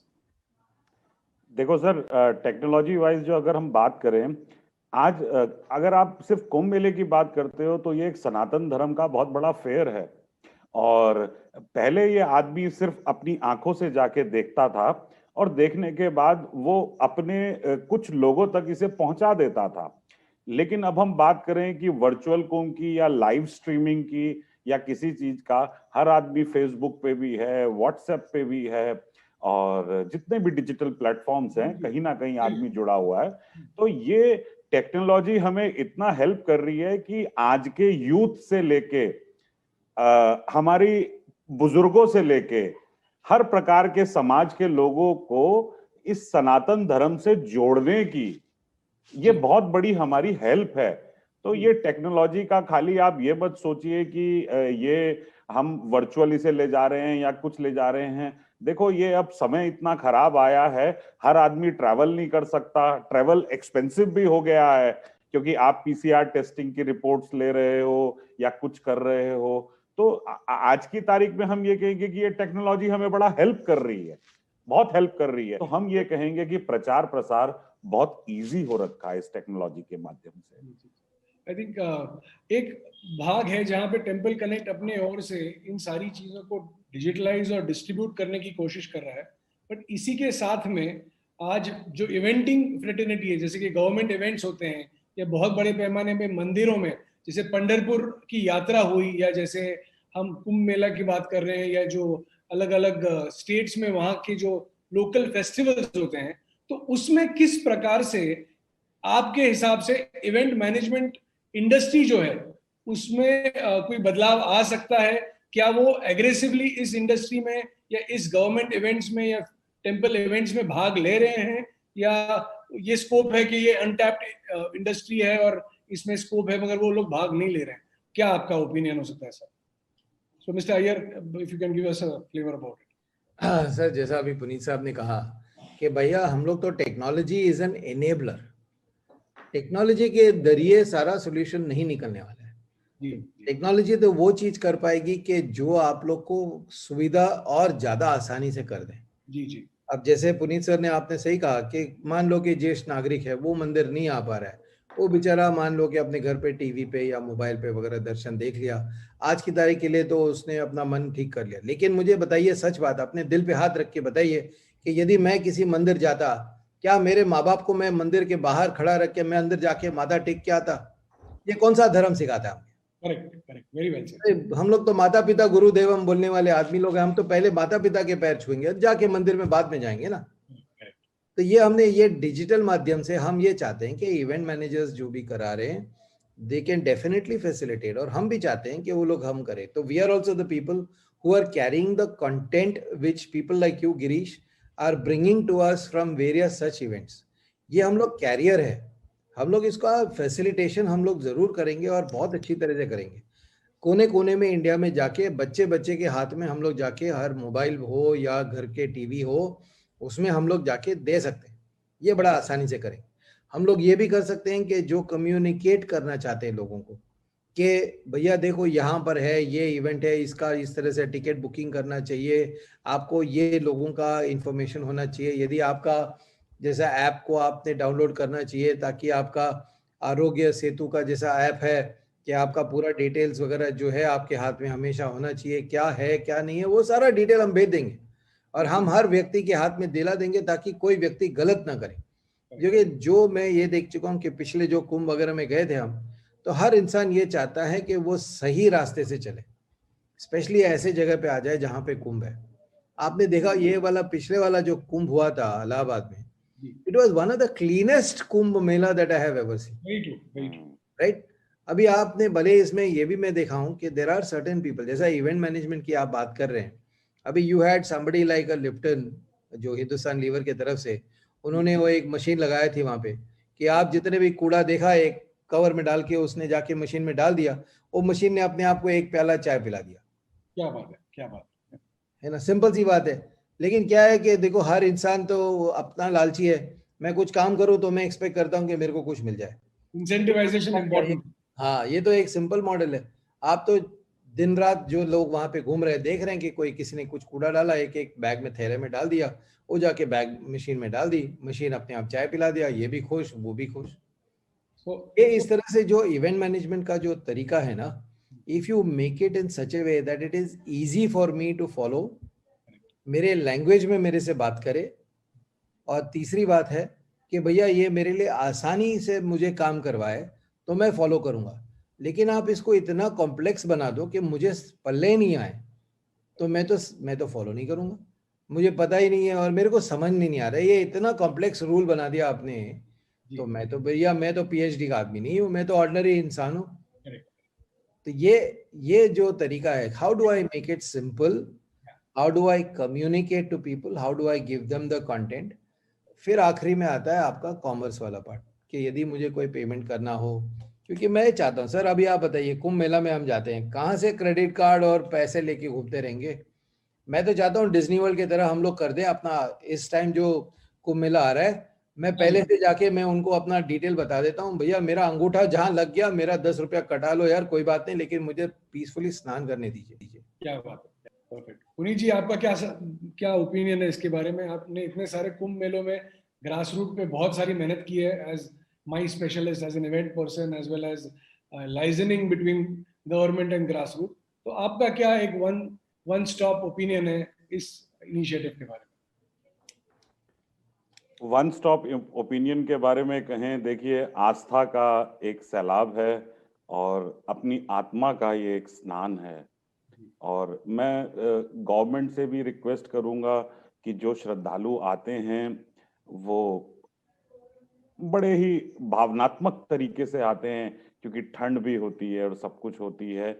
जो Iyer sir ने कहा है वही बात सही है, इसको complex ना करते हुए बहुत ही साधारण तरीके से रखा जाए और हर आदमी को एक आम आदमी बना के अच्छे से स्नान कराया जाए और हिंदू धर्म, सनातन धर्म का अच्छे से प्रचार प्रसार होना चाहिए। मैं एक सवाल आपको पूछना चाहूंगा इसमें दोनों जन को, कि कॉर्पोरेट वर्ल्ड का जो इन्वॉल्वमेंट होता है ये इन सारे इवेंट्स में अलग अलग फॉर्मेट में आता है, जहां पे एक कॉर्पोरेट इंडिकेशन होती है। जैसे कि अगर हमने देखा था एक टेलीकॉम ब्रांड ने पिछले कुंभ मेले में ये जो हेड मफलर होते हैं, या वो जो हेड गेयर एक क्रिएट किया था जहां से ठंड ना लगे, और उसके साथ ही साथ उसका उन पे ब्रांडिंग भी था और ओम नमः शिवाय या कोई भी जप था उसका एक उसमें साइनेज देगा। अभी होता क्या है कि इवेंट मैनेजमेंट और मार्केटिंग कम्युनिटी इन सारे कॉर्पोरेट्स के साथ डील करती है। एक बड़ा कॉर्पोरेट तो यहाँ पे अय्यर सर के माध्यम से ऑलरेडी है ही। तो इन सारी चीजों को अगर ज्यादा से ज्यादा कन्वीनियंस के हिसाब से, कॉर्पोरेट ब्रांडिंग के हिसाब से और मार्केटिंग के हिसाब से क्या पहुंचा योग्य रीत्या जा रहा है, या do you think there is much more to it जो किया जा सकता है, बट कोई गैप है जिसके चलते वो हो नहीं पा रहा है? पुनीत जी, कॉर्पोरेट्स बड़े पैमाने में पार्टिसिपेट कर रहे हैं वहां पे, या उसके कम्युनिकेशन में कोई गैप है आपके हिसाब से? देखिए सर, कॉर्पोरेट्स की कम्युनिकेशन में ही गैप है। कॉर्पोरेट्स राइट चैनल से गवर्नमेंट तक नहीं पहुंचता, और जो आपने कहा कि जिस प्रकार से इन्होंने टी शर्ट्स या फिर कानों में लगाने वाली चीजों को जिस तरह से अपनी ब्रांडिंग को किया, अब नॉर्मली देखा जाए वो तो उनकी ब्रांडिंग ही है, वो लोग अपनी ब्रांडिंग ही कर रहे हैं। लेकिन अगर वो राइट चैनल से चलें और गवर्नमेंट के साथ इंटरेक्ट करें तो एक गरीब आदमी के लिए, एक आम आदमी के लिए नेचुरली काफी हेल्पफुल चीजों को डिस्ट्रीब्यूट कर सकते हैं। लेकिन मैं ये कहूंगा कि जो आपने कॉर्पोरेट्स की बात की, उन सब चीजों के लिए सबसे ज्यादा इंपॉर्टेंट है ये कुंभ मेले का असली महत्व को बताना, और वो जितना ज्यादा से ज्यादा हो सके लोगों के अंदर डॉक्यूमेंट्री वीडियोस के द्वारा और उसके बाद प्रमोशनल कंटेंट्स के द्वारा इस तरीके से इस कुंभ मेले का प्रचार प्रसार करें, ताकि लोगों को ये जानने में आसानी रहे कि ये सनातन धर्म का इतना बड़ा मेला होता क्यों है। मैं आपको ये बोलना चाहता हूँ कि with the background of event management as a whole, who is the interface between the corporate world and such events, I think the event management fraternity should take a larger role in events which are related to religion, related to festivities, related to yatras or celebrations in various states. बहुत सारा budget है, बहुत सारा एक प्रकार से requirement भी है. Right connect as well as right understanding of these opportunities is very important. And as we sum this discussion up, what we gather out of this and gather out of this discussion and the initiative is that there is humongous scope in the religious or the festivals or the temple sector. Looking at Kumbh Mela or looking at Pandharpur Wari or looking at larger temples like Siddhivinayak, Tirupati and so on, there is a huge want of right segment of events, right segment of motivation from the corporate world, as well as for people who are common man, जैसे आप और हम हैं, सारे लोगों को फायदा इससे या ज़्यादा से ज़्यादा convenience मिले, is what I look at it as a whole. And if there is any specific pointer that in the last statement, if you all would want to make one line statement where you would want to sum it up and close this wonderful discussion, I leave it to Puneet ji and then Iyer Saab, and then we can wind this up for the benefit of people to understand the most out of this and take it further. Please. Haji Puneet ji. जय श्री गंगा जी, ओम नमो भगवते वासुदेवाय, भारत माता की जय। क्या बात है, क्या मैं कहूँगा कि यदि किसी को पुनीत जी जैसा कोई आइकॉन मिल जाए कि जितने भी कुंभ में जाके मेरे को स्नान करने का एक अवसर मिल जाए, यदि ऐसा कोई आइकॉन मिल जाए और यदि मैं वाकई में करना चाहता हूँ आगे से, मुझे पता है कि मैं किसी भी संस्था के साथ जुड़ जाऊं या किसी कंपनी के साथ भी जुड़ जाऊं, लेकिन कोई तरीका मुझे पता नहीं है जिससे कि मुझे एक गारंटी मिल जाए, या एक जैसा मैं अभी म्यूचुअल फंड में डाल देता हूँ पैसा, शायद मुझे पता है कि कुछ गड़बड़ ना हो तो मेरा कम से कम कुछ तो दिन निकल जाएंगे। वैसा कोई तरीका निकालिए भाई साहब आप लोग, जिससे कि मुझे पता है कि मैं आपके साथ या कुछ तो मैं आज की तारीख में करूं और मैं टेम्पल कनेक्ट के जरिए या कोई इवेंट मैनेजमेंट कंपनी के जरिए मैं हर साल पुनीत जी के तरह जाके हर कुंभ में जाके स्नान कर सकूं। जय श्री गंगे। जय श्री गंगा। क्या बात है। So with that opinion and with that wide insight from both these senior people from the industry, I think we can sum it up with the fact of saying that there is huge opportunity. Convenience for all is the key. At the same time, people like Mr. Iyer from Jio and Puneet ji from the Kumbh Mela coordination, I think we putting all our efforts together and opening up these opportunities for the event management and the media community as a whole. So I thank you both for joining in and making this solid point that हम लोग available हैं support करने के लिए और मिलजुल के जिसे बड़ा कर सकते हैं उसे किया जाएगा. So I think with that note, I thank you all for this meetup, and I look forward that it benefits the eventing and the media fraternity and this congregation in a big way. Thanks a lot. Jai Hind, Jai Bharat. Jai Bharat.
And now a much-awaited session at Congregations India 2020.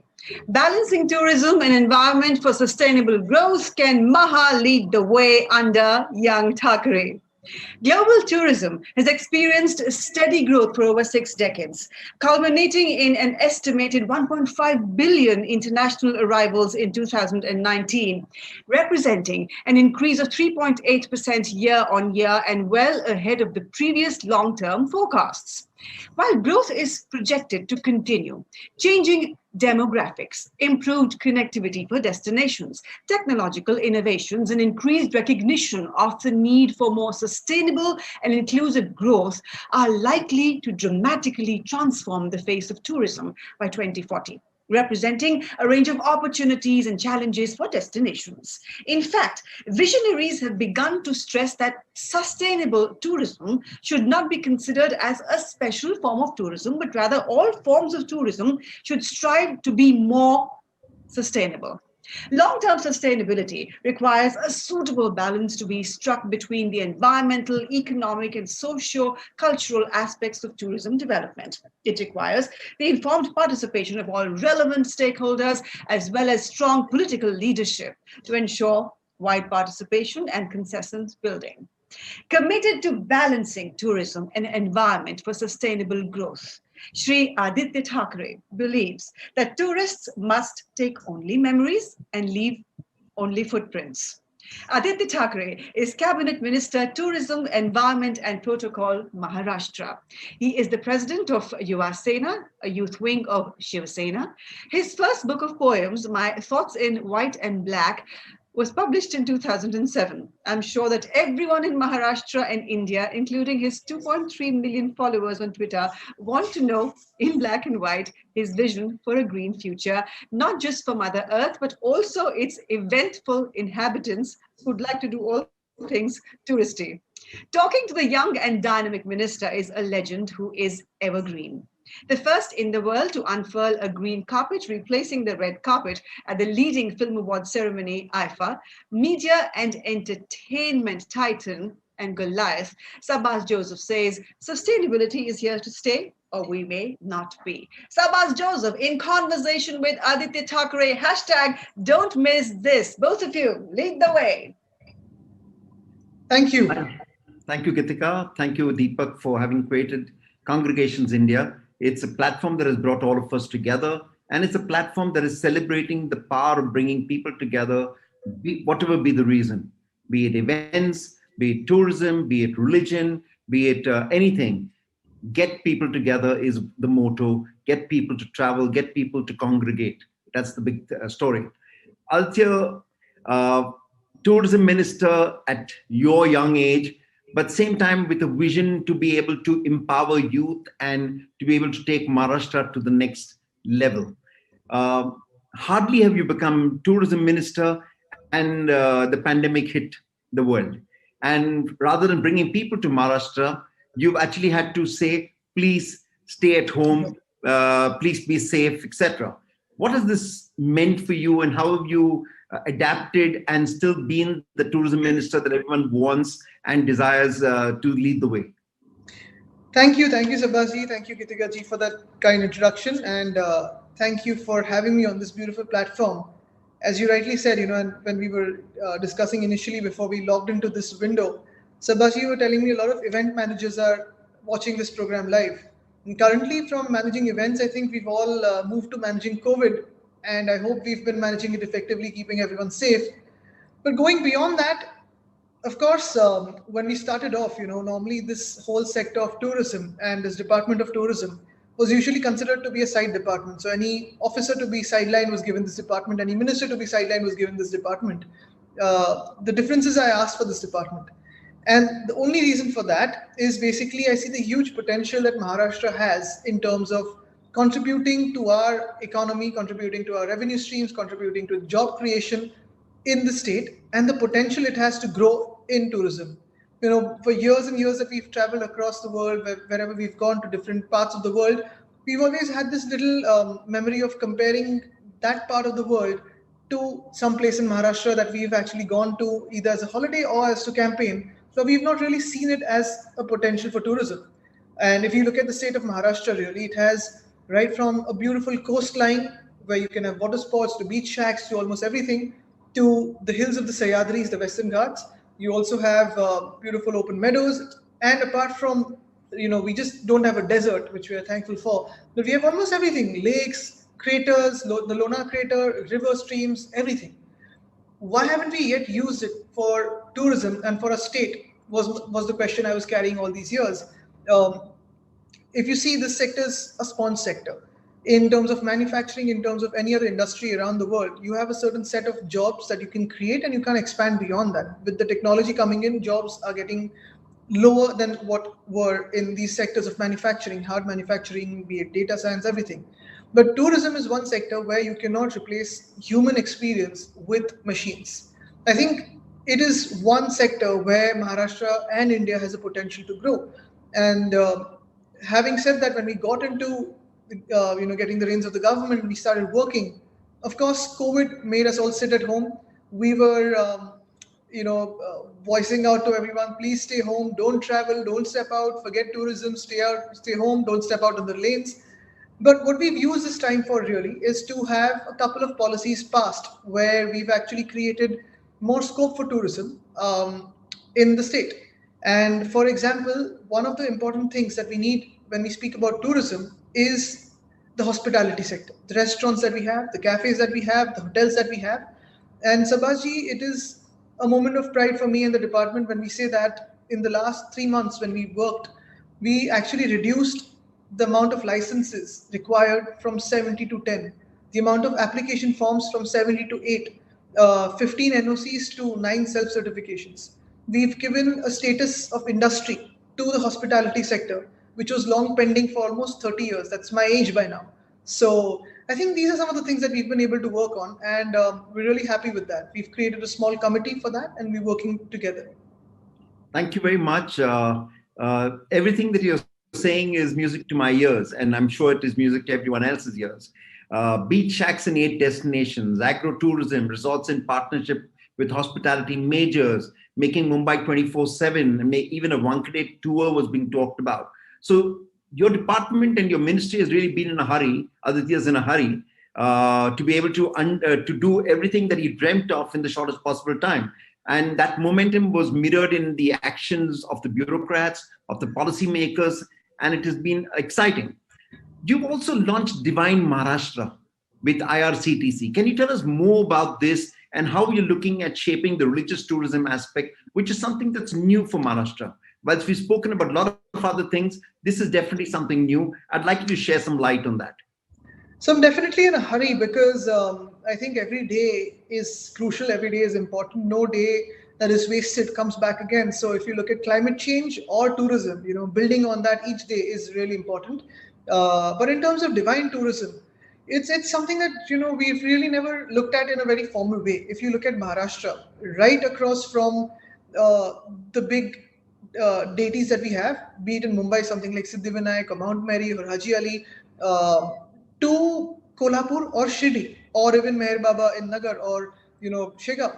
I think these are places where we've had lakhs and lakhs of pilgrims coming in, even to Pandharpur every single year, probably every single month. We have people not just from around India, but from around the world and the remotest places of the world coming here to pray, to thank, to ask for something, to be grateful for. I think what we really need to look at is when I say tourism, I'm not saying in terms of exploiting them or getting money or revenue out of them. What I really look at is creating the facilities for them to at least reach those places comfortably, for them to spend a night in that town or place that they have come to have a good bed and breakfast there so that they can pray to their heart's fullest. So we really need, we're creating these circuits, like we have Ashtavinayak, we have the Shakti Peeth, we have each village actually has a Gram Daivat. Something like Lonar Crater has hundreds of temples around it, and you have thousands of myths around it. We live in a land of myths and legends, and we live in a land of Ramayana and Mahabharata. We have spiritual deities in the 5 elements of nature to our temples and our prayer halls. I think we've really got to support these instruments of hope, that is prayer, to actually give comfort to the pilgrim who's walking coming on his knees, walking on his feet, driving, flying in from wherever, whatever his status is. But we need to create comfort for him, and we need to create a sense of hope and memorable experience every time he comes to visit his deity. So I think that is one of the things that we're working on. And apart from that, there will be multiple more ancillaries that will come around, because if you see an example like Shirdi, a whole town has come around it. It's the second busiest airport in Maharashtra. Now, if you have that, you could create a lot of things around it so that people around that town could benefit out of it. So I think that is the fate we're working on. I'm glad you're talking about sustainable economies in each of these places. You head tourism and environment, and that's a unique intersection point. It's an intersection point for you personally, I know. Okay. But how does it reflect in tourism practices, ecotourism, and everything that we can do as a community and as a state with regard to climate change? We have some of the most industrialized towns and cities and industrialized kind of states. How are we implementing policies? What are we doing with regard to changes in environment to be able to mirror your vision about climate change and what we must do and the responsibility that comes with it? And at the same time, how are we intersecting with tourism? I think having both the departments and working with both the departments is almost like being ambidextrous, because one hand is good at something, the other hand is good at something. If you try to work with the both, you're going to be good at both. I'm trying to just balance out, both the departments, because A, it can be coming together at some points, B, it can run totally parallel, and 3, it can be, absolutely conflicting with each other. For example, one of the conflict we regularly have in both the departments is when we have a lake and when we have boats going around it. Boating is great anywhere around the world at whatever altitude, latitude, longitude for, just to hop onto a boat and have a sail around the lake. The flip side to that is whether you have a motorable boat or a non-motorable boat. So these are some of the conflicts that we keep having. For example, a beach shack. Now, beach shack tourism is always going to grow multiple fold in a state like Maharashtra. Looking at Goa, the amount of opportunities we in Maharashtra have and we are creating right now are truly insane. But then while we do that, we of course have to look at CRZ laws, we have to look at turtle nesting places, we have to look at migratory birds, and whether the discharge of any solid or liquid waste is going to go in the sea untreated or not. I think these are some of the things, but like Ms. Dar said, that largely this is not about creating sustainable tourism. When I speak about sustainability, I speak about sustainability in two things. One is a sustainable model for the environment, and 2, a sustainable model for the economy. How do we balance both? I think that is very crucial, and sustainability has to become a lifestyle. You don't want to be living in with a mask 24/7 and for the next whatever years of our lifetime. We want to get out of a mask and live and breathe free, fresh air. So I think that is crucial. So sustainability as lifestyle for economy and environment, that's going to go hand in hand for sure. Unmask our lifestyles is going to be 2021's mission in many ways. Yeah. This next question is about what you're doing in terms of promotion of tourism. Chinmay Patankar from Pune, I'm sure you know, now lives in the US. He has taken Malcolm to that country. And MTDC has worked with people like him to take the traditional Maharashtrian sport outside India and be able to give it a new life and blended it with other martial arts styles and other dance styles, etc., etc. One of the subject of promotions, Maharashtra has announced a 67% cut in development spending. Where does that leave tourism, and how does it impact tourism promotions? Are we looking at different ways? Do we have a new model that we're trying to mold into what we do for Maharashtra? So tourism spending actually we've had the biggest budget allocated last year in March for this year, rather in March 2020, where we had almost 1,200 crores allocated for tourism for the first time. And we had grand schemes, grand designs. But primarily because of COVID, of course, we've had to cut down on our spending, like for almost every other department, apart from health and home and a couple of other things. But Subhashi, what I crucially believe and essentially believe at the heart of my policy for tourism is, apart from promotion and apart from creating places, because tourism is 2 points. One is a thing to do, and the other is a place of hospitality, be it a beach shack or a luxury resort. Between the both of them is a vibe that we create, and how do we create that is where promotion comes in. But apart from that, I think more than micromanaging, I want to make this department into an enabler. It's not really our job to be, micromanaging hotels or restaurants or, going into creation of tourist destinations. Like many other countries around the world, if you look at UK and New Zealand or whatever, the tourism departments have been enablers for common individual citizens to show their talents on a world scale. Apart from that, welcome people from world over to their place. You might go somewhere for rock climbing, you might go somewhere for skydiving, you might go somewhere for film shoots, you might go somewhere for an event, for a music concert. The tourism department's job is to just create a platform for almost everyone to come together and make this process of creating that vibe between these two places of things to do and luxury resort or a beach shack, that vibe creation, we have to promote and enable. I think that is our job, and that is what we are going to look at in the future. The pandemic has messed up the event industry, the hospitality industry, the tourism industry, literally. Sabaji, I beg to differ. We've had an eventful year. Yeah, in some respects. But having said that, from a perspective of business, from perspective of livelihood, it has been a disturbance for everybody, and it's really been an epidemic or a pandemic in that sense. Having said that, the event industry is dying to know one question: when does Maharashtra open up? What do you see? Now, it's not something that I'm going to hold you on and say, no, you must open up because we are dying or whatever.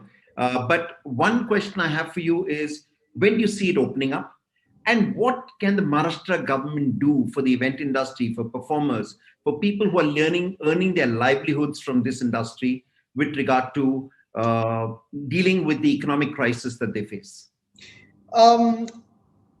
The answer to that question is going to be very complex and long. And, Savas, you and I have been interacting yes, on multiple forums, multiple platforms, emails, meetings. And I know you've been, constantly pushing for the support to the event industry. And I'm really thankful to you for that, because you and Andreji and, the whole team, and from IMA also, you've been meeting me last time also we met at home. The thing is, if you compare our state to any other state in the country or, any other country right now, we've got to be very, very careful and cautious. We're one of the states, and I'm not claiming that other states are probably fudging the figures or hiding the figures, but we've been transparent from day one with each and every test that we've done.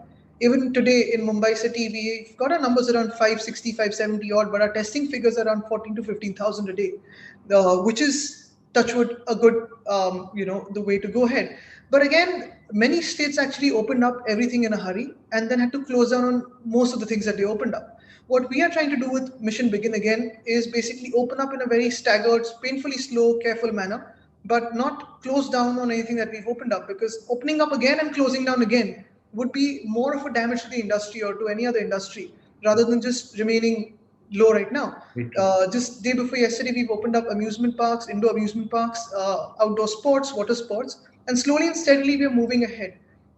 Yes, there was a little breakdown from a couple of restaurants in Mumbai and a couple of other cities where the rule for how many people and the timings were really violated, and we had to of course impose a curfew because of a couple of these violations, where we're fearing that people are gathering more than 1,000, 2,000 people together in a small area, not wearing a mask. So that can really have the potential to spread COVID. Apart from that, if you see London and most of UK now has gone into a tier 4 lockdown. UK, Australia, South Africa have had strains of their own. There is no denial that we might not even have a strain of our own. We might see a strain of our own because the virus mutates, and that's the basic nature of the virus. Having said that, we personally are wanting to support this industry. From the last 5 years also, when I came to IMA, I think in 2016 or 2015, 2016, September, right from then we've been interacting, and I want events happening in Maharashtra. I want the MICE industry to grow, be it music concerts, be it live plays like theater, live shows, multiple things that IMA can host. And I want it to be a vibrant state, which is why precisely I brought in the 24-hour enabling act for Mumbai and other cities to have such concerts throughout wherever there is non-residential areas. So we will open up. The only thing is, events right now, like music concerts, cannot be held in 50 people. It has to be more. And some of the performers, including politicians who are performers, have to speak over VCs with larger audiences, but I'm hoping that we can get over this COVID and get through this very soon. Thank you very much. You've been the talisman or the flag bearer for the event industry, and my deepest thank you to you and gratitude to you for having shouldered the responsibility openly, where people many times dare to shy away, run to the shadows, say, no, I don't want to be in the limelight or whatever in this aspect. But you really shouldered the burden and held the flag for all of us. Thank you very much. But today's Christmas, and it's time for you to knock off every other hat and become Santa for a moment.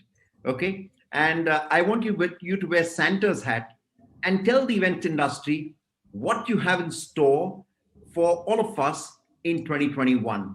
And I know there's a lot that's been happening at your end, the committees, the various changes in rules and regulations and everything else. There's some big announcements. This is the day for, I hope you can make those announcements, some of them, or indicate what's coming up. I think there's 4 hours to go for Christmas. It's Christmas Eve and it doesn't happen without you singing carols. So we'll wait for that. But yes, one thing for sure that, for the hospitality industry, we've done a couple of things in the recent past, be it the industry status, be it also, the changes in UD, the changes with the licenses. We've set up a small committee for a post-COVID and any which ways we wanted to do this, where we want to build the industry as a core industry for Maharashtra. Likewise, with the events industry, like I said, Maharashtra has no dearth of talent and no dearth of audiences as well. We love cultural events and we love, weddings, we love, all these shows. For that fact, we're creating an events board, which we had actually originally met way back in January, February. I wanted to hear feedback from you. So there are 2 things we're going to do in the coming few weeks. One is, of course, constitute an events board for a platform to everyone to have an interaction with the government and suggest ways to go ahead.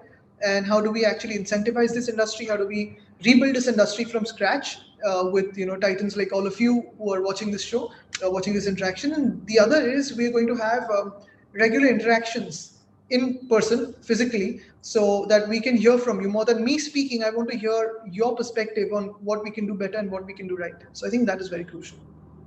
All I can say is thank you very much. You've been really patient and given us time for this session, and always.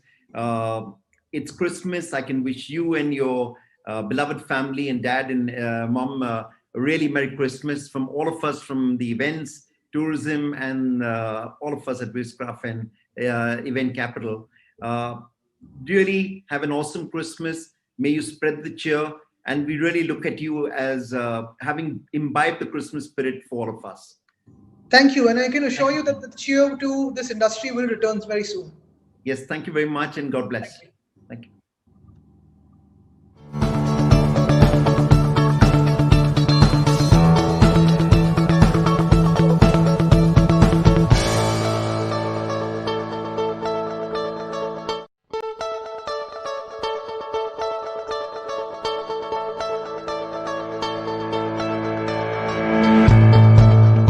Good evening, ladies and gentlemen. For those of you who managed to stay on through the long day, braving human and technological bandwidth issues, don't go away. This closing note is less than 5 minutes long. I'm grateful for the opportunity to help curate Congregations India and aid the creation of another IP for the event industry alongside Event FAQs after War Awards. Heartfelt congratulations to Deepak Chaudhary for taking the initiative, and to all the co-curators for bringing to this forum exemplary speakers. These are the people who will shape the agenda for the future of garment events, a loose term we've coined for all political, cultural, sport, and religious events. There was an overload of democracy at Congregations India 2020, and that's not such a bad thing. It was an event by, for, and of the event industry. But it was not just about the event industry, also the country.